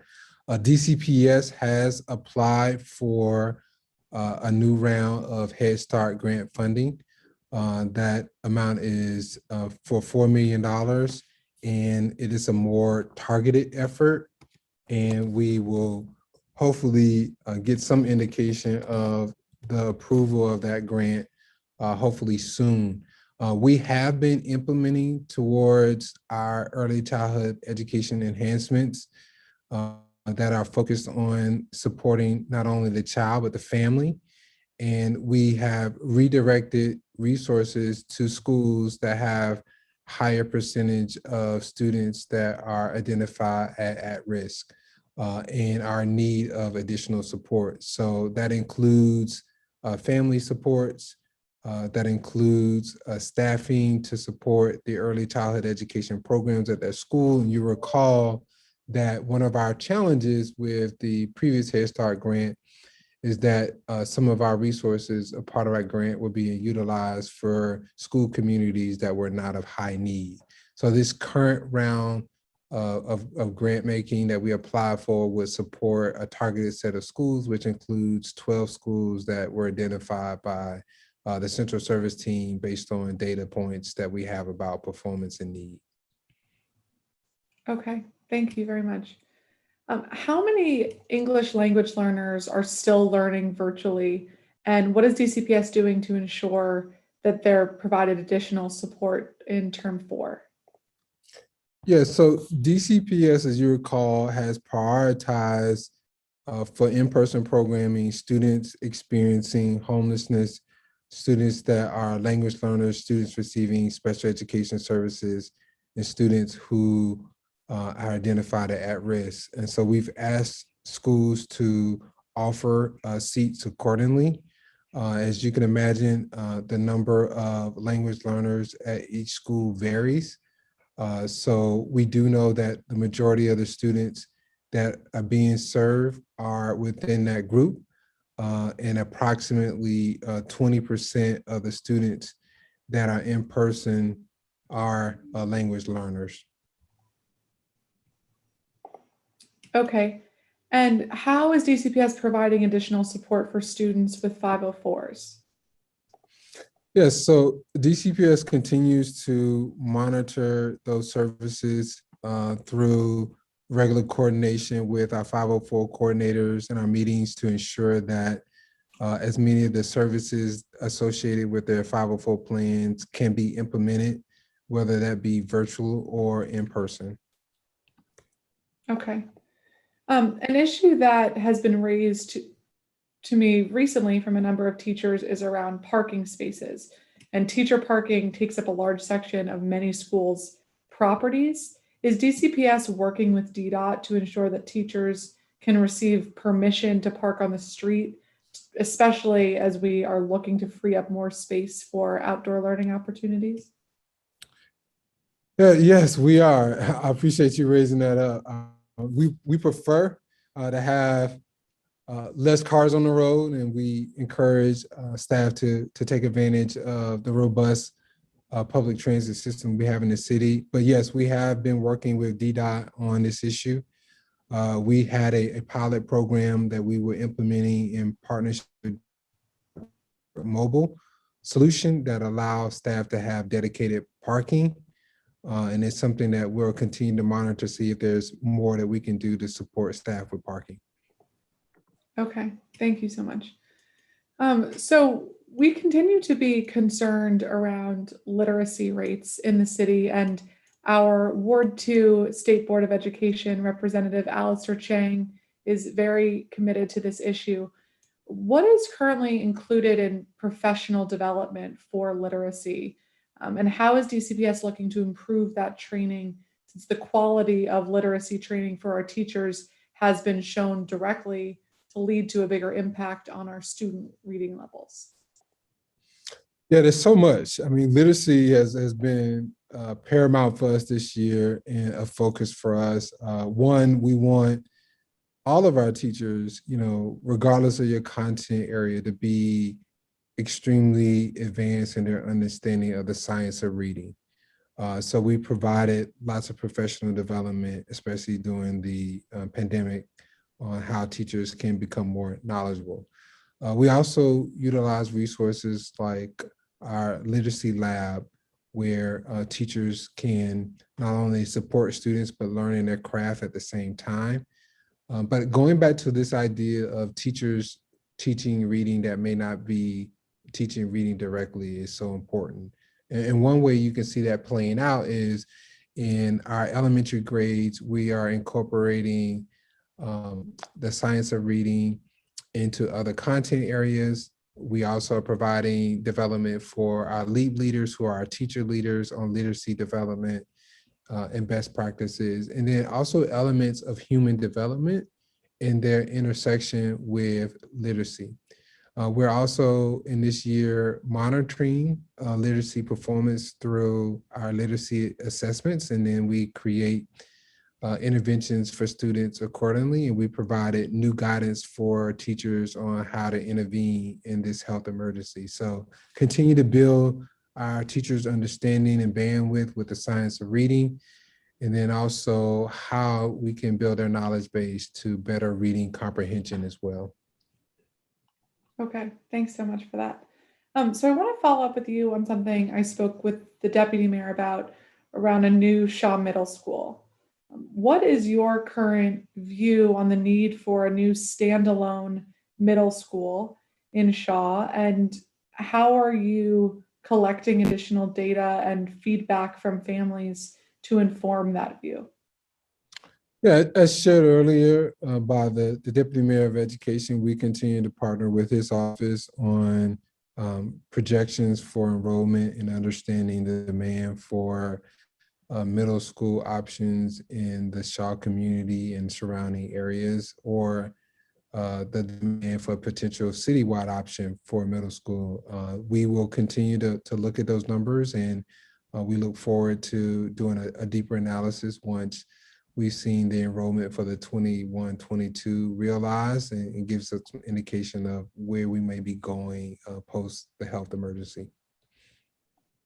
Okay, thank you very much. I'll just add, I continue to hear from families that would love to enroll their child in a standalone middle school in Shaw community, and are frustrated with the lack of options there. So just leave that there. So regarding school level budgets, we've heard from so many school communities that upon the release of the initial school level budget, they've seen a decrease in their budget, and that schools are being forced to make decisions around retaining staff. We've already seen many schools let go teachers, particularly around the arts. What can schools expect to see as we have this new federal funding, as we expect a new supplemental budget from the mayor?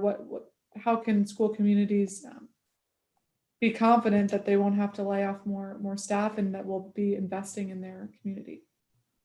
Yeah, I think we should expect in this new round of federal stimulus dollars that there will be a set aside for dollars for academic acceleration.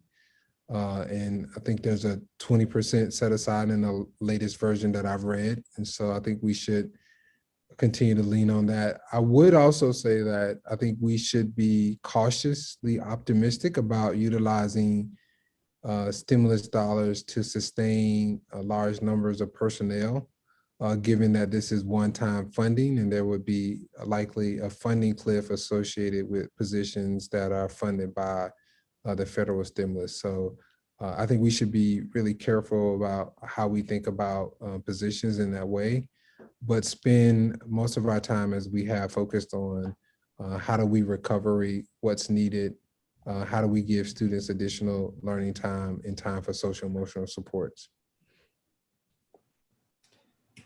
Okay, thank you. I will try to abide by our own clock rules here. So is Councilmember Gray still with us?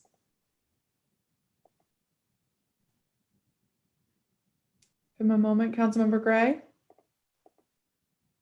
All right. So next up, we will go back to Councilmember Alyssa Silverman for your final 10-minute round. Terrific. Thank you. I want to pick up actually, Chairwoman Pinto, where you left off. So Chancellor Farabee, school communities have expressed concern about the initial budgets that had decreases, as Councilmember Pinto said. Now, you've just said to us there will be funding in the Biden rescue package for, I think you called it academic acceleration, but then you put a asterisk on it saying, well, this is one-time funding. We need to be careful and judicious not to pay for recurring costs, I guess is what you were saying. But on the other hand, but I guess what I would say is we have heard from you, from parents, from students themselves, the incredible impact this year has had. We talk about learning loss. We talk about the mental health impacts. So shouldn't we be using this, I guess, what should we expect from you to propose with this money? Like concretely, are we talking about one-on-one tutoring? Like, how are we going to utilize this funding to address the two big things you talked about, the learning loss and the mental health stress that this has put on our students? Yeah, what I was calling out, Councilmember Silverman, is that I think we should, as we plan for the future and additional dollars, that our sole solution can't be let's hire more people, because that won't be something that we can sustain in the long run. So what is the solution for this upcoming year? So I think it's reflected in our plans. And I think first and foremost, we rely on our multi-tier system of supports to identify students who are in need of high-dose tutoring. Lots of research around high-dose tutoring and its impact. And then small group instruction through our acceleration academies. They have to be threaded throughout what we do for the coming school year and beyond. And I also would call out that this is going to be a multi-year approach. It will require multiple times at bat to get where we want to be. And I think the goal is not just, as I mentioned in my testimony, to status quo, but better than status quo. And I think a part of this is also a huge engagement efforts with our families around reimagining what's possible in the next phase of excellence for DCPS. So all of that. Chancellor, I'm sorry, the minutes are ticking down. So concretely, we got a lot of money coming to the district.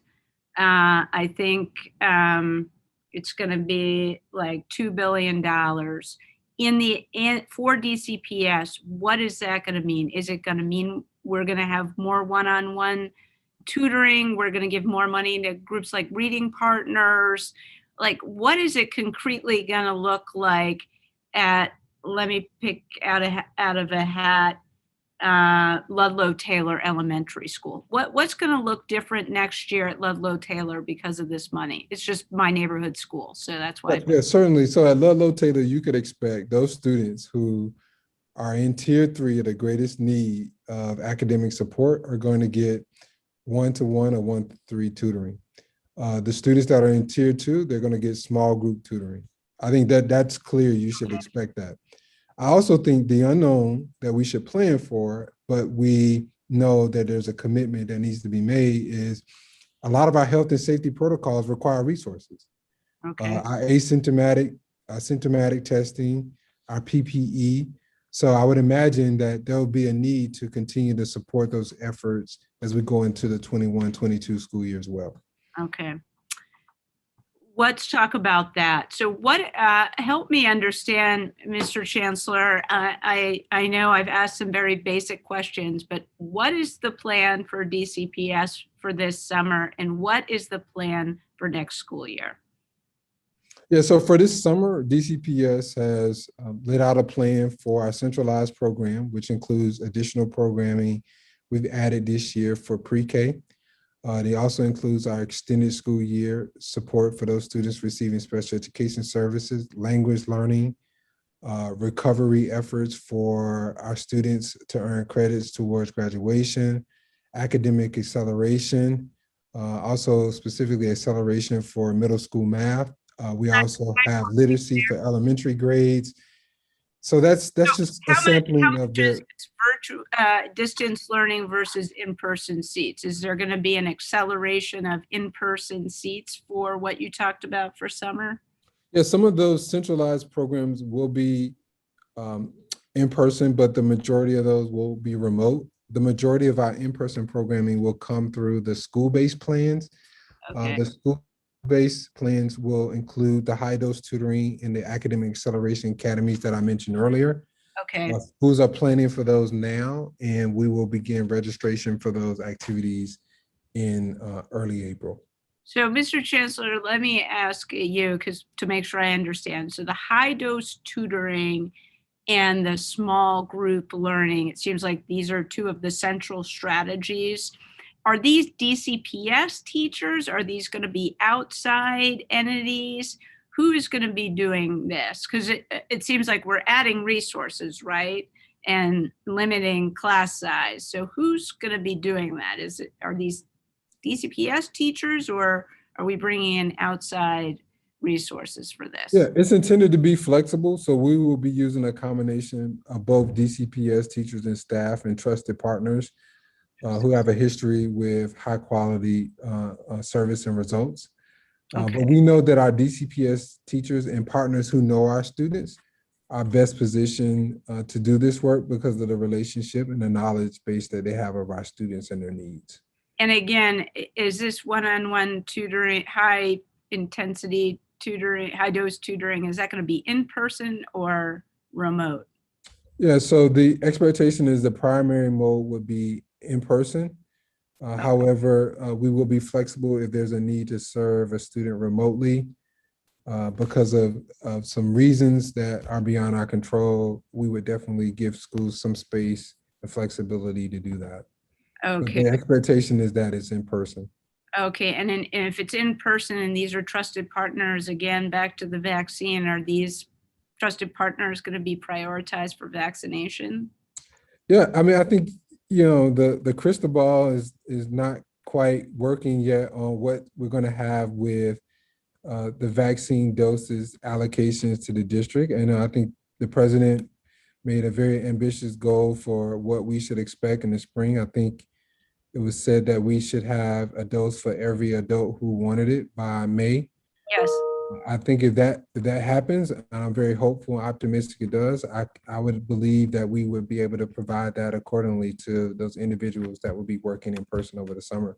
Okay, and you've probably answered this 3 times, and I apologize, but I haven't heard it myself. So what is the plan for fall right now? Are we coming back fully in person? Are you planning only for hybrid? What is the fall plan?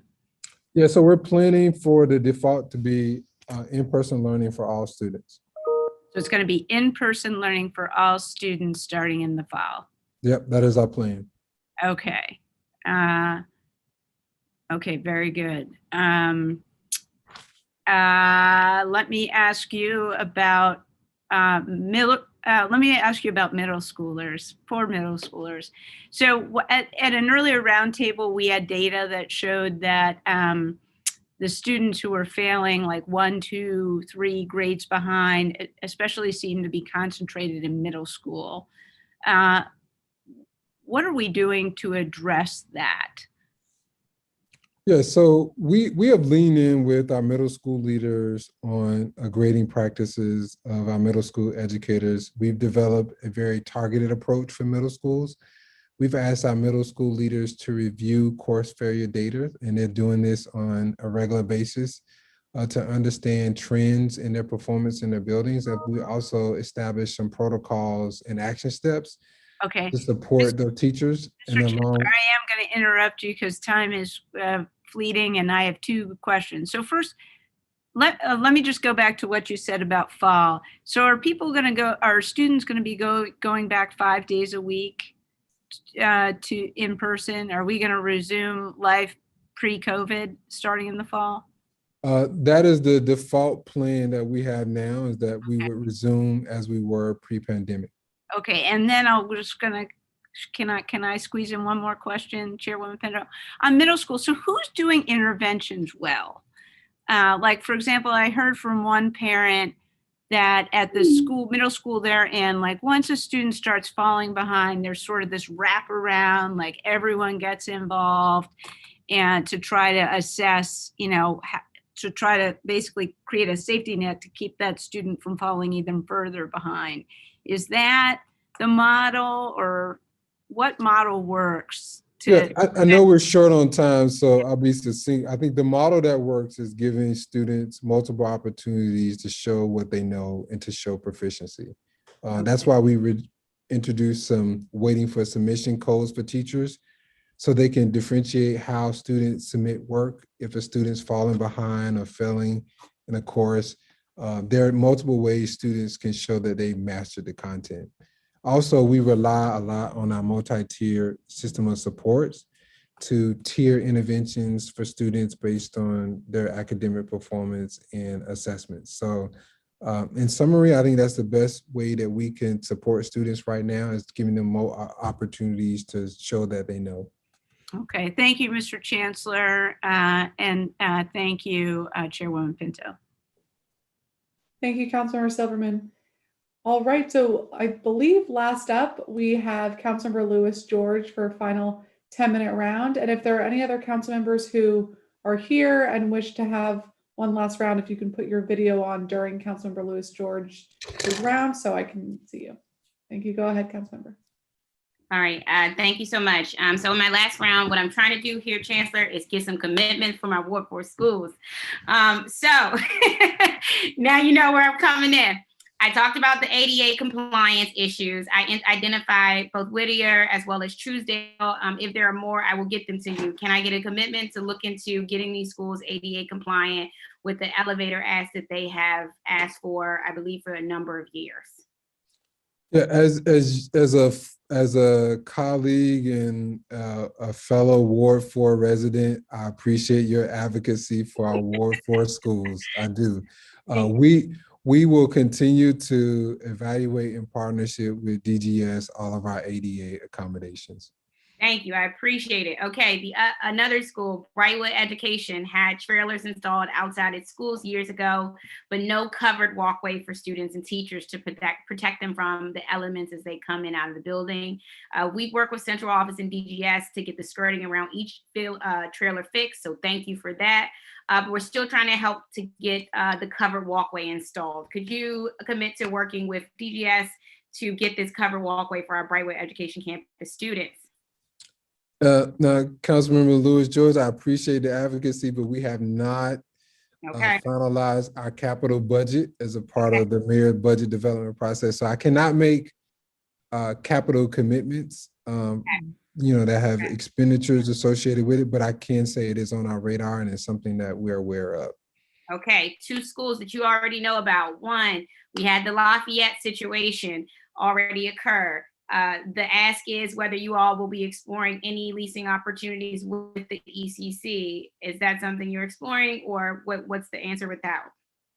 Yeah, we don't see leasing as a viable option. It's a operating cost, which hits us differently than a capital cost of a purchase. So we're not interested at this time in a leasing option.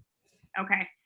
Shepherd Elementary School, as you know, right now they're co-located with Department of Parks and Recreation, and we've been working with the community back and forth. Has there been any change to what you all foresee for the DPR and Shepherd Elementary relationship as far as working together or ceding the school space to Shepherd Elementary? Yeah, from my vantage point, that appears to be going well. I've had an opportunity to visit there a couple of times, actually voted there, and I believe that the working relationship is strong. We're finalizing a schedule now with DPR on their use of the facility so that it's coordinated well with school operations and it's not a disruption to the school day. And then we've taken proper safety precautions as well to minimize any contact between any individual that is visiting the DPR facility and the school during school day operations. Okay, thank you so much for that. I appreciate it. Want to ask a question about credit recovery. How many students are currently participating in credit recovery class because of a class they failed early this year? And how many more are expected to need credit recovery after term 4? And how do these figures kind of factor into summer acceleration plans? Yeah, so thank you for that question. As you know, those numbers change each term. So we try to provide as much intervention time as we can during the school year for students to get caught up on work, or if they're falling behind in their coursework, the ability to accelerate. The good news is we did see at the high school level that the number of students that were behind in their coursework, we were making some progress, and we're not at the numbers that we were anticipating during this time.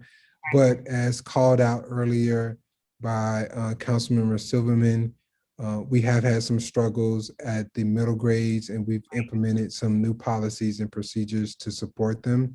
We anticipate that we will have the ability to serve approximately 15 to maybe 17,000 students in our population in our summer programming, which is exciting. So I would anticipate, based on those numbers, probably a third of our students may need some type of support with recovery of coursework over the summer. Okay. And I know I just said to Councilmember Silverman, we're trying to go in person for the fall, but if for some reason that changes, we have $27 million for tech. Will the new devices be ready by the start of school this fall year? Have we already started that procurement process? We will start that procurement process as soon as the money drops in our account. Okay. And we anticipate having those devices over the summer, barring any procurement challenges. So as you may know, last summer we had some challenges because every school district across the nation was trying to buy technology and the supply lines were slow. So we don't have any indication that we'll have that same issue this summer, and we anticipate having devices by the time school starts. But of course, procurement and supply are unknown factors at this time in terms of precisely the impact they will have on the timeline. Okay. A question, I know we have a number of budget requests in ours, but one that has come up is the council passed the PACE Act a few years ago to rationalize, I guess, the process by which DCPS modernizes its schools.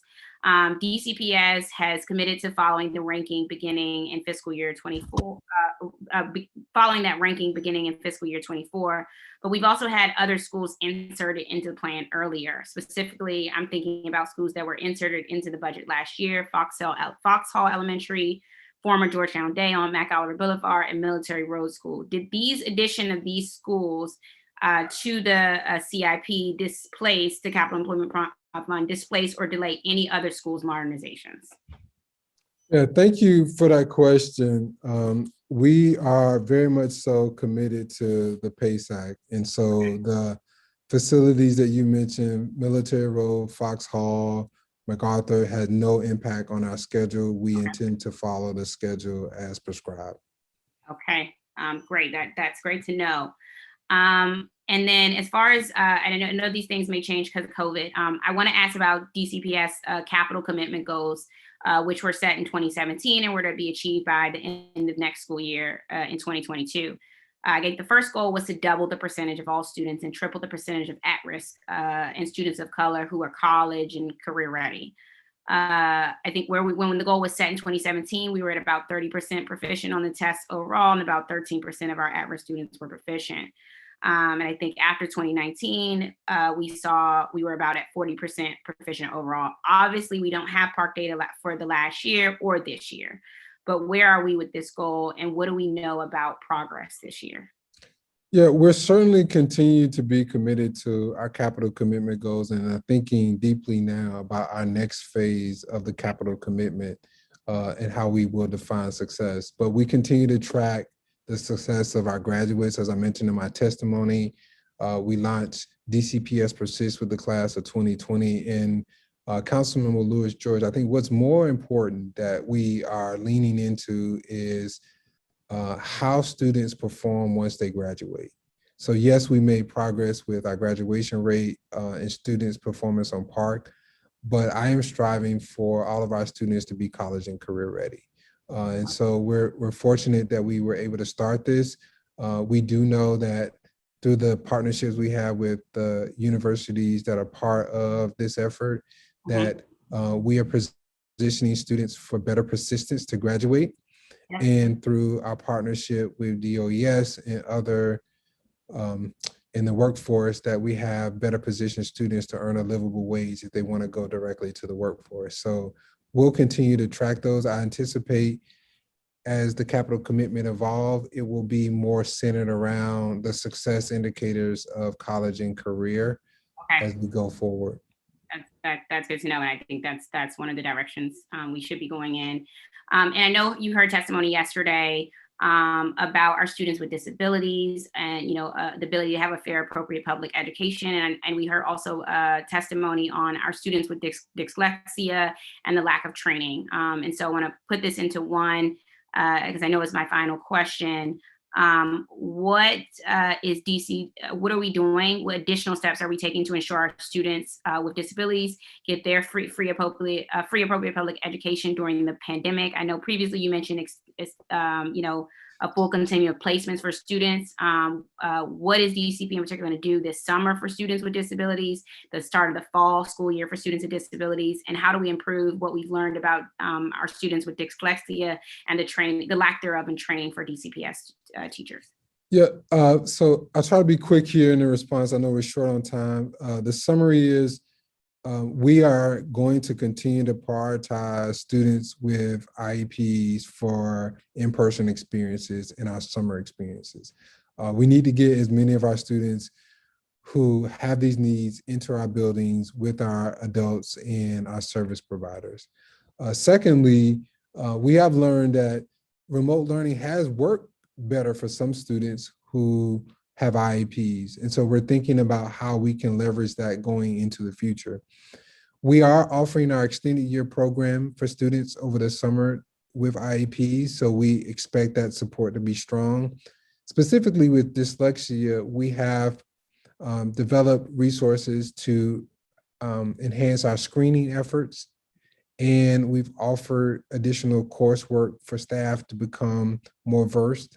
We've had thus far, for example, 600 educators already take our new dyslexia course, which is the Dyslexia 101. So we will continue to ensure that staff is very versed and understand how to identify early literacy, learning difficulties, and how to respond. And then we anticipate as we get additional resources, we will continue to build out our partnerships such as Reading Partners and the Literacy Lab, which are big supports to small group literacy instruction and the development of our educators. Awesome. Thank you. Thank you, Chairperson Pinto. I want to shout out Chairperson Pinto and Chairperson Henderson, who held it down for the freshman class at council with an excellent job. Thank you all so much. Yeah. And Chairman Pinto, I also want Chairwoman Pinto, I also want to thank you for your leadership. Also, we had Chairwoman Henderson for a time period as well.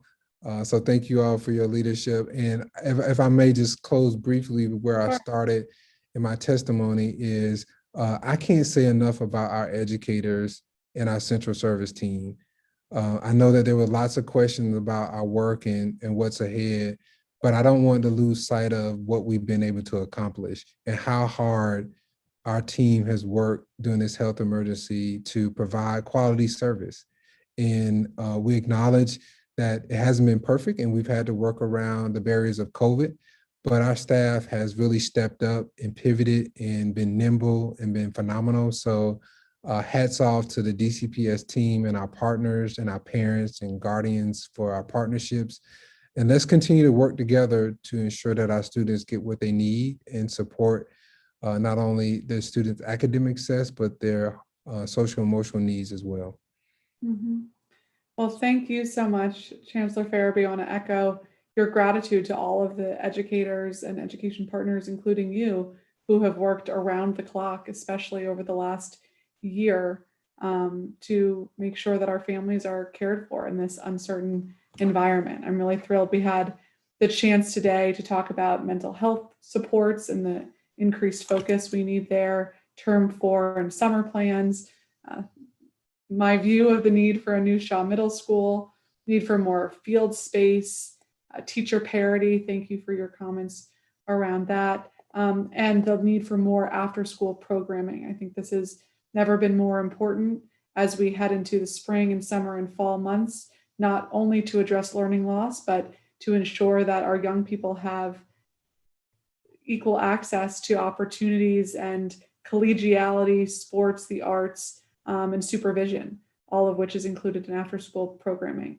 I want to thank my team and Ella Hansen, who has been with me here today, and the Committee of the Whole staff, especially Evan Cash and Lakeisha Jordan and Christina Setlow, who have been working around the clock. And this has been a long 2 days of hearings, including 200 public witnesses, which really tells us how important this issue is to so many of our families. And Chancellor Farabee, I also want to give a shout out to Matt Halsgrave, who has been a wonderful partner, helping with many Ward 2 issues especially. So thank you, Matt, and thank you to you. And with that, I have been thrilled to fill in toward the end of this hearing. It's my first time chairing a hearing, and could not have been for a more important issue for our students and for our families. So with that, the time is 6:39 p.m. on the same day that we